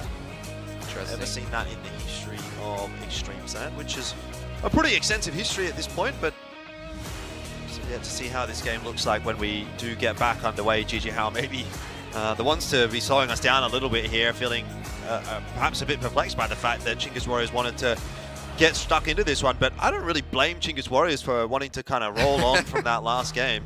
Yeah, I mean, that's a very Mongolian approach, I feel like. They're just like, throw us in another series, we're ready to go. I don't think that the Mongolian teams have necessarily been the kind of teams that we've never needed to, like, take a rest and go an anti-strat or something like that. They're, you know, Mongolian teams have a reputation for kind of more so playing on intuition and playing on the vibe and making sure they keep the momentum up. So I'm very unsurprised to see Chinggis Warriors wanting to get into this grand final right now. Vibes can certainly go a long way, but will they be merchants or will they be selling the dream? We'll find ourselves here into the grand final of Extremesland 2025. Will it be Chinggis Warriors from Mongolia or GGHao from all across the Middle East? We'll get right into the action here on Dust 2. Yeah, 10th year of Extremesland and another exciting grand final on our hands. It's not the kind that we would usually be getting. We're used to seeing bloody Tyloo versus Vici Gaming for the 50th time. Maybe throw a Renegades in there. It's definitely a different era of Asia Counter-Strike now. Yep, heralding something new in. Let's find out whether or not Chinggis Warriors can find their first title at an Extremesland event. And for the Mongolian region, it would be the second after the Mongols did it right here 2 years ago in the Perfect World Studios. JJH in towards upper tunnel. You can tell the Chinggis Warriors were itching to defend a B rush here, but they're not going to be obliged. Rooks nice and close to B tunnels with the dualies in hand, but it's going to be a flash straight through the middle of the map here. They have a smoke for mid to B, and they're just going to kick off this execute. I don't know what necessarily expecting from GG How in this game, but they have been a little bit slower on that T side. Seems to be the pace picking up in the pistol round, though. The first couple of kills will go their way, and that is a very easy B-side take from GG How to start things off in this grand final. Chinggis Warriors just crumbling. What do you even do there? 3 alive. We're saving already, I guess. Just trying to save the armor and see if we can get any exits, but Synopsy's already on the hunt. Literally about to say, like 3 people there on the site ready to defend. Coolest will be able to get one on the exit here, but they're sort of wrapping around. I mean, they've left the site open. If there was a kit, there could have potentially been another story about it, but no, they'll just be trying to hold on to some weapons, starve the side, but Boros with 3. Look, if it's any trend at the way that Boros has been playing through this competition, we're on for 1. He's done nothing but make the other team's life in this tournament quite difficult. Coolest, a good couple of exits there. He's going to definitely add to the AWP fund. That might be proved to be a little bit more important later down the track there. Eventually, Bibu does catch up with Coolest, so all the members of Chinggis Warriors do go down, but decisive pistol round out of the gates from GG How, and if that's the level that they're going to bring, the pace they're going to bring, the firepower, yeah, there's going to be a tough day at the office here for Chinggis Warriors. They just fell over on that B bomb site. I mean, all signs point to a pretty one-sided grand final here. Chinggis Warriors often go back and forth with teams like Eruption, some of the other teams domestically in Asia. So seeing GG How dismantle one of their domestic rivals so one-sidedly is probably not going to be a good sign. Yeah, Boros again set up to be that entry fragger, but he's got a couple of fellas next to him. It's the contact play out here from GG How that is once again going to work. Going to try and break through into this site, but unfortunately, they haven't even been allowed entrance. You know, they've rocked up to the party, they didn't bring any beers, and they've just been sent packing. Yami was chilling out the back when Boys in Blue came rolling into the house, cleared everything out. Nobody likes a gate crasher. No. Unless we're playing cartoon shooter. There's a lot of gate crashing happening over there. Yami, though, just played for some exits with the MP9. I mean, he's usually that long anchor, and when B is getting rolled this hard, it's not a fun game to be playing. There's one exit. Getting Galil, maybe? He's surrounded. I don't think he's getting out with it, even if he does manage to pick it up. This kill, though, will be an important one in his chances of surviving. Ooh. That's some good damage from Yami. He will not survive, but 3 kills on the MP9 adds a bit of cash to that CT fund. Yeah, it's a very different round from GG How. Like, they would have had 5 alive, and all of the rifles coming through into the next round had that gone as smoothly as they would have wanted. But Yami actually puts a pretty big deep dent in the economy, and that's plus 1,800 in the bank account for him. So going forward, still not a good position for Chinggis Warriors, but they're having a few things go their way as they head into the eco round here. And the Mag 7's going to come out as a result of Yami's hard work in the previous round. Love the conditioning you're seeing from JJH. A lot of plays towards mid and B early on. They even invest a smoke over towards B in this round, and you see Bibu just rattling off a couple of shots there, but it's actually just the quick play towards A this time. Oh, whoa. Nice taps in there for a minute to start things off. He's looking for some more, and it's pretty routine thus far. GG How claiming all that space. Boros, again, just not afraid. You know, any other player, you'd look at that and go, that was maybe a bit of a risky play, but for him, it's right in the wheelhouse. And 3-0, quick as you like for GG How, underway in this grand final. Well, let's see what the boys on Chinggis Warriors are going to be putting together on this CT side. T sides are what have been lacking a little bit more for them so far in this tournament at times. CT sides have usually been a little bit cleaner for them. They need to rediscover some of that form here. AWP comes out for Coolast. Full belts of util from the rest of the boys. And once again, it seems like Chinggis Warriors is going to work that long control, and GG How back to making their way through tons and just working this mid default. Another patient approach at the start of this round for GG Hao, but it's a calculated patience, you know. It's not them just sitting around doing nothing. They are trying to take some of that map control molly up onto short, and now pushing Kulas back one step further. So slowly but surely taking that territory away from Chinggis Warriors, and they're doing it very safely as well. Yeah, and quickly. I don't think you've seen a team able to kind of flow that short default as cleanly as you just saw GG Hao do it this tournament. It really does look like we're watching a tier 1 team play. Looks like they're going to prep a mid to B here. Smoke going out onto the middle of the map. They're waiting to see if someone's going to break it and maybe try to catch them on the cross, but there's no HEs here for the CT side. And in that pistol, you know, they had 3 defenders, Chinggis Warriors, before they were very, very quickly overwhelmed. So with 50 seconds, they do still have control of this position. But as that smoke is going to fade over towards CT, they've got some additional time. Yep, slows down once again. That's what we've come to expect from GG Hao throughout this tournament so far. More than comfortable hitting the sides with 20 seconds left on the clock. They've already got a lot of space though. Boros working his way forward, will lose his life, but that'll give away the position of one of the defenders. Nicely done by Rooks. All of a sudden, it's getting a bit more difficult here for GG Hao as they've taken too long, and Chinggis Warriors are the ones to take initiative in this round. Much better. Those are the kind of side holds that you're used to seeing from Chinggis Warriors. Nice off angle from E-Fire, goes unchecked from Boros, and once you take him out of the equation, you're losing a little bit of that punching power on the entry for GG Hao. First round of many that will be needed to start to crack down on this T-side economy that has built up at this point. Yeah, very happy with that to be on the board early. You know, you don't want to let GG Hao get off to a quick lead. Oh, Mini, such a nice pick. He gets the spawn, so good, and he takes advantage of it. What's the reply from Chinggis Warriors? That was a big commitment to holding long, and all they got for it was a loss of the opening duel.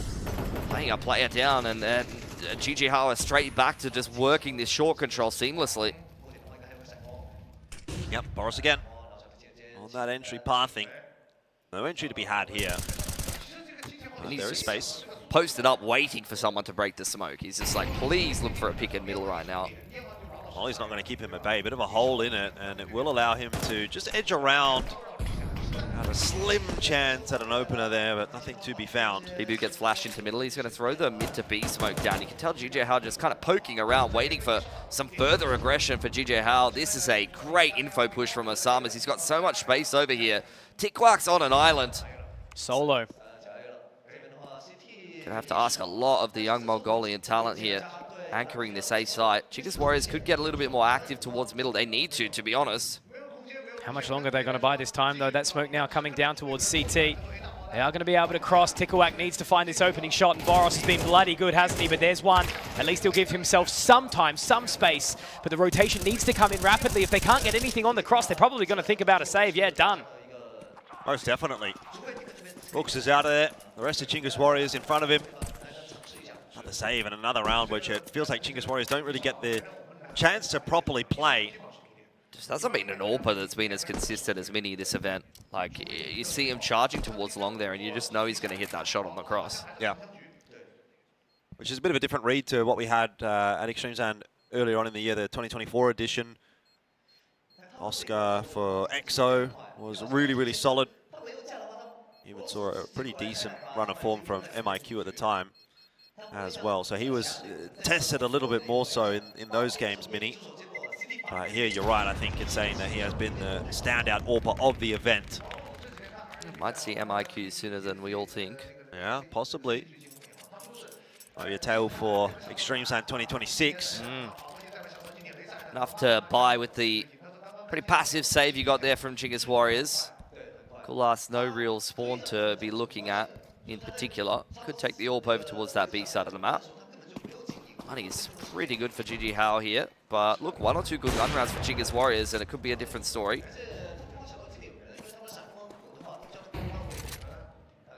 Nothing doing at the start of this round. A bit more of a default setup for GG Hao this time. Corner smoker long missed by the Tees there.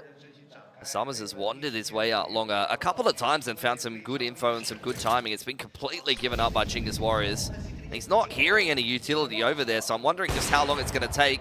Shot doesn't connect on the cross, but in the meantime, you got the flash from GJ Hao out long, which is going to allow Asamas to take some more control. Boros is solo on short. Could get some work done here because they're going to go looking for him and give it a push. Bibu left in tons as well, but now it's going to be all action up short. Boros, if he can get the catch here, but Coolast ready for it. Completely blind, able to find the timing right, and that is now a long push starting to commence here from GJ Hao. They have to try and capitalize on that space that was taken earlier up towards that short line, and inside the smoke as it blooms. Tikawak will deny it. 3 on 5 here. Yeah, it's falling apart here for GG Hao. A couple of missed opportunities, but still, Bibu going to try and do his best to pull it back on in. Synopsy out the smoke, finds the double. GG Hao, they conjure some magic again. You're telling me there's a chance here. Rooks has to try and find some level of timing, but Bibu was not going to be felled by that at all. E-Fire solo up short now. Synopsy will get that bomb planted, but Bibu's ready for it. Information gathered now by E-Fire. He's shown his hand, and unfortunately, Blackjack has been drawn here by GG Hao. Wow. Yeah. That was a 3 on 5, no? That was. That might be a straw that breaks the camel's back here for Chinggis Warriors. You've seen a couple of rounds where they've really felt like they've been competitive, but if GG Hao can kind of pull those kinds of things out, which they have been able to do throughout this tournament, just because on an individual basis they are a little bit stronger, then that is going to be potentially what separates these two teams. I mean, Bibu just goes completely overlooked on short there. He got a free kill on a player, not even looking at him, and from there things start to fall apart. It's a good start. Coolast able to find Boros on short, who actually has had a tough time getting going in this game. He's been first picked a couple of times. But yeah, Yami cannot afford to get picked there, and then Synopsy running through a smoke to double up like that.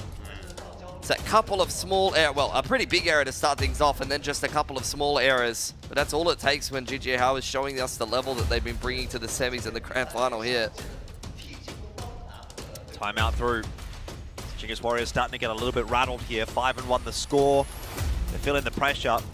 Got to be telling themselves this is GG Hao's map pick. You know, if things go wrong here, we can still go on to our map pick and still win the series. The problem is that, like, I feel like they'd be much better on the CT side of this map. So, like, they need to actually get some rounds here. That last round going begging is very, very bad news for Chinggis Warriors because I have zero faith in their T side. I mean, their CT sides in general have been a little bit better, not just on this map.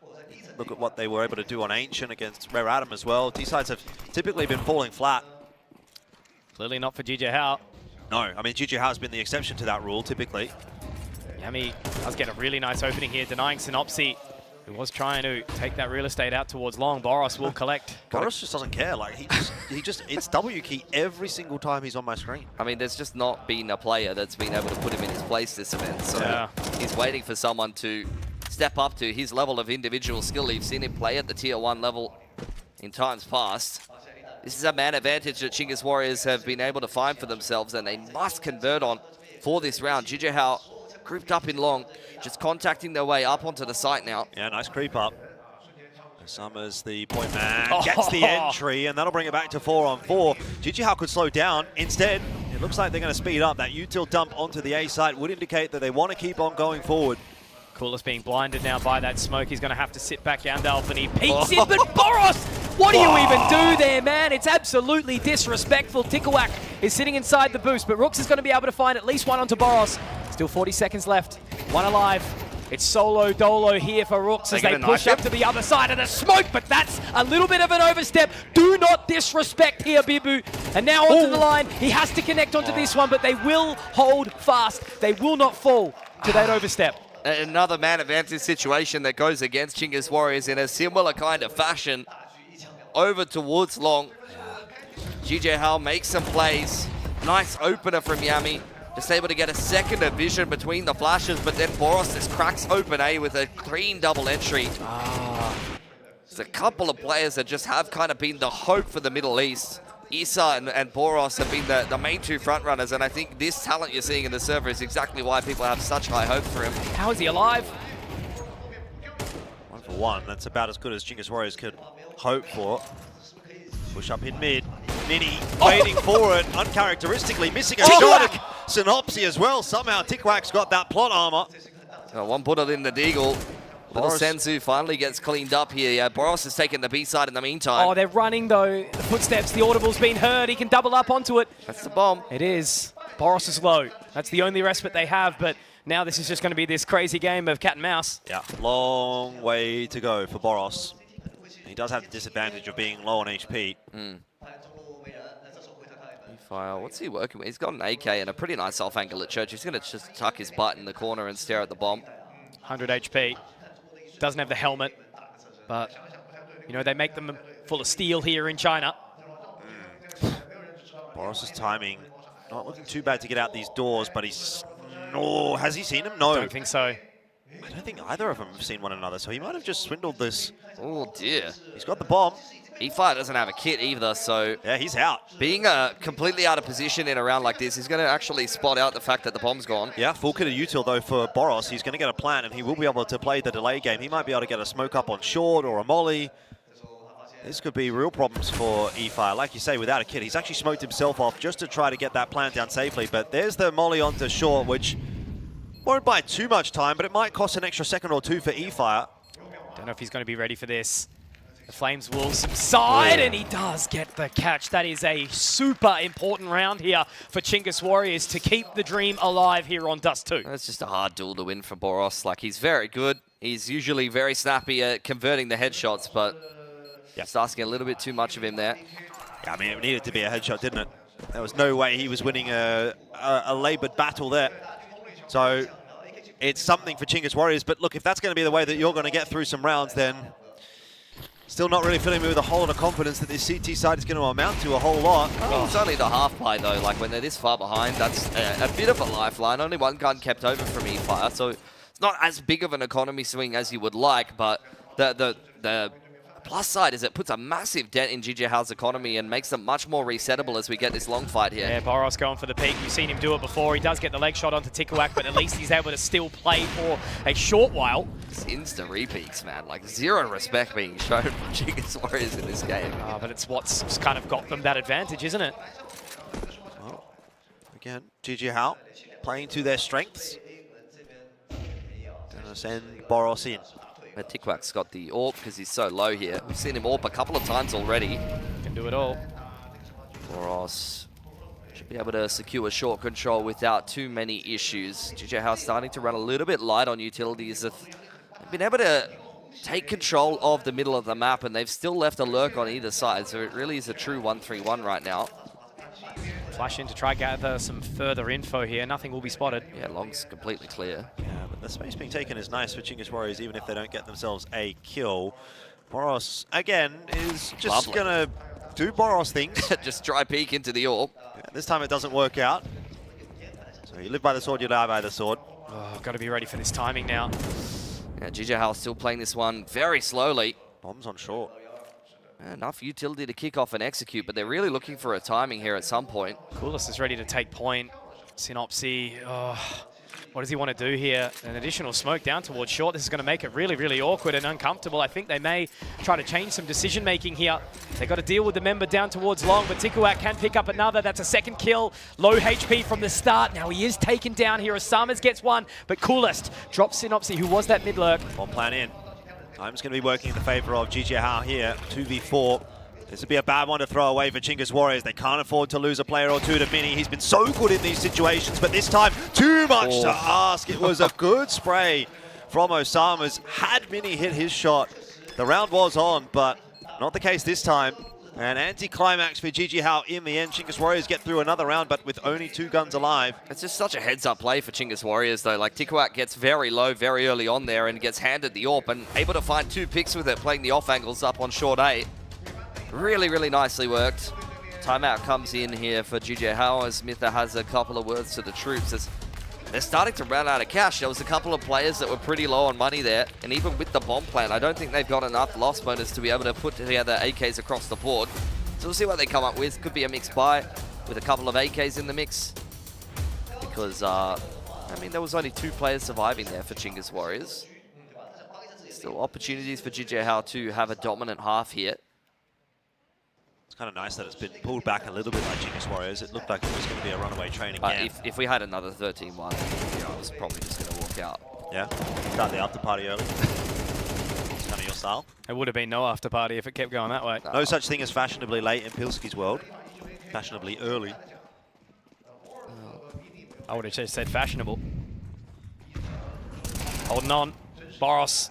I mean, look, he's gone down the first couple of times, you know, maybe getting a little bit overzealous here. Now Rooks able to get that smoke down, 56 points of HP. They're going to have to try and do some big C fishing to get him out of this position. I'm flashing you out of mid, man. I'm flashing you out of mid. I got you, bro.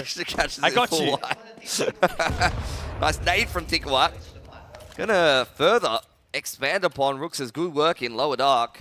GJ Howe, it feels like they're kind of getting battered as they move through the map the last couple of rounds. Yeah, some of the wind has gone out of the sails here for GG Howe, and they're looking for a way to recapture that, but everything's kind of gone a little bit flat. Boros in particular has been getting picked off a few times early to leave GG Howe in the 4-on-5. Chinggis Warriors are on the double AWP here, so Tikawak going to try to hit some shots on the cross as Chinggis Warriors clear out uppers a little. It has been working for him. Smoke down from Yami in towards long. There's going to be no information there, so it's just going to have to be Tikawak to try and watch that slightly deeper line. No over flashes. towards Wizard. Yeah, Zero, absolutely nothing, but he narrowly misses that flick. Good information, good pulling away. Bomb plan's going to be allowed here, and there's a pick from Bibu with the Deagle. It was Rooks. This round is starting to get a little bit scary for Chinggis Warriors. They've got a difficult retake to negotiate with a double AWP setup, and Synopsy, with all of this space being taken, is going to get in around behind long. How long's he going to take? That's the thing. I think he's going to hear the footsteps here as well. Yep, okay, Yami's got the catch. Tikawak finds Mini. Damage dealt onto Bibu. He can connect onto another head.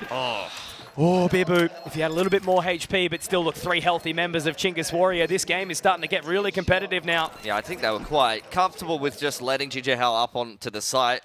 Rooks makes us a little bit nervous because he's feeling the need to force his way through CT. I mean, he's just naturally a bit more of an aggressive player that likes to take a few more chances, but those are the kind of situations where it can be good to just group up, retake as a team.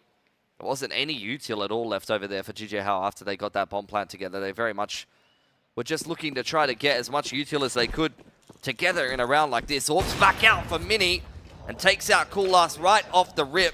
Chinggis Warriors have done a good job finding opening kills in the last couple of rounds, but this won't be one of them. He's been so good, hasn't he?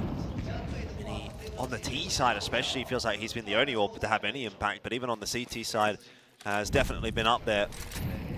Massive asset for this GG Howe roster. Chinggis Warriors just making so many moves into middle, like the double mollies in mid. I thought that they were going to try to aggress and maybe make a play somewhere. But nobody making any movements here from the CT side just yet. Yeah, not much to happen here, you'd think, unless Yami has to probe it. The molly actually will push him. Never mind, it won't. Osama's just thrown it a bit too far. He wants to burn the palm tree down. Hate palm trees, man. They just make me feel so calm. Oh, and Boros. Oh, I thought that was Boros for a split second, but Mini continues to just bloody take names, doesn't he? Oh, mid to B here. Rooks is under a lot of pressure for sure. And AWP too to try and get this done. He's going to have to find the opening shot. Boros maybe overstaying his welcome, though. Now he can drop on towards the side. Rooks. Rooks. They're lining up. But the flash is so good from Osama's, and it's just, again, round done. I just wanted him to click his mouse. I think all of Mongolia collectively was hoping he would click his mouse. My heart was about to throw up out of my mouth just then. Just do something, anything. But unfortunately not the case. This will be GG Howe for their 7th, so we were talking about the possibility of them still having a strong half here. It's very much on offer. 7, definitely, but even 8. And an 8-4 will be tough to come back from for Chinggis Warriors. I'll have a good buy coming together in towards the last round of the half. I like the respect being shown here by GG Howe. They don't have the money to replace these guns, so just 100%ing everything that they could possibly have access to in towards round number 12 is what you want to be seeing. Speed timing was found. I mean, I feel like Boros has actually had a bit of an unfortunate game and been getting first picked a lot, and he's still 10 and 10. Yeah. Like, that's how good this guy is. 110 ADR. Yeah. I've seen him get first picked like 3 or 4 times this game, and he's still just having impact. Yeah. He'll get his no matter what.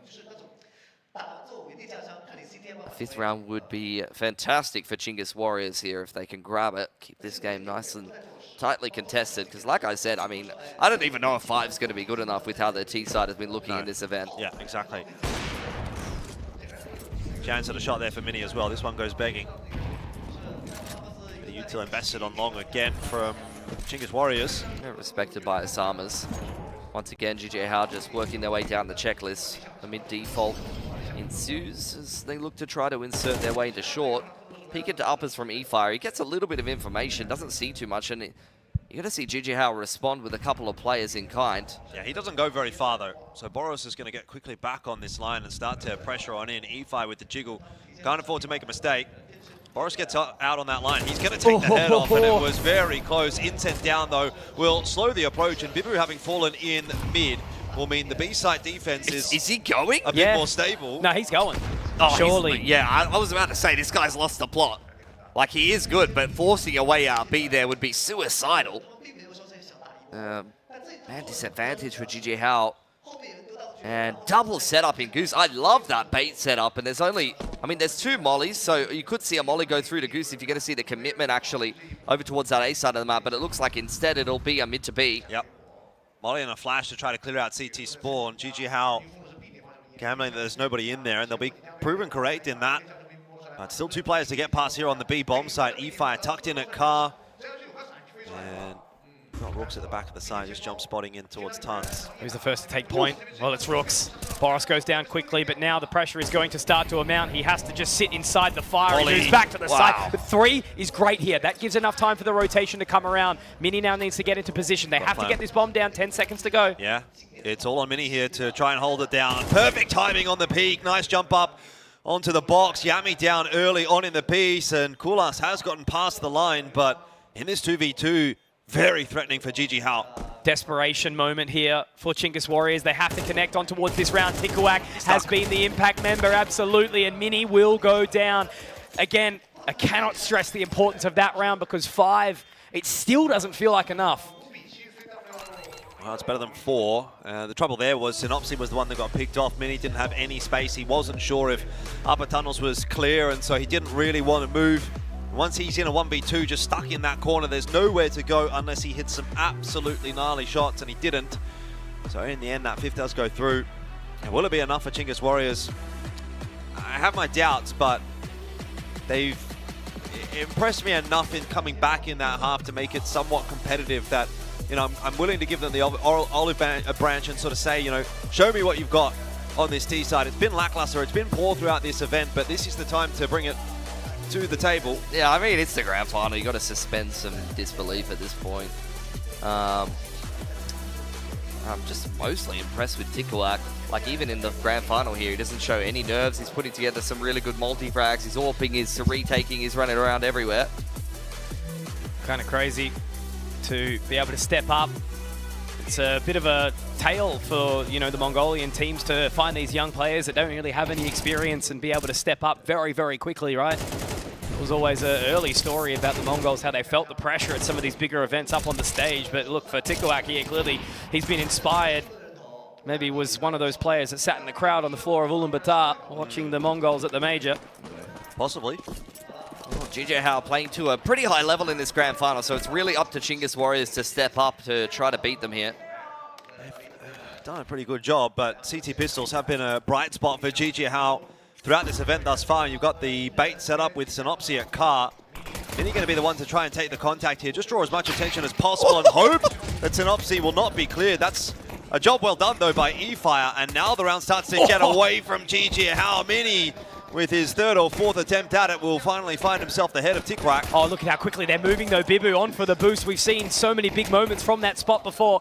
A no-scope previously to connect onto a game victory earlier. Boros gets another, but Yami will trade. Now they have to fall back long. The pace needs to be picked up by Coolest here, but he's only got the Glock at the long range onto the defuse. Yami gets another, but they're sticking it. Holding. They have to get moving. There's no time, and Mini is the one to get it done again. You almost thought that was going to be unlosable for Chingus, but oh man, GG Hao, they thrive. Yeah, I think Kulas wanted to wrap around middle there to find some impact, but needed a little bit more pushback from some of those players on the site. Yep. Got folded a little bit too quickly despite a great entry from eFire. Mini catches one on the cross from short there and then lops up a couple more on the retake. Really, really nicely worked, and full faith from Osamas, who just really holds down that defuse, doesn't get off it for even a second. Well, he would have felt really safe, right? The retake's coming through from short. Old mate on short can't do anything about that defuse, and the guy pushing his way up long also doesn't have an angle. So he's just kind of tucked in his little dugout there, defusing the bomb. Barely even matters if the kills do come through. Force for Chinggis Warriors, and with the 3k, Mini has been able to afford himself an AWP in round 14. Very early AWP purchase, which against the Tech 9 can go disastrously if he finds himself picked. We've said that a few times though, and Mini's pretty much always hit the shot when it's been required. Unless some draw control coming out for Chinggis Warriors, denying info to the CT side of GG Hao, and I honestly think this mid to B is actually looking pretty good here, Jordan. Synopsy, oh my god, taking fate into his own hands. He's up so close. He's completely slipped the net. What's the timing going to look like? Bibu gets one, but they're still not aware of Synopsy. He's only able to get the damage out before he has to go back to the shadows, though. 3 versus 4. Synopsy now low, taken down. Okay, this round's on, but they're going quickly. No. How fast? Boros strikes whilst the iron's hot, but Coolest can find one back. I think they're still going. They want to get the ball rolling here and try to find something. Coolest, they know exactly where he is, but he's able to pick up a 3rd in the round. Now it's all left on to Mini for going the AWP that he spent so much money, saved his pennies to try and pick this one up, only to get his head bloody snapped off his neck by Yami. And this game continues upwards. You never get a moment's respite against Boros, do you? Just immediately kicked off the flood. I mean, it's not that too uncommon to see something like that, but a difficult kind of approach to shove their way back into the site when Mini has the AWP in hand. Bibu probably needed more than one there, and Synopsy, it was a cheeky play, but not all that effective, really. Maybe it was less so his fault and the fact that they just really couldn't get too many kills coming in on that retake from Ramp side. Lack of helmet there for the MAC-10 to take Mini. Force spy from GG Hao immediately after losing that round, and this is where the AWP purchase has actually gone pretty poorly. To be fair, Chinggis Warriors haven't even picked it up at the end of that round. I'm not sure they even realized that GG Hao might have had one. Maybe not. I don't even know if he fired a shot with it. I don't think he did. Tossed it outside the window.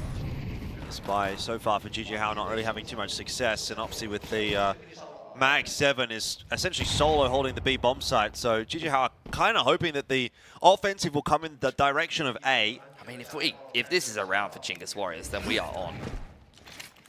Should be a round for Chinggis Warriors. Jordan. Against Pistols. Being the operative word. Yep. The propensity of teams to lose versus Pistols this event has been amazing to watch. But good thing they're running into a Mag 7, right? The duality of LAN. Oh, hang on. Mag 7 or Swag 7? We're about to find out. No shot. Surely shot. You At least one. At least he's getting one. Oh.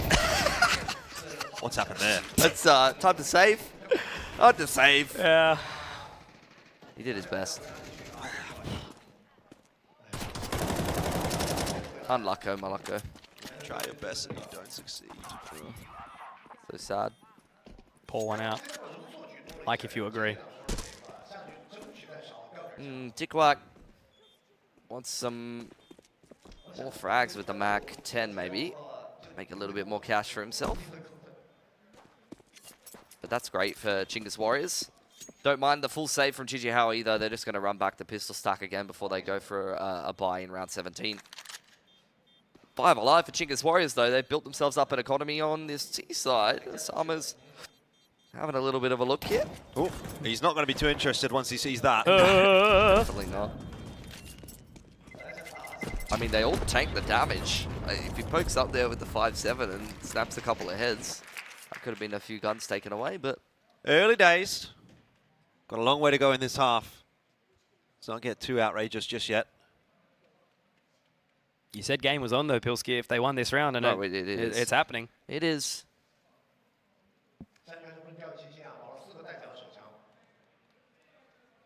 Another save going to be coming through here for GG Hao.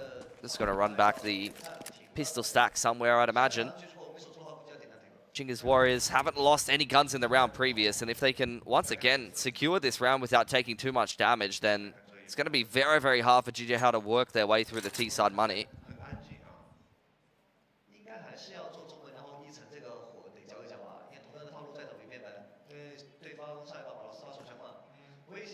Very patient from Chinggis Warriors here, quite methodical in their clearance of tunnels.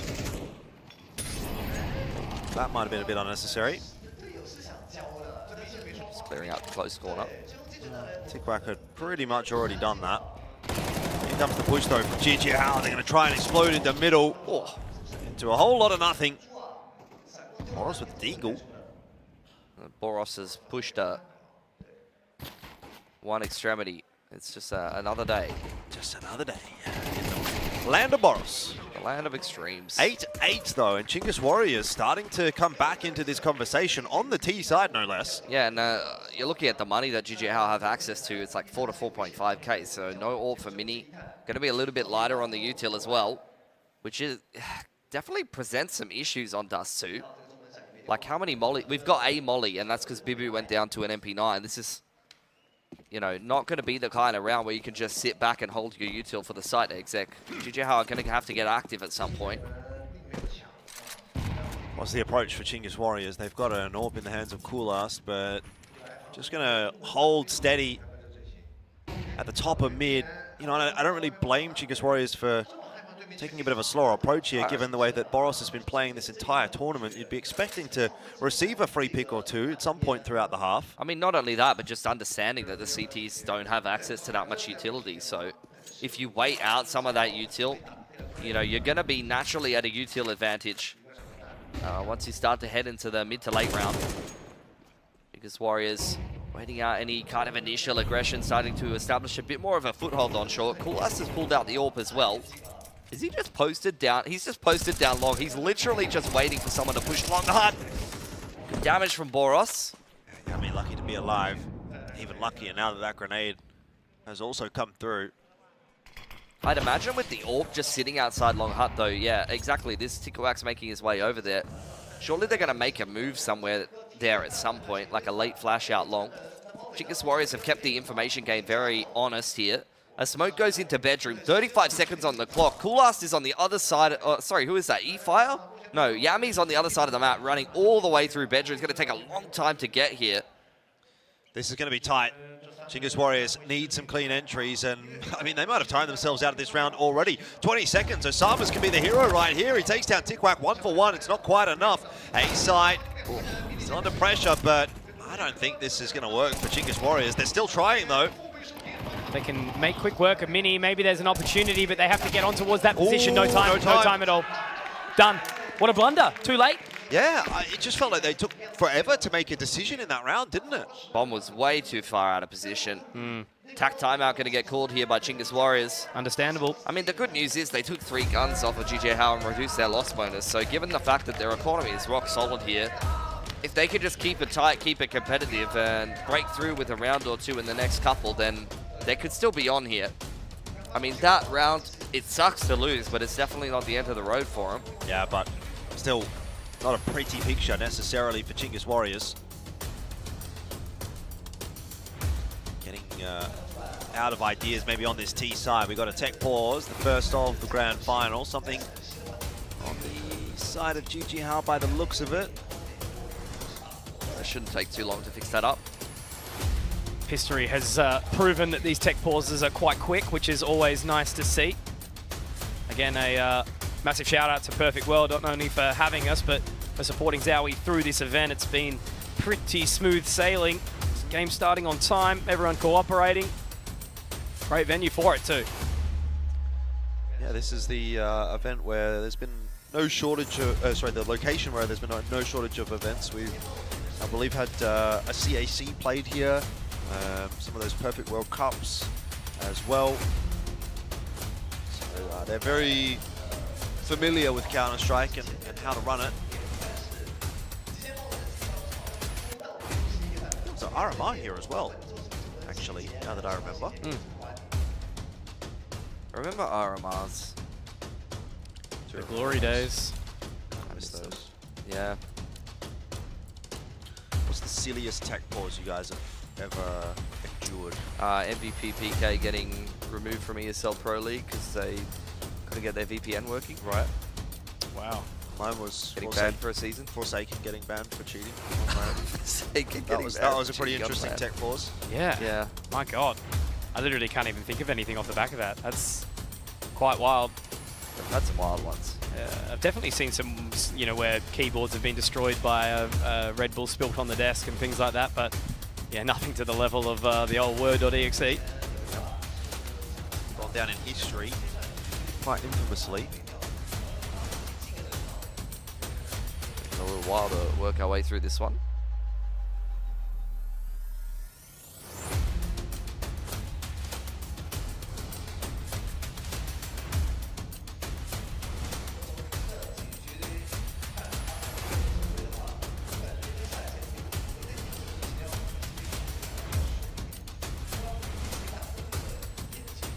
Just taking it in. Give him some time to reset. Looks like it is GJ Howe's side of the coin. Getting it all fixed up by our admins. Everyone gets to have a bit of a relax. It has been a long event. Yeah, a long couple of days. 4 best of 3s yesterday. Yeah. You know, sort of dwarfed made the group stage games look very, very narrow. I think the longer this takes, the worse it is for Chinggis Warriors. Not that both of these teams didn't have to play up their way through a best of 3 here, but, you know, GJ Howe, it was a much more one-sided match. They didn't have to exert themselves too much to make their way through their semi-final. And they've had a rest since. Whereas Chinggis Warriors just had to work pretty bloody hard to change the game.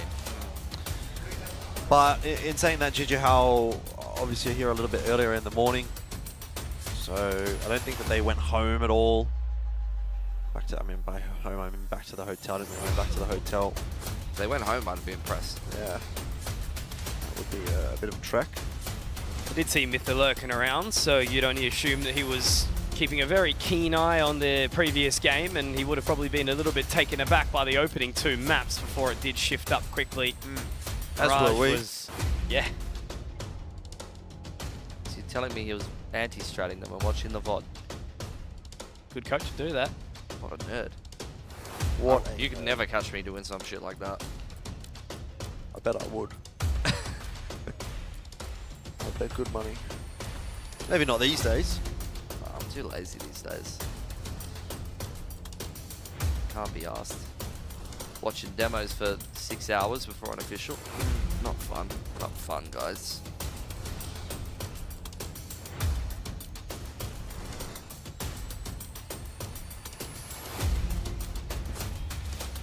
It's probably the only tech pause that's actually taken some significant time here. Seriously, I think my idea is great. Which is? You didn't... Yeah. Live band. Right. And when the tech pause kicks off, it's like a jib camera. It cuts to the live band. There's just a really enthusiastic guy with his percussion set. And he plays us some tech pause music. Some tech pause music. Yeah. That might be a little bit more costly than just getting some royalty-free dun dun dun dun dun. It's always about the budget, man. Well, you know what? Money makes the world go round. Couple fist bumps in there, though. It looks like we're getting back on the way here with the first map of the grand final. Chinggis Warriors and GG Howe quite evenly poised on Dust 2, which will be surprising news for GG Howe because it is their map pick and they have been good on it throughout this event thus far. But Chinggis Warriors definitely making them work for it. Chinggis Warriors have a great opportunity here. You can still see, even after losing that last round, they've got some money behind them. The reset potential is palpable with only 2 players surviving in the round previous for GG Howe. Bibu gets legged on the cross. The B site weakened just a tad. Another round here from GG Howe could put them in the clear, 10 and 8. Chinggis Warriors with a decent enough start. Again, looking to clear lower tunnels. Seen GG Howe playing that position quite a bit. They know there's some aggressive pieces on this GG Howe side. Can't be too careful. Flash flies up over long. They're trying to bait out a little bit more utility from Osama's aggression. Progression smoke, guys. Progression, not aggression. Outbeat.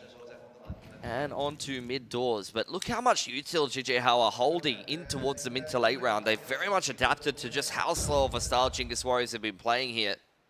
Post the pause and the tack timeout. Gonna make Chinggis Warriors quite uncomfortable as the clock runs down here. Quillas having a little bit of a look through middle, won't see too much. There's a flash out on short as well. Probably moves being made on both sides of the map, but Chinggis Warriors running the same risk that we saw a little previously, where these things are getting a little bit slow. 25 seconds on the clock. Boros could make a big impact here if he gets a pick through mid. He's itching, isn't he? He really wants to try and strike through there. Bibu not yet to be spotted out, but Boros definitely finds one in the process. Synopsy alive, but now taken down. Question, though, as Osama's does drop coolest, but they're moving quickly. Boros, maybe a little bit overzealous here, but the bomb's not dropped. The bomb is not planted, just goes down now. The Molotov will put some sweat onto them, but they are still moving. Yami caught out, only the one left now, and GG Howe somehow find that back, and I just can't help but feel like Chingus Warriors fumbled a little bit. Again, I think it's that pace that's kind of getting to them a little bit. Boros just disrupting the plant, and that provides enough time for that rotate to come through. It must be such a frustrating start to be playing against here, because you never really feel like you get a respite. They get into the site, but they don't even get the chance to put the bomb down comfortably. And another round goes the way of GG Hao. Another tack timeout through from Chingus Warriors. Yeah, I mean, a close round definitely could have gone either way. You definitely have to be aware of the fact that GG Hao are going to flood on you when the clock's running down. They've already naturally started to adapt to this slower style, so this is where you might want to actually throw in a couple of B-pops or, you know, these long takes on towards the Samus, who's been left solo there a couple of times already. Boros running through the mid-smoke makes all the difference there. That extra player coming out window could have been absolutely money for Chingus Warriors, who, once again, with the bomb plant and a bit of extra cash, can probably buy into this next one. And once again, it's only 2 players surviving for GG Hao. Both teams very much out of cash here, so a big swing round in round number 19 here as the long take comes out. You're going to see Asama's pushed away early on. He's fine.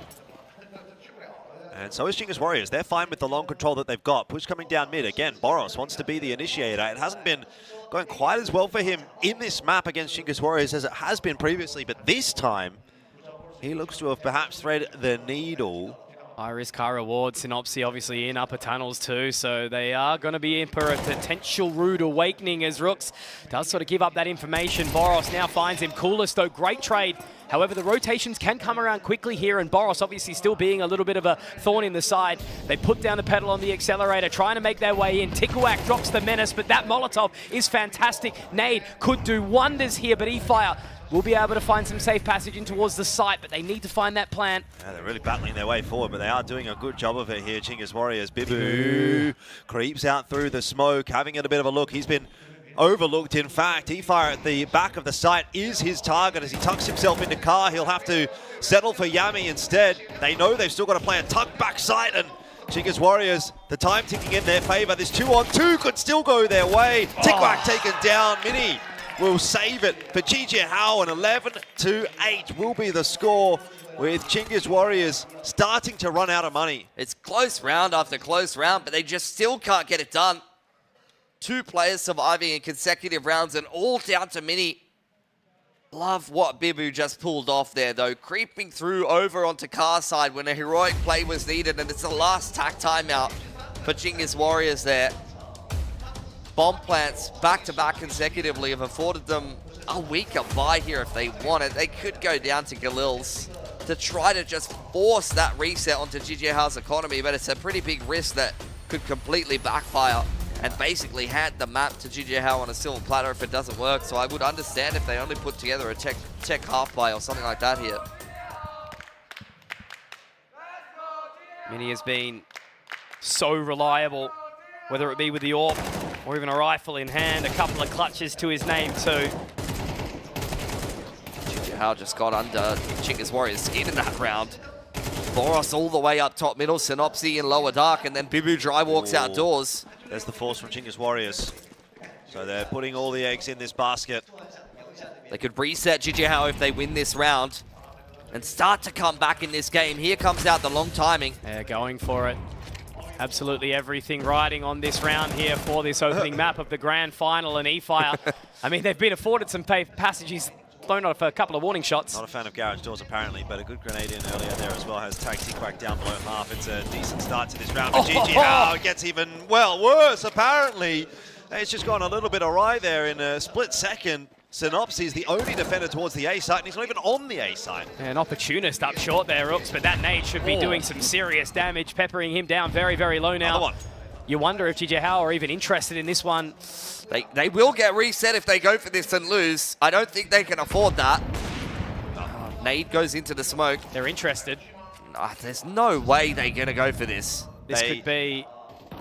Definitely we're having a think about it. I don't know if they will now because they've not gotten a pick, but they're going to have a crack. This is really, really bold. And maybe, look, they'll sort of catch some information off there. But Bibu now has been put into a very uncomfortable position. I think he actually might go down. He's got to have to try to get away here. Obviously, Coolest is very, very low. So is Rooks, but no one wants to lose their guns here. Both teams are very broken. We're very close to the end of the game. Kulas going down to the bomb as well is not what you want to be seeing. You need every gun you can possibly get here as Chinggis Warriors, and with 2 guns safe for either side. I wonder if you're going to see a buy-through from GG Hao here. They've got a 2-round lead. They can afford to play this one a little bit slower if they want to. Just such a tense game, this one. Definitely hanging in the balance, and another timeout here as Mitha looks to get some words in. But on the flip side of things, Chinggis Warriors have had a lot of discussion time. Yeah, it's like every round right now there's a timeout. Because they're also important. Yeah. With the economy hanging in the balance for both of these teams, they need to get this one right. This could make the difference in this grand final. 100%. It could be make or break for the entire grand final, depending on which way this map goes. GG Hao, I don't imagine we're expecting this much resistance from Chinggis Warriors, especially given the start. I mean, look at how strong the start to this map was for GG Hao. Some more resilience from Chinggis Warriors. Already just put a comeback together against Change the Game. Let's not forget that they were down and out in that 3rd map. Had to not only even up the score to be able to get themselves into OT, but able to flawlessly win it as well. A little bit more life in their T side, it would seem. Buy does come through here for GG Hao.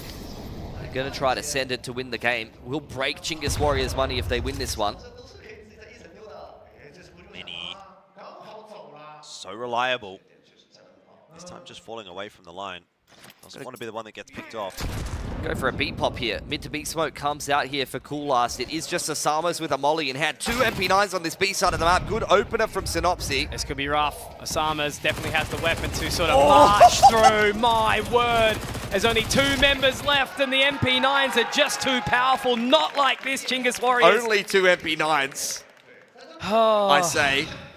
Yeah, and that will be a crushing blow for GG Hao, not just with the morale, but economically speaking, a couple of players were low on money. We'll see what they can scrounge together. Yeah, Chinggis Warriors are pretty cooked here, man. Even Osamas can't believe it there with that big old smile. Yeah, that's not it. That buy is not it.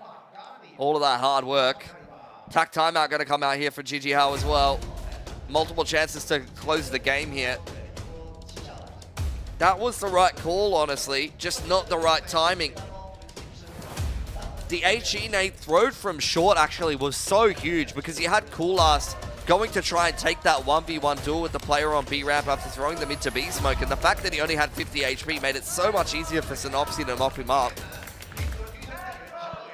Sama's only had a molly, playing from the double stack, and that one key piece of utility slowed the play down just enough for the MP9s to mop up. It was just a perfect set of circumstances for GG Hao to destroy the B here with just a couple of MP9s.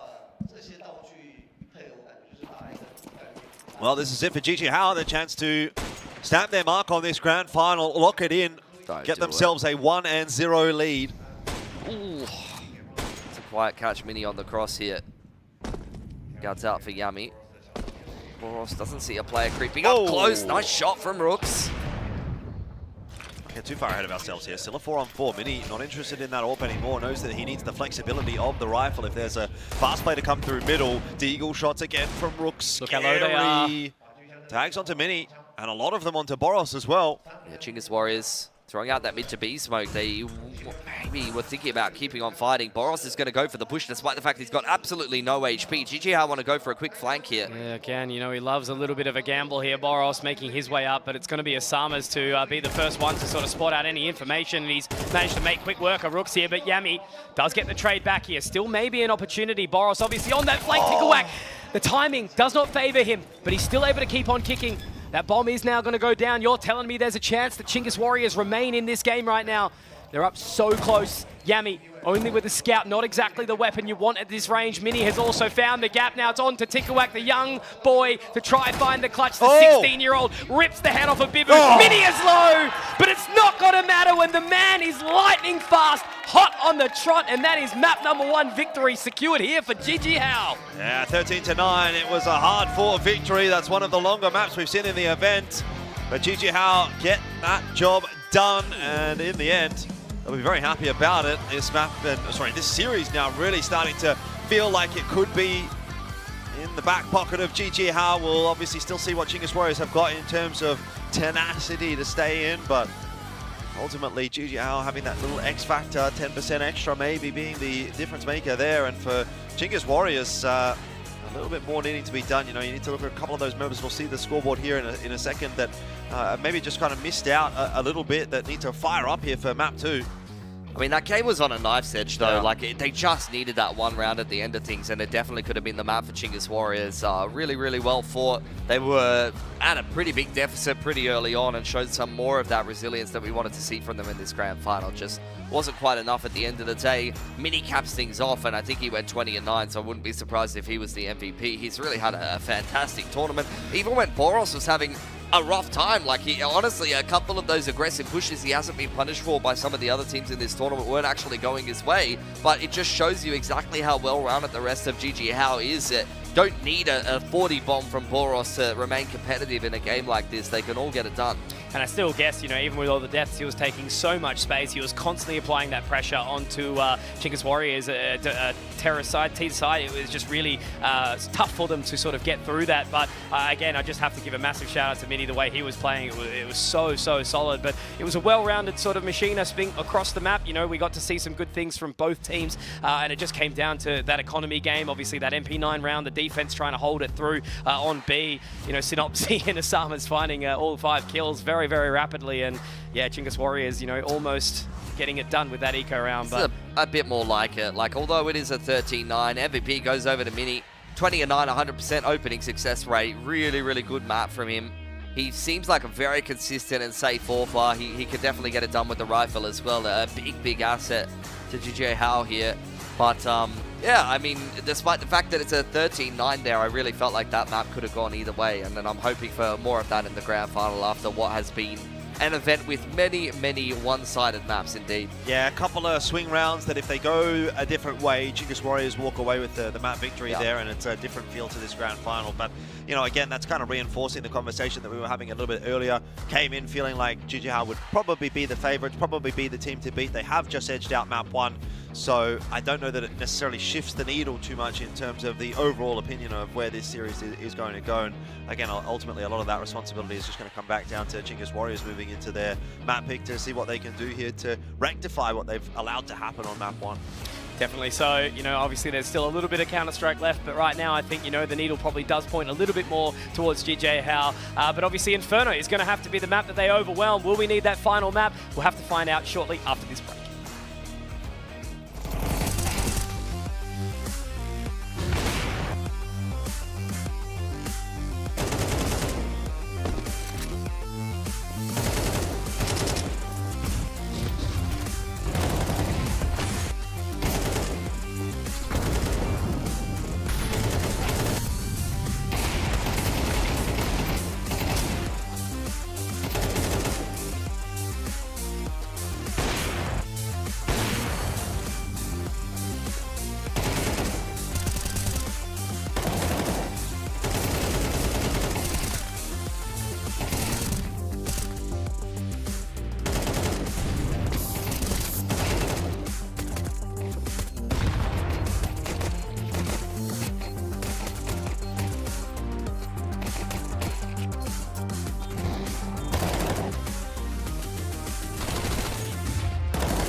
Hello everyone, it's Nico. I'm here at the ZOWIE Experience Room in Chengdu. Here I have 2 monitors. One is 360 Hz monitor, the one that we use mostly at events, and here is the 600 Hz monitor, the one that I use at home and that we will also use at the IEM Chengdu, and the one that I prefer as well.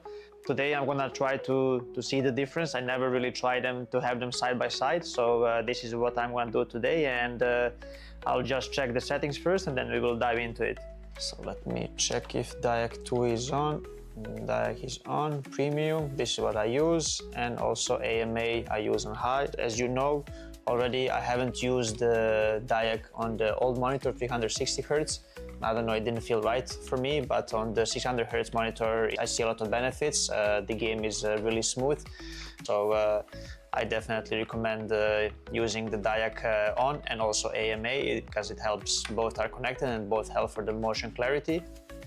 So the first thing I want to talk about is the color. We use both monitors on the same settings, so you can see the clear difference between the colors on each monitor.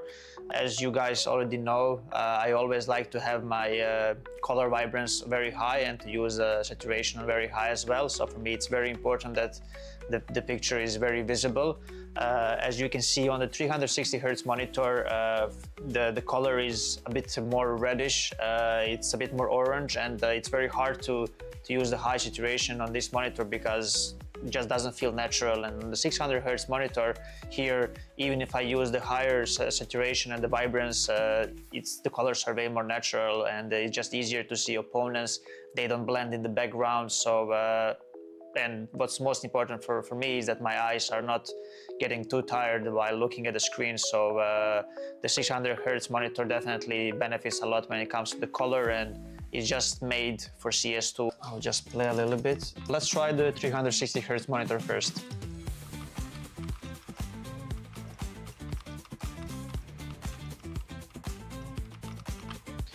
And now we will try the 600 Hz monitor, and we're going to try to notice the difference.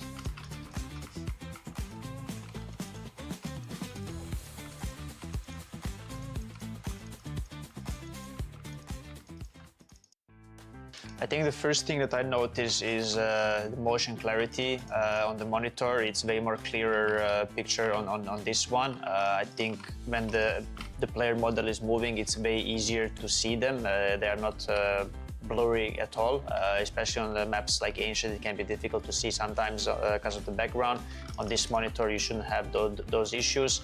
I think for me, the clear difference is when the enemies are moving. It's way more smoother on this monitor, and it's way easier to notice the enemy when they strafe out from a certain area where you're not focused, because this monitor also helps you to see enemies easier, not just in the center of the screen, or not just in your cursor, but also on the side of the monitors as well. So for me, this is very important because it helps with your focus, and it can obviously help you in crucial moments to just react faster to enemy. Yeah, I would say that these things are very crucial for every professional player, and these are the biggest upgrades on this one. So yeah, these are my thoughts on the 360 Hz monitor and 600 Hz monitor. The difference is very visible, especially for a professional player. The upgrade is also very visible, so it's pretty crazy because this one was already very good and I used it for a long period in my career, but this one for CS2 is just, it's amazing. Even if there is no end to the pursuit of perfection, never cease striving for perfection. ZOWIE understands without the right mouse shape, performance can be impacted, thus not unleash your full potential. Various shapes with designs validated by sports science for performance, comfort, and endurance. ZOWIE applies sports science to analyze pro-player gaming performance data, researching differences in hand styles and grip styles. Apply scientific analysis to esports to ensure consistent FPS performance. Enjoy better agility and precision for long-range and secondary targeting while tracking enemies. The FK's low-profile design allows for more space and thus creates micro-adjustments between palm and mouse. Our tests show that the FK delivers faster aiming while making micro-adjustments during shooting. The ZA series provides faster and more precise long-distance flick shots. ZA's higher hump provides full palm support, balancing muscle exertion on both sides. The curvy sides enhance palm muscle activation for precision braking and greater aiming accuracy. S provides more stable and accurate tracking.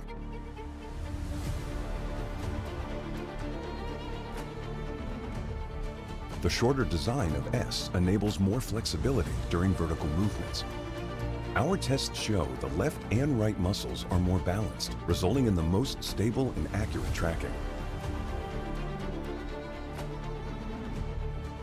U provides agility and multi-angle movements for claw grippers.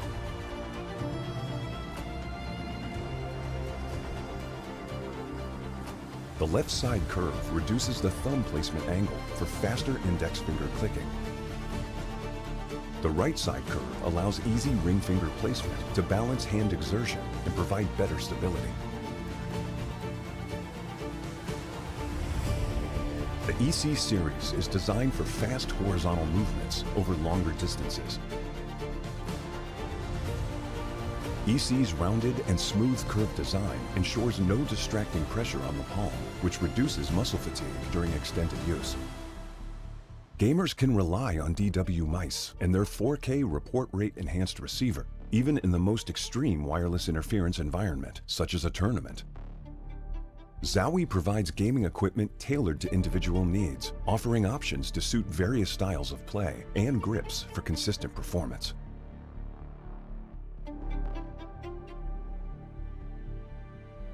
This is a brief introduction of the new wireless mice.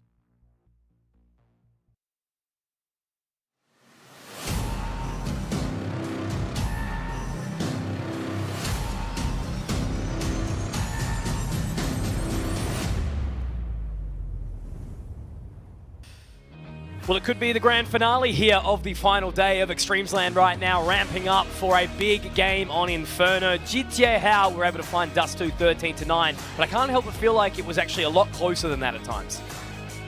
Yeah, I mean, it definitely was down to the wire. I think a 13-9 is pretty indicative of that. You probably saw ZOWIE just kind of run away with it right at the back end there. I mean, in the same way maybe that Chingus Warriors got away with that Mirage game against Change the Game. It was close, it was very tense, but then, you know, you see a couple of important swing rounds go the way of ZOWIE, and that's enough to get them over the line. Chingus Warriors definitely not out of this one just yet, though. We'll wait and see what they've got for us on Inferno. The benefit obviously being that they are going into their map pick. So yes, it may be the last map of Extremesland 2025, but we can hope that it won't be. Yeah, I think we'll see what they're going to be able to put together here on Inferno. It's a map that didn't go too well for them when they played Change the Game earlier on in the group, so that is a little bit worrying that they're losing to Change the Game, as opposed to a team like ZOWIE that probably is playing to another level compared to Change the Game in the previous semi-final. Yeah, look, I suppose, you know, running off the vibes and the way it's all been looking, ZOWIE obviously is the team that's favoured. They have been looking fantastic throughout this whole tournament. I think they're the only team that has looked relatively untouchable outside of that first, again, opening series where clearly they were ironing out any few things. You know, Myth has obviously been working hard to try and morale boost, corral the team together, and that has been working. You know, I think time on land, time in the oven, you know, it's going to eventually get fully cooked. It definitely has been a bit of an improvement. You know, we've seen over the course of the sort of few days that we've watched ZOWIE play. From day one, they looked, to be honest, pretty average, yeah. pretty poor. There was a lot of mistakes being made. Yeah, they kind of got through their group, I think, based just purely on their firepower, even losing that opening game to Eruption, like you mentioned. But as we've gone through the tournament, it does feel like some of that discipline has started to come back. Now, there are some players, I'm not naming any names, Boros, who don't employ a whole lot of discipline, but I think that's very much part of the plan, right? You can kind of see that they like to, or that whether they like to or not, they are playing around it. You know, is that a decision from the team, or is that a decision from Boros just to play that way and say, you know what, this is just what I'm going to do, everybody be ready for it. Deal with it. But either way, it seems like, yeah, in general, you know, the setups are predicated off of that aggression from Boros in a lot of instances, and ZOWIE just work around it. And when it works, it looks fantastic. When it doesn't work, yeah, you still have that insurance fund of a couple of the other fellas that can step up here. And I think it's sort of slowly come together here for ZOWIE as we've gone through the various days of Extremesland, all the way up to this grand final now. Well, up to Chinggis Warriors to recover from what was a map loss in the previous. They definitely had a chance to upset GGHao on their map pick, but they need to make sure that this Inferno goes well for them, or they will be out of here in second place. The time is now for looking for the best moments for Chinggis Warriors. They have to go as hard as possible, as fast, doing all the work that they potentially can. And yeah, time will tell whether or not this is going to be an early exit, a 2-0, or will it be Middle East taking back-to-back victories here? Yeah, it would be absolutely unheard of, and will be bitterly disappointing for a team like Chinggis Warriors, who have been competing in the Asian region for quite a number of years right now, have come up with the strength of the Mongolian scene. Decoy flies out in towards B to kind of give GGHao pause for thought, maybe thinking that it's a progression smoke. Jump spot into second mid, doesn't spot too much of anything for Boros, as Chinggis Warriors creep up carpets. It's 5 sets of armor. It's a nice setup, isn't it? But Mini being here with the dualies will be a real problem, and there's no flash available for Chinggis Warriors to disrupt him from this position, so he could very much double down. Certainly someone who is scary with a couple of pistols in his hands, but he's taken down. Great opening here from Tikuak. And now Boros, you know, he's going to be able to do some good work here as well, somehow finding 2. My God, he does get dinked up in the end. They're going to have to send him packing, but that bomb still yet to find the site. Yep, it's good work from Boros. Still, again, on the front foot. He's just so aggressive, isn't he? Like, he's already trying to sort of clear angles before his teammates have even rotated across, so he's taking so much space. Kulas, though, on a very deep line. This is actually be nuts. Unlikely to be checked. Ice cold in Freezer. If he can walk down at the right timing, E-Fire spotted out. That's a 3rd for Boros, but now they're going to have to rely on that wrap here. Kulas does give up his hand, but Boros has found another. He's looking for the ace here. Would have to try and find Tikuak running on towards the side, but it will be Bibu to deny, to steal, but Boros did the damage as well, and I think there is well and truly enough time for this defuse, so yeah, he's fine. Opening up again for GGHao. Very nearly gets the ace. I mean, he gets an assist on that last kill as well, so we might as well hand it to him. That's an incredible round with only 20 HP. He's just navigated the holes in the defense there so expertly by getting into Boiler and taking all of that space. Great trade as well onto Kulas, who was coming up in cups. And of course, the initial double at range. I guess pretty routine for him. But that was an important kill that he got onto Kulas. The round is a completely different story if it doesn't go that way. Yeah, I wonder if there was a tiny bit more trigger discipline from Kulas. Maybe it could have been a different story, but still, hindsight's 2020. But I mean, how does he know there's going to be 2 players there? That you're not really expecting to. Kulas sliding into Broom there. Has got himself hands on an AK here. It's a pretty interesting looking buy for Chinggis Warriors as GGHao marched their way into Banana. They were not expecting an AK in a round like this. Not at all, and look at the pace that they've actually picked up behind it here. Osama's going to have to slow down the pace as best as he can. A boost offered, but denied. Well, it'll slow down now. Classic Inferno, isn't it? I mean, Chinggis Warriors don't need to rush anything here. Got a nice opener, and they don't have a flash to really kind of contest some of these harder positions to clear, you know, just kind of simplify the take on sandbags. So do have to kind of keep the spacing nice and tight and see if GGHao in a man disadvantage are going to give them anything else. Do have a couple of rifles though for GGHao, a bit of stopping power there for Boros with the M4 if the push comes towards B. Incend will be pulled out by that little peek from Yami, but it is towards A that will turn our attention, and Osama's is in a bit of a one and done if he does get cleared. We've seen players not clear this angle though before, and he will get traded, so at least that's a good bit of positioning. Kulas though drops Bibu, and already you're going to start to think that this is definitely a save round for GGHao. Good reply from Chinggis Warriors. Big individual play from Boros robs them of a pistol that they definitely could have won, but it's an immediate reply. Courtesy of an AK handed to Kulas. Can be a star player at times. He's already had a big map in a loss for Chinggis Warriors earlier on in this event against Change the Game on this exact map, I believe. Yeah, some early map shenanigans, though, coming out, similar to the previous matchup between Chinggis Warriors and Change the Game on Mirage. It was very back and forth at the start of that one. Here we've got the pistol go the way of GGHao. Force buy win for Chinggis Warriors. No doubt there will be some kind of attempt back at the next one for GGHao with these 2 rifles saved. Yeah, definitely. Chinggis Warriors are not out of the woods yet, nor are GGHao. It's a real jostle for control at the start of this map. See how Chinggis Warriors do play this one. Definitely want to see these rifles get active on the CT side for GG Hao. Maybe some aggression in towards balcony or second mid, or just getting one of them active over towards banana. Even a totem pole boost over towards B could be pretty juicy. Yep.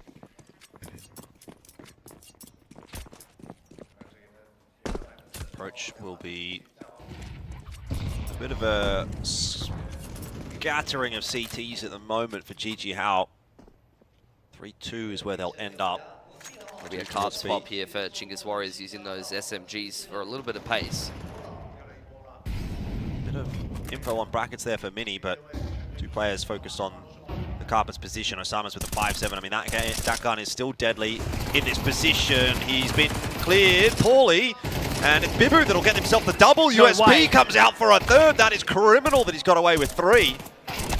Mini's here trying to do some additional work. I mean, if they didn't get that kill from Tikuak, it would have been a much different story here now, at least back to a 2-on-2. Yeah, Mini dropping the ball a little bit in that aim duel.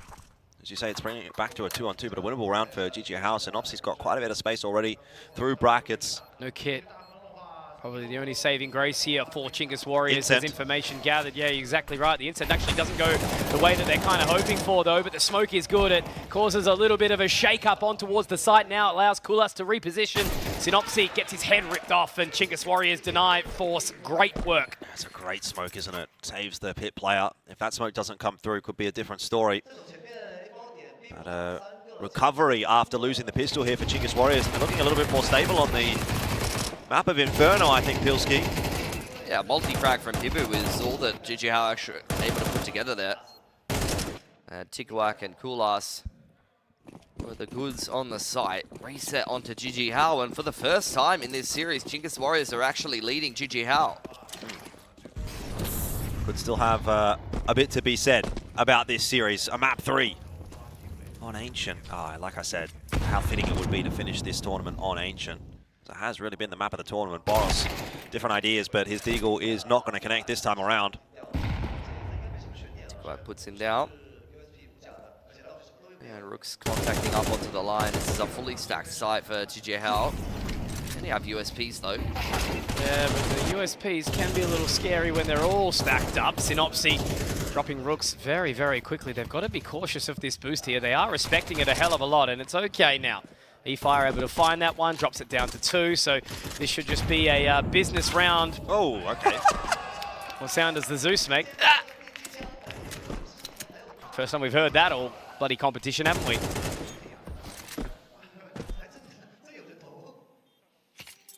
Bit of fun to be had, but it's only a Mac 10 that will be retrieved for GG House, so I don't imagine that they'll be too interested in using that in the next. That should be a 3 rifle save from Chinggis Warriors after this round. It's a good position to be in. Bibu with 3.5 will probably be the one to drop an AWP to Mini if there's going to be one purchased up at all. And getting one more kill would probably seal the deal on it.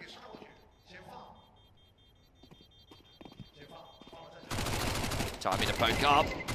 Didn't even take 2 with him. Playing games with the last couple of players of Chinggis Warriors, but one gun taken away means that he definitely has money to get Mini an AWP if he wants to. I wouldn't mind seeing Mini with an AWP. Very impactful with that weapon throughout this grand final. It's been a long day. The words are starting to get a little bit difficult to get out, but Mini does have the AWP indeed. A long week. Yeah. 3 weeks. Anyways, let's see what Mini gets up to with the AWP here. Not looking for anything overly aggressive to start the round off. No, just being trusted with that decold. HE nade flies back into Rooks' face. And a little bit of utility to contest here for GG Hao. They don't want to make it too easy for B to be secured here for Chinggis Warriors. And a bit of a standoff between Yami and Boros. I mean, Boros is dry walking through the jungle side, smoke into bracket. Can't say I'm too surprised about that, to be honest.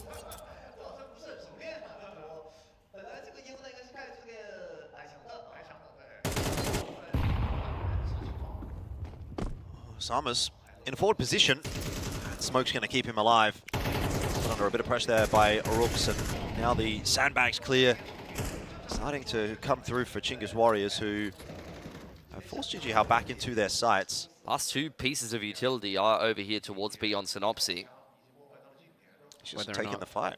Yeah, he's actually going to be able to use them. Does get it down now. Does have the Molotov behind to put down behind that smoke. But when he gets the opening kill onto Rooks here, you're wondering what they're actually going to be able to look to do here. Great repeat from Bibu. Dropping down Yami because now they pulled the pin. They want to actually head up over towards A. There's two people here. The rotation has been pulled from Bibu though. They'll have time to come back though. 20 seconds here for Chinggis Warriors. They've still got to get past two defenders, and then of course that rotation coming back on in Boros. Initial bit of a whiff, but he still locks in for one, and that's probably good enough given the circumstances. Tikwak gets Bibu, but Mini still in on the site, gets his head lopped off. Tikwak, the young gun, here in the 1v2. This will be a tough one. Synopsy already out of library, but Tikwak has got bullets with his name on it. Keeping his head down means that I don't think actually Synopsy's aware of it, but oh, he's okay. Heads up play from Synopsy there. Good recovery. GG Hao are on for a second round, and it actually does come from the two impact kills from Synopsy. Yeah, that was a little bit too close for comfort. Tikwak was making it interesting. Again, he's just such a gun, isn't he? Sure. 7 and 3 there. I thought he was on for a clutch to boot. Even Coolast are the main two kind of dragging Chinggis Warriors through this game right now as another timeout comes out. Early on in the game. Yeah, with the way that he was hitting his shots, it felt doable. He only had a couple of bullets left in the AK is the issue, so you could see him very much tapping for that duel on Moto towards Synopsy. Trade would have been there anyway, it feels like a little bit. It would have had to be something like Rob's-esque, you know, just bang, bang. Yeah. Quick one taps. Early days, neither team really out in front just yet. Here on map number 2, but a bit to chat about for Chinggis Warriors, it would seem. Kula still relaying some info over to the troops. You would have thought with the start that they had in that round, though, that GG Hao might have had a bit of a cleaner round. So the CT money is still a little bit up in the air. Reinvestment on 3 of the players. Still a good chance for Chinggis Warriors to make some solid inroads in this first half, but they don't want to let GG Hao start to run away with things. That's a nice nade stack into Rooks' position. It was only a double nade. Must have found him dead on the money. Molly goes up in towards Car. Once again, you have the smoke up onto jungle side to try to deny some information to GG Hao. Mini rotating over towards that B side of the map to swap with Synopsy as some of this retake utility comes in from Asama's just try to disrupt them long enough for Mini to get involved with the AWP. Moving very quickly now, aren't they? Mini is going to have to try and find something here, but instead he opts for the utility. A nade to pop open that smoke.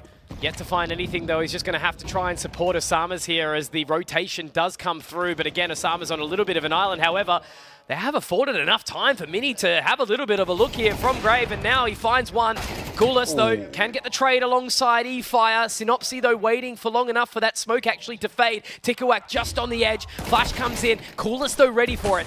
Able to deny, and now they're moving swiftly through this position here. Boros is going to make his way into the church. But again, Coolest taken low, sits inside the pool, but it's not exactly warm here in Shanghai. Tikwak going down to the hands of Boros does do some damage, but oh my god, Coolast straight out there like a bloody race car as he finds another 4K for the captain. The IGL 11-2 for Chinggis Warriors. Yeah, that's a great hold from Coolast. He's done everything right in that post plan, and it just felt a little bit discoordinated or uncoordinated, in fact, from GG Hao. Few individual peaks one by one. Mini maybe overstaying his welcome after he got that opening pick. The reload from Boros was ambitious as well. I think Chinggis Warriors do very well though to just patiently wait for GG Hao. Multiple situations where they could have slipped up with Mini coming in on the rotation with the utility there. Like if they try to force their way through his molly or maybe cross when he breaks the smoke rather than waiting for some of those reactions from GG Hao, then you could have definitely seen the numbers chip down for Chinggis Warriors and then start to panic and make a few moves they weren't comfortable with, but they kept their heads cool, got themselves into a post plant, and with Tikwak and Coolast alive in the post, it's very, very hard for GG Hao to win these rounds. It should be a reset onto the CT economy with those last couple of guns coming down, and that means that Chinggis Warriors are actually starting to stream ahead. I just wonder what they've been cooking actually with that tac timeout there. GG Hao are going to throw something in here. They've gone for a force buy, 2 M4s and a couple of MP9s Well, they're going to be able to scrounge together. The util coverage is quite lacking. This is really going to have to come down to some good rifling work. But it may be an unexpected round for Chinggis Warriors with the investment that GG Hao have brought. Synopsis copped a nade early on. Orbs out for Kulas. Got a big commitment to holding brackets here with the player boosted up on Porch. It's very clear that GG Hao are forcing up here and just being cognizant of the fact that if Chinggis Warriors go B, they're just going to save. Yep. The whole plan is just to contest brackets here for the CT side. Synopsy will be that sole anchor on the B side to try and dissuade them from pushing their way in here, but he's not been able to do enough. They've already got into the site, so should be round for Chinggis Warriors. GG Hao gonna have a little bit of a look here, though. Setting up for exits for the most part, but I think if a few of the Ts go looking and feed some kills over, then you might see GG Hao actually attempt this retake. But this was the game plan all along. Like, this is just a creative way of kind of saving round to round. Yep. They're going for the force buy and stacking one side. It's almost kind of like old school Na'Vi when Zeus was still in the lineup, you know? Just stack one side of things, and if things don't go well, you can always just keep saving until you finally have the money you need to get a buy together. I wonder if they can scrounge together an AK or two. Sharp from Bibu, he's really on one. If they drop some AKs here, the bomb explosion might push them in the direction of GG Hao. A lot of damage done there to EFI. He's be okay to the bomb. Another falls as he does cop a headshot. So a couple of players dropping, not a big deal necessarily for Chinggis Warriors, who are progressing pretty nicely through this map. Absolutely. 5-2 overall. Well aware of the economic position that GG Hao are in after seeing a couple of those rifles as well. Talking about a competition where T sides have exactly been the strongest, we're starting to see a little bit of a change in that narrative this series. Well, it's not like something you always see from Chinggis Warriors. They're usually quite a balanced team. It's just something going on at this event. Something in the water. The Longfu Spring, apparently. Oh, that stuff's clean. They'd stack onto logs. Doesn't find rooks this time. He's taking things a little bit slower. In fact, no one is really interested in Banana early on here for Chinggis Warriors, but GG Hao are going to drop a player deep on down into Broom.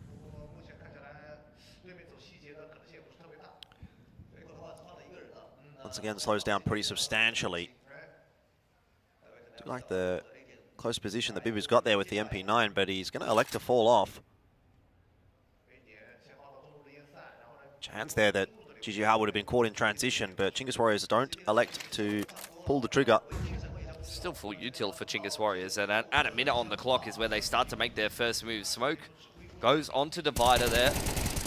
Oh, opening pick for Boros. Yami a little bit over-eager there, and that's an AK dropped in apartments. Plenty of impact for Boros. 3 members obviously still over towards his B position, but Tikawak does make quick work of him. Bibu has to go huge, but he's not going to even have a chance. And are we seeing another one of those rounds where a save is just inevitable? No, I don't think so. I think they're going to go for this and try to go for damage. I mean, they're going to buy up into the next one anyway. This was always the game plan. It's not looking likely, though. Yeah, I mean, no kits. It's really more so about damage than it's about winning the round, really. Nade will keep them at bay. And yeah, they're just sort of dancing around it, aren't they? Maybe just a last-ditch effort through the apartments. Or just exits again, I suppose. You know, trying to catch one of those AKs. The AWP obviously in the hands of Kulas. They are going to have to exit out this way. Took 2 guns away in the previous. They can save in the pit. Where's Dosia when you need him?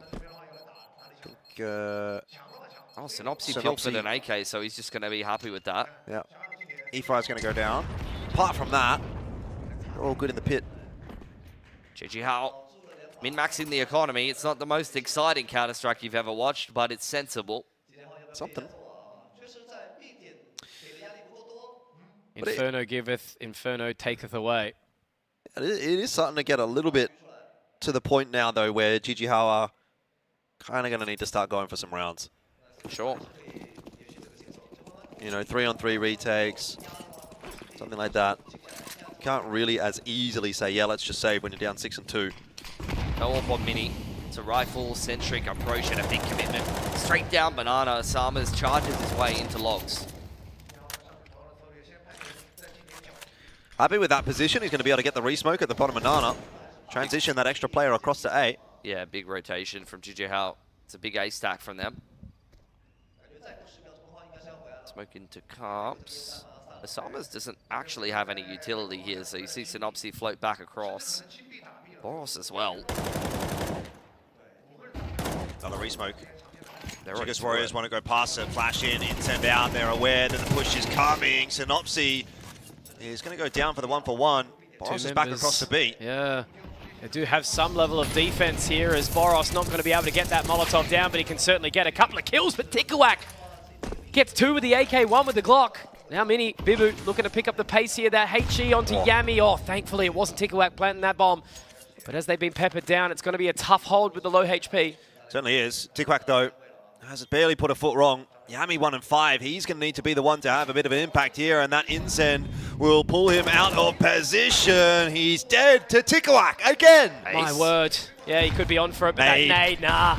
It's going to make it now nearly impossible here for Yami. Good utility usage all along it. Yami, yeah, just playing the distance here. He's going to have to keep him interested. I don't actually think Bibu's got any time. Has he collected the kit? Yes, he has. But now he needs to know the game. I think he has just run out. This should be impossible for Bibu. No time. Oh, it's going to be tight, but he hasn't got it. 4 was enough for Tikawak. Great round again from the young rifler. It's just insane. Him and Kulas have really just been going ham for Chingus Warriors on this T side of Inferno. Just multi-frags and plenty as soon as they're able to get into the site. Really is incredible to watch Tikawak. Just pulling the team, kicking and screaming through some of these rounds. Tikawak just such a massive impact. 2 there on the entry. Then this one from the back of new box when Yami seems like he's just dead to rights. We're just watching a new star rising right before our eyes. Should make a YouTube short about that. I did one about Sensu back in the day, and it was my most watched YouTube short. It still keeps getting hits to this day. Wow. So what do you reckon? Should we get one about Tikawak now? Maybe, but what channel would that actually go on YouTube.com? We're not going to do that. We're not going to do that. Well, you may as well do one about Zero at this point in time as well. True. There's definitely been a couple of young starlets that have really shown up in this competition. Zero is the next Chinese superstar. For sure. That's what you and your taglines. That's it, mate. All in capital letters, extreme. With a star insane. emoji. Easy views. This is easy viewing right now if you're a Mongolian fan. 7-2 for Chingus Warriors. It's a far cry from what we saw on map 1. Starting to run out of money, GG How. Orp has been pulled over towards this B side of the map. Yeah, nade stack in towards balcony there from Chingus Warriors. They're anticipating some aggression from the Middle Eastern side. But instead, it looks like they're sizing up a Carps pop nice and early on here. It'll have to be Boros and Bibu to hold. It's an insane pace change as well, right? You know, Yami picking up the Mac 10, meaning that they want to go fast, they want to go aggressive, and Bibu, oh, he's going to be in for a little bit of a rude awakening here. He can make quick work of 1, make it 2. That's the bomb dropped as well onto the balcony. Not exactly the place that you want your weapon, but Tikawak does it again, jumping into the face. Coolest once more. I can't stress enough how many times we have to keep repeating these names as they rotate around now 3-on-2. But look at Synopsy. Creeping in, already finding that space. Rooks does spot him, finding him from that position. Coolest though, finding another. Osama's able to drop him down. Rooks has to be the king to try and hold on to this one. Both members running out. A 1-tap to boot. And now Mini, again, all reliable, ever so faithful, but this time punished, denied, and Chingus Warriors continue their tear. Yeah, just nothing going right now for GG How, even when it's Rooks who, you know, we've been talking about Tikawak, we've been talking about Kulas, we've been talking about those two all game long. It's Rooks in the 2v1, you think, okay, surely GG How can get something done here. Then he bangs off a couple of heads. That's after 2 from Bibu as well. He did more than enough in that round. Bibu needs some help. A4 was the perfect tool for the job to hold the Carts pop there with the smoke up as well. Oh, they're up and about now. Yeah. And buy comes through. Pace from Kulas. Jesus, this is quick, isn't it? Straight up into sandbag, but disengage from GG How for the time being. There's the retake utility, though, just to push Chingus Warriors away. They'll respect it and turn their attention back towards middle, but Boros has taken some space here. Yeah, not enough, though, because Tikawak has spotted his head out and said, no, thank you very much. I'll take a 14 and 8 KD. So, as you said, Chingus Warriors pretty up and about right now. They're really hyped up. They're feeling it. The momentum's flowing for them, and they want to be the second Mongolian team ever behind the Mongols to win an Extremesland event. And let's not forget what kind of a run the Mongols went on after they won Extremesland back in 2023. They went from being a pretty good team, maybe the best team in Asia at the time. By the way, they lost a qualifier to Tyloo while they were playing Extremesland 2023, so it wasn't a guarantee back then even. And then maybe even the best team in the world for a little bit this year. Chingus Warriors would love to follow in those footsteps, and this would be one step in the right direction. Another round victory for them if they could get the 9th by getting that plant down on B. I think Bibu's just got too much to do there. Chingus Warriors get into the site pretty cleanly, and I think once again it's GG House setting up for exits, but with only 2 rounds left to play in the half, can you really afford to save again? It just feels so disjointed, right? Synopsy hasn't moved from the apartments. You know, you've probably got Osama's trying to rotate around. The rest of the 2 are still here. So they are going to pull away. They are going to go for this save. And I just feel like, you know, Bibu's obviously having a hell of a lot of impact, but it's not converting rounds. Boros still has 115 ADR, but it's not converting rounds. Yeah. The rest of the team has been absent. Yeah, I mean, it's been pretty tough going for GG Howard. I mean, it hasn't felt like they've played a bad game of Inferno necessarily. It just feels like at every turn, at every sort of 50-50 that's of any degree of importance, Chingus Warriors are coming away the better for it. You know, like insane shots coming out as well from Tikwak. To start that round off, Boros just gets deleted. Any other day, he's probably getting one.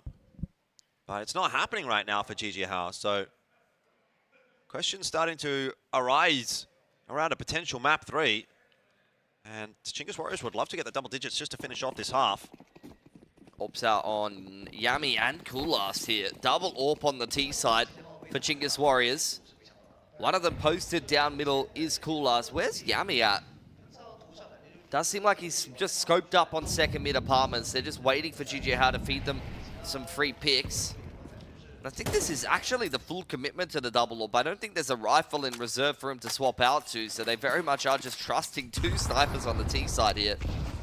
Full banana take comes out for GG How, and they send multiple players down there. They really want to get up close and personal here. Seems like Chingus Warriors are happy to let them do that and hold their util for later on in the round. I mean, what are they going to do? Yeah. Retake banana with 2 AWPs? Well, all the util there in the world. must be an AK. There must be an AK in spawn that is left over there. It's the last round of the half, so we go back for that AK. And now that we've got a minute left on the clock, you've still pretty much got every piece of util that Chingus Warriors came into this round with. They have been really, really patient with it. And not much left over, actually, for GG How. They've got a couple of counter flashes on this A side of the map. Synopsy's got a molly over on Moto's side, but that is about it. They're going to have to trust this pit side hold. Bibu not even sure where he really wants to set up at the moment. He's going to set himself up at mini pit. Flash on jungle side could be huge. Super methodical round so far, but now it's going to have to come all down to that space. Yes, Synopsy does actually spot him. That molly is going to do big amounts of work. 20 seconds now, and that's the first catch. A second Synopsy. Here we go. This is the time you need to see him activate that bomb. Still making its way around Diggity's side. Bibu, though, gets his head ripped off his shoulders. Mini again. It's his moment in time. He can drop 2, 3. Oh, my God, Mini. The hero. 100 years in an iceberg. And when they needed him most, well, he came back this time. From the cold box. Ice cold, man. It's an A1S spray transfer. He's been so good all series. Just one clipped him. Third round, though, for GG How. I don't know that that's still quite going to be enough. This is very much favourable at the moment for Chingus Warriors. Very serious look from Mither at the cabs there. He was giving if we don't get some rounds soon, I'm going to whoop your ass kind of look. Boys are in trouble. I mean, fair enough. Look, honestly, it's been a pretty lackluster game so far from GG How, but with a pistol in the second half, maybe they can start to pull it back. So desperate to avoid that disconnect. I think that's the biggest thing, you know, when you've got 5 individuals that haven't exactly been kind of all together for a period of time. They're all still working on things, trying to adapt, overcome. And I suppose the narrative that we're seeing right now is that they are beatable inside this, you know, even in a moment where they look pretty solid on Dust 2. Did get a little bit close there for a while, but now Chingus Warriors are well and truly in the hot seat, and one round right at the end, it might be enough to save them on Inferno, but Jesus, moving into the T side, they've got a lot of work to do. Absolutely. Pistol in the first gun round, and you can see GG How off to the races here. Chingus Warriors want to continue their good work, though. E-Fire, I believe, spotted crossing middle. Oh, it must have been Yami or E-Fire, as you get a big firing squad here, waiting for someone to re-peek T-stairs. One was spotted out as GG How creeped their way into carpets. Big hold on the site as the smoke flies in here for GG How. Yeah, that lurk smoke down dig will give them a little bit of space here. Bibu straight in towards the pit here, but he's going to get taken down quickly by Yami. Flashed. Yeah, it's all falling apart here, isn't it really? You're going to have to rely on some individual prowess now. Yami's still towards the back of the site, but that's a great overwhelm. Yeah, not the cleanest execution actually on that A execute, but quite honestly, after the first kill goes against GG How, they mop up the rest pretty easily from that point on. Mini to take next contact. It's a great timing for him to peek out onto the last two, gets it done himself. Could that pistol have gone better for GG How to turn around their fortunes now? 6 kills, 2 rounds. Mini. Again, a man who has been relied upon by this roster. In the previous map, he was stellar. Even earlier on today, a great outcome for him in all of his games on the AWP, on the rifle. So he's been summoned once more to get the team back into the game. And that little bit of respite, Pilski, you know, it gives them some space mentally. But the force does come back in from Chinggis Warriors. Back 7 for Yami. Gotta respect it. Big stack over towards this B side of the map. Nate takes a chunk out of Osama's. He's going to reply with one of his own. Doesn't do as much to Rooks. Oh, they want to fight this. No. They're falling away. Boros has been given the space. I wouldn't be peeking the man. Very close to taking Coolast's head off as the smoke gets committed. They have rotated away in full. They did hesitate for a split second there, but now the utility does start to march through. I guess Bibu's still left over towards the apartment, so they haven't made the decision just yet. Smoker can be refreshed on the main choke here. Boros hanging around. I've seen him walk through a couple of them, but I think this would be a bit of an egregious round to do it. It's a very scary round, though, for GG How. It's a full A stack now. Coolast, the only one that's been left on this B side of the map. So No, they're coming back. Wow, okay, they're actually going to come and try to stack B in time. I don't know if they're going to make it. Got a read here. There's a single smoke from Coolest, and that's going to afford them actually some additional time here. He wants to rotate on towards the side. He's going to get a little hot under the collar. I mean, look, still time, 40 seconds. They are going to barrel through this one. An E-fire with the P250. Boros makes 2 quickly, but now as they can march on towards that site, everyone has fallen except for Tikuak and Yami.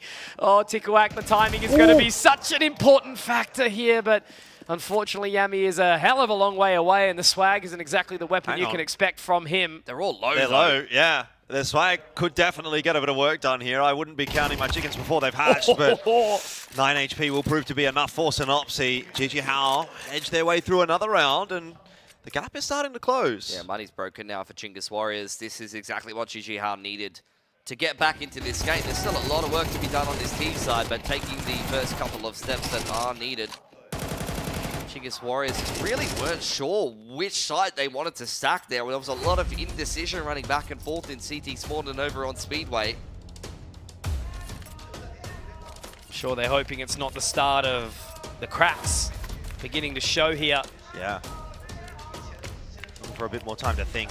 You'd love to get this map done cleanly so you can focus in on Ancient, but it doesn't seem like it's going to be an easy road ahead here for Chinggis Warriors as GG How are ramping up a little bit in the second half. This side has looked clean thus far. Still early days. Boros, Mac 10 and no util. I dare say he's going to be holding W somewhere. The question is just where.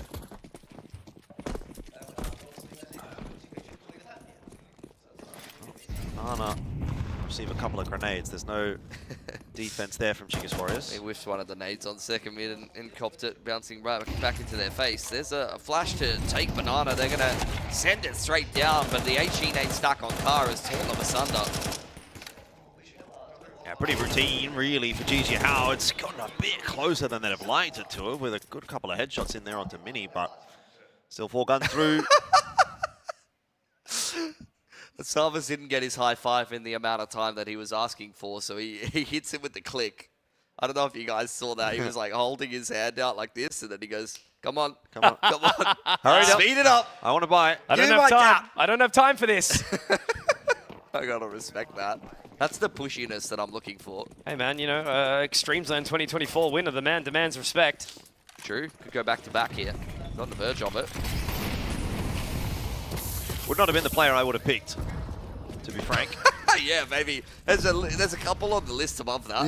Asama's not even a player I was even that aware of until recently, to be honest. Have we got any 2-time winners? at all? I'm sure there would be a few if I would go back in history, because there's been a lot of those Chinese teams that have won a couple of times. But we'll hold that thought for the moment, because Tikwak might be getting tested here on top of Dig Roof. Spots them out. Decides he doesn't want to have a bar at this high-low setup anymore. There's a push happening on Banana as well. Osamas with the assisting flash, but Synopsy sets himself up for that second all on his own. B site taken. GG How are here to play. May as well save if Boros will even let you do that. Goes back to back in the smoke with Tikwak. This is getting a little bit messy here. Round will be won by GG How, but really the only question is how many guns Chinggis Warriors are going to be allowed to save here. It's like the culling game.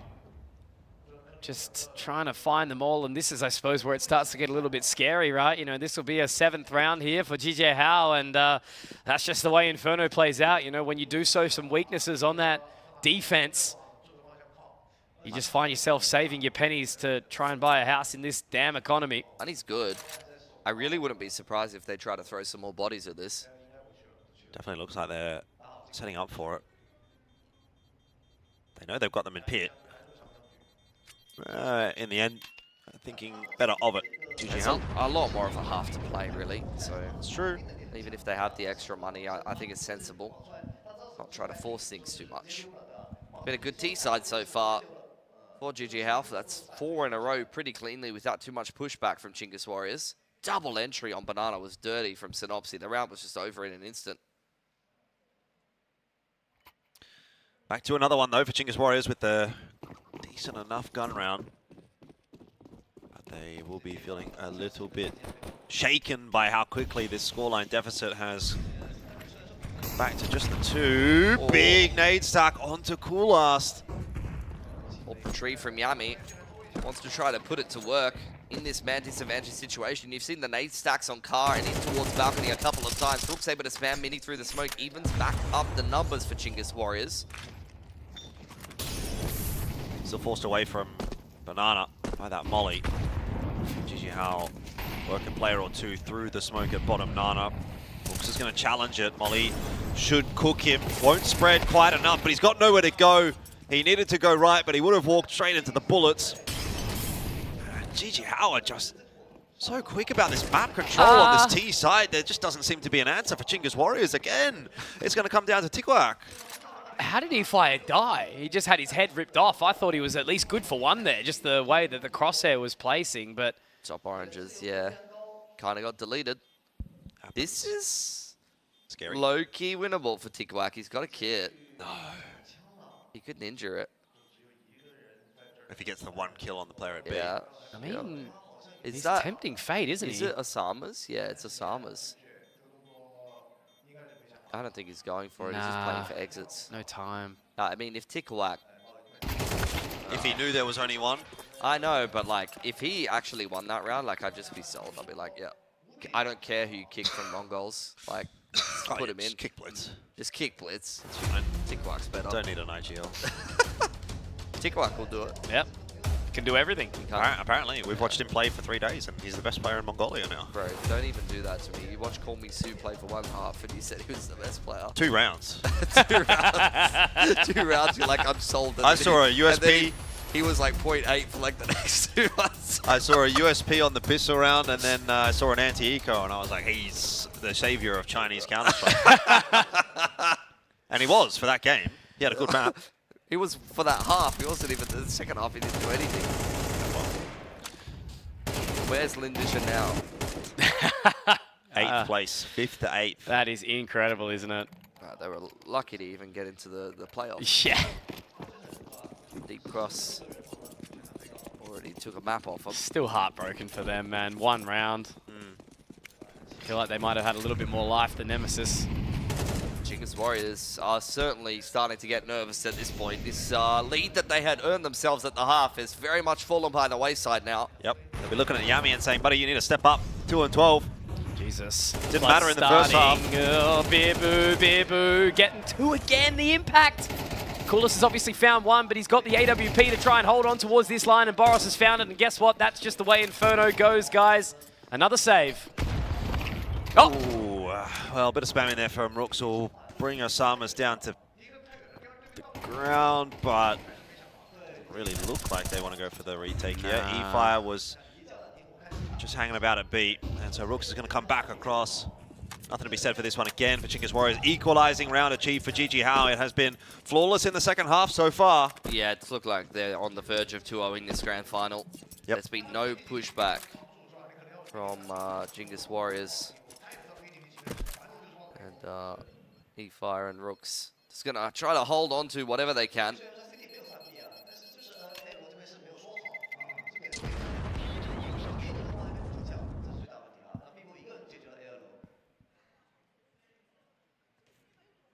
Where were you when the scoreline tied in the grand final on Inferno? GG Hao looking down the barrel of a second back-to-back Middle Eastern victory here at Extremesland on the 10th year.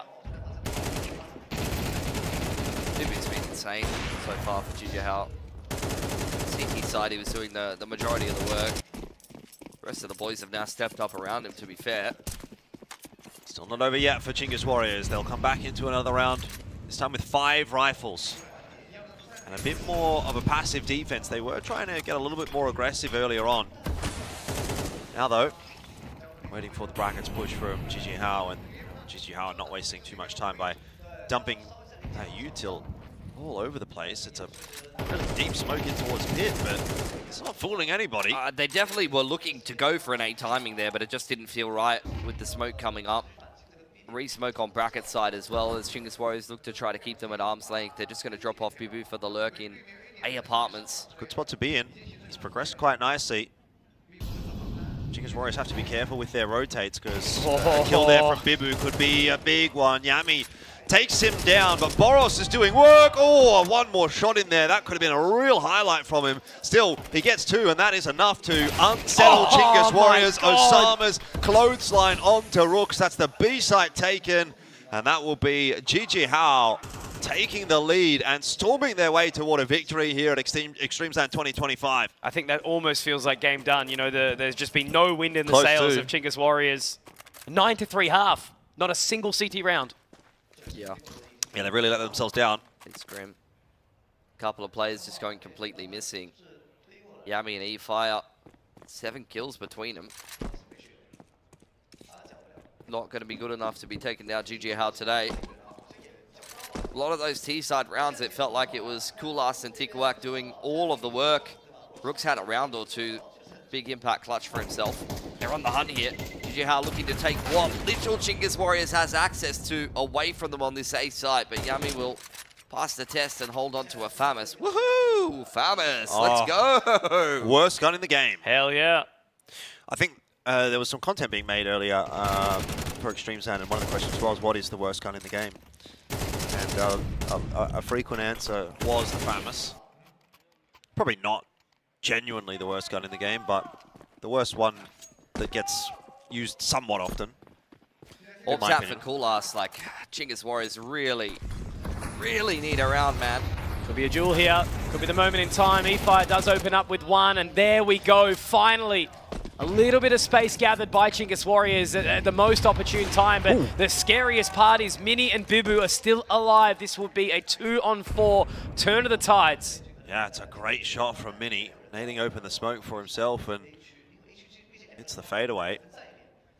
Now they've got a bit of room to work. I mean, it's 2 players on the A site versus 2. There'll be rotate coming through, of course. But Kulas not going to have much of an impact on this round initially. And if GG Hao find one more inroad, then it just gets blown wide open. Such is the nature of Inferno. Isolated sites. Oh, does he spot the gun barrel? I think he does. Mini's going to be the one to probably go looking for it. I think he's seen him. Mini finding Tikuak now, and Yami, obviously he does have a little bit of information, but it's just all about the timing here. How much space does he allow? Okay, he's found Bibu. Now the rotation can start to come in here from Yami, but I do not count Mini out in any which way. He's still found the net. It's been slipped. He's onto the site, looking to get that bomb planted, but no, don't count him out just yet. Good effort. Honestly, good effort from him. 10-10 though. I love how Yami just jumps straight out of the pit like there as soon as he tries to put the plant down. Not today. Good round from Chinggis Warriors. Needed, much needed. Earned majority off of this. Good contest on Banana. Round starting very nicely there. I mean, GG Hao making them sweat a little bit to work for it. 10 apiece. Finally, the Mongolians break the drought on this CT side. Gonna need more where that came from because GG Hao built themselves up quite an economy. Not as proactive of an offense from GG Hao into Banana at the start of this round. Aware, obviously, that they got a little bit crushed last time, but they'll take it slower. Boros doing Boros things again. Big from Yami, though. He's had a rough game. He's getting a couple of really important kills on the CT side here, restoring some confidence. To be a big impact player when he's feeling it. 100%. They're going to need him. Cannot be a liability as this pit anchor. And he's getting a lot of space up toward the B side with the AWP. He might get himself a peek here as well, though. The transition through was to first Oranges, not back into sandbags. GG Hao not going to be slowed down too much, though. The smoke's up. Synopsy wanted to go. He's taken out by E-Fire. It's picked off the lurk. So another punished here. Great opening of that smoke by Rooks. A little bit of teamwork making the dream work on that side of B just now, and it's going to have to be onto Bibu to try and find some sort of separation here on towards the site of A. Smoke does go into the apartments here, so it is certainly a prospect, but I do like this line being held by Yami. He's got low HP on the AWP, but there it is. Dear. Bibu finding one opening. Maybe that Molotov will tick, just force the sweat out a little bit. They're both doubled up now. Bibu and Osamas looking to push around that line. Yami's going to be going down here. Guys, I don't think this round is done just yet. 20 seconds. Bomb will be planted. They start to strangle around. Fast flank in from Rooks. He might have been heard, though. Got that player on the site. Rooks was stomping around in brackets. They'll be aware of his position. You just need one from each of these players in the crossfire. Pit site crossfire is an extremely powerful one. And if they both win their opening duels, this round will go the way of GG Hao. You can see how nervous they are, just putting that pressure onto the line. Bibu's found another one, guys. It's happening right now. It's happening, Bibu. He just needs to find the trade. Osamas is going to make it happen. A 2-on-4 in the 21st round in the grand final of Extremesland 2025. Yeah, there it is. Exactly as I say, if they win their opening duel, it's going to be too much to come back from. You needed a 1-for-1 there for Chinggis Warriors. They didn't get it. And in the end, 11-10, GG Hao again. Steal one away from Chinggis Warriors just when it was starting to look like maybe they were going to come back into this map. Maybe they were going to be able to force us through to a third. GG Hao hold on to the lead again. Gonna get a timeout for GG Hao. They might have already called that before the 2-on-4 or 2-on-5 was converted. So Mita gonna offer some words. Even after a round win from GG Hao, one that they had no business winning, but Chinggis Warriors, they needed to convert that one. That is just not good enough. Tikwak, he's been phenomenal, but completely out of position there. Not covered well enough by Yami, who's 12 HP in the back of the site with the pit anchor going down. That put them into a winnable situation for GG Hao. Boros is up and out of his chair. He wasn't even the one that did it. He wasn't even alive. Happiest man in Shanghai. Well, you can tell how much they want it. You can see that they really want this win. GG Hao putting themselves in a position to close this out 2-0. Still, job's not yet done. Chinggis Warriors have another bye behind this round. My God. Brooks is going to be in for a bit of a rude awakening here, or is he? Maybe, just maybe, he's going to be able to do something ridiculous like that. The distance found. He's gotten away with 3 with just the MP9. Yeah. And half of his HP still in tow. Unbelievable. GG Hao have got to shelve these B takes. They are not having a good time in Banana. 2-on-5 though was just previously won. Synopsy sitting up inside of the smoke. Pushes through it. He's been given some space to work with. He's found the god timing. E-Fire luckily puts him down there. Tried to cut a corner. My heart. I mean, if Chinggis Warriors lost that one, I've just had enough, you know? Yeah. Big round, though, for Chinggis Warriors. As far as they're concerned, they need to have all 5 guns alive here. Yami is going to drop. Bibu, I mean, he can still have some impact. Not maybe in this round necessarily, but going forward, if he can drop some more guns. That bomb is open on the big side, so even if he got that pick onto bottom mid for Tikwak, wouldn't really make much of a difference. Actually, 1 or 2 of the players on GG Hao starting to look a little bit poor. Yep. I'd say this would be the reset round for Chinggis Warriors, which, staring down the fact that this is 11 apiece, this could be a huge round to win for Chinggis Warriors to push us through to a third here. Especially with Mini, I mean, really just throwing caution to the wind. AWP has been purchased here for the T side. Synopsy down to a Mach 10. This could be huge for the Mongolians. 1900 loss bonus for GG Hao. They do not get a bye next round if they lose this. Sama's looking to blow open the smoke here for Mini. The walk down coming through from Yami and E-Fire. Oh, this is scary. Yami really playing with fire right now. I don't know if he's going to be ready. They faked this out, but they haven't actually actioned anything here. Now that smoke blown up, they don't aggress off it. They were just looking for the pick there. Smoke gets refreshed.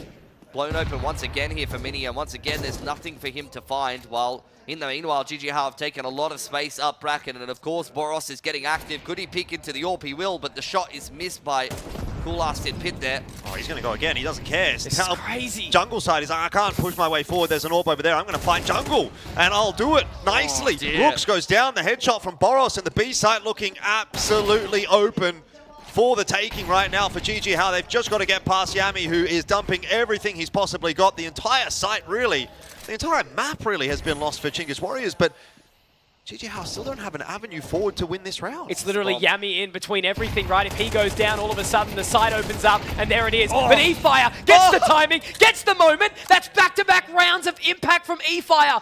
He's 11 and 17. He's done absolutely everything for his team previously. Now we need to rely on Boros, who found the opening, who found the space, and he's looking for more. He's dropped down Coolest. That's 1 of 3, but he does get taken. E-Fire, what a time to shine. 12 to 11, and we could go for a third. Yeah, we certainly could be. The money is pretty bad on the behalf of GG Hao. They just got stuck. Yami was a brick wall, apparently, at the bottom of Banana there. I mean, he had a bit of util to work with for sure, but it felt like it just took way too long for GG Hao to get past him. They were too scared to push him. Even Bibu in this fight. Yeah, I mean, E-Fire blowing open the smoke there at bottom middle was definitely the hero that was needed, but I mean, that play being so disjointed just comes down to the fact that it's Boros shoving his way up into jungle. He finds a nice opening pick, but the rest of GG Hao not quite ready to react off of it. Yeah. Well, into the final round of regulation. GG Hao needed to force it through to the OT, otherwise we are going map 3. No head armor here for Boros. If he cops a headshot, then that could be quite detrimental indeed. Single AK. Yep, that's it. Definitely a chance here for Chinggis Warriors, but they've lost to worse spies in the past. Don't will it in, Pilski. Over time, feels like a potential inevitable here. Lots of util for Chinggis Warriors as the time ticks by ever so slowly. Just over a minute left on the clock. GG Hao have to burn through a lot of grenades. I mean, Chinggis Warriors playing very hands-off Banana. They know they've got a significant advantage here in terms of the weaponry and the utility. In comes the brackets take from GG Hao. Boros put in the pole position to find an entry yet again. Flash onto the line. Doesn't see much just yet. The swing could come through, but again, Chinggis Warriors taking the back step, and there's that push coming through to B now. Huge nade, and it's E-Fire that has to be the one to step up again. He's already done some damage. There he is, but he goes down. Rook's also falling. This map, this round, is still very much hanging in the balance at this point in time. A 3 versus 3 on the retake, the hardest site to break back into. Yami's low, double nade through to Nubox, not quite going to dislodge Synopsy. There's a smoke around the corner. They're going to have to push the smoke into Bibu with the Tech 9. He'll finish off one. There's 2 more yet to come. Coolast out of the picture. Yami for the trade. He gets another one there, courtesy of Tikawak, and it's all on Mini. Line them up. The spam through. Overtime will be confirmed for GG Hao. And another falter for Chinggis Warriors. How many times can Mini clutch the round, man? Ever so reliable. This series is really going the distance. You know, you think about a lot of lackluster moments in this competition of where, you know, it's just been a dominant force in many ways, one-sided affairs, but this has had all the spice. This is what you want, though, out of a grand final, isn't it? For sure. Not Finally. even. It's taken a little while to get to the point where we've had some good games here in Extremesland. You know, you got to get through those group stages. And honestly, some of the quarterfinals are a little disappointing. Some of the semifinals even disappointing. But grand final here definitely starting to get a little more interesting as we find ourselves in OT on map number 2. GG Hao again sensing the opportunity. All words of urgency there from Mitha. Really been trying to drill home his points in the minds of GG Hao. What a genius smoke over on Coffin's side. I cannot believe that Chinggis Warriors was able to break through that. Very rarely you see that kind of position. Mini set up for success inside of Dark to keep them alive and try to close this one in 2. They will stay on the T side as we head into the overtime here. Mini and Bibu again, man. What a duo. Well, the first round of OT, it's going to be a quick one here from Synopsy straight. Oh! Osama's over on top! What has he done? The falling headshot with the AK. The response is quick and swift from Rooks, though. Oh, you just don't get a second to breathe in this grand final. I am lost for words. Tikuak also taking point here, finding Boros, who has been a menace. But guys, look who's alive. It's Bibble and Mini. Off angle from Rooks here. It could be huge. He's already found 2 in this round. Yeah, if they just edge their way through this smoke, they will not check this line. Not well enough anyway. It's a 1-for-1. That's fine. Mini, though, with the AWP. No shortage of clutches in his back pocket in this event, but 24 HP. It's kind of against him. He's allowed time for the rotation to come through as well, so there's not going to be the 2 1v1 opportunities. Well, that may be so, but if he just waits patiently here long enough, maybe they'll go back to A. Instead, decides he wants to start pushing his way forward, and yeah, it's definitely done at that point. Big brain. Great peek together. Ridiculous from Osama to open this round up. First opening kill, a stroke of brilliance with a quick boost up over half wall. The second one is absolute bullshit. Yeah, they're just not expecting that third player, though. I mean, it's not that abnormal to have 3 players at top Nana to start the round off, but they've got a little bit lackadaisical. This is crazy. Come on! That's just pure luck, and I say they weren't expecting it, but they saw him. They saw Rooks, yeah. So he gets away with murder to find that double. I mean, that's where Rooks does his best work, though. You always see him contesting Banana, or he'll be the player inside a cheater on Ancient as well. He loves to get up close and personal in some of those tools and try to get a little bit of a multi-frag on. This time, Osama's, it's not as sweet of an opener, as he's copped a couple of nades over towards B. More of a hands-off approach from Chinggis Warriors. They've just left Coolast on this dig line. Boros slides out onto the line dry just as the AWP drops the line. Still looking to be active, 22 and 17. Hasn't necessarily been his finest work in this grand final, but he's definitely still doing the job. I mean, Boros' B game is most players' A game at the moment. 100%. The way this tournament's been going. I hardly think he's had a bad match. He's probably the MVP for me. Just the numbers he's been putting up have been obscene, really. Space breaker. Boros has really sort of shaken many of these members up, but so is a guy like Tikuak, who has been able to be the Kingslayer in this moment. Boros goes down, Bibu still inside the apartments here. They're going to start to grapple with this round. Inside the smoke towards jungle, though, they're going to pull away from that. Mini could have a hell of a lot of space here, but they still have to find both members. Coolast inside the pit, and now they get moving. Great opening there from Tikuak. Mini takes him down. Yami, though, getting the info. They've taken too long. They might have waited. Onto the site now. It's going to get a little bit more awkward here. Yami opening up with 1, but they're going to find that site. They're going to get this bomb planted, or will they? Trying to wrap around now, trying to sort of pick up the pieces here, but they slow down the pace. Great nade from Rooks. Great information. Holding on to dear life, it feels like at this point in time. A 3 versus 2. It has to be Mini to clutch it out with the 5-7, but they move in as a unit, and Chinggis Warriors are still on top of this. Yeah, I think it was a Glock, actually, which made it even more difficult for him. Regardless, though, by the time you've sprayed your entire AK clip, not gotten a kill, have to pull out the pistol. There's 3 players coming around the same corner in your direction. It's just not going to happen. Chinggis Warriors have locked back in at the start of the OT here and are looking like the better side at the moment. Time for some more words from Mitha. Hands on the chairs, trying to be the reassuring presence that GG Hao needing. Let them know that if they can just get this one T-side round, then this game could still be theirs on a silver platter, and the grand final will come along with it. But Chinggis Warriors are fighting hard for a third here, and if they can push us through to Ancient, I can't think of more comfortable territory for a Mongolian side.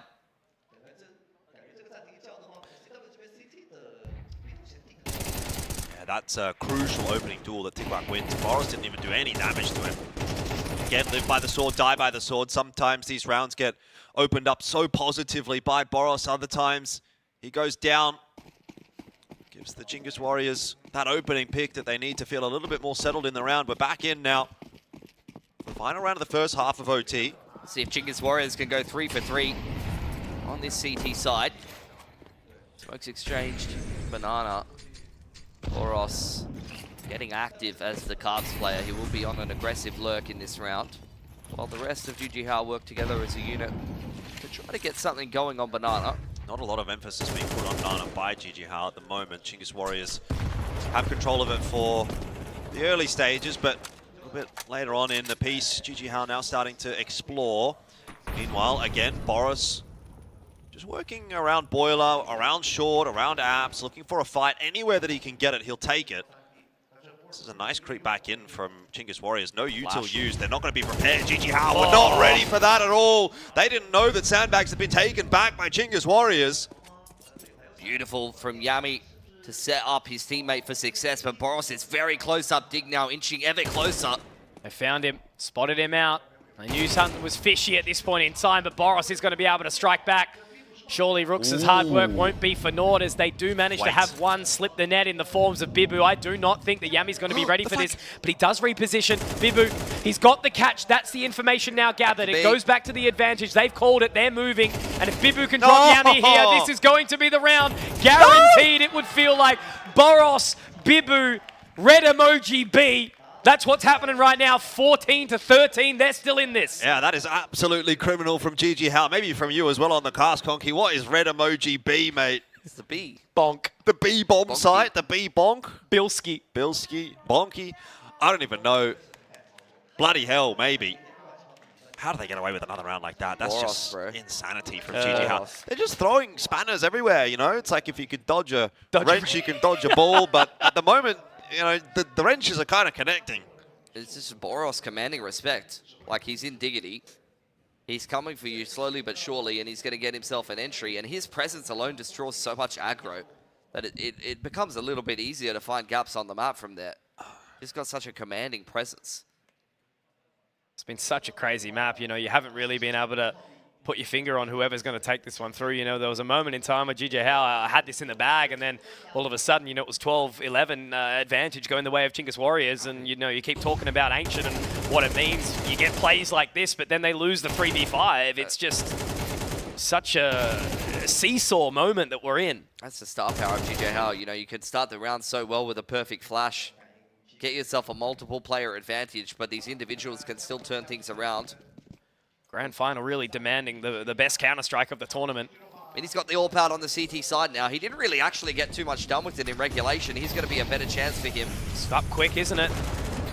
Forced him away, but he fire. Wow, man. The damage. I mean, Chinggis Warriors, they were trying to go fast, but GG Hao had the answer for it. They put a stop to it. Look at Boros, dude. He just dropped the smoke behind himself and said, screw it, I'm pushing second apps off of the back of the banana contact. He's taking all of second mid. Feels like a pug. Tikuak's ready for it. No, he's not. You thought he was ready for it. For a millisecond. Unfortunately not. So again, Boros gets away with some shenanigans. But this round's kind of over off the back of that is the thing. Like, he has taken so much base in second mid that Chinggis Warriors are put in this impossible position. It's like, do you go back and clear the entire map? Apparently, yes. Knowing that B is stacked. Well, they are going to do that. And honestly, it hasn't taken them as long as you might have thought. It's true. Boros is thinking about going for his second push of the round, but someone has told him, don't do that. Second dinner. I'd love second dinner. I'd love first dinner. Yeah, I haven't had dinner yet. There's the coffin smoke coming in from Kulas. How good of a salesman is he? There's two players on this B side, but Snopsy is not buying. Why? Okay. That's a bloodbath in carpets. Round's just done. You might have been right, Pilsy. The round is just done. Legit. Unless there's some kind of magic to be conjured here, but it's not coming from Yami, I'll tell you that for free. Kulas. Oh, they did line up for him, but not going to happen there. He's just run the round by himself. He's just said, this will be the round. I drop a smoke behind myself in carpets and push down second mid. And even when they take such a long time, they spend the whole round chasing a ghost, and by the time they catch up with him, he just slaps them anyway. 14-14, here's the timeout from Chinggis Warriors. That's an intelligent push this time around from Boros, knowing that there's so much attention being put on Banana. Yeah, it's like, it's brain dead, but in brain the best dead, way calculated possible. aggression. Yeah, it's like, he's gotten so good at being aggressive that it is smart. Yeah. There's some, like if a player did that to me in a pug, I'd just be like, bro, get lost. But doing it 30 rounds in a grand final series point. Yep. That's Chad. And getting the timing right by, you know, 1 second. Sigma behavior. Yeah, kinda is. Can't believe Tikuak was almost ready for that. This guy's crazy. That's that 16-year-old mind. He's pugged before. He's been seeing it all map long, though, to be fair. All series long, all game, tournament long. All right, Boros. I thought he was the pit anchor. He said, nah, guys, all right, come on. He is Keep sending me in. the anchor of nothing, I'm by on the way. B now. He's going to go. Smoke, no way. He's going to get it too. Oh, no, okay. He thinks better of it. Oh, I wish he didn't, honestly. Anyway, they take a lot of control at bottom. Nah. Bibu catches Yami trying to lurk his way out the smoke in carpets. E5 picks up one from short. He's got himself two. And Tikawak's there as well. Boros really should have pushed the smoke. Where did GGR just go? It evaporated. Entries everywhere on the map. Boros punished for the aggression on bottom banana. Honestly had the timing right the first time. Yep. I cannot believe that E5 has just cracked open dig like that to get the map point. This guy has really turned his game around. Jingus Warriors have already missed out on one map point in this map. Let's see if they can get it done here. GG Hao have been a pretty good contestant. Boros is like, damn it, I should have pushed the smoke the first time around. I'm so stupid. I love the passion though. Yeah. Oh, you can see how much it means. If he just really wants to win, then this is a player that's already been at Tier 1 events, you know? Yep. When you're a competitive player, every match matters. That's dear. not the start that GG Hao wants to this round. Osama's falling. It might be the first nail in the coffin. Synopsy, what have you got? A little bit of damage here. He has to ring around the smoke. AK. Drops one. The AK recovers. Oh, my! What a time to have the biggest round of the bloody competition, Synopsy. Now that was certainly something. We'll go again. Another overtime. GG Hao are not done yet. To avoid a third map and give themselves another chance to close it in 2 is just absolutely gorgeous. Spraying away with the M4, and as soon as he runs out in bullets, just pilfers the AK from the corpse of his opponents. Right after E-Fire cracked open banana with an entry. 1 or 2 more kills, even just a kill onto Synopsy would be enough space for Chingus Warriors to close this game. This is like a boxing match right now. Punches back and forth, maybe a couple of jawbreakers. That's a hot topic at the moment, but I'll tell you what, Chingus Warriors, they will not be pleased to have dropped a couple of attempts at getting this one through to a third map. That's now 2 map points they've had that they have let slip. Now, it's kind of ironic that his parents named him Jake, because it's short for Jawrake. Jawrake, yeah. Didn't take you two for Paul fans. Oh, this is a left-right good night, actually, from Synopsy. Jesus, man. 4 huge kills in just the most pivotal moment of the series. I mean, they wouldn't have been eliminated just yet, right? You know, they would have still had another chance on Ancient, but they don't want to go there. They want to end it now. We go again. Chingus Warriors onto the T side yet again here. Gonna demand some more gorgeous entries from E-Fire. Face from Rooks. Straight up the guts. Looks like Chingus Warriors wants to hit a nice little A timing here. They're going to have to go past Mini, who's already landed that tag onto Rooks. He's got the information. And by the way, there is a player up in carpets as well to kind of help him out. But he's got lots of angles to worry about. Mini is terrified on the side at the moment. Boros down. That's going to make matters worse. Bibu dropping, and it's just Mini on the side. He can't do anything about it. Chingus Warriors beating them with pace in this round. That's crazy from Tikawak. Finding both of them is incredible, and then Mini was actually trained onto it, but obviously the molly made him head on a swivel, spin around. He had no idea where to look. He was back and forth about 15 times on that hold. 10k OT means that you definitely have to save in the first round of OT here. You will be broke on round 3 if you don't. A lot of util to hold on to here for Synopsy and Osamas. And Chingus Warriors, I mean, I don't think we saw them do that at all this game, not in regulation or OT. That was a really nice switch up. Yep. Overtime's bringing out the best of them. Yeah, it kind of feels like it. Trying to ninja. I mean, if Synopsy has an MP9 in the 3rd round of OT here, guys, let's remember exactly what he just did. But respect the hustle after he just put together a 4K on top of Banana. I should never talk shit about the GOAT. That's fine. Just win the next round and it's not a concern at all. Just win all of the rounds and let's, you know. That's true. Let's go enjoy the prize money, right? Just win. Early timeout again. Pika really wanting to have the impact early in the OT here. I think we're at the point though, like, where is what you say in any of these moments really going to be the difference maker, or has everything kind of been tried? It could be. With small little adjustments. Kind of preempt what he thinks Chingus Warriors might go towards. Studied their game a little bit. just feels to me that there's so much chaos around the map that a lot of this comes down to instinctual play at this point. That was basically just a call, just deciding the round there for Chinggis Warriors. You want to kind of try to avoid that happening again if possible. Off we go. Round number 32. Don't get that too often these days. At the time where you do want it is a grand final. I agree with that. Quick smoke onto bracket side. Smoke's exchanged inside a banana. It's a big setup over on dig side, but that's not something that will really be tested because there's no carbs default this time for Chinggis Warriors. Instead, it's very clear to me that they're looking to break open this banana control and try to hit a crispy little timing into B at some point, I'd imagine. Well, maybe not, actually. I thought that they were gathered up on T stairs, but they are actually going to test this dig side setup here, potentially.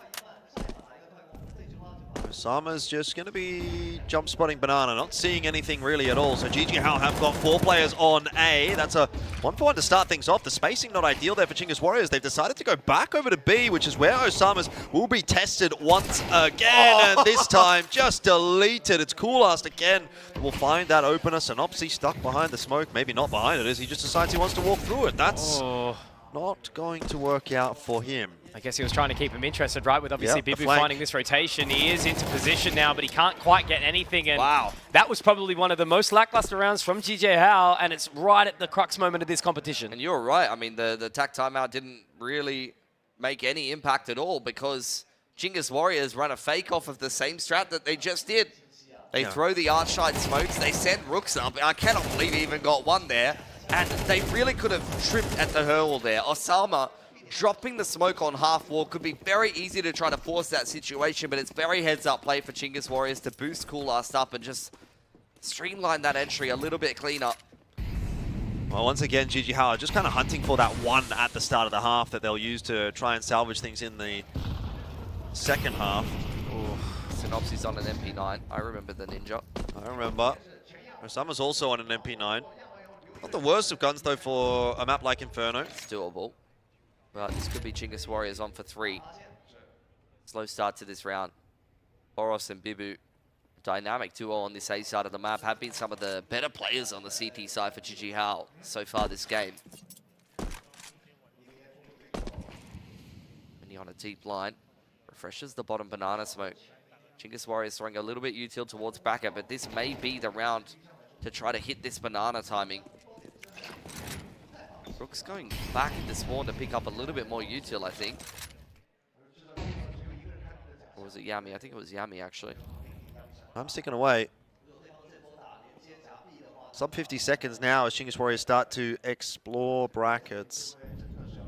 Still not too sure where the finish is going to come through here for Chinggis Warrior. Bomb is trending towards banana. Mini happily taking that kill onto Yami. Yeah, but there's no more util left on this B side of the map. But luckily, that's not where Chinggis Warriors are heading. It's really rough, isn't it? Bibu, oh my god! What a response there from Mooks. He actually does take a shot to the head. But they're still going to have to face off into Boros. E5 does find Mini in the process, but Boros, here he is. But it's not going to matter. How far can he get down? He has to take the duel onto Coolest, but now he has to go back exactly right. He's going to be out of time completely. It is a blunder. Not at this time in the competition, really, is it? That is huge from Boros. It looks kind of manic, really, from him, but the fact that he stops that rotation going back over to B, it's almost a bait. That kill onto Mini is almost a bait. If they go back to A and just fight it out, who knows? But the fact that they get caught in 2 mines and, you know, Boros just wastes so much of their time even fighting that double kill.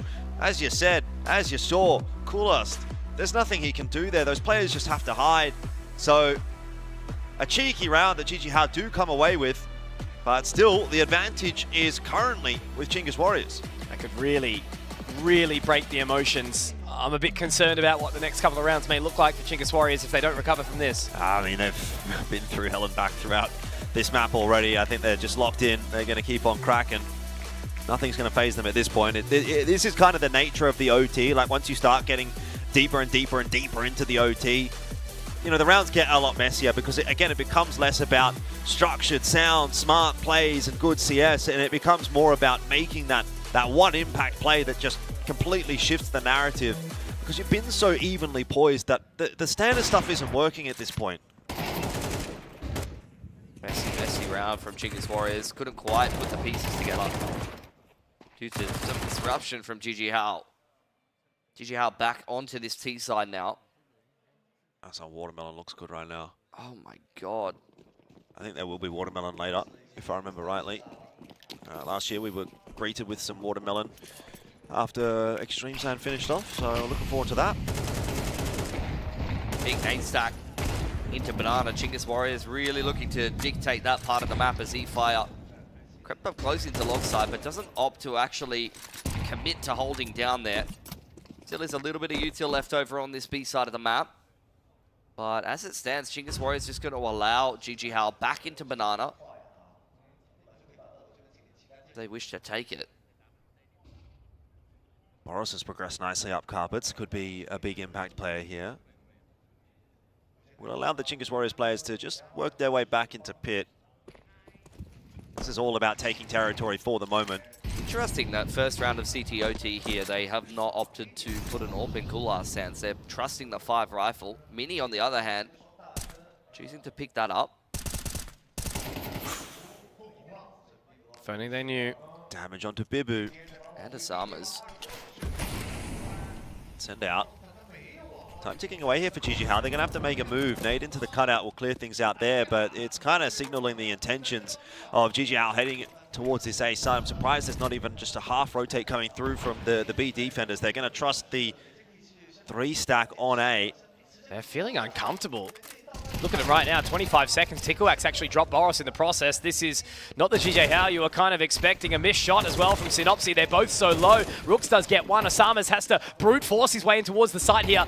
And they may very well be able to find the bomb plant, but Tikuak is still alive, just being a menace. And Bibu surely not going to be able to do anything here. A blind shot from Tikuak, a 4K. Again, I cannot stress how he can just cope under the pressure. Huge for a 16-year-old player without too much experience in a tournament like this one. Big hold from the pin anchor to give Chinggis Warriors map point and a chance to push us through to a third in this grand final. Could never dig this man out of pit. Boris was staring him down from carps, but never even given the opportunity to pick the man. Even though GG Hao made it onto the site, the longer Tikuak stayed alive, the closer the rest of Chinggis Warriors got on the rotation. Well, there's been 2 map points already in this map for Chinggis Warriors that they've let slip. Now they've got another 2, and they've got them back to back. I think consistently been, you know, that sort of 1 or 5% better team. They've been leading. They just haven't found the closing round just yet. Maybe now's the time to get that done for Chinggis Warriors. 2 attempts. Up again on Mini. Going to naturally have GG Hao play a little bit of a slower style. Orb comes out for Kulas. 3 players ready to fight here at Banana nice and early on. So dangerous, isn't it? They're going to get that utility up, but Mini does just get back off that line. It's going to be really, really awkward. Osama's on an island. He does manage to find one. That's a very important opening here. 5-on-4. GG Hao with the advantage for the first time in a little while. Look at Tikuak. He's playing an aggressive position up on top middle there. I thought he was actually going to go for a peek on bracket side, but instead just going to refresh the smoke. Kulas has found Osama's in the meanwhile. That's really going to alleviate this B pressure, actually. GG Hao not sure where to go. Similar to last round, just really slowing things down, and I think that was to their detriment in the previous round. It felt like they were a bit tentative to try and make a push happen anywhere. Just stacked A, Chinggis Warriors. They've left B completely open after finding that pick and just 4-stacked the A site. This is insanity. It might be insanity that works. Boris pushing his way forward will be picked off by Kulast. And now he's back on his way to B. He knows his job is done on A. The rest of the fellas can get this one done. 3-on-4. Timing found by Bibu here as he does start to wrap down towards Moto now. Does spot out Tikuak, an important member. If Bibu can get one more here inside the pit, but Yami will be able to live on out of the high heavens will be Synopsy. Coolest unfortunately left the party a little bit too early. I mean, we were praising Tikuak in the round previous for how well he held pit, but that's a situation where he just needed to sit still. Doesn't need to move, does he? With that little time on the clock, trust the decision that you've made. Getting caught in transition is the worst of both worlds. Kulas can't get it done. 18 and 17, so we could go For a third OT here, GG Hao have been pretty stoic in the face of these map points from Chinggis Warriors. That round really reminded me of Rooster at EPL, also showing their inexperience when they had one of those rounds won against the Brazilian team and somebody just walked out a pit in a round that they had won and gave them an entry. Worst part was, I think it was ASAP, and you know, he was having a stellar map.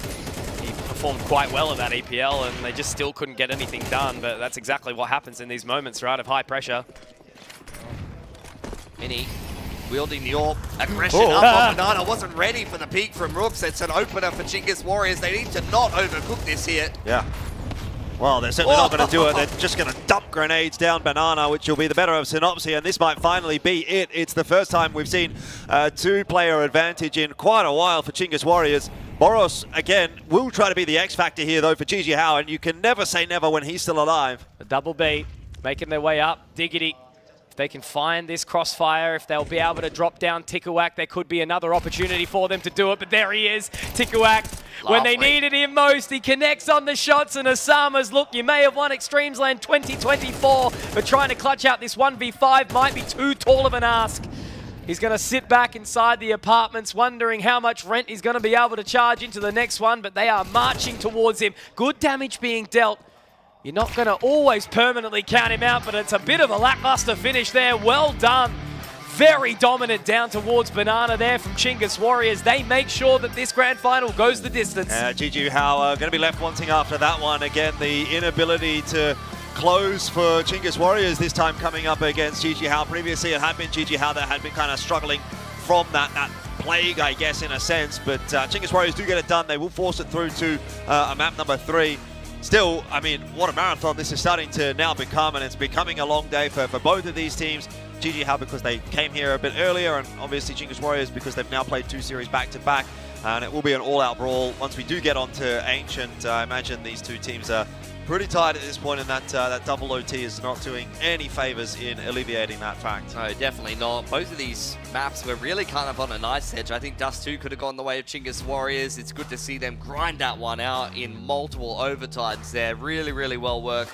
Very impressed with Tikuak, but I really want to give a shout out to both Yami and eFire. Yeah. They were having a shocking game for Chinggis Warriors, but both of them stepping up to a decent level of performance just when it was needed. A couple of really key impact rounds from eFire did kind of get them across the line, and a pretty good performance from the rest of the trio as well. Rooks and Kulas having their moments, but Tikuak again the standout. It's crazy that this guy has only just come up from an academy team, joined this lineup, and become, I think, already the best player on this team. I think we've seen an MVP from him 5 or 6 times at this point. I mean, there's no doubt that he's just been absolutely stellar throughout this entire tournament, and to also kind of be able to keep that cool head in the grand final is, I think, really a testament to what he's been able to do. Maybe the Mongols Academy, which is where he did come from, has got a good eye. I don't know who was the player or whoever was involved in that team that they kind of picked the players, but they've done a good job with Tikuak there, and certainly Chinggis Warriors have done a pretty good job with him so far. But now the series is wide open. Obviously, we have the ability there for Chinggis Warriors to close the map out. GG Hao have shown a little bit of a weakness, I suppose, on Ancient in some of these matches. They dropped it to Eruption in the very first game that they played here in Extremesland 2025. So I think, again, I'd probably go into it with GG Hao being the favorite personally, but Chinggis Warriors are potentially going to be able to do something which only one other Mongolian roster has ever done, and that is win an Extremesland event. And that team, of course, being the Mongols, is certainly one that you'd like to be joining a pretty exclusive club with. Yeah, no, for sure. I don't know, man. It's just been an absolute marathon for everyone involved, and I just can't help but feel like the momentum that Chinggis Warriors were able to take there said, no, we don't want that long break. We want to get straight into the action, and they've earned it. So we go the distance. We go to Ancient. We need a break, and we'll be back to determine who will be the victor of Extremesland 2025.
it's Nico. I'm here at the ZOWIE Experience Room in Chengdu. Here I have two monitors. One is 360 Hz monitor, the one that we use mostly at events, and here is the 600 Hz monitor, the one that I use at home and that we will also use at the IEM Chengdu, and the one that I prefer as well.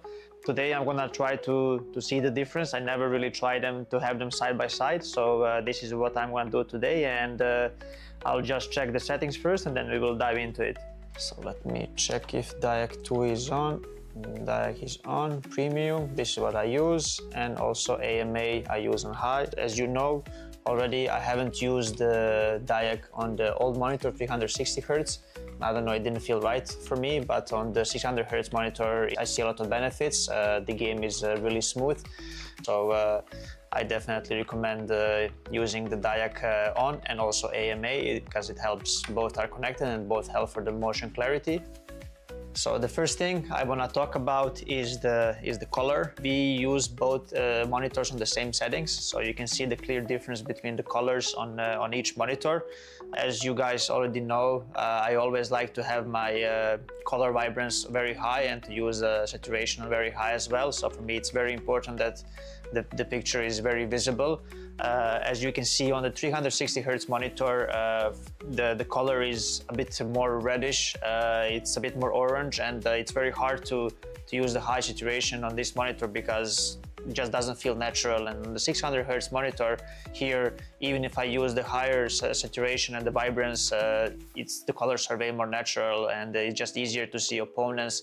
They don't blend in the background. So and what's most important for me is that my eyes are not getting too tired while looking at the screen. So the 600 Hz monitor definitely benefits a lot when it comes to the color, and it's just made for CS2. I'll just play a little bit. Let's try the 360 Hz monitor first.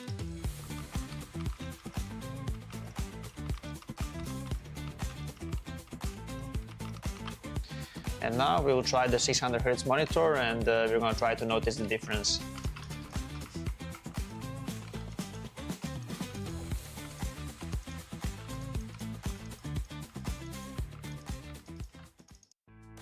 I think the first thing that I notice is the motion clarity on the monitor. It's way more clearer picture on this one. I think when the player model is moving, it's way easier to see them. They are not blurry at all, especially on the maps like Ancient. It can be difficult to see sometimes because of the background. On this monitor, you shouldn't have those issues. I think for me, the clear difference is when the enemies are moving. It's way more smoother on this monitor, and it's way easier to notice the enemy when they strafe out from a certain area where you're not focused, because this monitor also helps you to see enemies easier, not just in the center of the screen, or not just in your crosshair, but also on the side of the monitors as well. So for me, this is very important because it helps with your focus, and it can obviously help you in crucial moments to just react faster to enemy. Yeah, I would say that these things are very crucial for every professional player, and these are the biggest upgrades on this one. So yeah, these are my thoughts on the 360 Hz monitor and 600 Hz monitor. The difference is very visible, especially for a professional player. The upgrade is also very visible, so it's pretty crazy because this one was already very good and I used it for a long period in my career, but this one for CS2 is just, it's amazing. Even if there is no end to the pursuit of perfection, never cease striving for perfection. ZOWIE understands without the right mouse shape, performance can be impacted, thus not unleash your full potential. Various shapes with designs validated by sports science for performance, comfort, and endurance. ZOWIE applies sports science to analyze pro player gaming performance data, researching differences in hand styles and grip styles. Apply scientific analysis to esports to ensure consistent FPS performance. Enjoy better agility and precision for long-range and secondary targeting while tracking enemies. The FK's low-profile design allows for more space and thus creates micro-adjustments between palm and mouse. Our tests show that the FK delivers faster aiming while making micro-adjustments during shooting. The ZA series provides faster and more precise long-distance flick shots. ZA's higher hump provides full palm support, balancing muscle exertion on both sides. The curvy sides enhance palm muscle activation for precision braking and greater aiming accuracy. S provides more stable and accurate tracking.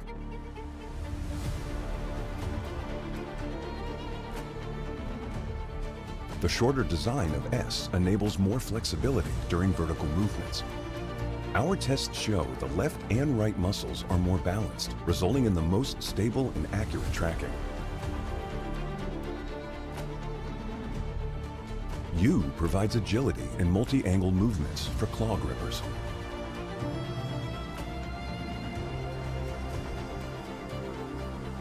The left side curve reduces the thumb placement angle for faster index finger clicking. The right side curve allows easy ring finger placement to balance hand exertion and provide better stability.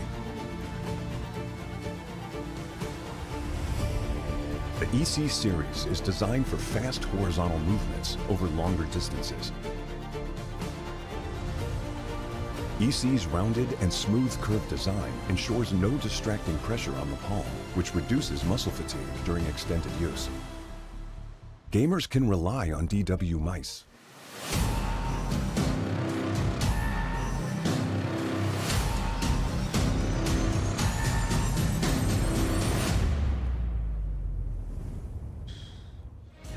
Well, there's a reason they call it the land of extremes, because we are here with the penultimate moment. It's been such an exciting competition so far, but after this map, we will be determining the victor of Extremesland 2025. Yeah, 100%. Glad it came down to a third map. It felt like it was a series that certainly deserved it, and Ancient as a decider also feels like a deserving third map, as it has been pretty much the most played map throughout this event so far. Both GG Hao and Chinggis Warriors have a lot of reps on the map. In the more recent history, it's not exactly super high up in the pecking order for either of these two teams, but certainly a comfortable enough territory to find yourself on as a decider. Pretty standard, like middle of the map pool. You see a lot of best of ones on Ancient because there are so many maps that are very comfortable with it. I think it plays quite fairly.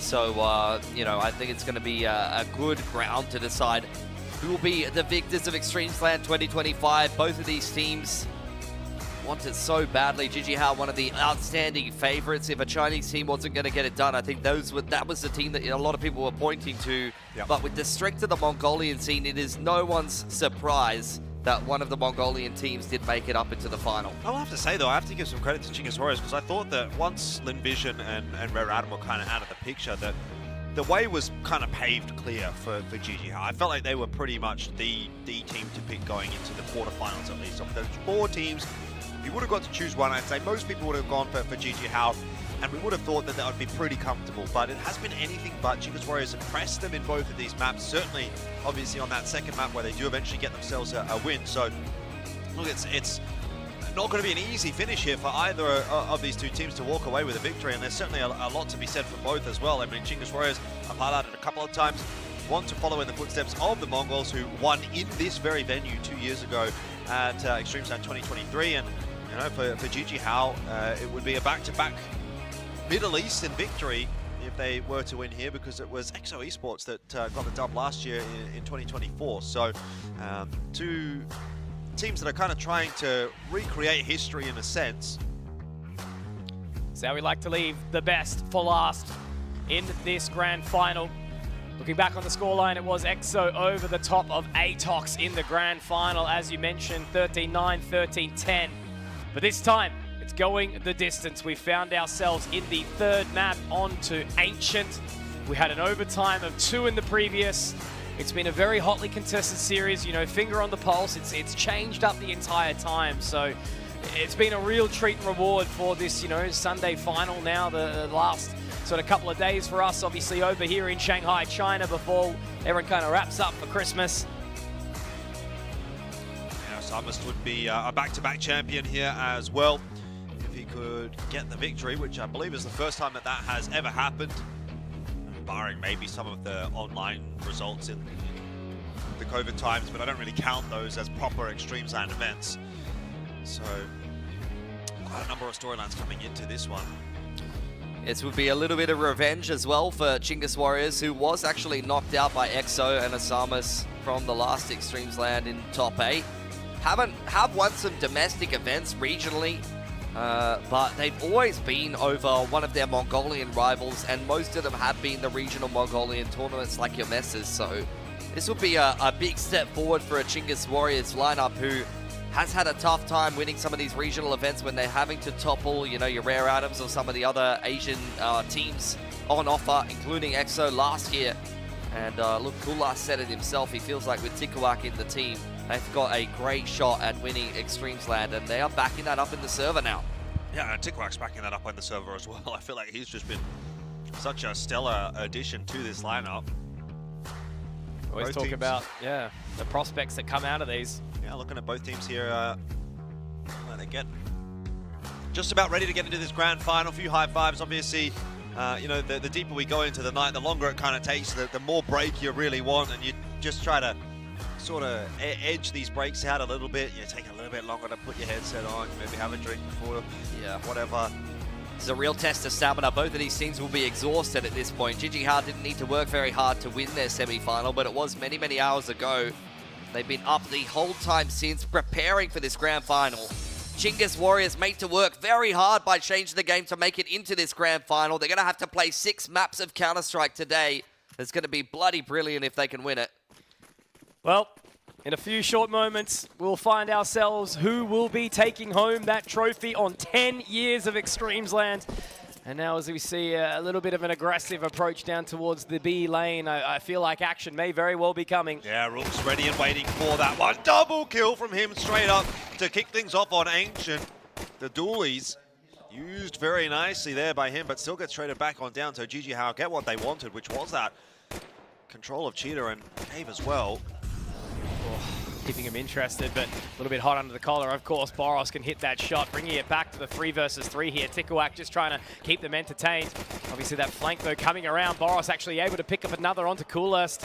He's doing it all basically himself this time. The other two are just looking, hunting, trying to find Tikuak, and they don't even get an opportunity. Wow. Once again, it's Boros with the big numbers. Yeah, it's a little bit disappointing for Chinggis Warriors after Rook starts so well with the dualies. You'd think a pistol round would be around the corner, but it was certainly not. GGHao again continue their solid pistol work. Yeah, there's a reason why Boros has become a fan favorite here locally. So many fans sticking around after the games to go have a chat with him, to ask for his autograph. I think the Chinese fans in particular recognize individual skill, recognize talent.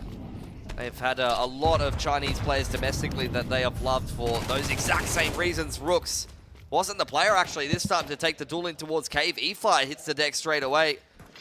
He's going to drop a smoke as soon as he's pressured by the Molotov by a little bit more time, but it's not a comfortable position to be in. Chinggis Warriors down a player. Yeah, GGHao working through the map really quickly this time. I mean, the pace that they've been bringing throughout the tournament had, I think, typically been pretty slow on that T side, but at this point, putting a lot of that early pressure on Chinggis Warriors, particularly in that Cheetah Cave position. Coming back in the other direction now, though, and Donut is going to be the point of pressure that GGHao will look to exploit. Wolfpack style, but they're going to run into a couple of members. Oh, going to be ready for both Yami and Tikuak. There's the opening kill. Asamas, though, jumping around, able to get 2. It is going to be the advantage going the way of JJH, as now Bibu and Mini are going to make quick work, but Rooks, look at him marching on in there, a commanding force, able to pick up the Galil here. If he can isolate the 1v1s, maybe there might be an opportunity, but Boros will find the right timing. GGHao not going to be pressured too much just yet, 2-0. Yeah, missed opportunity there from Chinggis Warriors. Had a lot of really good donut holds on the CT side. In fact, their CT side was the much better of the two when they took on Rare Atom on this map earlier on. And Tikuak, that was the first map that I laid eyes on him and said, this guy is a real standout. A little bit slower of a day at the office here for Chinggis Warriors to start off this game of Ancient on the CT side, though. Force Bite dealt with by GGHao. Full save as a result for Chinggis Warriors, and both Mini and Synopsy are looking for some Mach 10 kills. I think that's a really good point that you make about Chinggis Warriors being a little bit up and down in terms of their output on the T side. So concerning if they struggle in this first half. Boros playing a 50-50 game by spamming through that smoke. Now there's a knife out. Boros gets Rooks in the end. And I suppose Chingus Warriors down to just the pistols, so have a crack with the knife couldn't be too concerning. I mean, it's kind of crazy that Boros is even thinking about running through that against cheetah smoke against a 5-7. Yeah. Like, that is absolute stupidity. That's one way of putting it. But Boros is just the kind of player that he can do it. He can do no wrong. I'm not even really going to question it. He's 6-0 right now. Like, he just gets in there and he headbutts you. Fighting dirty. Mid contest on the cards here for GG Hao, but not going to opt to pull the trigger. Boros once again wanting to go toe-to-toe with Rooks over on this cheetah position. This is going to be a duel we're going to see time and time again here. Oh, whipped his molly a little bit. Yeah, but Boros obviously going through here. Rooks is just going to race car peek him, taking his head straight off. What a trick. Peeking in with the flash, not able to be traded by Synopsy. This is my territory, my cave. It's a cave man. Get out of my cave. Ooh, ooh. What are you doing in my cave? Well, is that a Mongolian accent? I was attempted at Shrek, actually, so Scottish. Shrek does have Mongolian origins. Does he? Former member of the Who. Bit of a push in the red room here for GG Hao, so this round could still open back up if that is successful. Maybe not now that Bibu has dropped a much better response from Chingus Warriors once they get the guns in their hands. A couple of upgrades for them as well, the AK. Happy days. Leg shot. Kulas is just going to have to back off. Important here for Chingus Warriors to keep the money as healthy as possible. We've seen how close these maps can tend to be, so expecting this to be a real brawl. Keeping the economy healthy early on in the piece will be beneficial later on down the track. 16 HP Osama's well known that he was hanging around Red Room like a bad smell. Ticklewack. I mean, that is just egregious. Now he actually has a chance here if he's able to take out Kulas and get that plant down. I don't think he would have won the round anyway, but would have kept it more expensive, and the bomb plant definitely could have helped GG Hao's economy a little bit. Regardless, it's good recovery from Chingus Warriors, and it all comes from Rooks dominating Cave and early on in this game putting Boros in his place a little bit. Yeah, that was big for Rooks, wasn't it? The MP9 as well, the weakest weapon for Chingus Warriors in that bite. Exactly what we want from Chingus Warriors. Off to a good start, at least in the gun rounds. Right, Orbs out for Mini now. Bit more movements over towards B ramp as Mini will be boosted up, looking for a pick over towards that B side of the map early on, but there's not really anyone over here. Boros is going to walk up behind the Orb. Be careful, Leafire. You don't want to get peeked on the back of the side here. Oh, tagged. He was tagged. Boros, though, has now, I think, been spotted there by eFire, who, I mean, what can he really do at this point? He is terrified. There's grenades headed in his direction. Good trade by Tikwak, who really had to get that one done to keep this in play for Chingus Warriors. A 3-on-3 retake is going to be their task. They've got the util to do it. Great HE. Double up even. Onto Synopsy.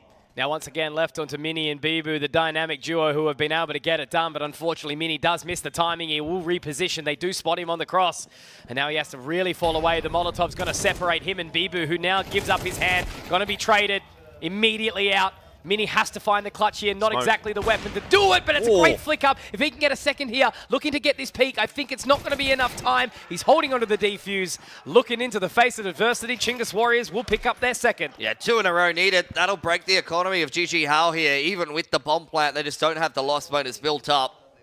This is a grand final that has delivered thus far, and Ancient will be the exact same. Very, very back and forth early on, despite a good early lead earned by GG Hao. Immediate replies from Chingus Warriors. I have to say, Chingus Warriors are looking pretty stable on this CT side. Retakes have looked solid. It's a good sign.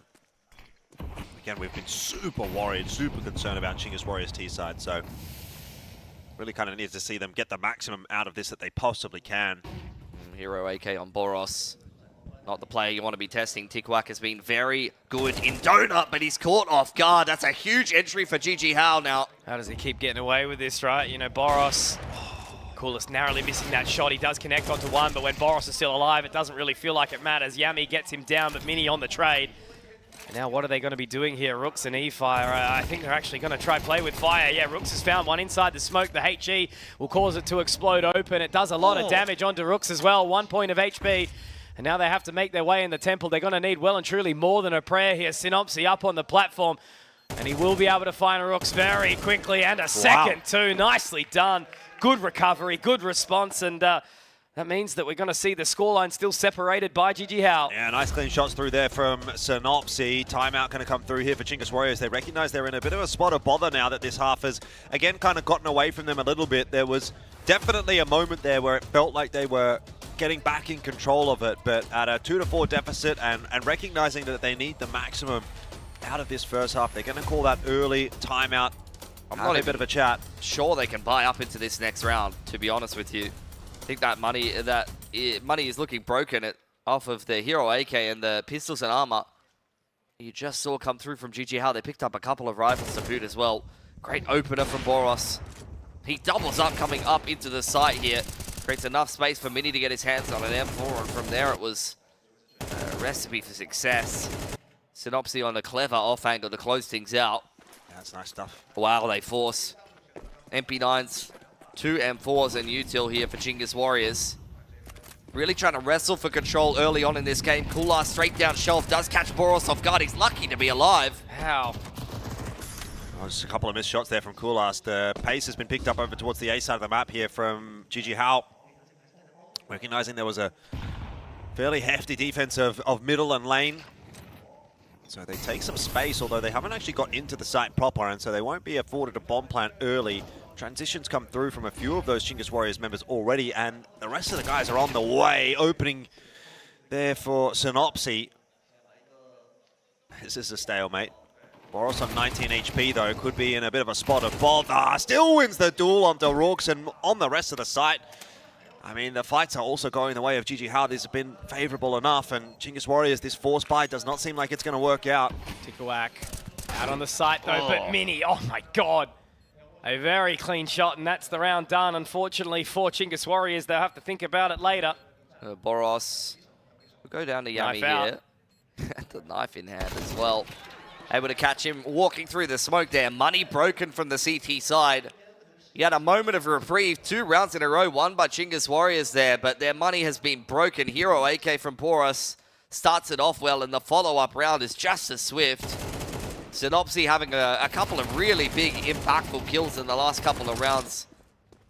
And it's looking like not only 5-2, but 6-2. It'll be a commanding start on the T side here for GG Hao, which will force some excellence out on the T side for Chingus Warriors, even if they are able to recover a little bit of this deficit on CT side. Rooks getting aggressive down middle, but there's not enough util to follow it up there at all. Yami is the only one to strike here for Chingus Warriors. Complete disengagement, just dropping the molly behind them. Don't want any part of that A flank, which means it's just Kulas by himself on this B site. It's a long way for this wrap. They're going to start to strangle it. As you mentioned, Coolest, if he can find one, maybe there's something. But look, Synopsy's got his number. And, well, for Tikawak and Yami, I think they're just going to have to spend the next 40 seconds thinking about it. Tikawak whisking his way through the smoke, punished immediately by Boros. The plant hasn't even gone down yet for GG Hao. There's an AWP picked up from Yami. I don't think he's going to go for this round. I mean, a MAC-10 can't really do much there. Hang on. No kit, surely not. Yeah. I mean, he could have helped. He could have kept the AWP. Yeah. GG Hao just kind of running away with this a little bit. We did see that on Dust 2 to start things off as well. Chingus Warriors were able to pull it back somewhat, but you keep putting yourself in bad spots. Eventually, it's going to be a problem. And could it be a problem at the worst possible time in Map 3 of the Grand Final here for Chingus Warriors? 5 rifle. No AWP on the CT side. It's been much more utilized on the T side by Mini. Smoke's going into red room here. Last getting the run boost. Bit of pace up onto shelf. It's a nice opener, actually. Rooks' Nate is the one that takes the opener onto Boros. Yeah, it's a nice set strat, though, from Chingus Warriors. Kulas practiced and perfect. Be taken back straight away by Bibu with the spam out the smoke. That's craziness. Yami also falling, and the round, which looked so good for Chingus Warriors, now favors GG Hao. A 3 versus 5. What a turn of the tides. The fact that Mini's ready for that push inside main just shows the pace that GG Hao are holding right now. Rooks is going to have to go big here, and he might be able to even deny the bomb plant. He absolutely will. Mini, how many times is this man going to be called upon to clutch? Yeah, I don't know how this round has just gone back and forth so many times. That's an error from GG How that they will get punished for. Or will they? But how punished will they be? The flank from Rooks looking good. Is it just a slap on the wrist, or is it going to be something more extreme? Mini's waiting. And, you know, a quick shot here, if he's looking in the right direction, is possible. There it is! Quick scope from Mini. You back him every day of the week. Now he's still just not sure where eFire is. Probably not expecting him from CT. But that molly should enable the plan if he wants it. Still not sure about it. He's just got no idea where eFire is. He's going to edge his way into Donut, but in that meanwhile, eFire already starting to clear the A side. So even if Mini gets on his bike over towards B, eFire will be pretty aware, and he's actually going to beat Mini there. Oh my God. Timing is going to mean absolutely everything here. Yeah, he's going straight towards this site. 10 seconds now. It might even have to be one of those fake and go straight into the shot. He does have the smoke down, though. That'll give him some additional time. He will be able to find this, the pitter-patter of the footsteps. And well great heads-up play from eFire. Yeah. Very cerebral. So smart, you know, just gets all the info on the A site. Mini overcooking it a little bit, could have mollied and planted, but he was just so terrified of eFire. I mean, you got to give him a lot of credit there, though. He was so patient, waiting for someone to make a mistake with the AWP. Very quick shot on the player coming in on the flank. Give himself a sniff there where a lot of AWPers would have just died. 3 and 6. Timeout for GG How. So you get a couple of words there from Mitha. Chaotic round. Yeah. Really going back and forth. It was Chinggis's with a 2-man advantage. Then it was GG How with a 1-man advantage getting the plant down, and Rooks makes a hero play in Donut. It is definitely feeling like a grand final. Both of these teams exhausted. Individual players making hero plays. Things just going back and forth. A shot from Mini, but unfortunately not rewarded for it. Sigh of relief there, right? Yeah. And Chinggis Warriors need that round, don't they, right? The CT side has been better for them on this map, and already sitting at that 6-3 deficit. They're not feeling good about their chances of closing this map out, but every little bit is one that they'll take that will get them closer to a victory here at Extremesland. It'll be all for naught if they get reset here, though. GG How on the verge of dominating this T side. Rooks v Boros, the story that never ends. When's he going to strike? Like a Viper inside the pit. Boros able to get onto Rooks there. A narrow miss shot from Mini. He's going to be counting his lucky stars there as now both Yami and eFire are going to sort of snap their way in towards the side here as Samas finds Tikuak in the process. This could be a dangerous reset round here as Koulis does get one back, but again, eyes are on Boros. He is spotted out, but Yami and eFire get it done. What are they going to do towards long now here? Well, they're not going to do much pushing their way up ramp. That smoke, though, will fade. Mini missing that shot. Still, GG have a bit of space out onto the side, and they've got time as well. They can hold for the plant. They don't end up checking long, at least not well enough, and the clutch is back on the shoulders of Mini. He wants an AK, which he will receive. Around this corner, he's not even going to get close. Yami finishes it off. Solid hold on that B bomb site. I mean, it was a 5-on-3. They had a really favorable positions, GG How, to actually clear out the site there. I'm surprised that was a hold. It was a Famas and an MP9. Yami and eFire, after losing Rooks inside of Cheetah, and Asama's finding a pick on Red Room. I cannot believe they were able to hold down the site there. And as a result, we go from a position where, especially when Boros finds that pick into Cheetah, I thought that Chinggis Warriors was about to get reset and 9-3'd. But instead it's GG How who are broke here. And Chinggis Warriors, if they could just make their way through the digs, are going to at least get themselves 5. Nade over the top, double nade. In fact, they will both blow up right on top of eFire. So he is walking wounded, but he is still walking, and that is important. More presence towards that B side, but GG How have started to falter a little bit. The eagle shot from Boros. He continues to have impact. This time just the one, though. One might not be enough. I mean, the guy is 15-6, and they've only got a 6-4 half. That is crazy. Another nice pick from eFire. Him and Rooks are definitely battered and bruised on this B site, though. A couple of shots connected from the D could open up a little bit more space. cutting sound. Hoping that Chingus Warriors make a mistake, but it doesn't look like that's going to be the case. They are so patient, like statues in the round. P5's waiting on a nice line. So that'll be the end of Osama's. Bibu here just looking for a bit of damage on the back end. That Deagle not doing him any favors. 5 for Chingus Warriors. They've continued to claw their way back into the half. Can they even it up now?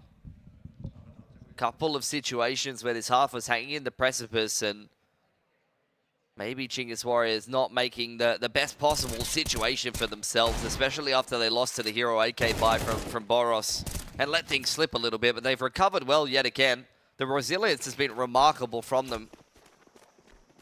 Saw it against Rare Adam with some massive comebacks despite being at a pretty big deficit. This time, straight into middle pace from Yami on towards Shelf. They know Boros likes to hang around here. And in the meantime, the rest of GG Hao are looking for this A timing. Boros being very patient. Here a step there. Looking for him. Oh, but he's been taken Rooks down again. Rooks is just playing him like a fiddle. Kulas on the line, missing a shot somehow. He's going to have a chance at another one, though, and Synopsy will still fall. But a second shot missed is going to open the sight back up for GG Hao. 3 on 3. They'll get a bomb plant, but Chingus Warriors will be feeling the pressure.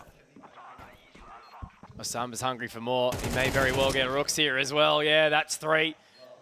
The former victor of Extremesland 2024 will be punished by eFire for overstaying his welcome now into this 2 versus 2. Coming up through the donut will be Yami. But again, they're hesitant. Both of them have kits, a couple of flashes of smoke as well in tow.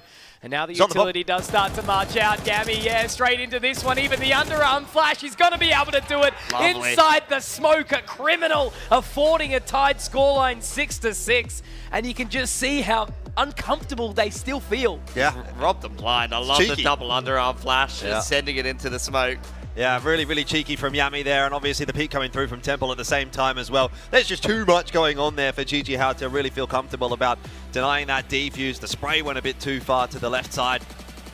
6-6 the half. I mean, look, on the surface of it doesn't look too bad, but with the knowledge in tow that the T side has been actually very problematic for Chingus Warriors here on Ancient throughout this event, gotta wonder, is that enough? They really need to find a way to turn that T side around, you know, and we've said that a few times. We've sort of said, you know, we've been worried about the fact that they've been peeking into it in a couple of instances. Well, they haven't peeked into it here, but if that T side is going to let them down, then this grand final is already over. We just don't know it yet.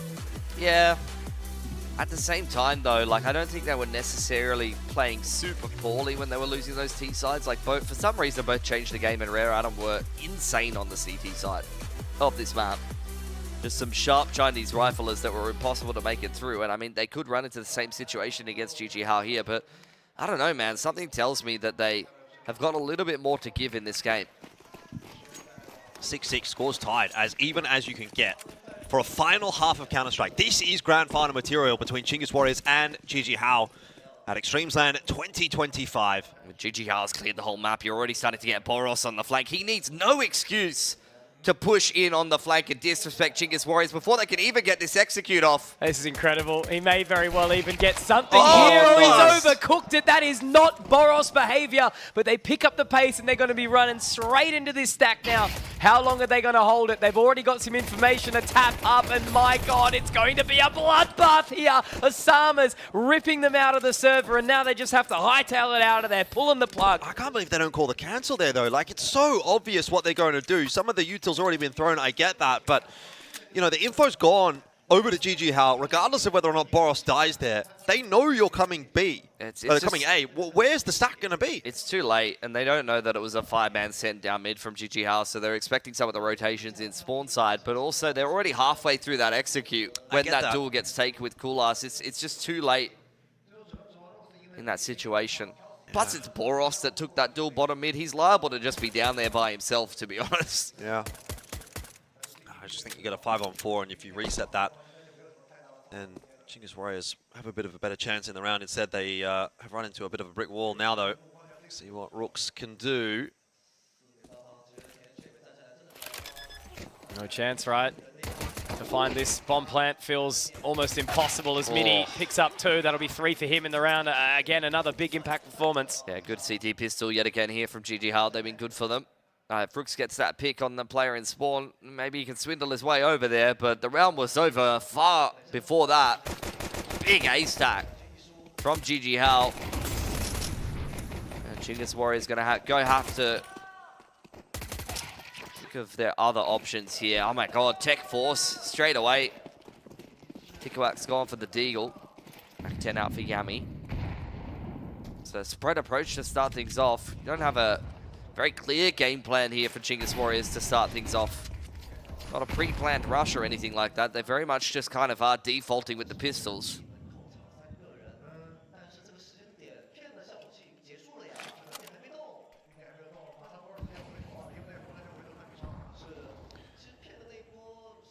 He smokes in for mid. Boros with not a lot to do for this round. Keep a bit of an eye on lane. Not seeing anything. There's just no info right now for GG Hao. I mean, it's kind of on an island. Him and Bibu have already gone through all of their utility. Rotation being considered by Synopsy.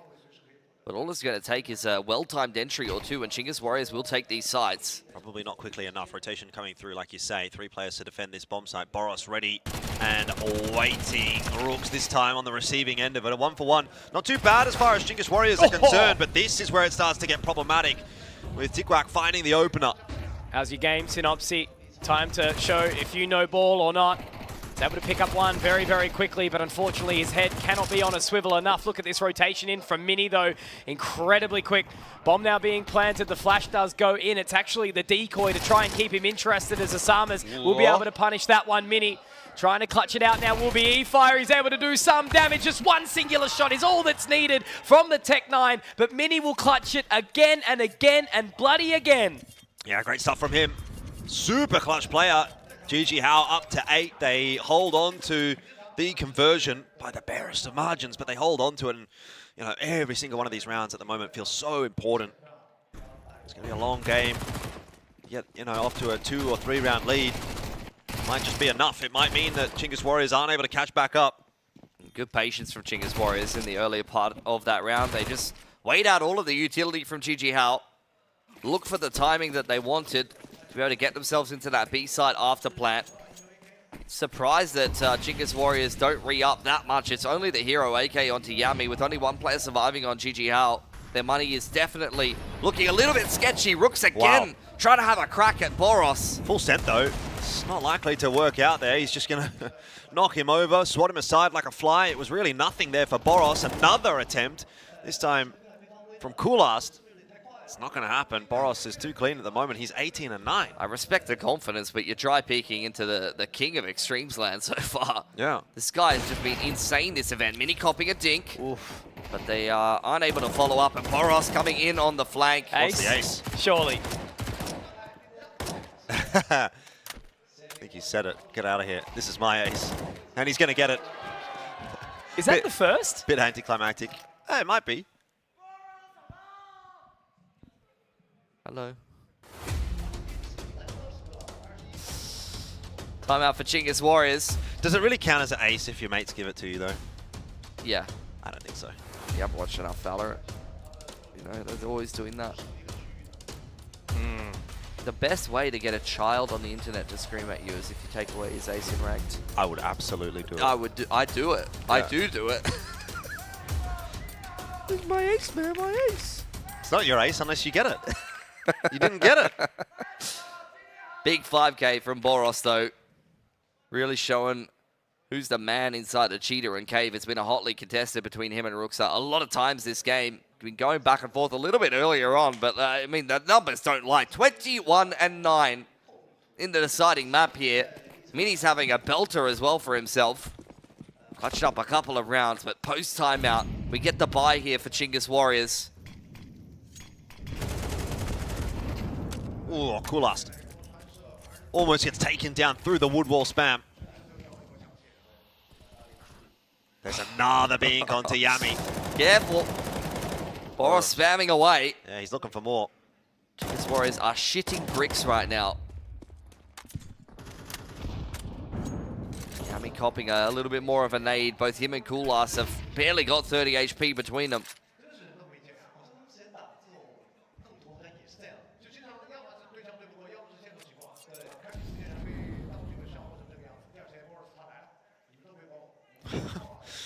He's got no chill. He can't stop. Boros walking his way down ramp. I mean, again, a lot of space being taken, and again, a player caught off guard. At this point, you just got to be ready for this. He's such an offender, you know? Repeat. 23-9. His name going to be sung from the high heavens if GJH ultimately walk away with this victory, and it's looking likely at this point in time. They've definitely been in the driver's seat these last few rounds. Oh, hang on. No, not hanging on. Back-to-back ace. 1 HP. That would be something to get excited about, but it's not going to happen this time around. eFire has opened one more up, and there's maybe a slight chance here for Chinggis Warriors. That kill needed to go the other way, though. And eFire will have too much to do. Double digits secured. GGHow are on the march to victory now. Without the bomb plan, I'm pretty concerned about what Chinggis Warriors can put together in this next round as well. Post-timeout, that was the buy that they were looking for. Took way too much damage on lane side, which is what really lets Boros have this much space. Both of the players over on Door's side both have 15 HP each, which allows Boros to just waltz straight up lane and take a duel into Cheetah. Crazy stuff happening on your screens right now as only 3 rounds separate GJH and a victory here, but if Tikuak has something to say about it, a couple of blind kills, not needing any vision here. Now they pick up the pace. Boros not too far away. Mini's already spotted a bunch on the line. He opens up nicely with one. The rotation is fast. It's here. Boros only good for 1 though before he is traded. Now they have to fall away and reset. It'll be a tough retake for GGHow. Might even be better off just saving the guns here. They've got a bit of money, to be fair. So Mini hanging around. Not really going to be given anything, though. Heard that scope. Player close. That grenade's not going to do enough. It won't even go around the corner to actually even damage him. The Bibu, end of Mini. Wow. So no guns taken through. Chinggis Warriors pull one back. Yeah, all picked up by eFire. Huge from Tikuak to rip that round wide open. Especially when they mostly had Galils coming into that one. A much weaker Vi than GGHow had access to. Nothing but intuition from him. Couldn't see either of those players on Red Room or Donut. And he's self-sufficiently getting it done for Chinggis Warriors. The 7th, which puts significant pressure now on GGHow's economy. This could be the reset that Chinggis Warriors are looking for. And from that point, you get a much closer game here on Ancient. Mini on the line. Oh, trying to pop into mid now.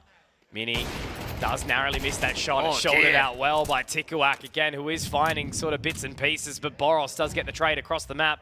And he's going to stay around inside the Cheetah, but I don't think they've actually spotted out Synopsy. This double up could bait them into submission a little bit here. Yami will get cleared. Oh, man. They've just kind of overcooked that, haven't they? The shove through Red Room. eFire scrambling up onto the site, but he's by himself. If he dies here, the bomb will be dropped. Not going to get spammed. Looks like it might be going down, though. Bibu stopping around inside that smoke. Meanwhile, by the way, Koulas has got himself a kill. Bibu's dropped. They've got lane control. Osama's going to pick the pace up, nades himself through that smoke, knows he needs to move quickly here. Without a defuse kit, he's got no smoke. He needs to find 2 duels, and he needs to find them now. Looking for utility, something to work with. There's the smoke. That's a big call. Whoever's giving him that information. Oh, God. He almost didn't need it. But Koulas will be able to find the shot, find the AWP, find the round, and we are still 2 in tango. Tikuak's going huge for Chinggis Warriors. That's another entry into middle. Whiff shot from Mini taken full advantage of, and that is GGHow reset now. After the anti-eco, Chinggis Warriors will definitely be in touching distance.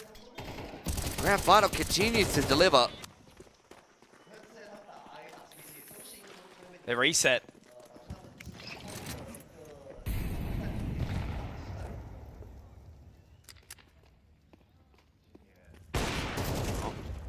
Bibu does get deleted by Rooks.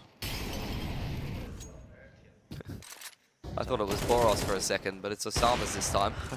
This looks like it's going to be a pretty easy round for Chinggis Warriors. Obviously not much of an investment put in by GG Hao and offering little resistance as a result. Tikwack having a bit of trouble. The rest of the fellas, no problems at all. And that'll be another round for Chinggis Warriors. It gets close again. 5 alive. Stabilizing their T-side money as we hurtle towards the end of this grand final. Attack timeout going to come out here for GG Hao. This mid control has been problematic to say the least. Boros continues to bully over on lane and over towards B. But in mid there are some problems. Cannot continue to get picked by Chinggis Warriors' pace. So I kind of wonder if GG Hao is going to kind of lay off that part of the map, or if they're going to kind of tackle that problem head on and just charge down mid, maybe set up someone on shelf nice and early on here. Yeah, change something up. That'll be for sure.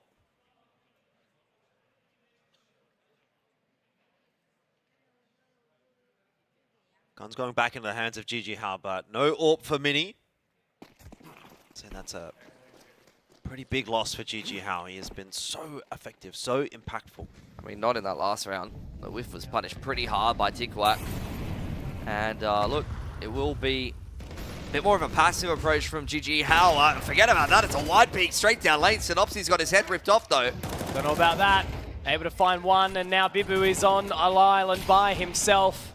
Boros, though, has the wrap. Of course he does. He's the only one that could potentially disrupt this round. He's dropped Tikwack. He's also stopped the bomb from being planted. He's looking to do some more damage. Osama's found Coolest. There is no way they should be losing this 2 versus 5. Osama's, now they're actually threading the needle. They're out. They have no business being here. They want to go straight towards the A site. For all that hard work Boros does, he's just not going to be rewarded once again. I mean, 27 and 13. The bloke just seems like he cannot get a win here on Ancient. They're literally avoiding it. Boros spotted on B, heading the other direction. AK picked up. Footsteps heard by Yami. Tracking his positions. Chinggis Warriors in hot pursuit. They know exactly where Boros is, and they want to take this AK out of his hands. Rooks puts him down after losing the duel to the aforementioned man a couple of times.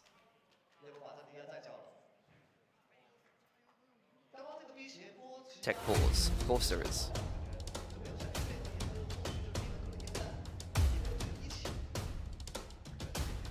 Looks like all okay. Doesn't seem to be too much action here. Maybe just a quick check, but I suppose obviously right before the most important couple of moments of the show. Gonna make sure everything is in check here. But geez, you know, it felt like GG Hao were running away with this for a little while, but they've definitely turned the tides, and you know, the game of avoid Boros has been working out for them so far. No better time to have a technical pause, really, is there? Build a bit of suspense right at the back end. Not looking like it's going to be a long one. That gets sorted out pretty quick, smart. Very tense here. Chinggis Warriors have built themselves up good enough T-side economy to close this game now. GG Hao forced yet onto another save. Mini holding onto some cash, maybe for an AWP later on. There's actually a fair bit of investment here from GG Hao, given in that we're at 10 apiece here. Might weaken their buy going forward. Pace into middle from Synopsy. Osama's once again getting a push on towards A main. No egregious push this time from Boros to disrupt any AU tilt. So that's going to be used okay, but Osama's is in that interesting position that could cause a bit of a ruckus. 5-7 at this range, deadly. Oh, this time around though, misses a few too many shots, and Coolast happy to oblige with the opening pick. There he is. Dealt with by Rooks. Not this time. Yeah, they were ready for it. They were waiting for it this time around. All of the aggression punished from Chinggis Warriors, keeping their heads on a swivel.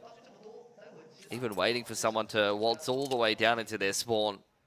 Every option being considered. Chinggis Warriors know they're on the verge of setting themselves up to win the grand final here. They just need to make it through the pistols. Make sure they don't get caught off guard.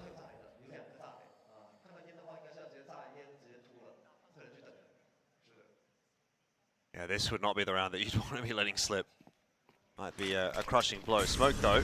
for Bibu. Hang on. Cause a bit of a concern here for Chingus Warriors. He's up close and personal with the MP9. If the flashes aren't on point, Bibu could be. Not quite this time, though. Disrupted a bit too much, and it's petering out a little bit now for GG Hao, isn't it? It's really fallen flat at the worst possible time. Money's looking so good for Chingus Warriors. Can't say the same for GG Hao. You know, they're looking desperate to try and save up just even the Kevlar that they've got behind those pistols. I'm kind of wondering how much loss bonus they actually have. Bibu's got 950. Mini had enough to purchase an AWP in the last round, but he bought all the way down to 2K. 1400 for Synopsy. Surely it's max loss bonus here for GG Hao. Some serious indecision if it isn't.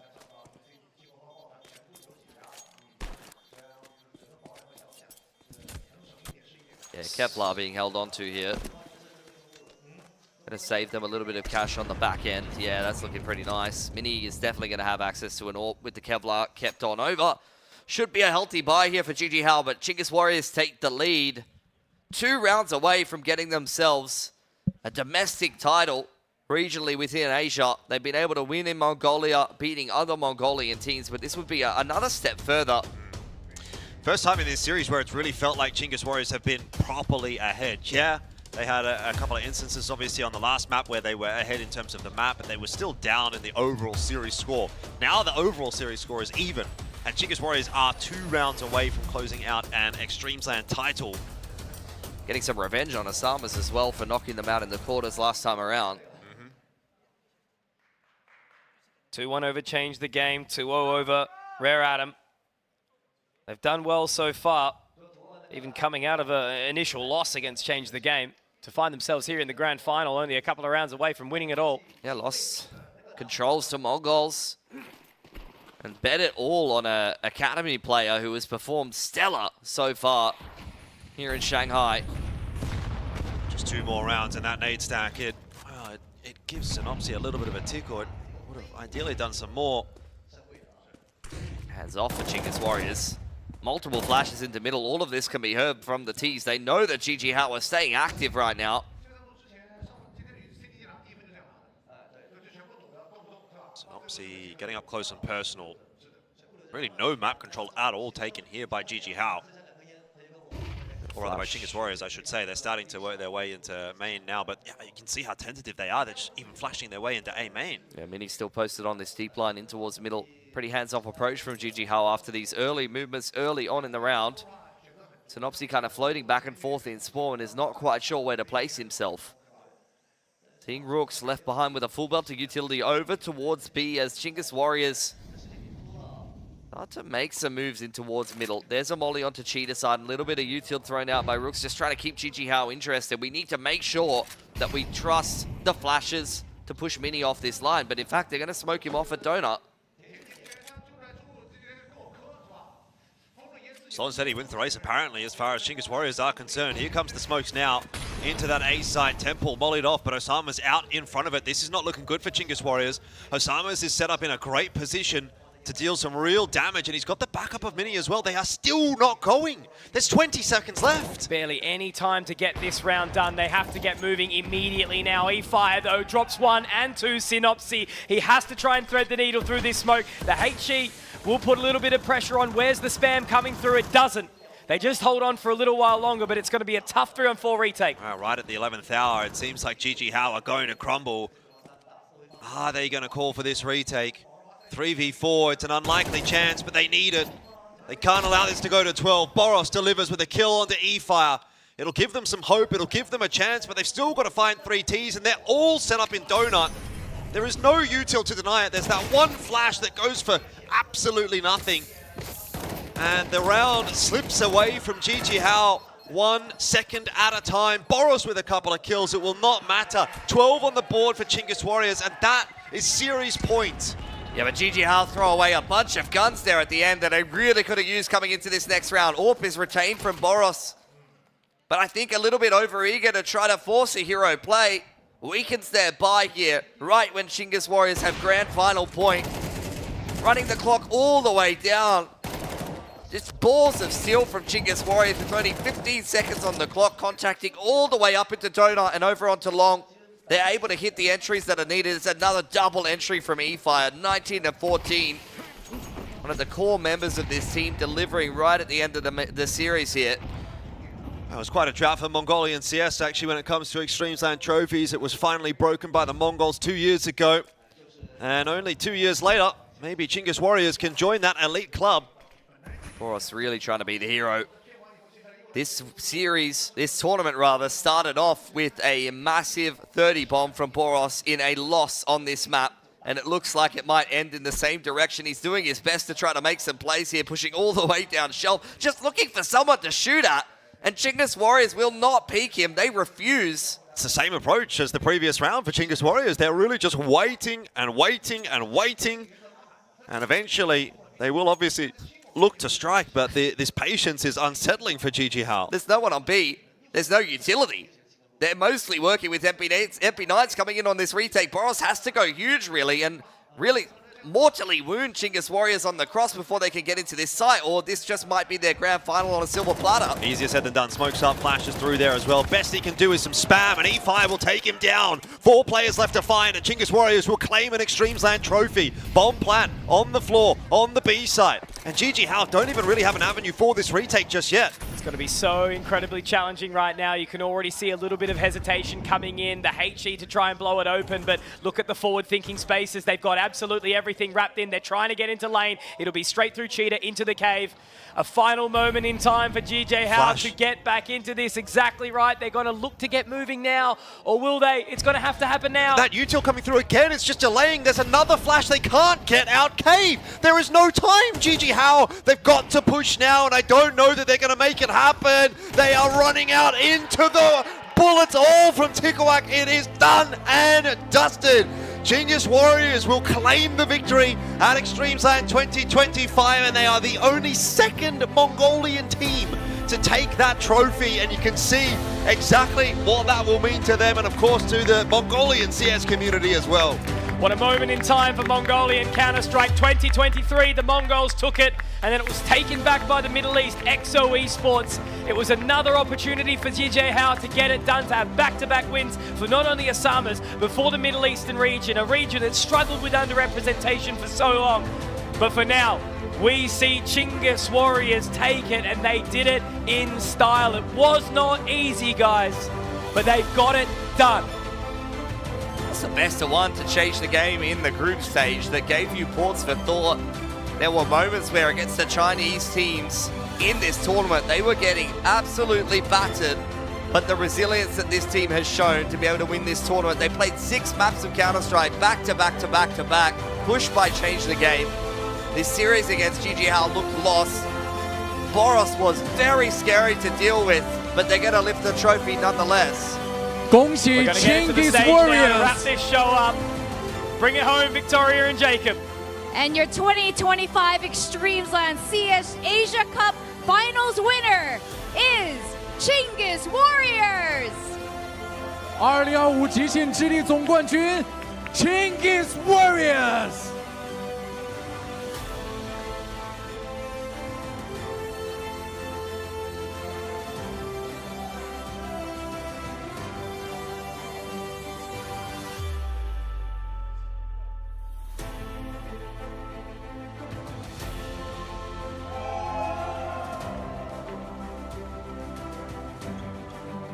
We have some questions with our winners. A hard battle, hard-earned fight, a hard-earned victory. And I have to ask you, what were your thoughts going through that final map? It was nearly one more overtime. Tell me what you were thinking. I mean, it was so hard, you know.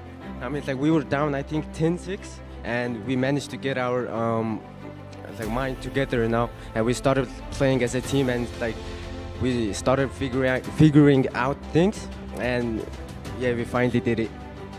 Yes, congratulations. 首先，我们再次恭喜 ZOWIE 获得最后的这个冠军，他们捧杯那一刻非常的高兴。那当然，来到我们旁边的还是 Tico。首先问他的问题是：最后一张图打得非常焦灼，其实比赛一度有可能进入到加时。你现在正在想着什么？Tico也说，我们其实在比分来到6-10的时候，我们当时还是落后。我觉得这个比赛确实有点艰难，但是我们也通过一些调整、一些交流，我们也找出了问题所在，同时我们也最后追回了比分。Coolest, in your interviews, you said it so many times, you really wanted to win this for Mongolia. How does it feel right now to represent Mongolia once more carrying the trophy for your country? Yeah, I think I feel so good. I'm really proud of my team. It's very hard to. It was very hard to get here. Yeah. 好，那第二个问题也是问到 Coolest。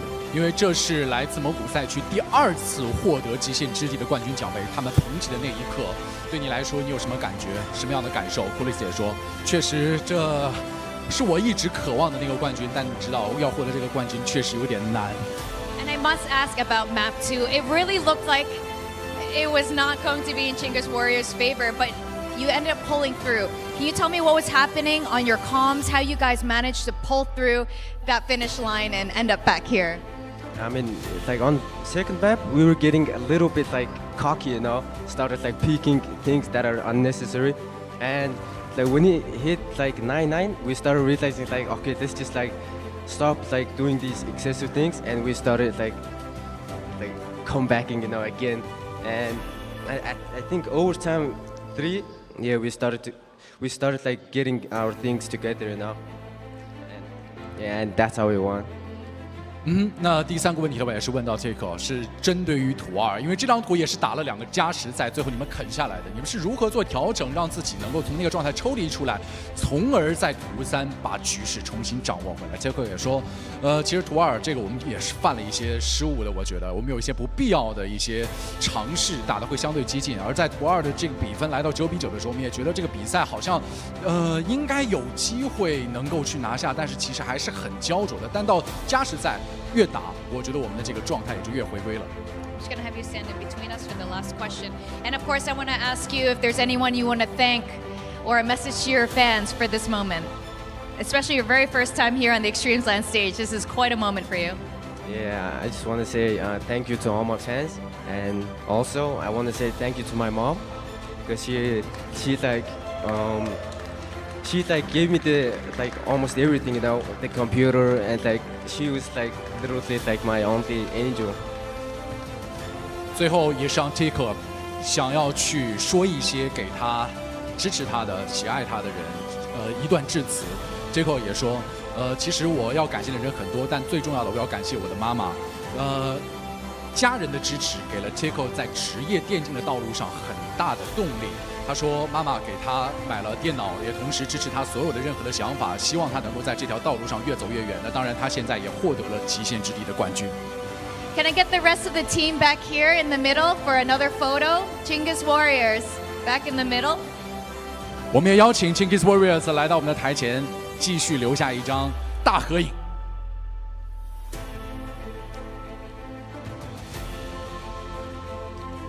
How are you guys going to celebrate?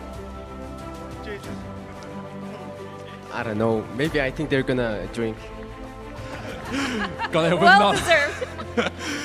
你们会怎么样去庆祝呢？可能会喝点吧。And your champions, once more, Chinggis Warriors. 再一次把掌声送给 Chinggis Warriors。So we take our photos. At this point, the 2025 Extremesland CS Asia Cup Finals has come to an end. It has been a spectacular 10 years, a decade of this event in Asia for CS. Thank you, everyone. Thank you to the audience for tuning in, for staying with us till the very end, for your companionship, your support, and also thank you to all the teams who participated for your wonderful performances and for giving us an excellent show. We'll see you next year for more competition in Asia CS. 至此，2025极限之地所有的故事都已经画上了句号。10年的征程，我们还会越走越远，会有下一个10年，以及再下一个10年。到目前为止，我们要感谢所有来参赛的队伍，同样也要感谢来到现场非常给力的粉丝们，是你们铸就了2025极限之地所有的故事。那各位，我们下一次再见。